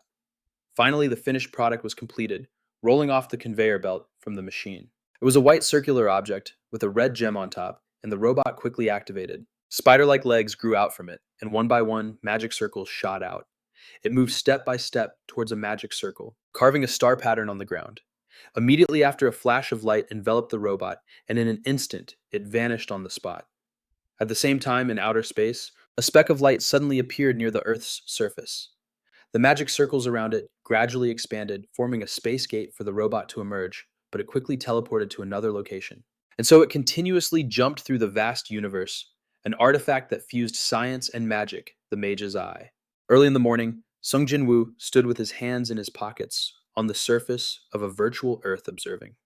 Quite magical, I did this in my previous life. Sung Jin-Woo looked at the magic orbs surrounding the Earth, like satellites, and continued his analysis. If we can control space, then the entire world will be in the palm of our hands. With this, neither monsters nor any race emerging from the gates can threaten me. He looked down at his clenched fist. The real enemy is a god behind all of this. Ina, flying beside him, tilted her head and spoke features of the Mage's Eye spatial communication ground, observation, and magic detection capabilities. These features are ready for use. In 36, 32, and 12 seconds, we will begin the search for the sirens. After the installation was complete, Sung Jin-Woo smiled and instructed search the seas as well. The girl immediately replied, understood the command. Considering the habitat of the siren species, it could be anywhere on Earth. I can also observe the naval activities of various countries. So this is killing two birds with one stone. After performing a series of control operations, Ina reported a large amount of resources has been allocated for use, proceeding with the search for Chinese steel and magic stones from Africa and Brazil. Sung Jin-Woo raised his hand to signal, I'll leave the search to you. No need to report to me. The girl happily replied, understood the command. After speaking, he glanced sideways and thought to himself, now then Akashic system. You're still watching me, aren't you? Isn't it time you told me what you want? Suddenly, Aina spoke up again. There is something you must see, master. Sung Jin-Woo looked up at the girl in surprise. What is it? Aina pressed her hand into the screen and replied the situation in China. Then the little girl slid the virtual screen in front of Sung Jin-Woo. Take a look. The moment he saw it, his face immediately turned pale. Sung Jin-Woo exclaimed in horror, "Wait, what the hell is this?" On the screen was the desolate scene of a city shrouded in a purple mist. At the same time, on a towering mountain peak, Koyon stood alone against the wind, gazing into the distance. Before her was a dense forest of people in a ravine hidden behind a thick, purple fog. Looking closer, they were actually undead, moving soullessly.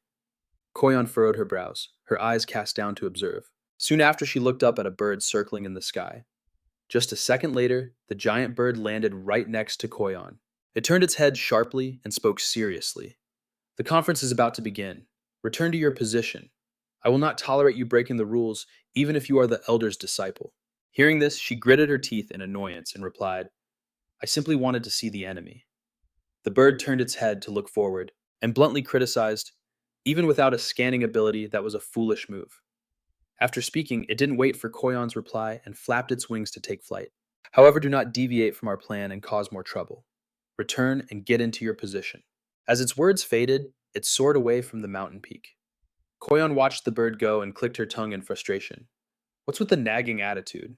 But then something suddenly caught her eye. Koyon saw streaks of light shooting across the sky like meteors, and guessed it was an attack from the government. Those specks of light gradually pierced through the fog and shot straight towards the undead below, followed immediately by a massive explosion, which nearly blew away everything underneath. White phosphorus. Most monsters have innate physical resistance, so using heat is relatively effective. Using that must be painful, but in a war like this, it's a good choice. It would be great if they all burned up.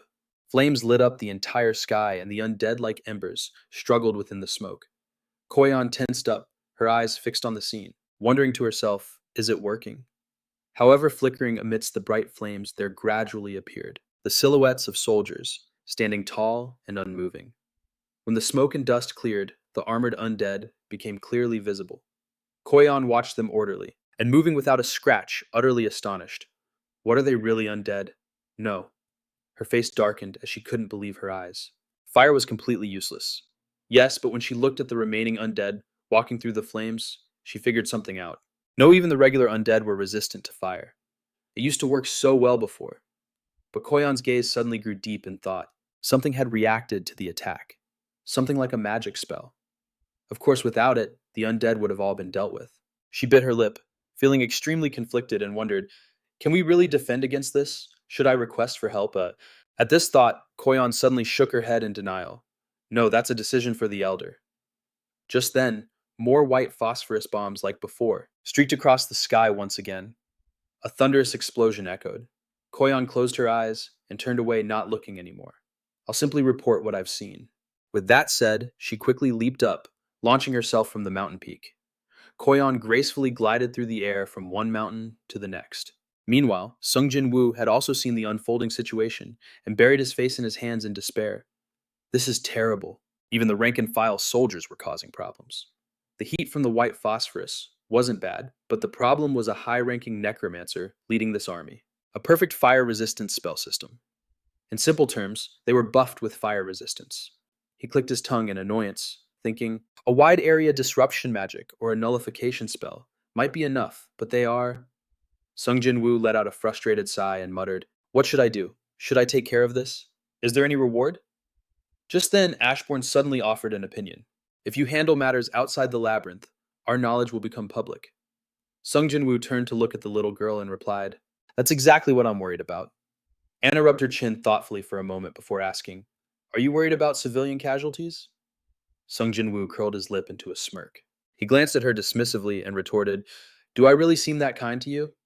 Then he turned back to the screen in front of him and explained, I'm worried about the population of China. It's the perfect place for them to expand their army, because there is a high-ranking lich necromancer. There's no stopping their numbers from growing. Sung Jin-Woo watched Antares appear and sighed in frustration. What a pain. With a horde this size, they might build an entire necropolis. Even after being attacked, the undead remained in perfect formation, surging forward with relentless vigor. Sung Jin-Woo watched this and analyzed in a low voice, thinking carefully. When I first saw them, their numbers weren't a problem. But what do we have now? His expression darkened as he calculated with grave seriousness. I left them alone after informing the government, but now their numbers have reached 10,000. Not only that, they are evolving quickly. In his mind, Sung Jin-Woo could see the paths they had taken. Passing through a deep, dark spatial rift, the soulless pit. Then came a giant earthen tomb, with legs the walking grave. Next were towering pillars with flames on their peaks, the Tower of Phantoms. Then came enormous orbs, purple and floating in midair, the Star of Death. A coffin surrounded by a series of sharp earthen spikes, the Demon Coffin. And finally a monster forging a sword, the Bone Blacksmith. Sung Jin-Woo's expression tensed as he realized the truth. They weren't just being idle. While we were busy with the tower, they were actually preparing to fight the people of this world. However, a smile of interest suddenly appeared on his face. From a small group, they've grown into a massive horde. After we leave this mountain, we have to do something before this gets out of control. Hearing Sung Jin-Woo's analysis, Anna seriously offered her opinion. I believe that for you to intervene, Master, is not a wise decision. He immediately looked at the little girl, confused, and asked, is there a reason? If we keep ignoring them until they've built a necropolis, it will be extremely difficult to deal with. Anna, of course, already had a clear understanding of the situation. Currently, the Chinese government is extremely corrupt. We have nothing to gain by intervening, even though there is a high probability that the Chinese military will completely intervene in this matter in the future. The little girl pressed her lips together and raised a finger. Even if we don't participate directly, they won't be able to build their necropolis. Master. Sung Jin-Woo seemed to understand what Anna was saying, but he still didn't quite agree. And when they fail, aside from the immense source of power, wouldn't it be a terrible waste to lose everything based on one unwise decision? Even so, the little girl firmly suggested, why don't we just leak information to them? This way we eliminate the risk, and it won't be too late to intervene, when both sides have suffered serious losses. At this, Sung Jin-Woo finally rubbed his chin and thought, snatch the bone while two dogs are fighting, huh? After a moment's hesitation, he quietly said, fine, that works. But Sung Jin-Woo trailed off, and suddenly observed the situation on the virtual screen. Thinking, won't a lot of people die this way? Seeing his silence, Anna asked Master. Meanwhile, Sung Jin-Woo was mocking himself. Why am I feeling pity right now? In both my past life and this one, no one ever helped me when I was in the most trouble. At that thought, his resolve hardened. All right, we'll just wait here until they ask for help. We don't need to do a thing. However, he had a very effective way to leak the information. If they're in a state of emergency, they'll most likely contact him. Anna immediately thought of a way. Send a letter.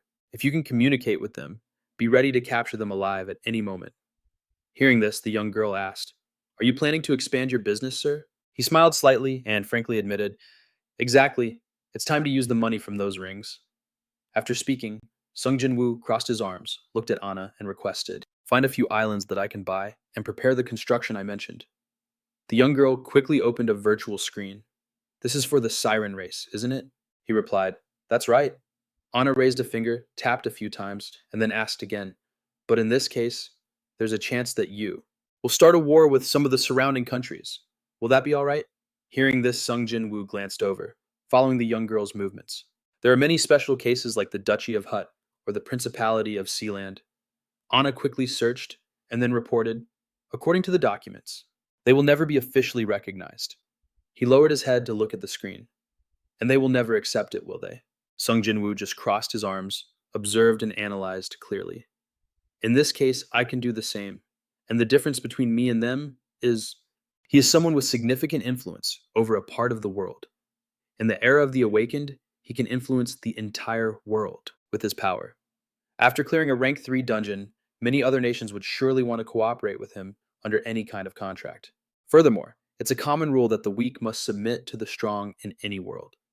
Meanwhile, at a heavily guarded military tent at the Chinese Andes Countermeasure Research Base, a person pressed their hand on a red-circled area on the map. The general furrowed his brow, silently watching the battle unfold. On the other side, a row of military personnel sat in front of computers, controlling and giving commands remotely. Confirm firing coordinates, direct hit, analyzing damage. He stood behind them and asked gravely, what happened? Did we get any results? The soldier who was asked immediately took off his headset, reporting in a cold sweat. We've confirmed a direct hit, but our fire and smoke are useless. Hearing this, the general covered his face and sighed in disappointment. Are you absolutely sure it was a direct hit? He replied. Yes, sir. He continued to mutter, all right, a whole barrage of firepower evaporated the moment it hit those zombies. Suddenly, another soldier hastily whipped his head around. General, this is the video footage from our attack. He immediately shot up in astonishment. What happened? The other soldier said, a bit flustered. You should see for yourself, sir. After the general looked at the screen, he froze in shock. He agitatedly grabbed the computer and yelled, What the hell is this? At that moment, the enemy forces, the undead horde as vast as the Mongol army, was still advancing. They passed through the raging flames completely unscathed. Suddenly, the sound of an engine roared from somewhere, drawing the attention of the undead. A military vehicle came roaring through, sending them flying as it cleared a path forward.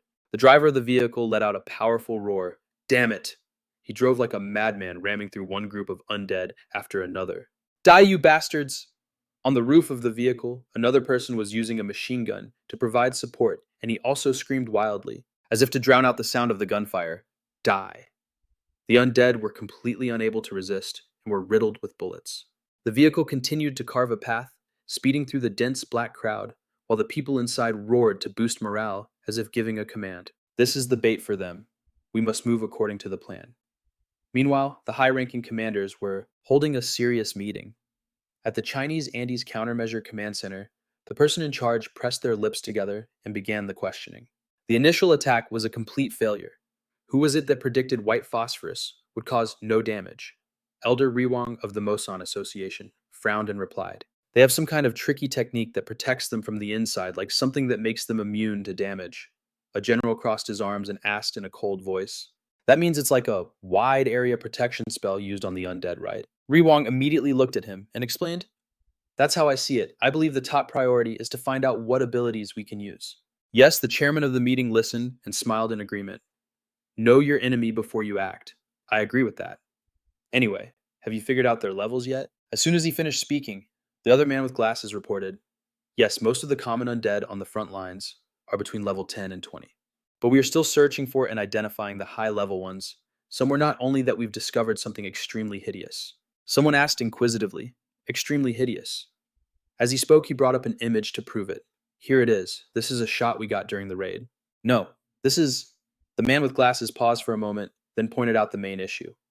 The problem isn't the humanoid monster. It's more than a monster. A lich, we estimate them to be around level 160, and they have an innate ability to resist all physical attacks. By using my analysis ability on them, we were able to confirm that they had strong resistance to heat like fire, but now it's gone. After hearing this, the general also spoke up. As we assumed, it's correct that the enemy used a wide area protection spell. It's not just a skill if they have a spell that can nullify any physical attack over a wide range. That situation would be very dangerous. At this point, the chairman rested his chin on his hand, his eyes narrowing. It can't be undone. We can't deal with them using crude firepower. We have to send in the high-rank hunters. On the map, 2 arrows were shown, moving. Then a voice was heard. One has completed the task of luring the undead to the designated positions. The chairman pointed and gave a stern order. Are the hunters, with long-range abilities, ready to handle the enemies with the weakest magic resistance? Another person replied, Yes, sir. Then he gave another order to the other soldiers, waiting in the vehicles. The melee hunters will be in the area, waiting for the ambush. Next, the general quickly added, and when the time is right, we will launch an attack, with full force on the enemy. Meanwhile, the military vehicle leading the way was still firing frantically, speeding across the battlefield. 2 vehicles followed each other, speeding away, despite the horde of monsters chasing them from behind. But suddenly one appeared from nowhere and lunged to attack the gunner on the vehicle's roof. He was horrified, his eyes widening, his pupils shrinking in fear in just a moment. A fatal slash cut through the air, severing his head. The driver inside that vehicle screamed in horror, attracting the attention of the person in the vehicle ahead. What the hell? The gunner is down. Damn monsters. The other gunner immediately reacted and eliminated that monster. Die. He looked at the empty surroundings and shouted an announcement. We're all here. This is the designated area. At the same time, the general and Riwang, standing on the city wall, also saw 3 vehicles gradually approaching. As soon as the last vehicle passed through the gate, a voice from inside shouted, This is the decoy team. Let us into the city. Close the gate. Through the binoculars, the densely packed army of undead was also swarming towards them. The clearer the view, the more superior individuals could be seen mixed in with the common undead.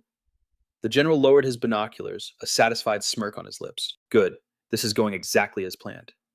As soon as these words were spoken, a series of combat missiles flew across the sky at incredible speed. They cut through the air, heading straight for the distant horde of undead. In an instant, a sky-shaking explosion roared and fierce flames lit up the entire sky. The entire dark gorge was now swallowed by flames. Ashes carried by the wind slowly dispersed into the air. Antarians flew alone, high above grimly, looking down at the tragic scene below. His eyes were empty as he spoke in a cold, contemptuous voice. I was curious what they were trying to do, but their preparations are quite welcome.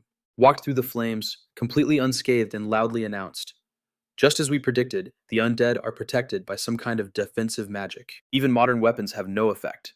Firepower like this is useless. The powerful hunters were ready on top of the city walls, awaiting orders. We have no other choice leave this to the ranged hunters. Ranged hunters, prepare for battle. We'll thin out the enemy's numbers all at once. As soon as he finished speaking, someone took the lead and launched an attack. A massive bolt of lightning striking the undead below, causing them to shriek wildly. Then ice attacks quickly spread across the ground, freezing a large number of enemies. Next came scorching fireballs, hurled one after another into the midst of the undead horde. Antares, watching from above, decided not to just stand by and raised his hand, unleashing a beam of blue light to kill those who were already dead. A truly futile act. Then his beam of light quickly enveloped the struggling undead below. Immediately after, one of them mutated into a terrifying, giant monster. The mages, seeing this development, took out their talismans to prepare for battle. The monsters are reviving Moson Guild. Used the sealing spell directly. They held the talismans between their fingers, closed their eyes, and began to chant. May the dead find their rest, by swift judgment, be blessed, on the path of souls. May the dead return to the spirit. As they chanted, the talismans slowly burned away, dissolving into the air. Next, they took out bronze bells and shook them vigorously, creating a deafening, ear-splitting sound. A giant yin-yang sealing circle appeared in midair. The ringing of the bells grew louder, echoing farther and sweeping over the undead in waves. Instantly, before they could even resist, the creatures turned to dust. Antares, witnessing this, couldn't help but offer a word of praise. How impressive, I didn't expect to find spiritualists in this world. With that, he began to cast another spell, creating a barrier around himself. Wide area reversal. On the other side, the team of mages held their positions to maintain the magic circle. However, one of them suddenly sensed a flash of danger. The yin-yang magic circle abruptly shattered, causing the entire team of mages to suffer from the backlash. Unable to withstand it, they collapsed to their knees. Seeing the dire situation, someone urgently shouted, "Report! The Mosin Guild is taking heavy casualties." Ruyang angrily turned and cursed. "Despicable. Our magic has been broken. The enemy's magic surpasses ours by a whole level." The general standing next to him gritted his teeth and growled, "So we can no longer count on the Moson Guild for help." He immediately pointed and ordered, "Change of tactics. I had hoped they could be of more help. What a shame. Have the Moson Guild's hunters cast support spells on our hunters and reinforce the defensive line as much as possible. Left and right flanks prepare for the assault." After speaking, the general looked up at the battlefield and said with determination, "I will give the signal, prepare for battle.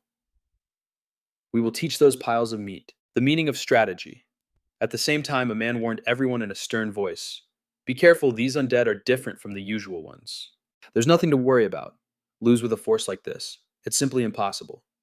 Just as he finished speaking, the command rang out, "Prepare to attack the enemy, right in front of you." The shield warrior, leading the soldiers, gritted his teeth and replied, "Yes, sir." Then he turned and commanded the men behind him in a loud voice, "We've received our orders. Prepare to attack." The shield warrior smirked and coldly instructed them, "The enemy is undead. Prioritize disabling them. Chop off their limbs. Don't let the left flank fall." The soldiers behind him, their morale boosted, raised their swords and shouted, "Charge!" Meanwhile, in a peaceful place, a stark contrast to the chaotic scene in China, the great hall inside the magic tower was completely empty. Sung Jin-Woo stood with his hands in his pockets, watching a massive holographic screen. He smirked faintly and muttered to himself, "They've improved significantly in 1 month. Looks like they'll complete the mission today. Huh, perhaps it's time." On the other side of the screen was Cha Hae-in. While throwing a punch and screaming resentfully, "You stupid uppa, I'm going to kill you." Hearing this, Sung Jin-Woo just casually scratched his head and complained, "But what's with the way they talk? So rude." Meanwhile, on the other side, desperate screams echoed non-stop. "Hey, heal me, heal me, heal me. I'm dying. Any dealers who took less damage than me in this third round aren't getting any heals. Stop and toss a healing bandage over here." Facing them now was a wolf, its jaws wide open, attacking ferociously. But before it could do anything, Cha Hae-in sent it packing with a single punch. "Shut your trap." Elsewhere, Dojin had just used his weapon to decapitate another beast. Not to be outdone, Sang Jin single-handedly eliminated 2 or 3 beasts at once. From the rear, Jisoo drew his bow and fired a brilliant golden arrow, followed by a rapid barrage, quickly wiping out a whole mob of monsters.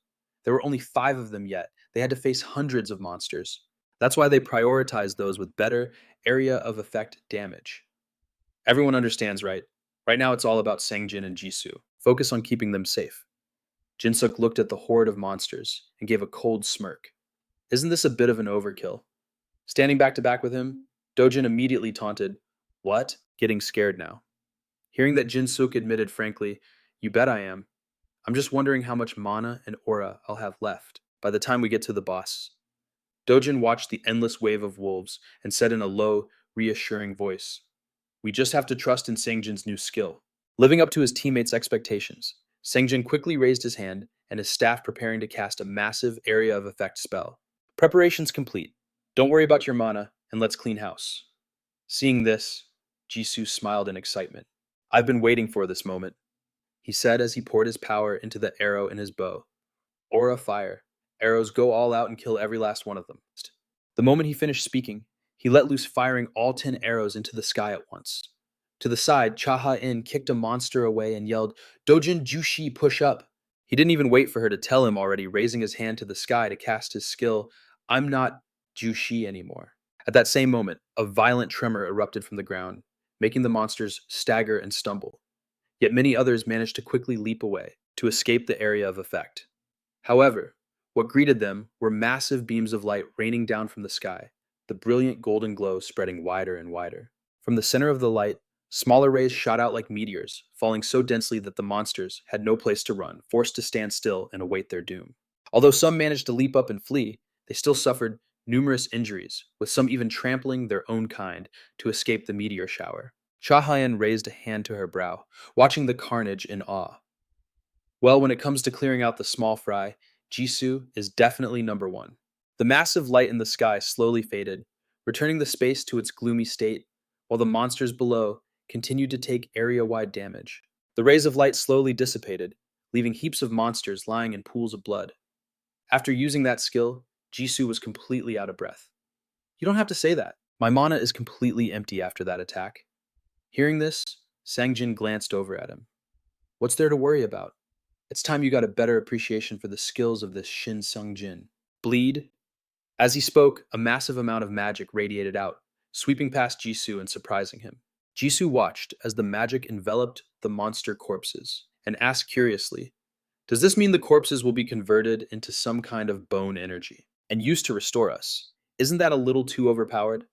Dojin also started to feel his own condition improve, and exclaimed with joy, "My stamina is actually recovering."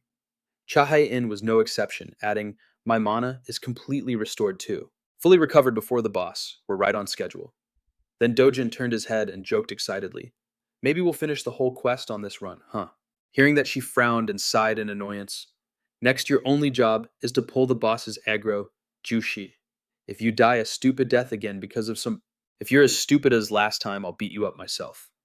He wasn't angry at her scorn and just made a sarcastic face. "When did you get so rude? Who is this girl?" Chahae-in gritted her teeth, and blamed Dojin. "It's all your fault, you stupid Ajushi. How am I supposed to heal when the team's main tank always gets defeated first? Don't you have a shield?" He clicked his tongue and retorted in frustration. "You call me a Jushi all day, but anyone can make a mistake when they're focused on one thing." Hearing this from behind Jisoo, couldn't help but speak up Hyung. "That's fine in a virtual world, but in the real world, you actually die." While everyone was still talking, the atmosphere began to distort, and a dangerous aura started spreading through the air. Everyone screamed as they saw the crimson aura like a tornado sweeping towards them. "The boss is coming now."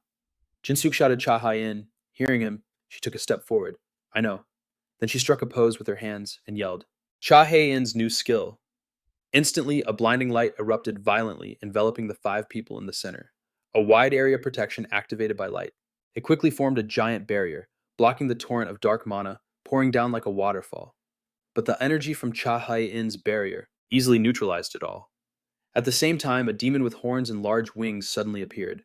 And as soon as Cha-Hai-in saw it, she immediately realized, "If I'm not mistaken, the first time we fought this thing, we all died in one explosion, right?" The demon flapped its crimson wings in the air. She raised an eyebrow, smiling in anticipation, and mused, I wonder why I'm so happy to see that. Ugly face? Probably because I've seen it so many times. Hearing this, Dojin glanced at her scornfully. That's not very ladylike. Sung Jin-Woo might be watching us, you know, Cha Hien retorted disdainfully. So what? Seeing this, Dojin didn't bother to argue anymore. Never mind. Beside them, Sungjin tightened his grip on his sword and cut them off. All right, stop chatting and get ready. I'll attack first. The demon opposite them began to speak. O humans who dare to invade and destroy my kingdom, quench my thirst with your blood and satisfy my hunger with your flesh. Hearing this, everyone started joking around, which greatly confused it. That bastard's lines are always the same. Huh? Dojin slung his weapon over his shoulder, pointed at the demon, and praised, he's still a pretty decent NPC. You know, villain cutscenes are actually better in the traditional format. The others immediately groaned in protest. So what, I'm getting sick of this dialogue. What the hell are you talking about? Just then, Sungjin's skull-top staff began to glow. He immediately shouted the activation spell. In the name of the curse the enemy. As soon as the words were spoken, a shadow shot across the ground as fast as lightning. Seeing this, the demon laughed scornfully. How meaningless to curse a demon. It looked up at the sky, arrogantly preparing to take this one blow, a weak human's curse. At this point, it paused to take a breath and then violently spewed out a flame. I will burn it to ashes. The demon opened its mouth to spew a flame of destruction, but a brilliant golden streak suddenly cut through the air, flying past it. Before it could even spit out the fireball, the streak of light shot straight into its throat. Dojin, his eyes shining, still holding his archery pose, said, Too bad we're already used to that. You can't burn away Seng Jin-hyung's curse. Dojin had now quickly joined the battle. Cha Hae-in, that thing is only distracted for 1 second when I use my taunt skill. Be careful. She ran past him, warning in a serious voice. You be careful too. The demon with the fireball stuck in its mouth couldn't spit it out and coughed violently, cursing you lowly humans. But before it could finish its sentence, it felt an eerie aura spreading from beneath its feet. It looked at the purple aura, spreading up to its waist at an incredible speed, and screamed in panic. Unbelievable. How can that curse work on a demon? While the demon was still confused, a figure zipped away and vanished on the spot. Dojin didn't give it time to react, flying up to slash at its horn. However, that didn't seem to be his real target as he just struck the horn. Even so, Dojin didn't give up and used the momentum to flip behind the demon, then swung his axe down. It sensed the danger and immediately turned its head, opening its mouth to breathe fire at him. D-Dojin was in midair and could only grit his teeth, exclaiming, Wait! Just as the flames engulfed him, Dojin managed to use his iron body skill in time. At the same time, Cha Hae-in also rushed forward, kicking the demon's chin to rescue him. I told you to be careful. Dojin jumped out of the fight and ran around frantically, clutching his burning butt, yelling, Hot, hot, hot. Seeing this, Cha Hae-in loudly commanded everyone, Dojin Ajushi will be fine. Is everyone else ready? While she was distracted, the demon launched a sweeping attack. Luckily, she jumped high to avoid it. You insect. Failing to hit her, it angrily threw its head back and roared, How long do you think you can last? Just by running around like that. At this moment, Jin-Suk seized the opportunity and charged forward with his spear. He powerfully thrust it into the demon's unguarded back. The beast was hit and let out a terrible pained scream, but it quickly recovered and whipped its tail around, attacking from behind. You coward. Fortunately, Jin-Suk managed to jump back in time to dodge the blow. The demon grew even more furious and roared resentfully. It's heartbreaking that I'm no longer young. Just by placing a weakening curse on my body, you were able to pierce me and inflict a wound. In its mind, it silently chanted, Neutralized pain. Immediately after, it began to grit its teeth and power up as the wind swirled violently around it. I will fight you seriously now. Thanks to Hylin, the burn on Dojin's face gradually faded. Phase 2 is starting. He smirked faintly and cursed under his breath. Damn it. Its body is completely covered in fire in this second phase, which makes me not want to fight at all. As he said that, Cha Hae-in, standing beside him, slapped him on the shoulder, encouragingly, Don't be so worried. As long as you don't get one-shotted, I can still save you. Then she cheerfully pointed at the demon and urged him on. Now go get it. Ah, Cha. Hae-in Dojin looked at her and smiled, feigning reproach. You're so cruel. This Appa is heartbroken. She gave him a disdainful side-eye and snarked back at him. Ajushi, your only strength is your tough body, so you should at least do your part right. Despite her words, Dojin had already begun to channel power into the weapon in his hands. So it's either do or die, huh? As he spoke, he stomped his foot and dashed towards the demon. Don't you dare actually let me die, a ferocious attack. Just as the demon noticed and turned its head, Dojin tore through the air and slashed down. Take this. The powerful impact caused a huge explosion. Dojin was also pushed back a few steps by the aftershock. He gritted his teeth trying to stand his ground, thinking it's too strong. Just then a beam of light flashed. Brilliant golden rays of light appeared again, shooting through the air. They shot towards the demon and exploded like dazzling fireworks. It raised its arm to shield itself, gritting its teeth and letting out a groan. On the opposite side, Jinsu simultaneously jumped to a new position to taunt it. Jinsu quickly coordinated with him and shouted a warning to Dojin. Jinsu got hit with a berserk debuff. We're in danger. Upon hearing this, Dojin yelled back, I got it. He hurriedly used Provoke to draw the demon's attention to himself. I can only hold its attention for a short time. Everyone, hurry up. As expected, it angrily turned and attacked Dojin. You bastard. I'll kill you first. However, before it could get close to him, a golden stream of light appeared out of nowhere, followed by an explosion that shook the heavens. The flames shot up into the sky. All right, Dojin, standing nearby, was also slightly affected, but was still very satisfied, exclaiming, Nice. Despite taking the full force of the explosion to its face, the demon seemed unfazed and roared tauntingly, Are you just trying to scratch an itch for me? Dojin was startled when he saw it. I can feel something. Its ferocious aura has changed. Jisoo was stunned that after his last attack, the demon was still powerfully flapping its wings and flying up. Dojin, seeing the situation was dire, immediately raised his shield to protect himself and turned to yell at Jisoo to run. But he just drew his bow again, aiming at the demon before him. Get lost. It was struck by another blow in midair, causing Dojin to look up from below and curse in frustration. Damn it! I should have stopped it when it first flew up. We've already dealt too much damage. Just then, Cha Hae-in, who was standing to the side, also yelled out, We'll launch a surprise attack from another direction. Get over here, Jisoo. But it was too late. He hadn't even had time to move, before the demon was already in front of him, striking down on the spot where Jisoo stood. Fortunately, he managed to leap away just in time. Jisoo leaped a few times, putting distance between himself and the spot. That area was now a cloud of smoke and dust, with shattered earth and rock flying everywhere as the demon launched itself high into the air. It observed its surroundings. Then, realizing something, it feigned crying in a mocking tone. I see now not a single one of you can fly. With that, it flapped its wings and tore through the air, chasing after Jinsu's fleeing back. As long as I'm up here in the sky, none of you can even dream of escaping. Hearing the noise, he glanced back, his eyes widening in horror at the sight behind him. Dojin used his taunt skill once again, and shouted, I'll hold it back! Everyone attack! Instantly, the flying demon froze in midair. Its body was forced to turn toward him, making it rage. It's that bastard again! Dojin seized the opportunity, raising the spear in his hand, aiming directly at it. Yes, it's caught in the taunt. Right after he hurled the spear into the sky, sending it flying to pierce the foul demon. As expected, Dojin's sharp spear pierced straight through the demon's body from behind. Blood sprayed out, staining a patch of the sky red. The demon's eyes were wide with disbelief, as if it couldn't process what was happening. Down below, Dojin had already thrown his weapon and was now shouting urgently, Let's go Cha Hae-in! In front of him, she had already taken a low stance, ready to give a boost at any moment. Dojin took a running start and stepped onto Cha Hae-in's hands, and she then flung him straight up into the sky toward the demon. The demon regained its composure and glared down at Dojin in shock. The moment it saw him, it roared furiously. You again! Dojin gritted his teeth, a triumphant look on his face, as he grabbed the demon's leg. Gotcha! Then he roared in a commanding voice. Fall! Dojin used his skill. 1,000-ton gravity. Pull to drag the demon down to the ground. It couldn't break free and could only thrash and scream wildly. In a flash, the two of them slammed into the ground like a meteor, blasting a giant crater in the earth. Cha Hae-in immediately charged forward, shouting, Now, full-scale assault. From inside the thick cloud of smoke, a figure emerged, along with a desperate cry. Let go of me.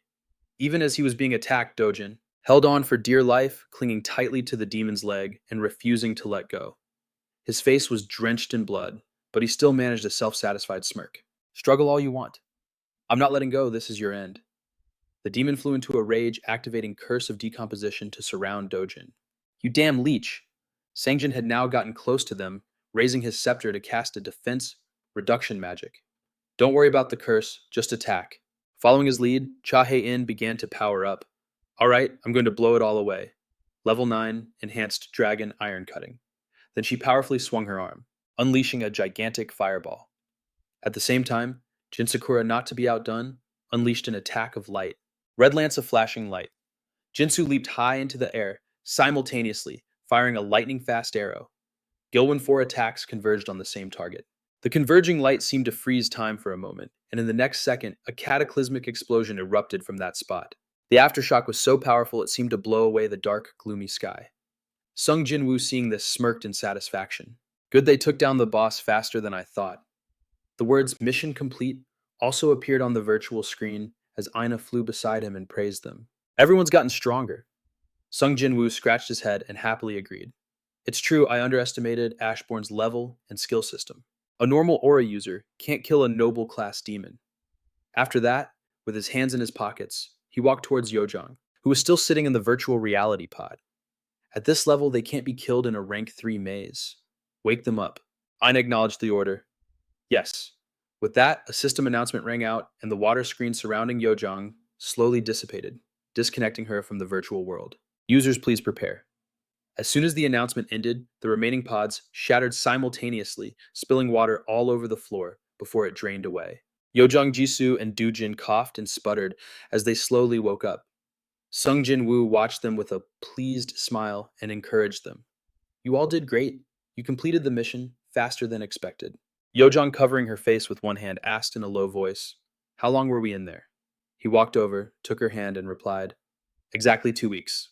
Yojong was shocked to hear that. "Only 2 weeks. I thought it was half a year." "Is there some mistake?" Aina flew over and enthusiastically explained. "I manipulated the time perception to reduce stress. Mental health care is a crucial part of virtual reality training." Hearing this, all 5 of them, still soaking wet, turned pale and began to question her. "You manipulated our minds without telling us anything." Seeing their tense expressions, Sung Jin-Woo felt a bit guilty and gave an awkward laugh. "It seems you've misunderstood, although we did do that. Even in a virtual world, the sensation of dying or losing a limb feels completely real. So I just wanted to provide some insurance for all of you." And the trusting Yojong was immediately convinced. "You have a point, although it still feels like we were tricked." Sung Jin-Woo didn't continue the topic. Instead, he smiled and reached into a spatial gate, saying, "But I didn't expect you all to get this strong." Next, he pulled out some towels and handed them to everyone. "Now dry yourselves off and get ready to depart." After that, Sung Jin-Woo didn't let them rest, calmly urging, "A new adventure is calling. Let's go." The 5 of them immediately froze on the spot, staring at him blankly. "We just struggled in there for 2 weeks, and we have a job as soon as we get out." "What kind of devil's contract did we sign?" Not long after, at this blue house, camera flashes went off non-stop amidst the clamor of reporters. Their target was Sung Jin-Woo, with Jisuk walking beside him. A host's voice rang out. The famous hunter who cleared a rank 2 maze by himself is now walking with his team. His teammates looked quite tense. Dojin and Yojung had helpless, unnatural expressions, muttering, "Don't be nervous. Don't be nervous." Dojin, walking beside her, was no different, reassuring himself, "Calm down, calm down." Meanwhile, Jisuk and Sung Jin seemed much more composed. The host spoke up again. "What's happening with them?" Ignoring the camera flashes, Sung Jin-Woo casually tilted his head to chat. "I heard you succeeded in your negotiations with the government." But Jisuk, just like him, replied with a slight smile, "Because the government has no other choice but us. So extending the deadline wasn't too difficult. As you requested, we've secured the conditions for tax exemption and the concession of an island, or even more than that." Hearing this, Sung Jin-Woo silently gave him a thumbs up. It was beyond expectations. Praised Jisuk's ego soared as he pushed up his glasses. "Not a problem." Just then, the maze gate flashed with light. The host shouted excitedly, "There it is. Now is the moment for Hunter Sung Jin-Woo and the Alpha team to enter the rank 3 maze." After stepping inside, they looked at the vast rocky landscape in surprise, speculating. "It looks like an underground cavern." Yojang's eyes widened and her jaw dropped in awe. "Luminous ores. These definitely don't exist on Earth." With that, she curiously turned to Sung Jin-Woo and asked, "But Oppa, you said we had to raid this slowly, so why aren't we doing it quickly?" He glanced at her, gave a mysterious smile, and asked a question in return. "When we were in the virtual world, didn't a lot of unusual things happen early in the morning?" Sung Jin-Woo closed his eyes and took out a staff of light, then slowly analyzed that China was being tormented by the Antarians, and that even 2 high-rank hunters had been killed. "The probability of us having to fight them is increasing, so I think we need to get even stronger. That means this rank 3 dungeon is crucial. This is our chance to level up." Hearing this, Cha Hien repeated in confusion. Level up. Sung Jin-Woo didn't answer directly, but tilted his head slightly, confidently, assuring them he would help. Just get on the bus, the driver will take care of the rest. Later that morning, Sung Jin-Woo picked up a transparent ore, a type of mineral. He glanced around and said cheerfully, I can't believe the rank 3 dungeon, right in front of the blue house, is actually a Gradion nest. Someone followed his gaze towards a cave and asked, What's a Gradion? Sung Jin-Woo chuckled and explained Radion is a term used to describe a species, just like how we're called humans. This glowing mineral is created by the Radion species. As he spoke, he projected a three-dimensional image of a humanoid monster with an ant's head, a species created by dragons. The others were extremely surprised. Dragons, what do you mean? Sung Jin-Woo calmly confirmed and continued his explanation. Yes, the very dragons you're all thinking of. The Radion are a species that can evolve powerfully on their own, and the queen in particular possesses intelligence comparable to that of humans. After hearing his explanation, Cha Hae-in figured it out. So that means they're different from other monsters when we fight them. It's like we're fighting against other humans, right? Sung Jin-Woo confirmed. Exactly. Then he added a serious warning. Be careful of the ones called Guardians, because they're tough opponents with many skills, like gravity-controlled telekinesis, mana manipulation, and many other abilities. The mana users in particular are stronger than your average aura user. Then he mentioned the final, most important one, the Gradian Queen. The Queen was created by the dragons themselves. Her physical and magical powers are both outstanding. Her magic resistance is also something we can't overlook. As he said this, a small figure with two long antennae on its head appeared in Sung Jin-Woo's mind. Like I said, they're really tough opponents. Sung Jin-Woo rubbed his chin, smirking to himself. Come to think of it, this rank 3 dungeon isn't something hunters below level 150 can handle at all. Hunting a Gradion Queen at level 150, that's a clear death sentence. But of course, for me it's not a problem. Seeing his confident expression, Yo Jin-ho asked curiously, Do you really not need our help? Sung Jin-Woo quickly smiled to reassure him. It's fine. I prepared a few things today. Everyone just needs to get on the bus. I'll be the driver. As soon as he finished speaking, he waved his hand, shooting out a beam of light surrounded by a summoning magic circle. From within that blinding light, the shape of a gate gradually emerged. When the light faded, a giant cylindrical pillar stood before them. Yo Jin-ho asked with a dumbfounded look, What is this? Cha Ha-in, standing beside him, replied dazedly, Just accept it. It's something Sung Jin-Woo Uppa made. Once the summoning was complete, Sung Jin-Woo's voice rang out again. This is a type of magical support tool. To be specific, you can call it a mana container, that's all. His current skill level is at Magic 4. Or to be precise, a rank 4 mage, but with the help of this container, he can use 7th tier magic up to 100 times. This means that as long as this pile of mana is here, it's no exaggeration to call myself a rank 7 mage, right? Just then, countless figures began to appear on the cliff face. Sung Jin-Woo looked up and warned, They're here, let's end the chat. He glanced around and made an assessment. Given the size of this nest, they must have a lot of workers. After getting a clear look at the creatures, the Gradians, someone remarked, they look like a swarm of ants. Cha Hae-in stammered worriedly, Oppa, are you sure we're safe?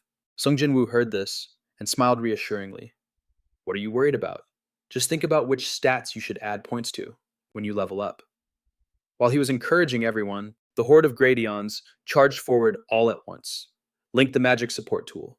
It doesn't matter how many ants you have, they're still just ants. After saying that, Sung Jin-Woo smirked and looked at Aina, ordering Aina take control of the combat system. The little girl quickly replied, As you command. Then Aina closed her eyes and softly chanted a phrase, activating system control. The ground beneath Sung Jin-Woo's feet suddenly shook violently, and the earth in front of him instantly rose up, followed by a series of earth pillars, connecting like a fortress wall that quickly grew taller, simultaneously flinging the charging horde of Gradions into the air. Their tragic, ear-piercing screams echoed, and at the same time, a plume of smoke rose, nearly engulfing the entire Gradion horde. Sung Jin-Woo bent his knees and landed on a sharp corner of the earth wall, looking down from above at the Gradion horde like a god observing a swarm of filthy ants scurrying below. Akasha system. Observe carefully the power of a mage, combined with modern technology. Sung Jin-Woo observed their bloodthirsty, irrational expressions and thought to himself, That's right, for a debut battle, there's nothing better than the leftover creations of a dragon. After thinking this, he quickly pointed his staff, with its unique shape downward, and shouted, I'll attack first. Spread the flames of death. As soon as the words left his mouth, a giant fireball was launched, heading straight for the Gradian horde. In the blink of an eye, the flame exploded, engulfing a vast area at an incredible speed. Even Sung Jin-Woo couldn't help but be impressed by the catastrophic scene. Simple spells like this are really convenient for dealing with large numbers of enemies. Just then, the sound of the system repeatedly echoed. You have leveled up. Hearing this, Sung Jin-Woo let out a whistle, looking at the screen that appeared before him. I gained 7 levels with just one skill. Not bad at all. Meanwhile, Cha Hae-in, who also benefited, exclaimed excitedly, Look at the experience points. She happily asked aloud, Dujin, what level do you think those gradients are? Dujin, when asked, hesitated before replying. I was wondering the same thing. Look at how he burned them like little French fries with just one shot. But looking at the experience points, their level must be quite high. While everyone on this side was discussing on the other side, Sung Jin-Woo had already unleashed 2 more massive fireballs, down on the Gradian horde. Cha Hae-in was immediately stunned by the series of level up notification windows appearing before her. Aina flew to Sung Jin-Woo's side to report, Labyrinth analysis complete. There are 3,241 gradions heading our way. Hearing this, he was distracted and tilted his head to ask, What about the boss? The little girl looked down at the Gradian horde engulfed in the sea of fire below, searching. Her eyes scanned through a series of data surrounding a special target 3.9 kilometers underground. Sung Jin-Woo immediately raised his scepter, his eyes flashing with excitement. Sung Jin-Woo got into a ready stance, smiled and exclaimed, Good. A giant barrier circle quickly formed around him. Let's finish this mob and take down the boss.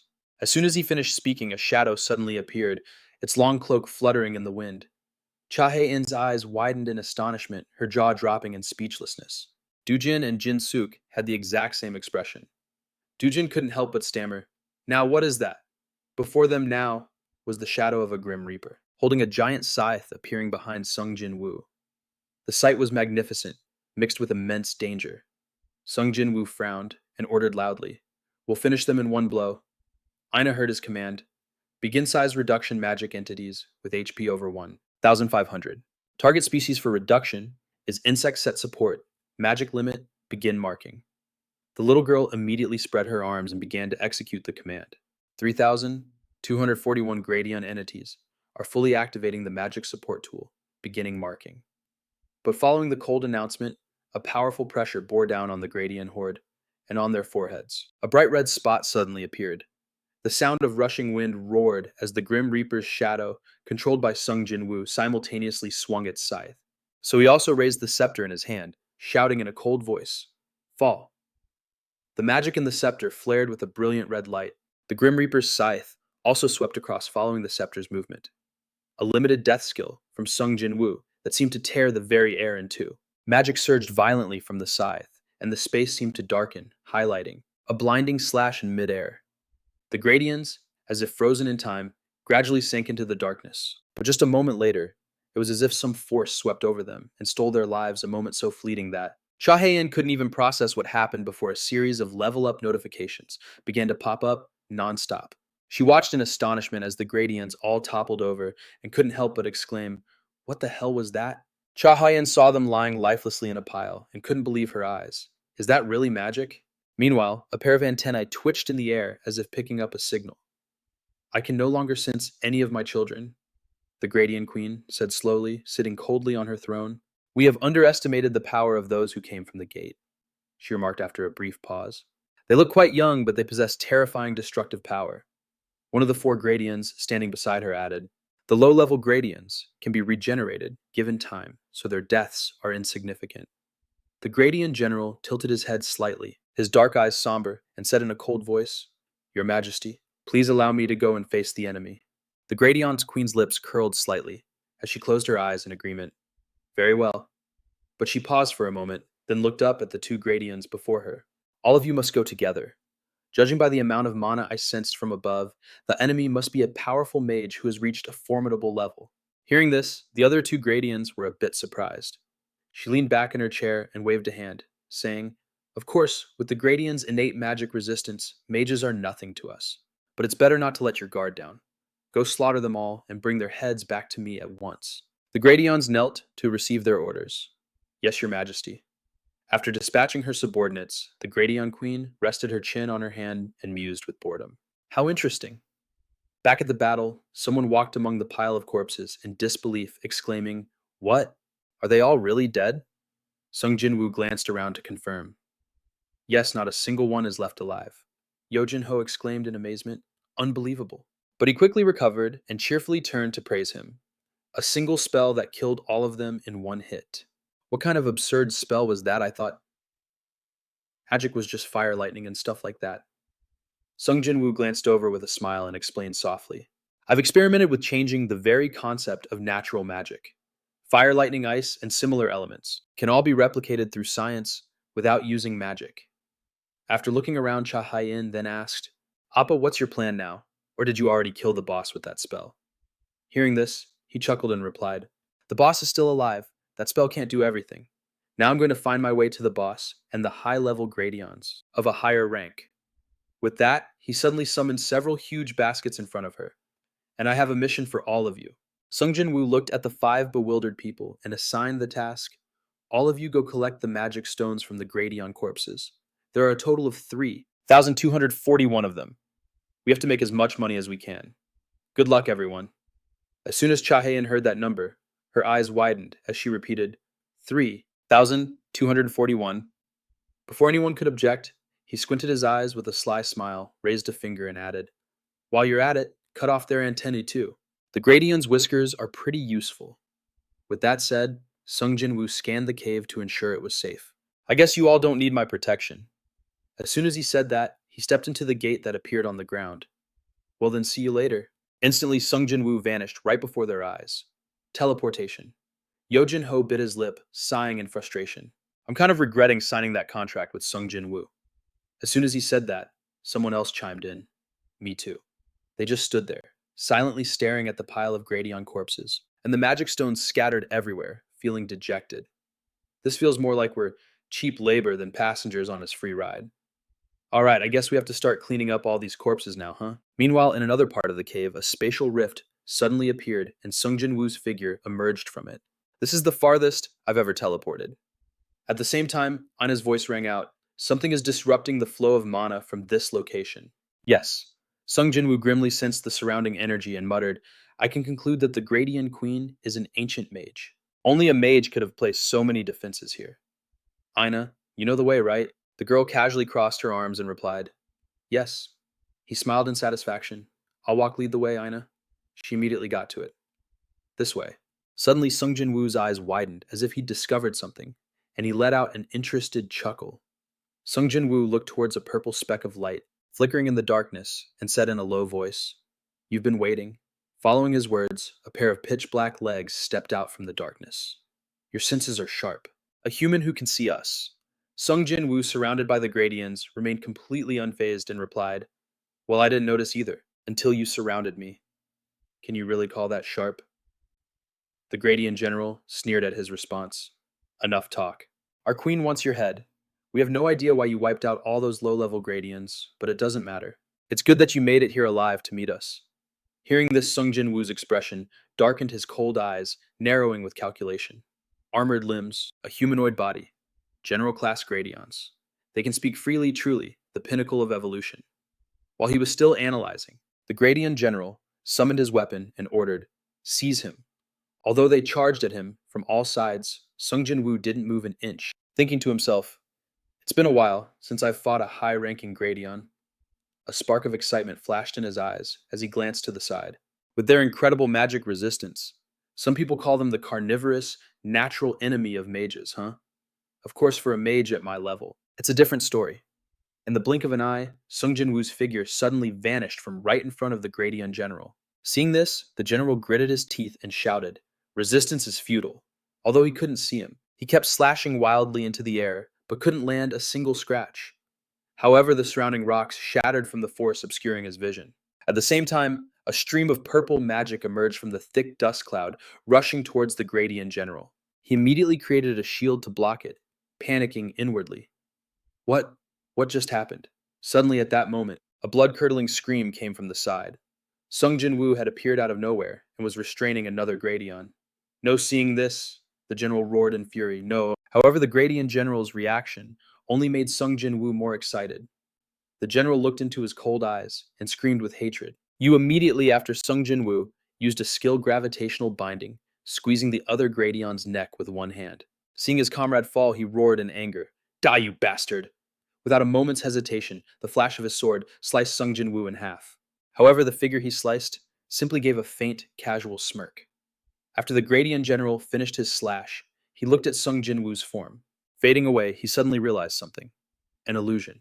What happened to the third one? He then scanned the area, searching. He saw another Gradion completely lifeless, with Sung Jin-Woo's scepter embedded in its chest. This time the Gradion general was truly enraged, frantically looking around. Get out here, you damn mage! He didn't have to wait long. Sung Jin-Woo instantly appeared behind him. As usual, someone with your level of intelligence is even easier to deal with. Your movements are too predictable. You're influenced by fear and rage. Sung Jin-Woo's hand forcefully slammed the Gradian general's head into the ground. He looked down from above, a haughty smirk on his face. Sung Jin-Woo couldn't help but feel smug looking at the creature flattened beneath his feet. I can take them down so easily because they underestimated a mage. At the same time, a choking cough echoed from a cliffside. A Gradion pinned to the cliff struggled to ask, Hey monster, how can a human like you be so strong? Aren't you just a mage? Hearing this, Sung Jin-Woo broke into a cold sweat and replied with a disdainful look. Think whatever you want. The creature didn't seem to care much about his answer and started muttering about something else. I couldn't send you to the queen just now. At that mention, it suddenly began to lament, Oh, my queen? Sung Jin-Woo observed it for a moment and silently noted, Its loyalty is even stronger than its survival instinct. He turned to leave but glanced back slightly. It's enough to prove the queen's influence is incredibly powerful. The queen seems to have used scrying magic to watch this battle. The next round will be a bit more difficult. At the same time, the image of Sung Jin-Woo with a mysterious smile was reflected elsewhere. The Gradion queen, sitting on her throne, let out a soft sigh. I sent them all to test that mage's skills, yet they were all killed instantly, despite the heavy losses. But she didn't seem to mind. How surprising. How can he be so strong when he's only wearing 4 rings? With that, she turned her gaze to the large door before her, as if waiting for Sung Jin-Woo. We found it pretty quickly. Soon after, Ashbourne's voice echoed from behind the door. I've detected a powerful life force inside. Hearing this, Sung Jin-Woo, standing below, looked up and let out a thoughtful sound. He closed his eyes, his face grim, and thought the Gradian queen. He simultaneously began to strategize the battle in his mind. I know how to defeat that thing, but it's very difficult to meet all the necessary conditions. First, I need a mage strong enough to destroy the queen's magic barrier without nullifying her magic. The number of mages is meaningless. Second, I need a powerful warrior with an immense amount of aura enough to use skills freely. Because of its superior magic resistance, only attacks imbued with aura will be effective. Finally, buffers. It would be better if they could buff the warriors fighting the queen. That's the simplest and most traditional strategy to defeat a Gradion. Queen? Thinking this, Sung Jin-Woo smiled helplessly. I might actually lose if I'm not prepared. A powerful mage and a powerful warrior. At the same time, that's too hard to find. With that magic resistance, if that thing were the boss of a dungeon requiring level 150, then entering this place would be a literal death sentence. Pushing your luck means dying. Even so, he had no way to retreat. The large door was now slowly creaking open. Before Sung Jin-Woo could even react, he could only stare wide-eyed at the scene inside. The door quickly swung fully open. At the same time, the Gradian queen's arrogant voice rang out. Why don't you come in, you outsider? Hearing her voice, Sung Jin-Woo looked up in surprise. Before him was the Gradian queen, her small frame looking tiny on the massive throne. She rested her chin on one hand, tilting her head and smiling at him. What are you hesitating for? The Gradion queen asked, seeing Sung Jin-Woo still standing outside the door.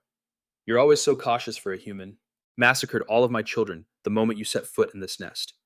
Hearing this, he could only stammer out, What? Still unable to believe his eyes. What kind of sick, twisted dragon whelp designed this thing? Meanwhile, Queen Gradion continued the conversation. It's been a long time since I've spoken with another species, hasn't it? In your world, humans are the dominant species, correct? Sung Jin-Woo looked at her expression and mused. A conversation, huh? By the way, I'm also curious about this gate. He then confirmed her question. That's right, the outside world is dominated by humans. Sung Jin-Woo smiled confidently and continued to probe. What are you planning by creating a gate that connects to our world? Queen. Seeing this, Gradion smirked with interest, turning the question around. For starters, You don't seem at all like the one who slaughtered my children. Sung Jin-Woo immediately shot back. That's because your children attacked me first. Not backing down, she retorted. Weren't they just approaching out of curiosity? Isn't that cute? Well, she paused there as her feet began to stir. But never mind, what's done is done. To be honest, I have no information about this dimension. I've tried to remember why I'm even here, but my memories are too vague to recall. Therefore, I remain loyal to a single thought in my mind, which is the prosperity of my species. Seeing her move, Sung Jin-Woo went on guard, raising his scepter. Wait, do we really have to fight? If we can talk like this, can't we find a peaceful solution? The prosperity of a species should stem from peace. Queen Gradion looked as if she'd just heard something amusing, and asked in a low voice, Peace? Unfortunately, something powerful always compels our actions. If I were to resist, I would lose myself. Sung Jin-Woo frowned at her expression, thinking, something powerful. It must be the entity that opened these gates. Meanwhile, her voice continued. Since you are a mage, you must have realized it. Beyond my intelligence, there's this repulsive feeling. That you sense from me is because I am being controlled by something. Queen Gradion spoke as she walked, taking small steps toward him. It's absurd, I know, but it's true, even though this is not my intention. But defeat is not something I can accept. At that moment, she closed her eyes and spread her arms wide, emitting a powerful, magical energy. I apologize for not being able to answer your questions. The magical light grew increasingly blinding as Queen Gradion's body rapidly transformed into its combat mode. Seeing that further talk was useless. Sung Jin-Woo clicked his tongue in frustration. Is fighting really the only way? But Queen Gradion's new form quickly gave him his answer. Transformation sequence complete. She looked up at him with glowing eyes and smiled. Before we begin, answer one question for me. What is the outside world like? Is it a beautiful place to live? Sung Jin-Woo chuckled and casually confirmed. That's right, it's better than you can imagine. Hearing his answer, Queen Gradion happily summoned a magical orb. Is that so? Then I have high expectations. As soon as she finished speaking, the magical orb suddenly fired a powerful beam of light. Sung Jin-Woo was so blinded for a moment that he had to shield his eyes, but he reacted quickly, leaping out of the beam's path. However, the attack seemed to have a mind of its own, as it suddenly changed direction. Seeing this, Sung Jin-Woo quickly ducked to evade its abnormal trajectory. He landed, but his momentum caused him to slide a long distance. Sung Jin-Woo immediately composed himself and shouted, Aina, activate disruption magic. Hearing him, the girl thrust her hands forward, unleashing a blast of white light. The two forces collided, and Queen Gradion's magical orb quickly shattered, but it didn't end there. The immense energy release caused a massive explosion that sent Sung Jin-Woo flying backwards, but he was still very satisfied with its effect. Good, all of your magic will be destroyed. At the same time, Queen Gradion kicked down at him from above, her face darkening as she taunted him in a cold voice. If magic is useless, then how about this? The moment she finished speaking, her kick came crashing down on Sung Jin-Woo's head. A blinding light flashed, and a shockwave erupted from between them. It shot out, causing the surrounding area to shake. The light spread wider and wider, and the ground beneath their feet instantly cracked apart. Sung Jin-Woo gripped his staff tightly with both hands, trying to block Queen Gradion's attack, but a second later, the ground completely shattered, sending him into a freefall. A beam of light shone through the massive hole into a corner of the pitch-black cave below. Sung Jin-Woo lost his footing and plummeted downwards. At that moment, a figure like a shooting star rushed toward him at extreme speed. Queen Gradion's face was filled with excitement as she stared at Sung Jin-Woo, and in a flash, she was right in front of him. Hey mage, how did you survive taking a direct hit from me? She didn't wait for Sung Jin-Woo to answer, and immediately landed another blow to his abdomen. The force of the attack was so powerful that Sung Jin-Woo crashed into a boulder, shattering it in two. Queen Gradion paused for a moment, watching Sung Jin-Woo tumble into the water below. She wore a puzzled expression, muttering, Strange, why aren't you dead yet? Any place I touch should have its magic nullified, and that includes defensive magic. Just then, Sung Jin-Woo slowly got to his feet. The staff in his hand had been sacrificed, which annoyed him immensely. It was because of the passive defense spell enchanted on the staff. Thanks to you, it's snapped in two now. Damn it. Do you have any idea how expensive this was? Queen Gradion paid him no mind and slowly landed on a cliff face. Resisting is futile mage. A flicker of curiosity appeared in her eyes as she looked towards Sung Jin-Woo. It's also strange that your spells don't match your class at all. What are you? Meanwhile, he had just stored the broken staff in his inventory. What do you mean I'm just a mage with a well-trained, sturdy body? Hearing this, Queen Gradion grew even more curious. Well trained. What's that? At this, Sung Jin-Woo slowly stepped forward and changed the subject. Never mind that. Do you remember anything about the dragon that created you? She asked back, confused. The one who created me? What about it? He let out a laugh and replied, I'm just curious what that dragon was thinking, creating you in the form of a child. As he spoke, he began to stretch and warm up. I was worried someone might see this and say, I'm bullying a child. It was a good thing I left the rest of the team behind. Queen Gradion looked at him slightly surprised. I didn't take you for someone who cared so much about outward appearances. Was I wrong? Sung Jin-Woo straightened up and shook his head. No, not at all. Then his eyes suddenly turned sharp and cold. If it's absolutely necessary, I'm a mage, who can eliminate a man, a woman, an old person, or even a child without a moment's hesitation. Hearing that she didn't hesitate any longer. Then let's continue our little game. Queen Gradion calmly closed her two eyes, but I'll warn you about one thing. Consider it an act of mercy. I've been observing your skills with my clairvoyance. Her long strands of hair suddenly swept through the air, and my eyes can see through any flow of mana. So you should know, clones or invisibility will never work on me. The moment she finished speaking, Queen Gradion once again swung her leg to attack first. Sung Jin-Woo crossed his two arms in front of his chest, gritting his teeth as he struggled to block the blow. She was genuinely astonished to see this, a questioning look flashing in her eyes. He blocked my attack without using any mana. At the same time, Sung Jin-Woo leaped back several steps, clicking his tongue in annoyance. Are you hacking? But he quickly assumed a fighting stance. I guess there's no other way. I'll just have to beat you with brute force. Let go of everything. Queen Gradion. Sensing the change around him, his voice turned cold. Sung Jin-Woo didn't bother to answer her question. He immediately closed in, clenched his fist tightly, and prepared to unleash the enhanced, ninefold Liberation Dragon Iron Cutting technique. Following that was an extremely powerful explosion from the Voice Strike skill, with a shockwave so large it nearly swallowed Queen Gradion's figure, but unexpectedly, she suddenly circled around behind him. Is that really her? Sung Jin-Woo's eyes widened in shock as he whipped his head around, unable to even form a complete thought. Immediately after, he was sent flying, crashing hard into the cliff wall. An explosive sound echoed through the cave as large boulders were shaken loose and came crashing down into the lake below.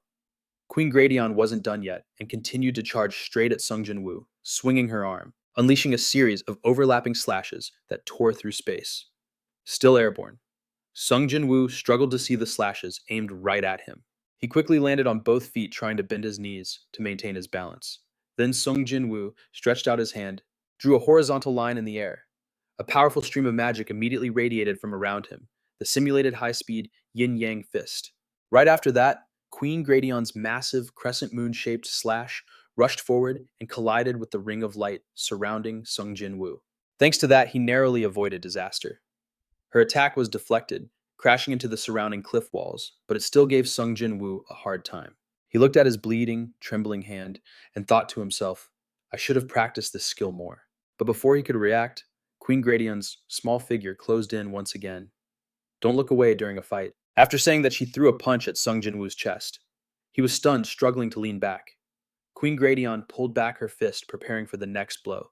This is my full power. Resist if you can. Hearing this, Sung Jin-Woo crouched and leaped up, but she didn't let him go and shot after him in pursuit. A second later, Sung Jin-Woo was slammed straight down, shattering the ground. Queen Gradion burst into excited, frantic laughter, shouting, fighting a worthy opponent is so exhilarating. Meanwhile, Sung Jin-Woo had to continuously retreat, clicking his tongue in annoyance, but he quickly regained his footing and launched an attack. Take this! Sung Jin-Woo leaned to one side, a smirk of interest on his face. Then he raised his fist, directly blocking the stream of magic. With his other hand, he unleashed a palm strike that instantly dissipated the energy, and Queen Gradion seemed to sense this as well, thinking to herself, what it feels like my energy is being dispersed. She silently focused on Sung Jin-Woo's counterattack, wondering in confusion, am I imagining things? At the same time, Sung Jin-Woo's golden energy spread wider and wider. In the blink of an eye, with a single swing of his arm, he easily sent Queen Gradion flying into the sky. 100% high-speed yin-yang. Fist Queen Gradion was sent flying before she could even understand what was happening, and in her line of sight now was Sung Jin-Woo's cold back and a powerful stream of energy shooting out like a cannonball. But she quickly regained her composure, thinking, he returned my own attack. His combat ability is magnificent. Then Queen Gradion suddenly stomped her foot so hard the ground cracked. I just need to be faster. Just like that, she shot off at a speed invisible to the naked eye. Counter this if you can. In just an instant, Queen Gradion launched a kick at Sung Jin-Woo. Although he managed to block it, he was still sent flying by the immense force. She didn't give him any time to breathe, immediately chasing right after him. The pace of the fight was so fast that Sung Jin-Woo had to grit his teeth, growling, "As soon as I block one attack, another one comes. I can't block them all." Even so, he quickly raised his hand and shot a sphere of light towards Queen Gradion. My turn to counter. However, a sudden movement from behind startled him.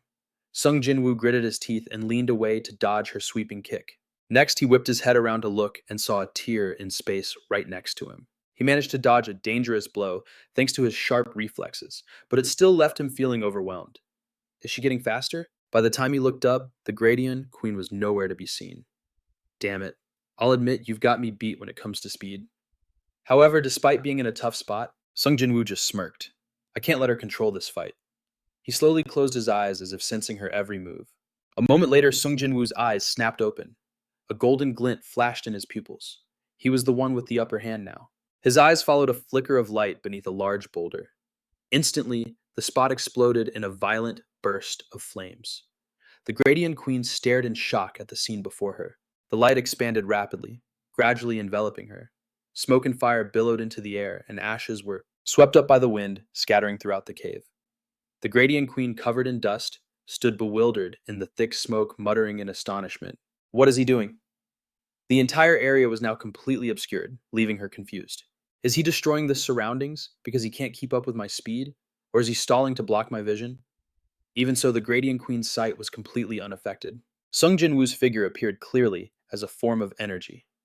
You think this cheap trick can fool me? Did you forget that my eyes can see the flow of mana? With that, she shot forward in one direction without a moment's hesitation. Sung Jin-Woo seemed taken aback by this and turned his head in shock. And then in the blink of an eye, the Gradion Queen's small hand pierced right through his body. Their two figures locked together, flickered in and out of view amidst the smoke. The Gradion Queen let out a triumphant laugh, using smoke and dust to block my vision. That's what led to your defeat. Just then, Sung Jin-Woo's hand suddenly moved, and he grabbed her by the hair, catching her completely off guard. She cried out, "What?" The Gradion Queen gritted her teeth, breaking into a cold, panicked sweat. This is... She looked up at Sung Jin-Woo's ice-cold expression, and suddenly realized, a decoy impossible, how did you fool my eyes? But by now, whether she accepted it or not, it was too late. Sung Jin-Woo channeled all his energy to unleash an upgraded yin-yang, heaven-breaking fist. A deafening roar filled her ears, causing the Gradion Queen to scream in panic. Immediately after, Sung Jin-Woo leaped into the air and launched a gigantic fireball. It was like a miniature sun crashing down to the earth. Meanwhile, some random Gradion corpse just had its two antennae snapped off. Cha Hai-in was carrying a huge basket that Sung Jin-Woo had given out, boredly plucking ant antennae.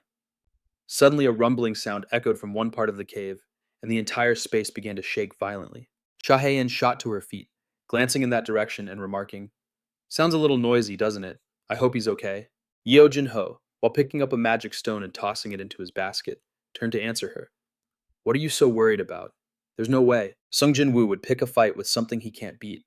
You'd be better off focusing on the job." He glanced around the cave and offered some advice. "You should worry more about yourself. We still have a long way to go." He added, "We came to level up with him, not to do manual labor like this." Back at the battle, the Gradion Queen had reverted to her original form, continuously coughing up black blood.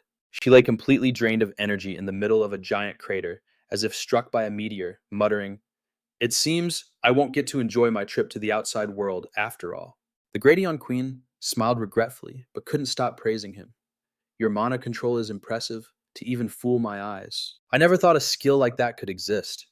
Sung Jin-Woo stood beside her and explained softly with his eyes closed. "After I blocked your vision, I immediately created a golem that copied my mana flow."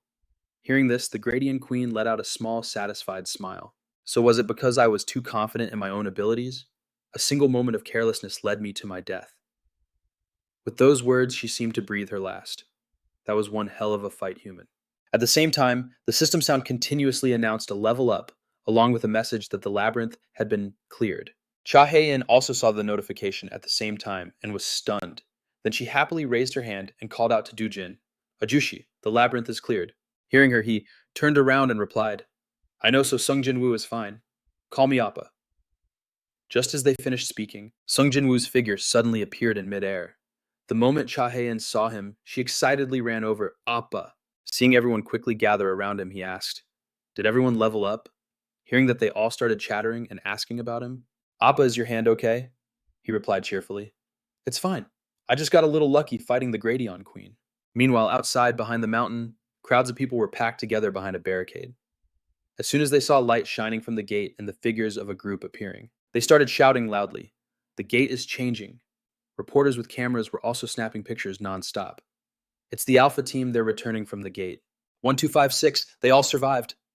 They watched Sung Jin-Woo's group walk out confidently and couldn't help but shout in excitement, They're just as intact as when they first entered the gate. The first in the world to clear a Tier 3 labyrinth, Korea's Alpha team has succeeded. Night fell upon the dazzling high-rise, the Seoul Shinjuku Hotel. Around Sung Jin-Woo and the team, camera flashes flickered nonstop. Everyone look at this. Look. For the first time in the world, a Tier 3 labyrinth has been cleared by Korea's Alpha team. The news was also broadcast on television. The chairman welcomed the Alpha team on their safe return. In a spacious hotel room, melodious music played. In the bathroom, Cha Hae-in was comfortably soaking in the tub. In another room, Doojin had quickly stripped down and fallen asleep while Jisoo was casually playing games on her phone. Then the other two, Jin-suk and Sung-jin, were sipping some beers and chatting. Meanwhile, Sung Jin-Woo was on the phone. I already told you, Mom. You don't need to worry at all. You saw the news, right? A hesitant voice came from the other end, but before she could finish, he quickly interrupted. Mom, I'm sorry, but what I'm doing is for everyone's safety. The voice on the other end immediately protested, No, my son is someone I can be proud of. Someone I can brag about to the whole world.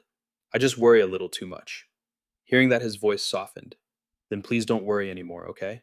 Sleep well, Mom. She quickly replied, All right.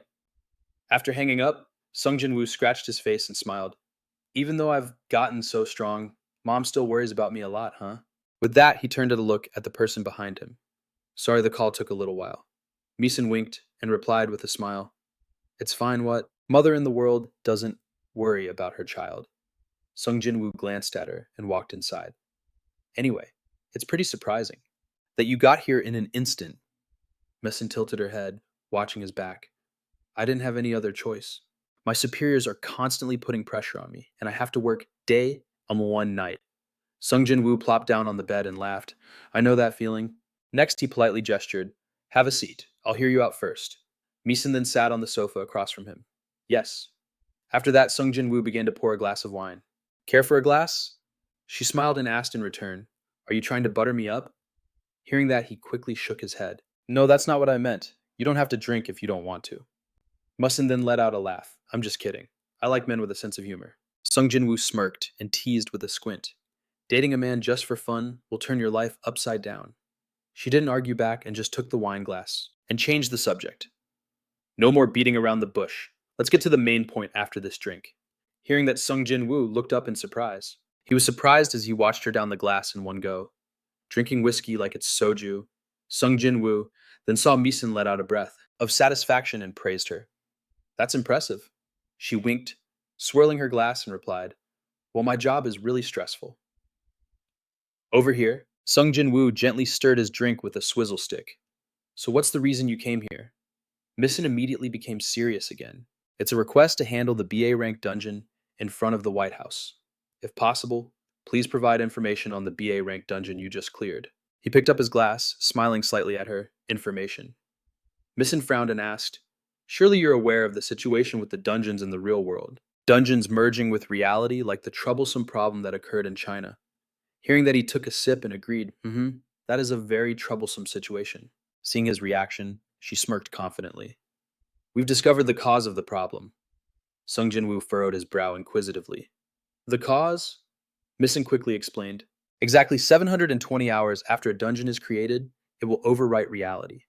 It's already been 21 days. We only have 9 days left. Sung Jin-Woo's hand slowly tightened around his glass as he listened to her continue.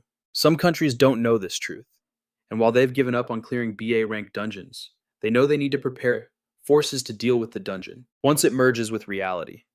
In addition, we've observed that the dungeons continuously evolve whenever someone dies inside. After listening, he gave a slight smile. I see, so that's why they aren't sending forces into the dungeon. As expected of America to have figured out this much information. And Missing continued to reveal more. We tried to clear the dungeon with just that much information, but many nations still have no way of dealing with it. In any case, if you don't accept our request, Mr. Sung Jin-Woo, then we'll have to handle it ourselves. All the high-ranking hunters are ready to turn the capital Washington into a battlefield. That's why I want you to share information about the BA rank dungeon you cleared, so we can have more certainty on that battlefield. At this, he let out a sigh and agreed. All right, that's not a problem. But will it really be of any help? If it doesn't look like a typical dungeon, then it's pretty meaningless. Missin put a hand to her forehead in frustration. I know that. We're aware of the difficulty of dungeons at this point, because you're the only one who has experienced a dungeon of that difficulty level. Hearing this, Sung Jin-Woo took a sip of his drink and mused. Difficulty, huh? After finishing his drink, he set the glass down and asked, should I compare it to about, say, 10,000 people? She looked up at him in confusion. 10,000, Sung Jin-Woo explained. All of them would have to be level 150 or higher. He then made a suggestion with a confident look on his face. You'll need that many if the American government chooses to deal with the dungeon in front of the White House. Hearing this, Myson shot up from her seat in shock. What? That's completely absurd. Sung Jin-Woo looked at her trembling figure, calmly crossing his arms with a smile. Once the dungeon's merger with reality is complete, you can stand back and see for yourself. Do I look like I have any reason to lie? To be honest, the numbers are meaningless. It all depends on the abilities of the individual hunters. Mizzen lifted her tear-streaked face and stammered. If you're not lying, then isn't an entire country still not enough? Sung Jin-Woo smirked in confirmation. Exactly. Even for America, a country that possesses many high-rank hunters, this task is not at all easy. Even if they were to win, the losses would be astronomical. Hearing this, she stared intently at him. Sung Jin-Woo, confused, stared right back. After a moment, Meeson spoke in a serious tone. You seem awfully calm. Awfully, for someone who knows just how dangerous this is. At this, Sung Jin-Woo relaxed and poured another drink. Acting rashly without a plan won't solve anything. His gaze darkened for a moment as he thought to himself, it's all true, but a BA-ranked dungeon isn't a normal problem. Many nations could fall because of it. America is one of the pillars of the world economy, and if they fail, the global economy will be destroyed and might not recover for decades. That's a problem for me too. With that thought, he raised his glass and looked directly at Meeson. I'll take care of that dungeon. Upon receiving his assurance, her face lit up. Really? But Sung Jin-Woo immediately cut her off. But I need a few things. That didn't stop her from getting excited, though. Anything you want, we'll do our best. Finally, Sung Jin-Woo made a request that made Meeson turn pale a nuclear power plant. He paid no mind to her expression, calmly sipping his wine. Doesn't America have plenty of abandoned power plants? I just need one of them. The night sky was overcast, but stars still peeked through. In the room, documents went flying amidst an angry shout. Just give it to him. Boo frowned slightly and asked, Are you sure, sir, it's nuclear? The man, though irritated, clearly explained his decision. So what if it's nuclear? Don't you understand? That bastard, that arc wizard or whatever he's called, said we would suffer damage beyond recovery. It'll be too late if we only come up with some half-baked plan. If we can get one of the nuclear power plants running again, this is a fair trade. Yes, sir. The man turned to look away, asking in a low voice. And we found something in space, didn't we? Boo clasped his hands behind his back and quickly confirmed, Yes, sir. It was an accidental discovery. It's an extremely small satellite. We can confirm it was made from materials originating from Earth. The old man thought about the satellite in space and continued his questioning. And its owner is Lee Sung Jin-Woo, correct? The man replied, Yes, sir. It's made of the same materials he requested from us. Hearing this, he wondered aloud in a cold tone. What on earth is he planning? He's already reaching into space. In Washington, D.C., a voice echoed through the shattered White House. We have a report. Arc Wizard Lee Sung Jin-Woo has arrived. Trump frowned, tilting his head as he replied, Good. But is there any way to get this Arc Wizard on our side? A congressman turned and replied, Sir, I'm sorry, Mr. President. Based on the Arc Wizard's track record, that's nearly impossible. Hearing this, Trump lowered his head and let out a sigh. So that means we can only rely on him whenever a disaster strikes. He wearily rubbed his forehead and asked, Can he be trusted? The congressman spoke up again. As long as the reward is on the table, he always completes his job. He turned his head to look at the red gate inside the White House, which was being broadcast on a projection screen. He's entered the maze. Since he's the only one to have ever completely cleared a Tier 3 maze, all we can do now is wait. Another congressman suddenly interjected. And what if he fails? We can't just sit around and wait. Hearing this, Trump glanced over at the Secretary of Defense. Do we have countermeasures in place for that scenario? The Secretary confirmed grimly. Of course, we've already issued an evacuation order. We've also arranged 3 defensive lines with our hunters. Our top-ranked ones. Only then did Trump seem slightly satisfied, saying, Good, then we'll wait for the results. At that exact moment, the red gate began to glow. Sung Jin-Woo stepped inside, looking around the space and wondering, It's so dark. What kind of maze is this? Suddenly he felt a strange pressure. He couldn't breathe, but when he saw a gleam of light, he whispered, A halo. At the same time, the system window appeared. Artifact activating, clearing status effects, applying protective magic, and initiating temperature control. A moment later, Sung Jin-Woo stared at the purple light before him, completely bewildered. Where the hell am I? There was nothing here. No ground, no gravity, not even air. This place was completely different from the mazes in South Korea. Any normal hunter who entered here would die instantly, without a chance to even fight back. He thought to himself, reaffirming his belief, that's humanity for you. Sense. Just then, something enormous flew over Sung Jin-Woo's head, causing him to cry out in shock. A spaceship! Suddenly he noticed specks of light underneath the ship, feeling suspicious. A moment later, those specks fired laser beams attacking him. Sung Jin-Woo reacted, quickly turning to flee, but the laser beams seemed to have a mind of their own, changing direction to pursue him. However, Sung Jin-Woo just clicked his tongue and gave an interested smile. Attacking me in outer space, huh? After he waved his hand, those lasers exploded all at once. However, a voice suddenly echoed from inside the spaceship. Activate the warship, shoot down the enemy. I am the operator protector of my race. Sung Jin-Woo watched in amazement as hundreds of specks of light swarmed out of the ship like a broken beehive. Ridiculous. A massive ship with a bunch of smaller warships on it. The voice from the ship echoed again. We will expand our species to another dimension. Sung Jin-Woo ignored the speaker and just focused on the specks of light that were getting closer and closer to him. All of them were fighter ships and were firing their cannons all at once. Damn, isn't this like a space war? Even so, Sung Jin-Woo remained unfazed and was even impressed. Why don't we talk first? As he said that, the ship immediately responded, talking here is meaningless, before invading Earth. I will eliminate you as a warning to them. Hearing that he was provoked to anger, you say it's meaningless. Fine, I'll smash you to bits. With that, he began to summon 2 orbs of light, summoning the devices containing nuclear power from his subspace and placing them in his hands. This will be easier to use then. He waved his hands to the sides to control them. This is the first time I'm testing the power of nuclear energy. Ashbourne, assist me. She appeared upon being called Executing Command. He chuckled and gave the order. Let's shoot down this annoying fly. Immediately after, the specks of light exploded all at once, creating a beautiful streak of light in the vast dark space. Those projectiles didn't even get close to Sung Jin-Woo before being dealt with by his 2 orbs. At the same time, a point on the spaceship flashed with light. The cold voice from inside the ship echoed. Target locked main cannon fire. Sung Jin-Woo heard the sound and vigilantly turned his head. However, a giant projectile had already been fired, hitting him in the blink of an eye. The projectile exploded, illuminating the entire area. Luckily, Sung Jin-Woo managed to escape just in the nick of time. That was impressive. Ashbourne glanced at him at that moment. I used the stealth teleportation effect. Unless they have scanning abilities, they won't be able to find us. Hearing that, Sung Jin-Woo smirked in satisfaction. Good. Now's the time to test out the new toy. Ashbourne, deploy the barrier, prepare to store nuclear energy. She heard and immediately complied. Protective spell, deployed triple-layered shield, currently storing mana for nuclear energy use. He looked at the barrier surrounding him. He said nuclear fusion deployed. Then he raised both hands and began to gather energy into a dense black orb confirming coordinates. In just an instant, the orb shot out at an incredible speed, activating nuclear bomb. As soon as Sung Jin-Woo's attack approached the spaceship, it was immediately scanned, detecting dense energy.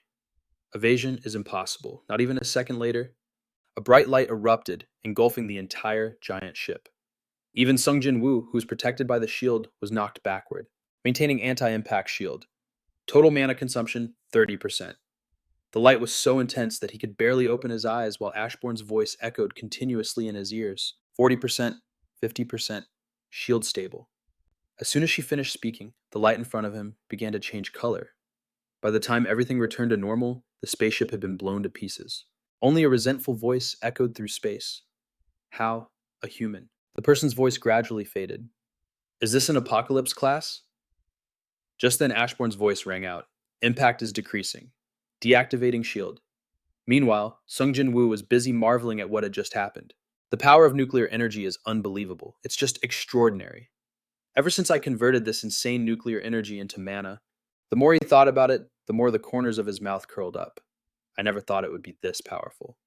A 7th tier magic like a nuclear bomb could even become an 8th tier magic. No joke, if I stored even more energy, its power would increase even further. After the spaceship broke apart, inside was a transparent mass of energy. It glowed and a voice emanated from it. The species will be reborn. Then Sung Jin-Woo approached and reached out to touch it. I wonder what kind of material this is. Anyway, I can't recall anything like it. It's still an unknown. After a moment, he made a satisfied decision. Good. I'll just take it with me then. What kind of wizard would pass up something with an unknown origin like this? Just then, the system's bright notification for a level up rang out. Sung Jin-Woo smirked and muttered a level up, but just one level. As soon as he finished speaking, the system continued to display several notifications about the achievement for defeating a giant for the first time. All damage stats increased by 15%. Finally, a red notification appeared on the screen. The system is watching you. Sung Jin-Woo looked at it with suspicion. Strange, really. Just one level. A rank 3 dungeon boss only gives that much experience. That's so unfair. While he was pondering, the dungeon gate opened behind him. Could it be that the system is adjusting the experience I receive? My strength isn't affected, and it's not a big deal, but I still feel like something is missing. Up above, at the high tower, a mountain peak was constantly emitting energy, and a figure slowly approached the source of that energy. Berlin suddenly spoke. How is the progress on the graveyard? Calypso glowing eyes replied. Do not be impatient, my lord. Not yet. We still have to wait for sunrise and perform the setup 69 more times. After saying that, he turned his head slightly to ask, putting the progress aside, why have you halted your march? The humans of this world know nothing of mana, and gods, shouldn't they be easy to deal with? Secondly, Berlin looked at Jin Zhong in his dragon form, bound within a stream of light, and explained in a cold voice, you are not wrong. Their system is based on awakening abilities and martial arts. Those things are not bad, but they are simply beneath our level. Therefore, if we were to continue our march, forcing them to submit would not be difficult. Calypso asked curiously, so you're planning to resume the march? However, the man denied it. No, there are too many of them. One of the souls that submitted to us said the world's population is over 6 billion people. If we continue to attack the place they call China, reinforcements from other places will surely arrive soon. Besides, with this number of souls, I believe it's enough to link to our world. Right? Calypso now understood clearly. I see. It's a retreat tactic. Berlin confirmed that's right, if we hold this position, they won't be able to stop us. He thought to himself, what an interesting story. Just then, a female figure suddenly appeared. Alice emerged from a stream of dark magic, coldly questioning. I really wish you two would learn some manners. Summoning me to such a tasteless place. Berlin looked up at her and asked, it's been a while, hasn't it? Alice, she approached the two of them. Summoning me so informally, you're as undisciplined as ever, aren't you? He paid no mind to Alice's attitude and replied, your rank is merely at the standard level. Hearing that, she retorted coldly, so you think you can defeat me? Instead of words, why don't we settle this with actions? Seeing them both agitated, Calypso tried to placate them. Calm down, Queen of Shadows. Hearing that, she just smirked. You've got a silver tongue. You've improved, haven't you, Calypso? He then turned and replied formally, we need your help now. Alice, like a ghost, flickered in and out of sight, around the two of them. So what do you need my help with now? Berlin quickly began to explain, this world has many powerful enemies. Unlike our world, this one is ruled by a machine god. You have a greater strategic advantage on the front lines than the two of us. Hearing that, she glanced at him contemptuously. A machine god? That reminds me of that harsh battlefield from back in the day. A battlefield that was completely unreasonable and without glory. Calypso then interjected in a low voice, recently, Peter and I have been completing the Graveyard Project and creating a gateway to our world. Manipulating human intelligence is your specialty. We hope you will take charge of that part. Alice walked to the front of the high platform, catching the chaotic streams of energy that were flying through the air. Well, then I'll entertain myself by stirring up this world a little. She glanced over with a soft chuckle, asking which nation was the strongest on the planet. The answer came from behind a place called America. Alice immediately transformed into a stream of dark energy, thinking this would surely be fun. How interesting. Well, then, I will now depart for America. I will contact you all later. As soon as she finished speaking, she turned into black smoke and vanished into thin air. Then Antares whipped his head around and asked Virgin, "Where will you go next?" The man slowly took 2 steps forward and replied, "I will divert the enemy's attention." With that, he leaped into a stream of light because I am the most skilled at controlling the battlefield.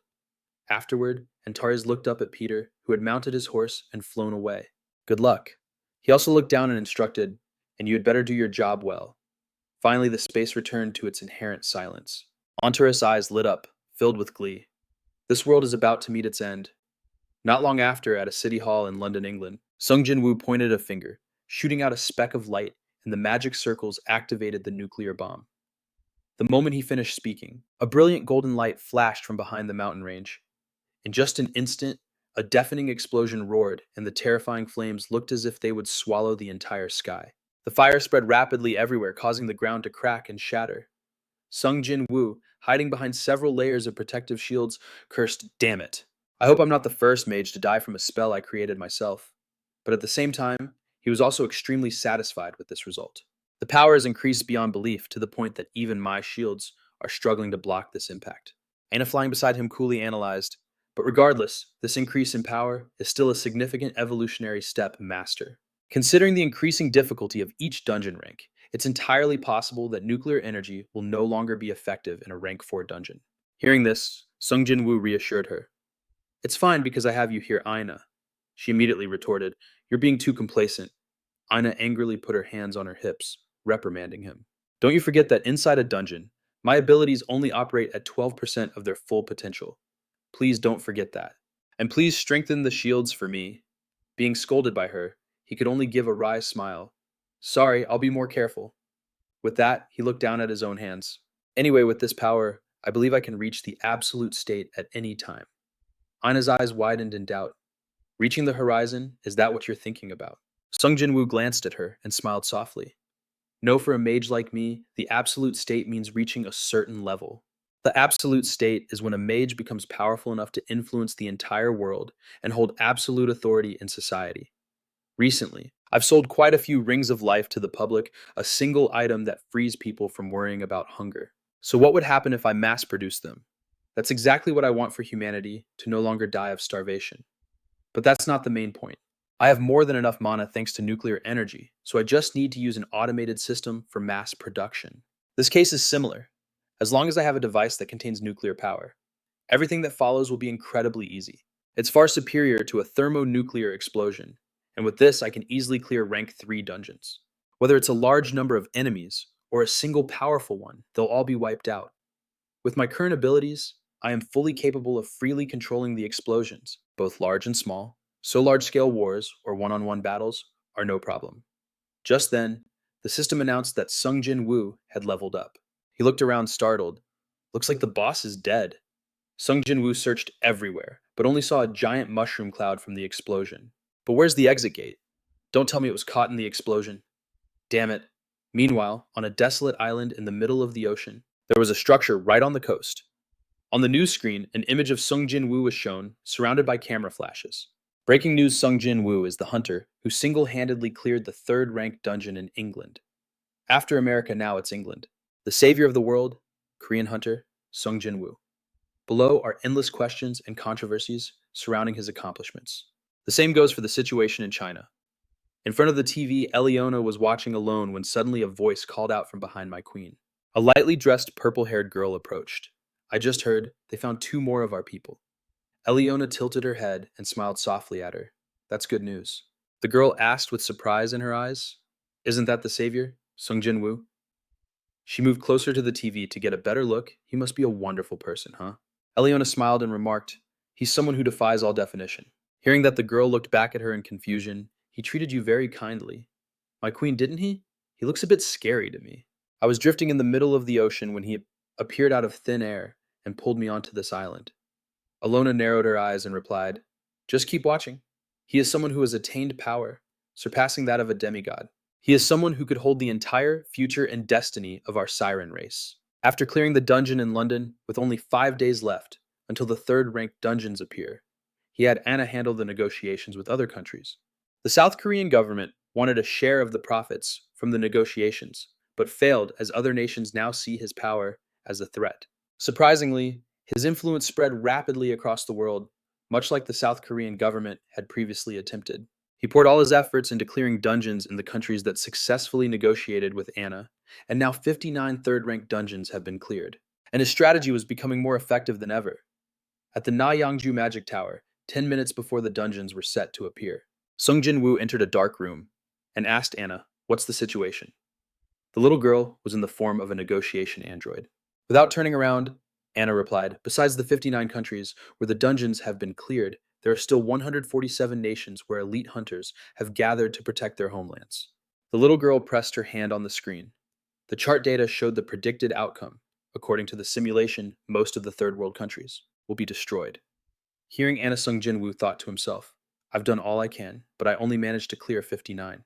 Right then his body began to digitize. "I've tried to clear the dungeons continuously using nuclear fusion magic. However, this is my limit." Even though it doesn't take much time, Sung Jin-Woo closed his eyes and corrected himself. "This is entirely possible because of the US. They decided to give me a nuclear reactor." He then sat down in a chair and asked, "How many nuclear reactors do we have so far?" Anna turned her head and listed softly, "28 units are on standby, and 12 units are under construction. We currently have about 2 units in operation. In another 682 hours, 42 units will be ready for use." Sung Jin-Woo rested his chin on his hand and smiled in satisfaction. "Very good, at least we can use them for the dungeons, so I won't have to struggle so much anymore." Hearing this, Anna began her analysis, however. "There are still many who are concerned about your power, Master. I have infiltrated the intelligence systems of several nations that are attempting to analyze your strength." He crossed his legs and looked up at the screens before him. "All of my battles took place inside dungeons, so they can only speculate."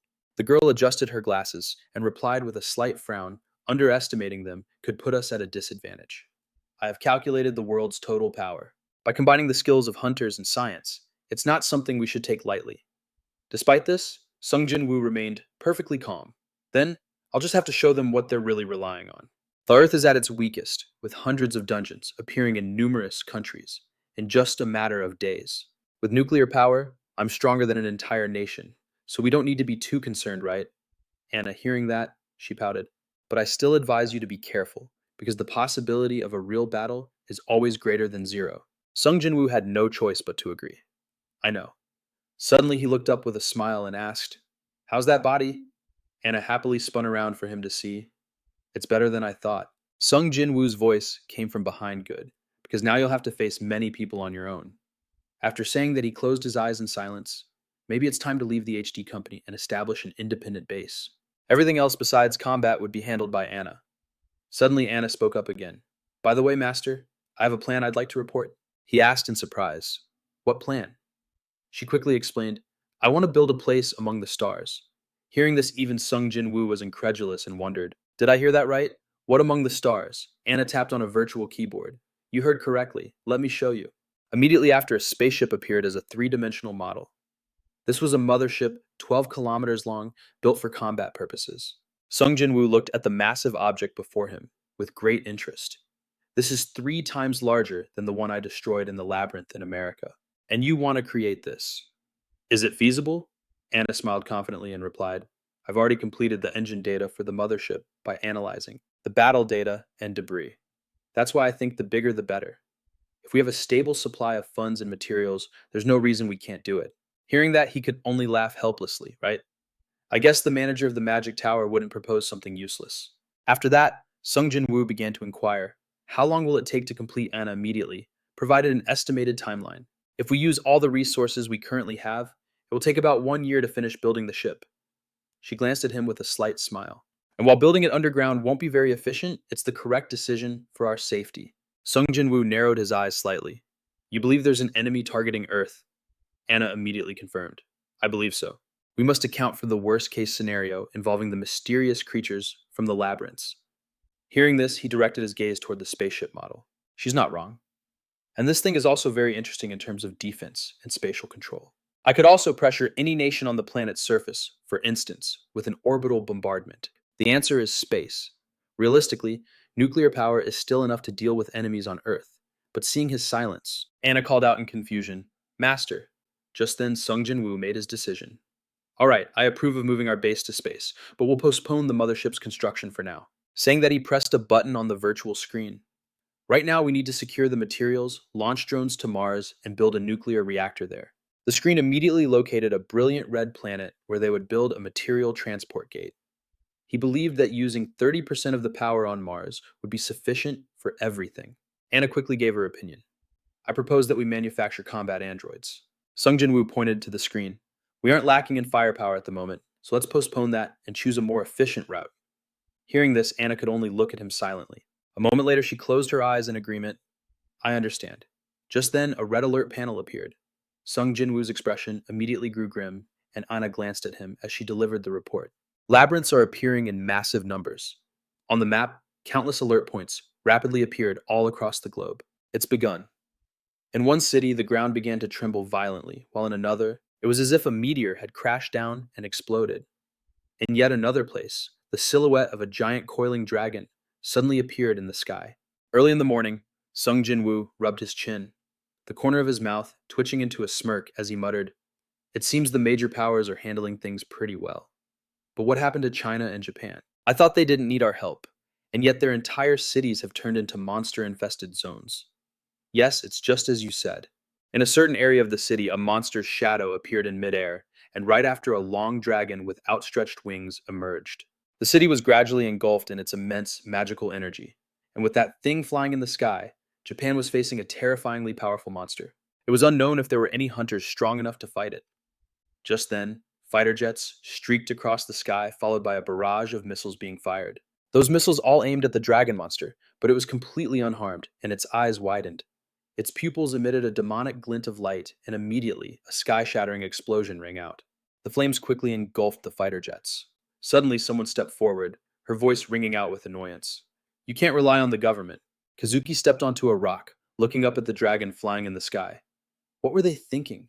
Letting that thing fly over the capital? What would happen if it got away? She silently cast a wind spell to amplify her voice, then opened her mouth and yelled, Where do you think you're going? Come down and fight me, you lizard. Because her voice was so loud, it quickly caught the dragon's attention, and Kazuki fearlessly pushed off, nimbly, zipping past the rocky outcrops, running away from the dragon. Kazuki glanced back and muttered in a low voice, It's following. At this point, she suddenly stopped, but her momentum caused her to skid to a halt. Kazuki looked up at the sky and shouted, From now on, I'll fight you. At the same time, she silently chanted a summoning spell. Kazuki raised 2 fingers, and a stream of intertwined, 2-colored magic emanated from them. She smiled smugly to herself, appear demons of the past and future. Before her appeared 2 demons, the demon of the past and the demon of the future. Amazingly, the summoned monsters had a level higher than the summoner herself, truly a unique skill. In the sky now was the sight of a dragon, with an immense source of power, while below were the 2 demons. The surrounding landscape was completely desolate. At that moment, Kazuki extended her hand forward and unleashed the skill, Hand of the Demon. Immediately, hands from below reached straight for the dragon. Then they decisively wrapped around the giant dragon's neck. Her small hand was trembling nonstop, but she still spoke smugly. Gotcha. Next, Kazuki forcefully swung her arm and commanded, Fall. After the command, the dragon was pulled straight to the ground by the demonic hands.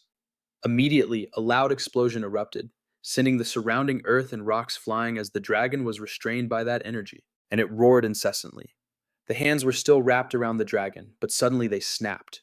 Seeing this, Kazuki broke out in a cold sweat, gritting her teeth and thinking, Damn it. Even though Hand of the Demon has the effect of having the opponent's power, it was still destroyed so easily. At the same time, she signaled, Hurry, Demon of the Future. Hearing the command, the Demon of the Future immediately leaped high into the air. Then it powerfully dove straight down towards the dragon. A loud crash resounded. The fight was still ongoing when suddenly, Sung Jin-Woo's voice was heard. Her abilities are more impressive than I thought, being able to take on a boss strong enough to cause a dungeon break. This world is truly vast. Hearing this, Aina also spoke up. Although she isn't exactly strong herself, this fight is quite balanced, since the Demon of the Future and the Demon of the Past can block the boss's lightning and wind. and then the little girl glanced at the screen and introduced her, Ayanami Kazuki. Her current level, 231. Her class is Summoner, and she's the strongest hunter in Japan with the nickname Onihime. She is blessed with the protection of the Thunder God and the Wind God, giving her immunity to electric and wind attacks. Next, Aina firmly stated, in any case, Japan is capable enough to stop this destruction. He sat there with a slight smile on his face.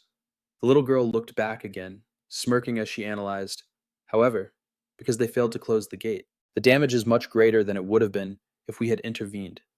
Since the boss is a flying creature, it's impossible to protect the entire area. And the low and mid-level monsters have already scattered everywhere. That's why we don't see any other hunters besides Kazuki. Sung Jin-Woo, with a curious expression, immediately asked, "What are the damages?" Ashbourne looked at the data on the screen and replied, "The presidential palace and other government agencies have all been leveled, all surrounding structures have been destroyed, and the roads have been annihilated as well. The monsters are still increasing with estimated damages reaching 85 billion US dollars." Hearing this, he put a hand to his forehead and scoffed contemptuously. How foolish. If they had asked me to handle the dungeons, the damages they've incurred would be many times cheaper than that figure, and in the end, was it all just for their pride? Ashbourne just chuckled softly and spoke up. Well, the relationship between Japan and Korea has always been tense anyway. Then Ashbourne spoke seriously. China has sacrificed many hunters due to the rise in leveling caused by Antares, emerging from the Calamity Rank Gate, and many other countries have already abandoned the territories where the destruction occurred. Next, Sung Jin-Woo inquired about the countries he had helped clear the dungeon gates for. Even the US is still mobilizing its armed forces, right? Then he glanced over and asked with a smirk, "What do you think? Will they avoid me or send a plea for help?" Hearing this, Ashbourne smiled and replied, "The United States will definitely take action. I have information that they are trying to pressure the United Nations to act." Sung Jin-Woo tilted his head in confusion. The United Nations. Is that organization still active? Ashbourne immediately explained, the United Nations is a necessary organization for crisis situations like this, and soon the world's powers will bring an end to this situation. What remains is our choice to stand by and watch, or to join the fight. He just raised an eyebrow, smirking to himself. I guess it hurts to chew gum when you have no teeth, huh? Hearing that, Ashbourne asked curiously, "Are you thinking of helping the United Nations?" Sung Jin-Woo, sitting calmly in his chair, replied, "No, we'll just observe." Then he closed his eyes, smiled faintly, and gave a signal. "You just continue your work and gather information from 10 other countries." At that moment, an incoming call appeared on the screen, surprising Ashbourne. Next, he turned his head back to announce, "Master, the merfolk are contacting us. Thomas Andre wants to speak with you." Hearing this, Sung Jin-Woo wondered curiously. Thomas Andre, has something happened? Then he glanced over and with a slight smile requested, "All right, bring them here immediately." A faint beam of light appeared before the two of them. Ashbourne looked at the person in front of him and said cheerfully, "Welcome, Thomas Andre." Hearing this, Thomas Andre also smiled in return. Sung Jin-Woo also stood up from his chair and said warmly, "Long time no see, Thomas Andre." He then bowed and said, "Thank you, sir, for agreeing to meet with us." Seeing them being so formal, he said, "No, you don't need to bow like that." Suddenly, Sung Jin-Woo became a bit flustered, hesitating. "Your outfit is a bit..." Hearing this, Thomas Andre looked down and asked, "This is what we usually wear?"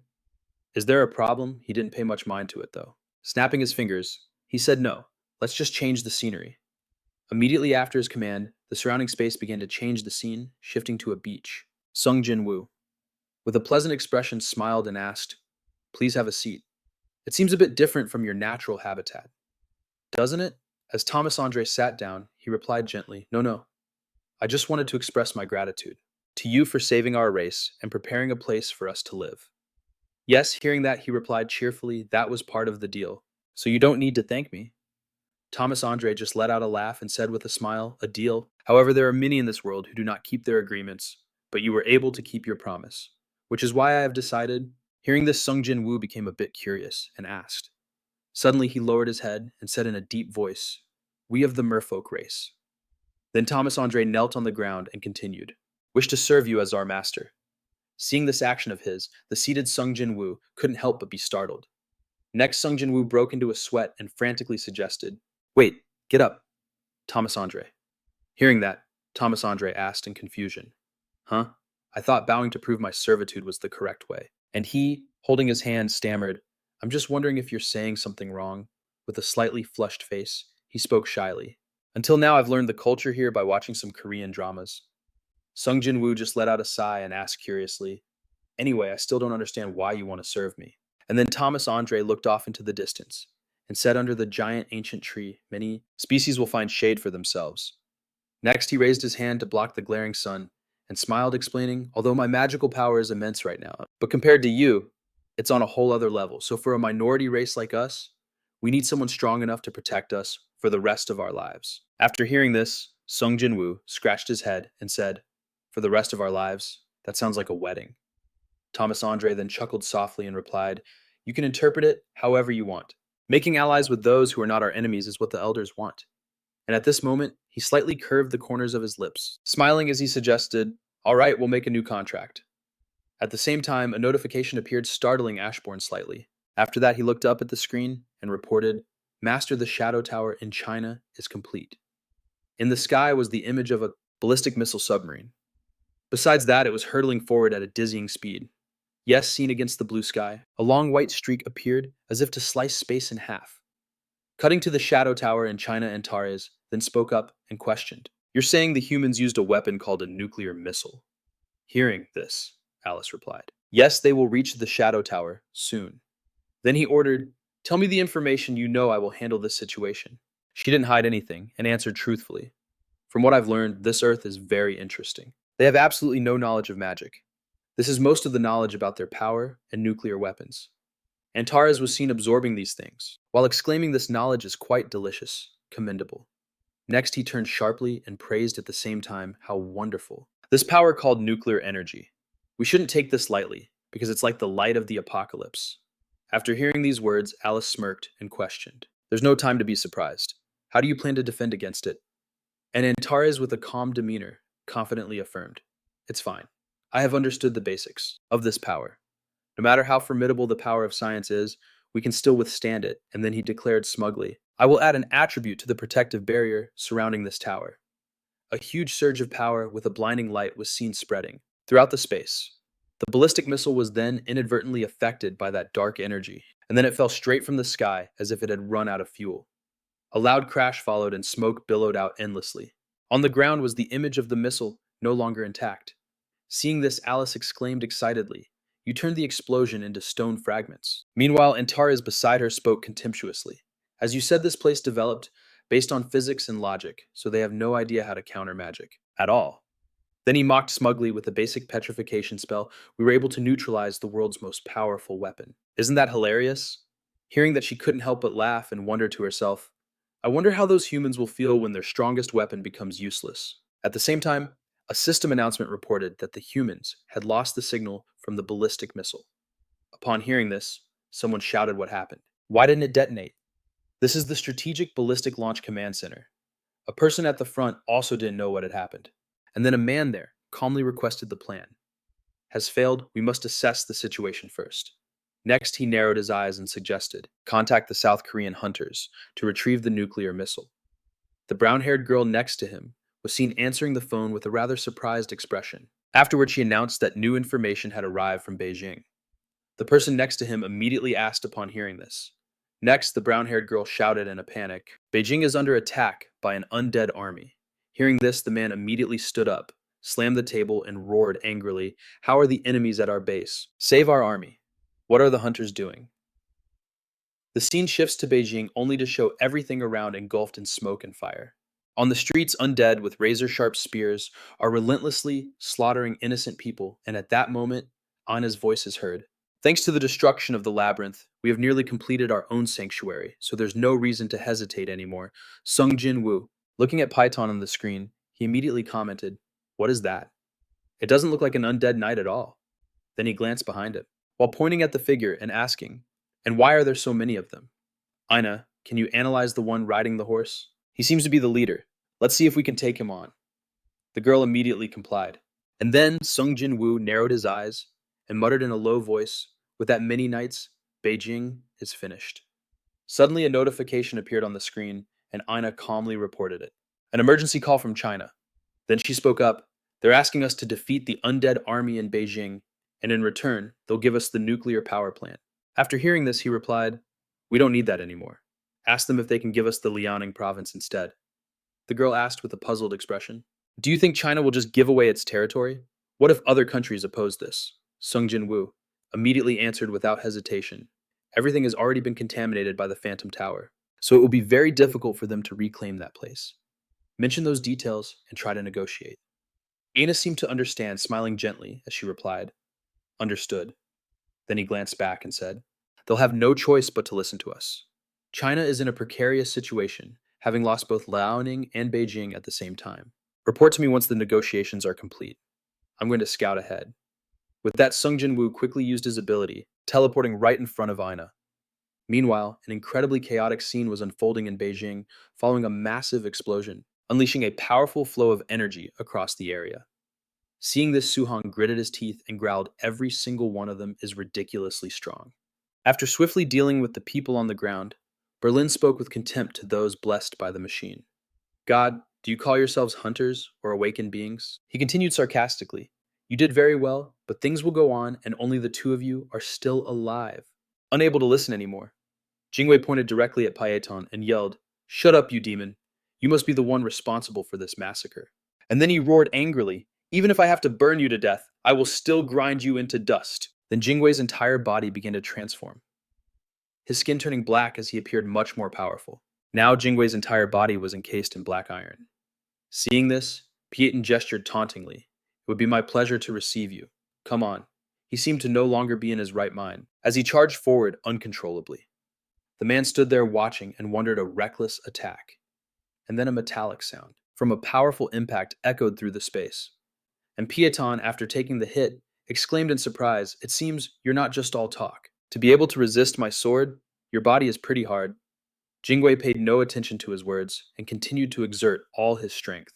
It looked like Pieton was slowly being overpowered as he frowned and let out a grunt. At the same time, an attack from afar sped towards Pieton. Seeing this, he immediately tilted his head to dodge the attack. Suddenly, the boy let out a loud roar, startling Pieton. Then Jingwei turned and yelled, What are you just standing there for, Xiao Suhang? This is your chance. Hearing this, he immediately opened his mouth to use his ultimate skill, Dragon's Breath. A powerful blast of energy shot straight towards Pieton and Jingwei, and then a massive explosion erupted, emitting a blinding light all around with smoke and dust rising endlessly, the sound of the blast showing no signs of stopping. Xiao Suhang felt proud of himself. Laughing excitedly, no one can survive after being hit by the Dragon's Breath skill. In response to him was a casual tone mixed with a bit of contempt. How pathetic you think that. You can take me down with this little fire. The opponent's arrogance made Xiao Suhang freeze in his tracks, unable to say another word. Now Berlin, after taking the attack, was completely unharmed. On the contrary, he proudly stepped on Wang Jingwei and emphasized, You're not the only one who can use the power of a god.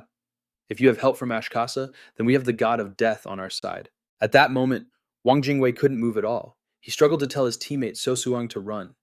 You know, Berlin didn't hesitate. He even encouraged him, Go ahead and run if you want. But no matter where you run, this world will be submerged in the world of the god of death anyway. Xiao Suang trembled in his mind. There's not a single shred of hope. How can I possibly defeat this monster? Suddenly Peter's eyes flashed, as if he had just realized something.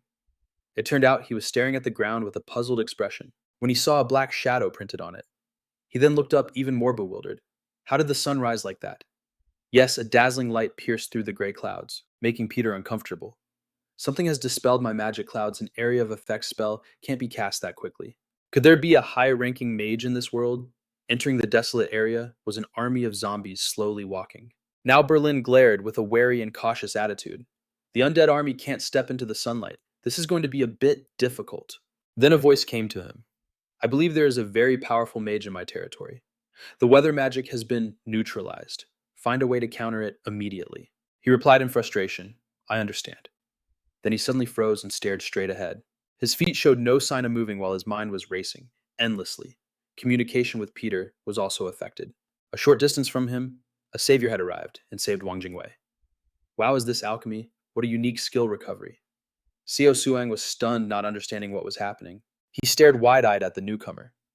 Who is that? The exhausted Wang Jingwei still tried to inform his friend. You don't even recognize this face. This is the famous hunter from South Korea. Li then stood up, glanced back at the two and said, I'm here to help with the fight. Sorry, I'm a little late. Peter on the opposite side began to speak. his tone filled with anger, his razor-sharp eyes adding to the wickedness in his voice. Are you the one who neutralized the weather magic? Li Sangjun didn't hesitate to admit it, even appearing very confident. That's right, and now I will face you. Peter, facing such a spirited enemy, didn't even bat an eye, daring to challenge a close combat knight. Even though you're a mage, you're way too confident. As soon as he finished his sentence, a vertical line of light appeared in front of Lee Sung-jun. Even he was shocked, his eyes widening at this incredible speed. Berlin was right in front of him, slashing wildly without stopping. The poor ground became a place for him to vent his anger. Lee Sang-jun remained calm and paid close attention to the opponent's movements to preserve his life. His eyes shone with extraordinary determination and courage. But Peter was also stunned by him. What? A mage can block the blade of a close combat knight. In response to his question, Lee Sang-jun didn't bother to answer. He simply raised two fingers and chanted a spell. Eternal Reinforcement. Fifth State, Penetration. Immediately the space there became blurry. Peter's figure could no longer be seen clearly, while Lee Sang-jun maintained his posture, pointing forward. After a moment, the guy was seen getting wrecked by him. His armored body was knocked back, crashing through a thick wall. Lee Sang-jun smirked with satisfaction, speaking in an arrogant tone. Sorry, I forgot to tell you that I'm no ordinary mage. Afterwards, Seo Suong and Wang Jingwei, who witnessed the scene, couldn't close their mouths. What a mage using martial arts. Could it be that our techniques were stolen? Lee Sang-jun hadn't left his fighting stance. His back was straight as he quietly uttered, "Observe." Radio waves immediately scanned the area and sent back a report of 200. His undead army found no signs of life within a 5-kilometer radius, and he breathed a silent sigh of relief. With no survivors left, I can use my powers freely now, but too many people were lost in such a short time. With that thought, he turned to the two stunned spectators and said, "Let me see you two to a safe place, CEO Swang and Wang Jingwei." Before they could even grasp the situation, Sung Jin-Woo cast a spell, and they both vanished from the area without a trace. Looking through the hole in the sky, Sung Jin-Woo wondered to himself, what kind of spell should I use this time? If I use nuclear-level power in another country, they'll surely have a lot to complain about, right? In the Ballistic Missile Command Center, an anxious shout rang out. Where is Sung Jin-Woo? When will he arrive? His subordinates reported, we're searching for him now. The impatient chief of staff urged them to hurry. Just as he said that, he suddenly turned his head to see Wang Jingwei and CEO Swang sitting there and asked in shock, what are you two doing here? The two were just as confused. General, what are you doing here? He gritted his teeth and snapped, are you two dazed? Wake up. This is the Ballistic Missile Command Center. Weren't you in Beijing? Yes, Wang Jingwei said, holding his head as he reported the incident. We were, but I believe the Korean hunter, Sung Jin-Woo, used some kind of skill to bring us here. The general asked in alarm, you met Sung Jin-Woo in Beijing? He continued. Sung Jin-Woo just waved his arm, and then there was a blinding flash of light. When I opened my eyes, we were here. The general frowned and gritted his teeth in frustration. The situation became tense as the monitor suddenly flashed bright red, displaying an emergency alert. A female operator urgently reported a massive energy source has been detected in the atmosphere above Beijing. Staring at the brilliant orb of light hanging in the pale purple sky, everyone was baffled, wondering what it could be. Bai Chin, who was right there, couldn't help but look up and ask, are you summoning an entire star? Sung Jin-Woo grinned with arrogant delight. That's right. Nothing works better against the undead than sunlight. The orb of light, which had been soft on the eyes moments before, was now so intense it would blind anyone who looked directly at it, due to its overwhelming brightness. This light had a special property incinerating the undead and preventing them from regenerating. A voice spoke in Peter's mind. He's summoning a star. I'm pulling back open the gate. The reply was filled with panic. I can't open the gate. Something is severely interfering with the spell. Just then, Sung Jin-Woo's expression turned just as sinister as his enemies, as he arrogantly declared, you're not getting away. This area has become my territory. Nothing can interfere. Then his body levitated, and with a gesture of his finger, he controlled the direction of the sun's light. He commanded loudly, go. The sun morphed into an oval and began to rotate in the sky. The intense heat radiating from it made everyone feel like they were being burned alive. Bai Qin quickly shielded himself with his frost energy. He clicked his tongue and admitted, I never imagined a mage of this caliber existed on Earth. Then he raised his voice in prayer to the god of death. Please protect your loyal servant from this destruction. Whether or not the god of death heard his desperate plea, in the next instant, the entire space was swallowed by a blinding sea of solar light. Back in the command center, intense light erupted from the monitors. The entire room was stunned by the phenomenon, and no one could utter a word. Only the general recovered after a few moments, muttering, "Was that Beijing?" Back at the battle zone, Sung Jin-Woo hovered in the air, looking down and remarking, "Looks like it's all been turned to ash." Huh, nothing beats summoning a star to deal with all these undead. Then a slightly worried thought crossed his mind. I wonder if China will complain about me destroying their capital. Well, I'll clean this up first. I can't see anything through this smoke. Just when the battle seemed to have reached its conclusion, a twist emerged from below the ground. A powerful tremor just occurred. Perhaps someone managed to survive and has now reappeared. Sung Jin-Woo's eyes widened in astonishment, staring without blinking. Python was still alive, but it seemed his two arms were already gone, only his polite tone remained intact. How impressive. Sung Jin-Woo landed opposite him, finding it interesting enough to continue the conversation. You're still alive after taking that star's explosion, thanks to your protective layer of aura. Well, it's a bit wrong to say an undead is living, isn't it? Right now, I'm just dying to have one question answered. Where are you from? Sorcerer. His answer came with absolute confidence. There isn't a single sorcerer capable of summoning a star like that. I'm the only sorcerer on this planet. Peyton replied gently, admitting frankly, without any pretense.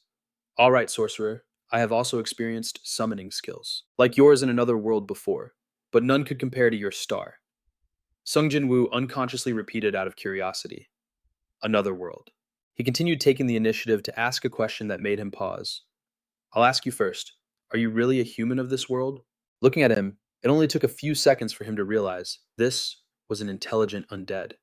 Sung Jin-Woo smirked slightly. Anyway, my personal information isn't cheap. I'm also not interested in your undead society, and unfortunately for me, if only I had learned some necromancer spells, before I would have sealed your soul by now. The soul of a knight is truly valuable. Pyaton's eyes suddenly narrowed. Being intelligent, he understood exactly what Sung Jin-Woo was saying. In the end, he decided that today's battle would end here. But he didn't forget to make a promise. We will meet again. As soon as he finished the sentence, he instantly vanished before Sung Jin-Woo could say another word. He looked up at Pieton's figure, shooting high into the sky.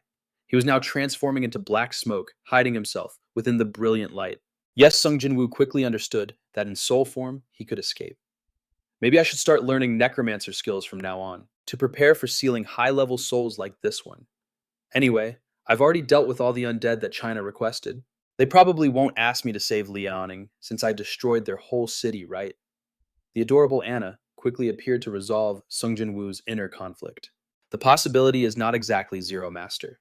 Leveling the entire city also serves as a good lesson for them. Sung Jin-Woo smiled. You think so? He rubbed his chin thoughtfully before speaking his mind. This wasn't in the contract. If I were in their shoes, I'd feel pretty terrible too. Yes, in less than a second, Sung Jin-Woo had made up his mind. All right, maybe I should do something for this world. It's time for me to reveal myself to the outside world. Is there still enough mana in the tower? Anna replied concisely, yes. The small sphere between the two base plates began to glow as he read the command aloud. Nuclear fusion. Maximum output.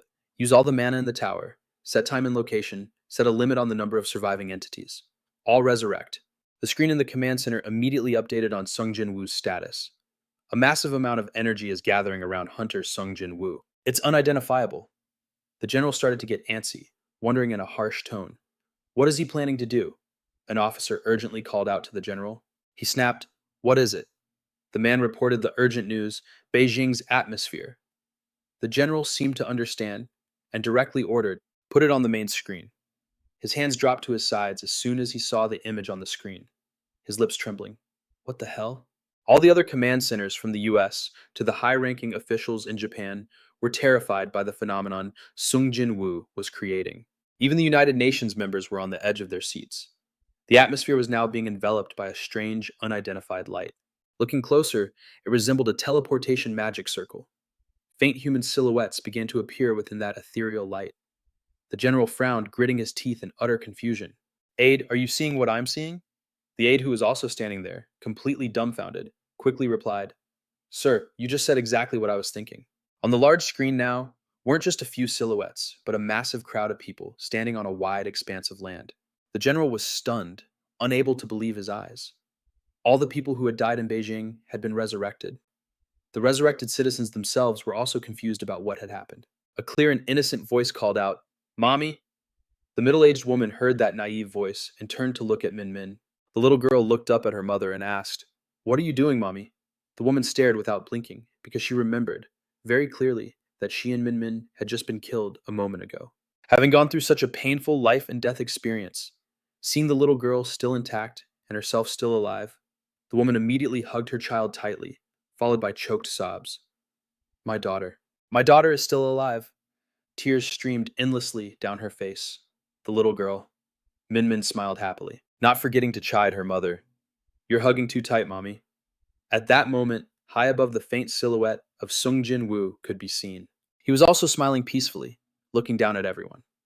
Meanwhile, in an office, someone who still hadn't recovered from the shock plopped down into a chair. Unbelievable, did he bring them back from the dead? Not just one or two people, but thousands. Bill gently pushed up his glasses, inadvertently revealing a sinister gaze. So this is his magic. The man sitting next to him also covered his face in exhaustion. Magic. At this point, it should be called a miracle. Bill continued. According to the intel we intercepted from China's communications with him, China requested Sung Jin-Woo to clean up the undead in Beijing, and in return, they would hand over Liaoning. I believe they were trying to come up with a reason for this, but now they can't anymore. After hearing this, the other man glanced at him. What do you think? According to information from the analysis team, Sung Jin-Woo is fully capable of declaring an independent nation by himself. If he really establishes one, should we help him? Bill probably hadn't thought about this either, so he awkwardly scratched his face and gave a non-committal answer. I think so. If that video is made public, public opinion of Sung Jin-Woo will skyrocket, so we must form an alliance with him as soon as possible. Some people in this world might even start worshipping him as a god. Sung Jin-Woo took a temporary break to sort everything out in his head.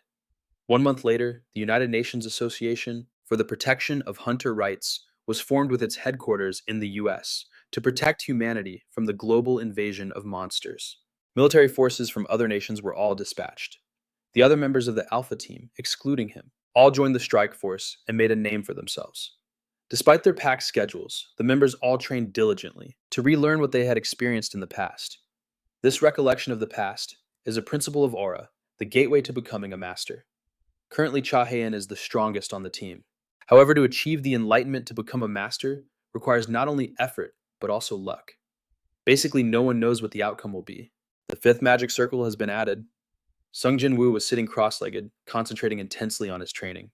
He had successfully leveled up from an academic mage to a true powerful and ruthless mage. Sung Jin-Woo therefore reminded himself that he couldn't let his guard down a fifth-class mage. He had regenerated enough energy to be called an official sorcerer. The current status window had changed, and all his stats were at a high level. His titles and profession now carried more weight than before. Sung Jin-Woo paid special attention to his level 146. I reached this level after clearing 40 third-ranked dungeons. Normal hunters should at least be at level 200 by now, right? Whatever. I don't get it, I'll just put all my points into luck. The room had been quiet until now, when someone entered. Master China requests a meeting with us. Sung Jin-Woo looked at Ashbourne and sighed. Again. When is it? Aren't they rebuilding Beijing? Ashbourne replied seriously. I believe it's about handing over the province of Liaoning that we discussed. Sung Jin-Woo suddenly remembered, stood up, and ran a hand through his hair, looking excited again. Liaoning province. That's the place with the undead's ghost tower. The girl looked at him, smiled, and emphasized. The thing is, Liaoning province has become our territory. China doesn't know when the undead will attack again, and they're busy rebuilding Beijing, so a counterattack against the undead is impossible. Plus, the number of undead in Liaoning has doubled, and conflicts frequently break out at the border. At this point, Sung Jin-Woo understood the main reason and didn't show any particular reaction after all. It's our territory now. Maybe I should just clean up a bit. But first, let's see what China wants. When he arrived, the first person he met was a high-ranking representative from China. The man personally greeted him, "Welcome, Hunter Sung Jin-Woo." He was very humble, smiling slightly as he returned the man's handshake. "It's an honor." The man then gestured towards the seats and invited him. "Come, let's sit." Without hesitation, after the greetings were over, the man got straight to the point. "The reason we called you here is to eliminate the undead. According to our intelligence, they are building something, and we've decided we can't let that happen." Sung Jin-Woo smirked and replied, "And you tried to stop it but failed by firing a nuclear missile." This statement was like a direct stab at the other party's pride. The representative, annoyed, frowned slightly and wondered, How could he know? Did he hack our satellite system? How annoying. Outwardly, he still had to show some deference to Sung Jin-Woo. We admit that, but by some means they managed to stop the nuclear missile. Sung Jin-Woo deliberately asked again. You're trying to solve the problem with a missile, huh? The man didn't deny this, frankly stating, that was the only card we could play. We can't just stand by and let our territory and our people be by the undead, slaughtered. However, regarding this troublesome issue, aren't we in the same boat? Didn't you destroy all of Beijing to exterminate the undead? These words successfully made Sung Jin-Woo's face pale, and he was momentarily speechless. Then he chuckled, pretending he had acted for the greater good. But I compensated by resurrecting countless lives there. Surely you don't value a few buildings more than the lives of your own people. The tables had turned again. The representative had to clear his throat to hide his embarrassment at being called out. At this point, he resumed his calm demeanor and spoke, in any case, you saved tens of thousands of people. Beijing is now seen as a symbol of hope for the Chinese people. I am still very grateful to you for that event. The air fell silent for a few seconds, long enough for both of them to curse each other out in their heads. The representative was prejudiced against Sung Jin-Woo. Kids these days, while he gave the man a special nickname, Old Fox. The man then spoke in a slightly gruff voice. I'll get straight to the point. We will support you in removing the undead from Liaoning, that is our goodwill, because we have ceded that land of death to you. Sung Jin-Woo stared intently at the other man, his eyes full of judgment. Goodwill my ass. You're just trying to take back Liaoning from right under my nose at all costs. How ridiculous. When he talks about mobilizing the army now, is he trying to cooperate with me openly, or is he planning to get help from the people around Liaoning province? So what do you say? Ashbourne glanced over, watching Sung Jin-Woo's reaction. It was at this very moment that he gave his answer, I'm afraid that won't be possible. The representative immediately stiffened and anxiously asked, why do you have a reason to refuse? First, Sung Jin-Woo calmly reasoned as he stood up from his chair, it's just as we agreed. Liaoning is my land now.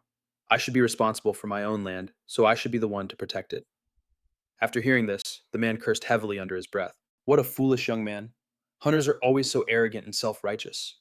Right after that, he said, can you really handle everything by yourself? Sung Jin-Woo smirked. Why not? I've made plenty of preparations. China just needs to ensure the border's safety. The Antarians might pour out from every direction. The representative was extremely frustrated, but he couldn't react strongly, so he had to provide temporary support. So when will you proceed? Just then, Sung Jin-Woo didn't answer, instead turning to his secretary and saying, what's the point of overthinking it? Ina the girl was in high spirits, waiting for her master's command. And so he gave the order, right then and there, begin, at an altitude of 350 kilometers above Liaoning. Several devices were being dropped into the atmosphere, gradually accelerating as they headed for the Earth's surface. An employee reported to the representative about this area, which startled him. He asked doubtfully, an unidentified object is falling from a great height? Sung Jin-Woo smiled. Looks like you just got the notification, huh? The man immediately realized what he had just done. It was Sung Jin-Woo who, without bothering to explain, said his farewell. Well then please excuse me. I have to go clean up my territory. As he finished speaking, he softly chanted the teleportation spell, and then both he and Ina gradually vanished from the room. In the Liaoning region, the sky was cloudless, enveloped in a gloomy bluish-purple hue. In the sky state-of-the-art, combat machines, compact yet possessing immense destructive power, were unleashing a barrage of flying projectiles. On the ground, hordes of undead were trudging forward to attack the humans. After a single flash bomb was dropped, they were all incinerated at once, with not a single one left. The machines from earlier landed propping themselves up on four legs, like spiders, to face the Antarians. Artillery shells fired relentlessly, creating a chaotic scene. Someone watching the battle from a distance couldn't help but exclaim, this is unbelievable. Our Antarian army is actually being depleted. Their attacks are piercing straight through our protective barriers. A mysterious figure wearing a skull silently observed before concluding, that's no ordinary physical attack. I believe that's the army of that sorcerer, the one who just defeated Antares. His power has likely surpassed our own. Those golems are not something we can stand against. Then Alice, who was standing behind, listened silently as he spoke. Not only that, the guy went straight to the front lines himself. You two show yourselves as planned. I will hold him off somehow. The battle that erupted between the two sides was truly spectacular, with dazzling waves of ordnance crashing down. Antares appeared like a hazy shadow commanding the fight. The entire sky was shrouded in a mystical purple mist, as a few shadowy figures staggered towards the mountaintop. An explosion roared through the pitch black night. Something activated and flared to life in the center of the fortress. A loud sound echoed from atop the surrounding ramparts. Sung Jin-Woo infiltrated the interior, making his presence obvious. His eyes flashed with cold vigilance. Beneath the device that sustained the entire fortress, someone had been waiting for him for a long time. Antares's eyes radiated a blue chill, thinking that someone who would lead an entire legion into an enemy's fortress so brazenly was on a completely different level. He was still trying to stall for time by talking. How about we have a little chat? When suddenly, several fireballs smashed into his face. It was a lightning-fast attack he couldn't react to in time. Those were 2 shots from the miniature star. Sung Jin-Woo let out a grim chuckle. Sorry, but I don't think we can have a leisurely chat in the middle of a battlefield. Just that one volley made Antares lose his head and a part of his body, but he was very pleased with his own actions. The ancients used to say that whoever strikes first is the winner. That's why I immediately destroyed the magic circles on your head and over your heart, using the miniature star cluster. So you'll probably die quickly. You seem smart enough to try and negotiate, but unfortunately for you, I don't have much time. Afterward, considering the enemy eliminated, he walked toward the stone radiating a mysterious purple light. Anyway, what is this? I can feel a divine power source from it. Could this be the altar of the god of death? For now, Sung Jin-Woo decided not to deal with it and turned to ask Aina, what's the situation on the battlefield? We still have the upper hand, but it seems they're regrouping for a counterattack, even though you've killed their leader. But they're still putting up a weak resistance. Could it be they have more than one leader? Suddenly a voice echoed directly inside his head. Sung Jin-Woo reacted in a flash, instantly leaping backward, and just as he sensed it, a magic spell punched a hole right where he had been standing. It didn't stop there and relentlessly pursued Sung Jin-Woo, but it still couldn't touch him, slippery as an eel. Suddenly something flashed before his eyes, and a nearby explosion engulfed Sung Jin-Woo in white smoke. It was clear there was only one attacker, who had attacked him in this space. Sung Jin-Woo waved his hand to clear the smoke, but he coughed violently after inhaling just a bit of it, a look of disbelief on his face. He tossed aside the object he had used as a shield. How is this possible? I definitely destroyed the magic circle. So how are you still able to move? You're no ordinary lich. The skeleton he thought he had defeated revived amidst a swirl of purple bones. Antares spoke calmly, showing no anger at his actions. That's right, peerless one. I am a lich, a loyal and close servant of the god of death, yet I am not truly satisfied. I thought I could have a civilized conversation with an ancient sorcerer, but instead, I was met with a surprise attack. His voice carried clearly, despite the great distance between them. In any case, as long as the shrine stands, the god of death watches over me. If you think killing me will solve anything, then you are sorely mistaken. Sung Jin-Woo tried to remain calm and replied, I know. The priests of the shrine are granted immortality by their god's power. However, alarm bells were ringing in Sung Jin-Woo's mind. This is a real pain. This is going to be a tough one. He was now beginning to regret his impulsive attack. Now I see it. The shrine of this tower is constantly supplying him with mana. Even with my nuclear reactor, fighting the enemy on their home ground is just too dangerous. Antares' cold voice seemed to read his opponent's mind. You cannot defeat me here. Just accept it. Despite this, Sung Jin-Woo's demeanor remained as calm as ever. That doesn't matter. Did you really think I came here without a backup plan? Aina, give me a status report. The girl's voice came from the void. We are maintaining a safe distance and are attacking the tower, but it keeps summoning more undead to reinforce the area. We're being affected by a magic resistance effect, and it seems to be coming from that artifact. He frowned slightly, having hoped that he could finish this quickly. The girl offered a suggestion. Teleportation and the nuclear reactor are being restricted by the anti-magic field, so I think we should switch to Plan B. Sung Jin-Woo grumbled with displeasure. This is so annoying. I wanted to preserve this place, in the hopes of continuing my research on necromancy. Suddenly, a black streak circled around him while he was distracted. The moment Sung Jin-Woo reacted, a magic circle constricted around him, and he quickly deployed a protective shield. Antares didn't waste time with elaborate spells casting the binding ring of death. Now, let's see how long you can hold out. My mana supply is endless. Your only option is death. The hand reaching for the barrier faltered. What? My nuclear-powered barrier. Sung Jin-Woo suddenly realized something incredible. It can't replenish its energy fast enough. Antares raised his staff with interest. Oh ho, what a magnificent tool. It can resist the ring of death for this long. However, your luck has run out. The spell isn't merciful enough to spare you. Here comes another one. He clicked his tongue. Of the 36 stratagems, fleeing is the best. A strategic retreat. A brilliant light exploded as 3 rings of light radiated from the mountain's peak, where the fortress of skeletons stood. In the blink of an eye, Sung Jin-Woo shot up and out of there. Outside, countless enemy aircraft were still fighting. In just a few seconds, he had soared high into the air and showed no signs of stopping. This was his chance to collect his thoughts. Just as I suspected, fighting the enemy on their home ground is too much for me. However, magic isn't the only tool at my disposal. Sung Jin-Woo remained confident in his other plan. Aina, execute Plan B. So the plan is to use the strategy from Aina. In outer space, the satellite activated and began to neutralize the camouflage layer. A mechanical voice controlled the weapon as it prepared to fire, compressing magic into the tungsten. For frictionless, locking target on the Shadow Tower in Liaoning Province. Scanning for errors fire. The weapon just deployed in Plan B was called Road from God, a theoretical weapon created by the US during the Cold War, but it was scrapped because the scientific requirements couldn't be met. A light flashed on the horizon. One of the biggest problems was how to achieve the desired power. The tungsten had to be accelerated to at least the speed of light. However, that was impossible due to air resistance and Earth's gravity. He floated above the clouds. It was a grand design, but there was a solution, and that was magic.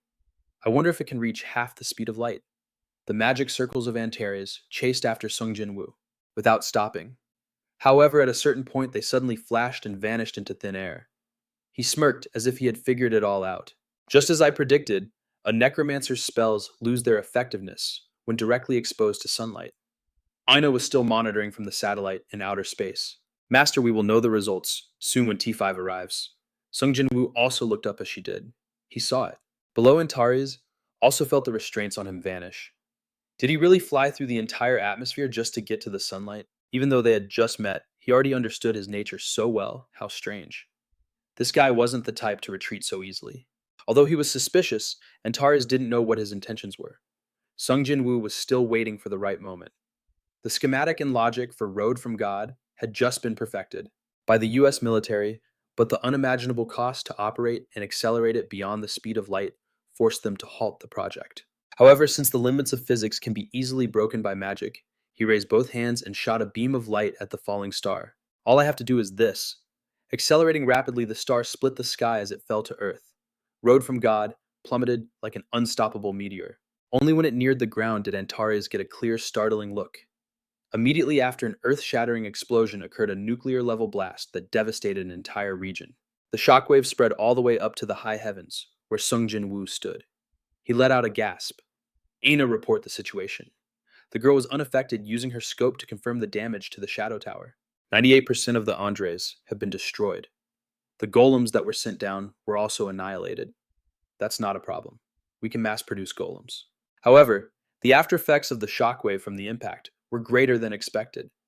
The thought of a single missile capable of wiping out an entire army excited him. The damage is spreading beyond the Liaoning region. China might be split apart by the earthquake. Sung Jin-Woo made a decision.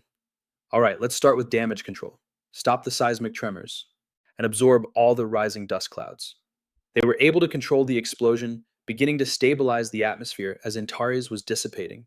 He also felt the distinct change, his eyes filled with disbelief. This is beyond my imagination. To achieve such destructive power with a purely physical attack, looking up at the brightly lit sky, he found it ridiculous. It was laughable that the Sacred One could be vaporized in an instant. A sorcerer capable of creating such immense power. And he even utilized this world's science and technology. I must study this world more. And so Antares was forced to make a temporary retreat. We will meet again, sorcerer, but our trump card has yet to appear.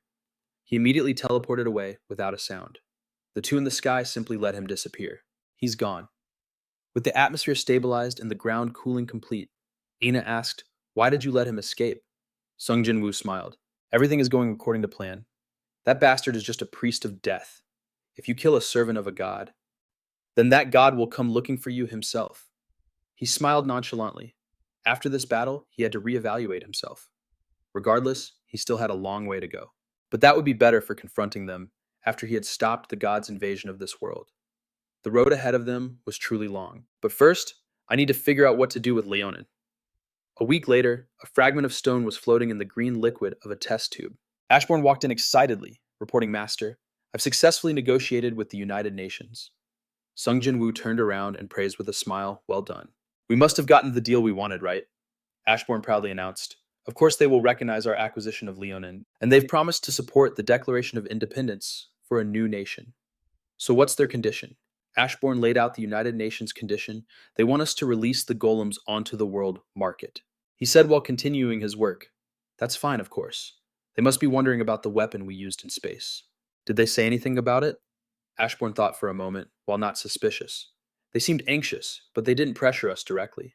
They're all suspicious of the contractor, so they either want to take it slow or they're waiting for someone else to be the guinea pig.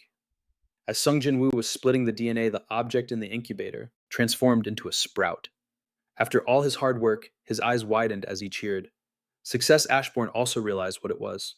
The seed you engineered can finally absorb mana for nutrients. He nodded, affirming, That's right. With this seed, we can finally restore Leonin. The important work is finished, so now I'm going to rest. You can start investing in the construction projects for the golems.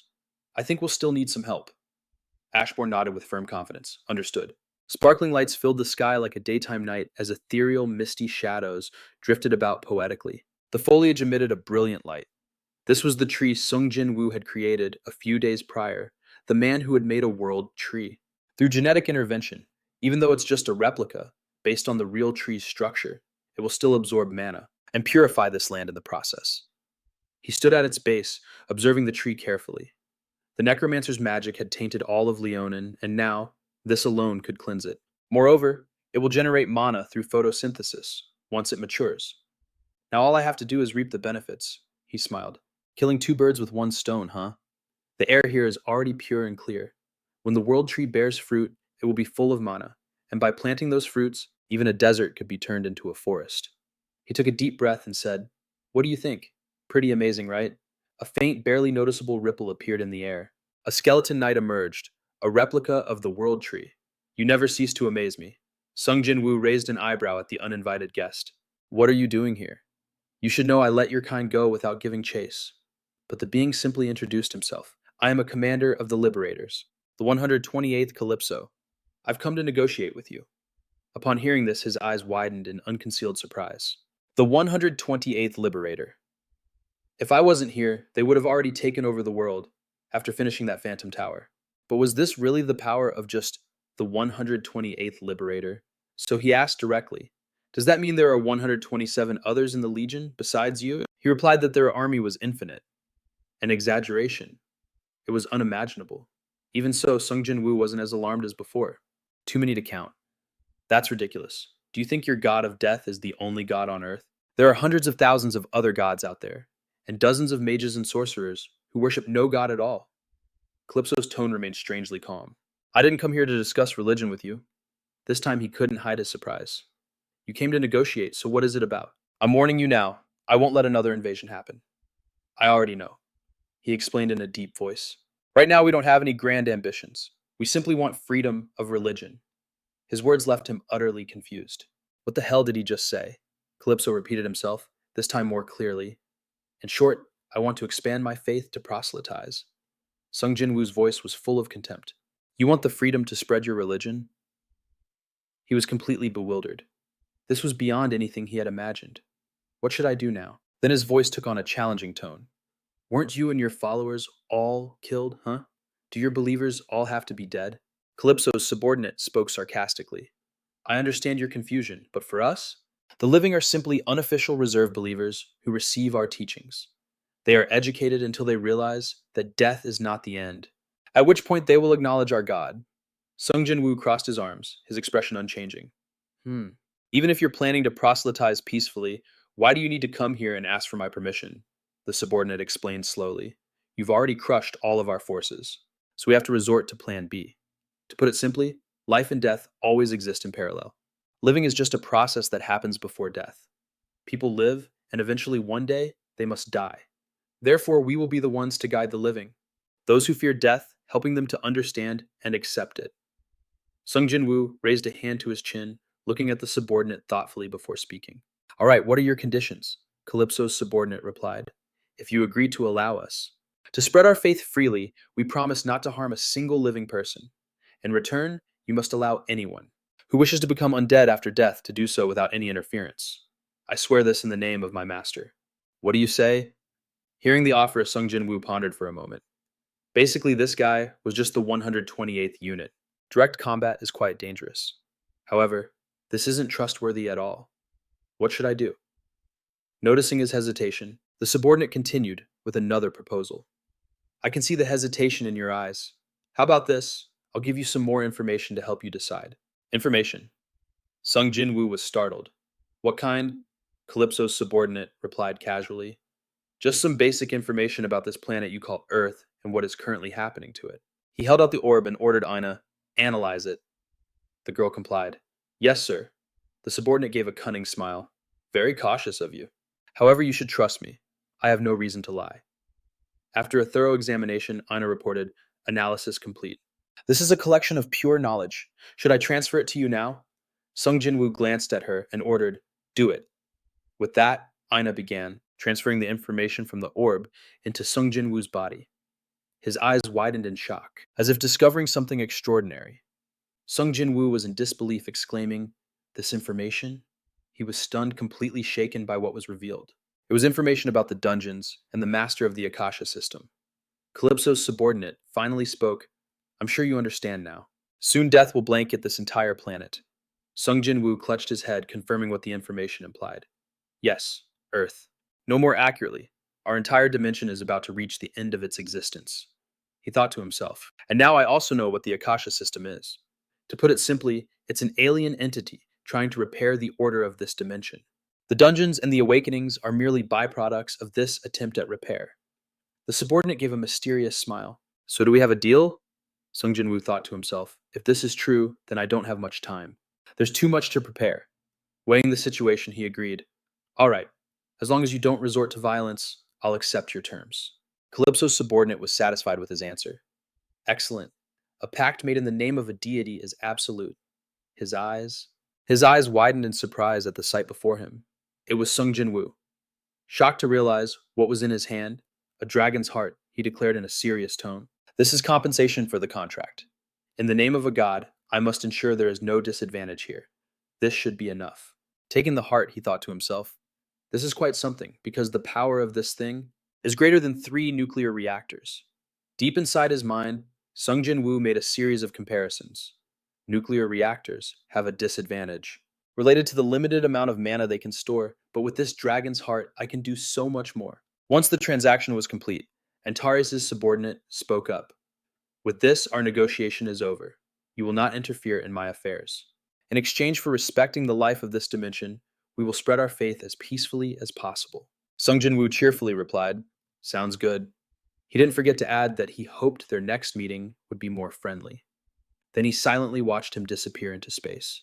A moment later, Sung Jin-Woo was still standing there hesitantly. He lowered his head slightly and sighed.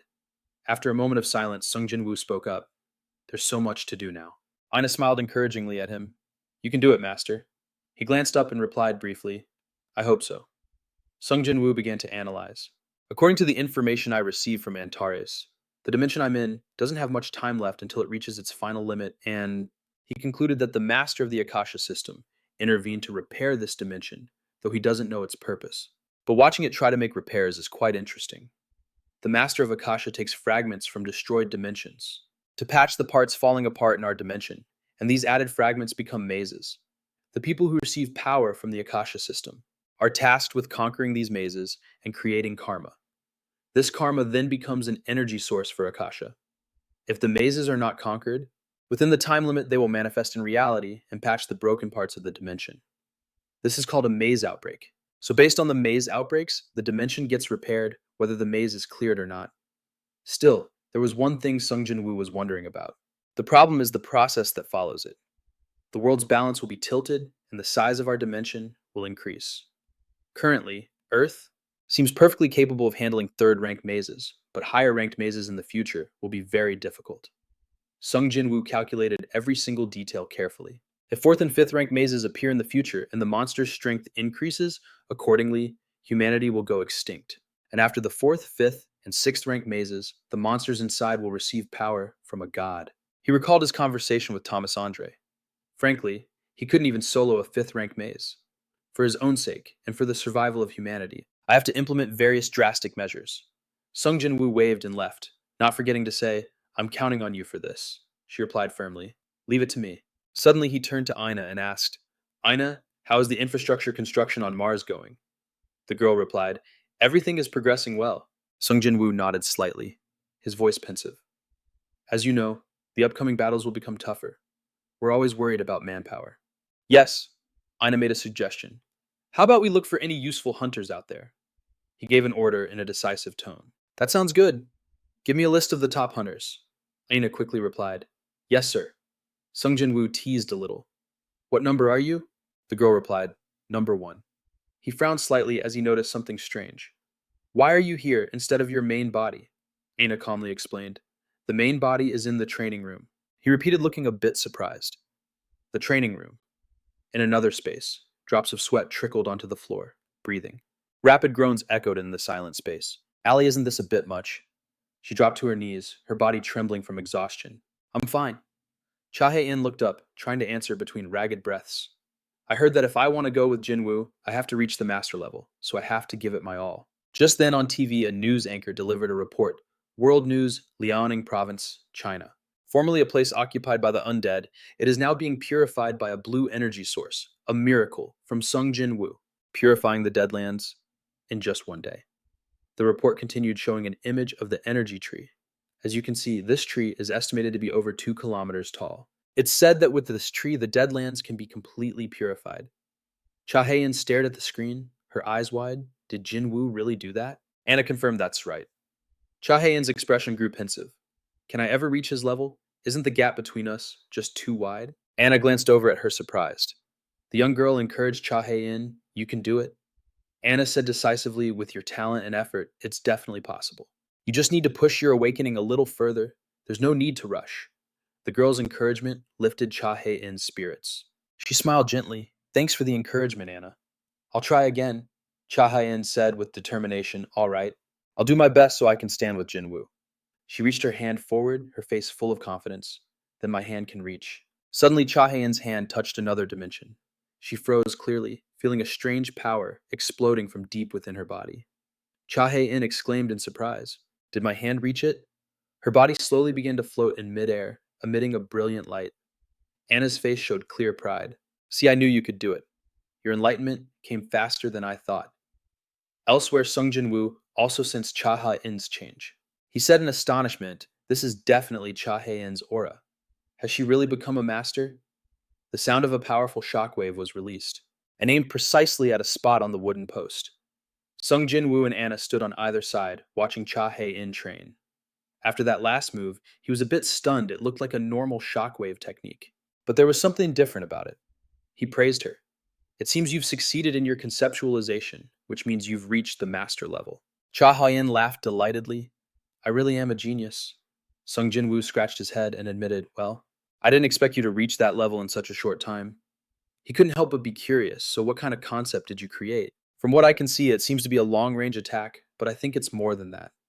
Cha Hae-in looked excited. What do you mean? She tilted her head, her voice hesitant. Can you explain it more clearly? She continued to demonstrate, like when I go, it goes boom boom like that. Cha Hae-in eagerly demonstrated like this. Sung Jin-Woo muttered in disbelief. Did she really reach the master level? Just then, Anna spoke up to explain. From what I understand, it seems her attack is a target lock that ignores distance. Sung Jin-Woo continued to analyze. Usually a user's conceptualization is based on their personality, but I've never seen anything like this, not in my past life or this one. Anna concluded perhaps the education and environment of the current world cause skills to evolve differently. He raised his hand. All right then, why don't we test it out? An orb of energy appeared, its light filling the space. He gave Cha Hae-in a request. Now try to attack it. The object inside that protective layer nullifies teleportation and is resistant to physical and magical attacks. She stared blankly, her eyes showing a hint of surprise. I have to hit it again. Sung Jin-Woo nodded. That's right. Cha Hae-in got into a ready stance. Here I come. She swung her fist hard, creating a concussive sound wave. The sound wave shot forward at incredible speed, piercing through each layer of the energy shield. The surrounding space seemed to explode. Sung Jin-Woo and Anna were startled. Anna couldn't believe what she had just witnessed. What was that? The attack went straight to the target. ignoring all obstacles, even defensive layers. Sung Jin-Woo realized something. So that conceptualized attack is the type that will always reach its target, huh? He exclaimed in disbelief, thinking to himself that to achieve the result, she simply skipped all the necessary processes. Cha Hae-in turned back to look at him excitedly, her eyes sparkling. What do you think? He praised her. Of course, it's amazing. A person who uses aura to a certain level can change the laws of the world according to their absolute will. Sung Jin-Woo explained the concept. Becoming a lawmaker who appears in the real world is called a master. He reminded her with a serious expression, but you still need to train to strengthen your aura more. Right now, we can guarantee that Cha Hae-in is at a level where she could kill a dragon without any problem. Scene change, the view shifts to Mars. This is an important location. The magic production factory, the golem manufacturing area. Sung Jin-Woo asked, how far have we expanded? Ashbourne reported on the progress. We've increased production output tenfold since 2 months ago, and we can now produce 1,000 golems at once. He made a decisive decision. We will increase productivity to 10,000 a day. After reaching that level, we will focus on the mothership construction project. The girl replied, understood. Sung Jin-Woo objectively summarized everything within 2 months. The entire world had stabilized. After the crisis caused by the labyrinths, many countries with military shortages fell into chaos, but most of the developed nations had successfully cleaned up the labyrinth purge. Sung Jin-Woo suggested, good, I think it's time we go eat, don't you? Yes, he affirmed with certainty, and I am preparing for the future. As higher level labyrinths appear, Cha Hai-in has become a master, and that is just the beginning for her, to be able to prevent this dimension from collapsing. I need more talented individuals. On the street, Takyeon unexpectedly ran into Sung Jin-Woo and Cha Hai-in speaking in a formal tone. It's been a while, hasn't it? Hunter Sung Jin-Woo. He replied with a very calm expression. Yeah, it has been a while. She asked in surprise, Appa, you know this person? He introduced her. This is the genius of China.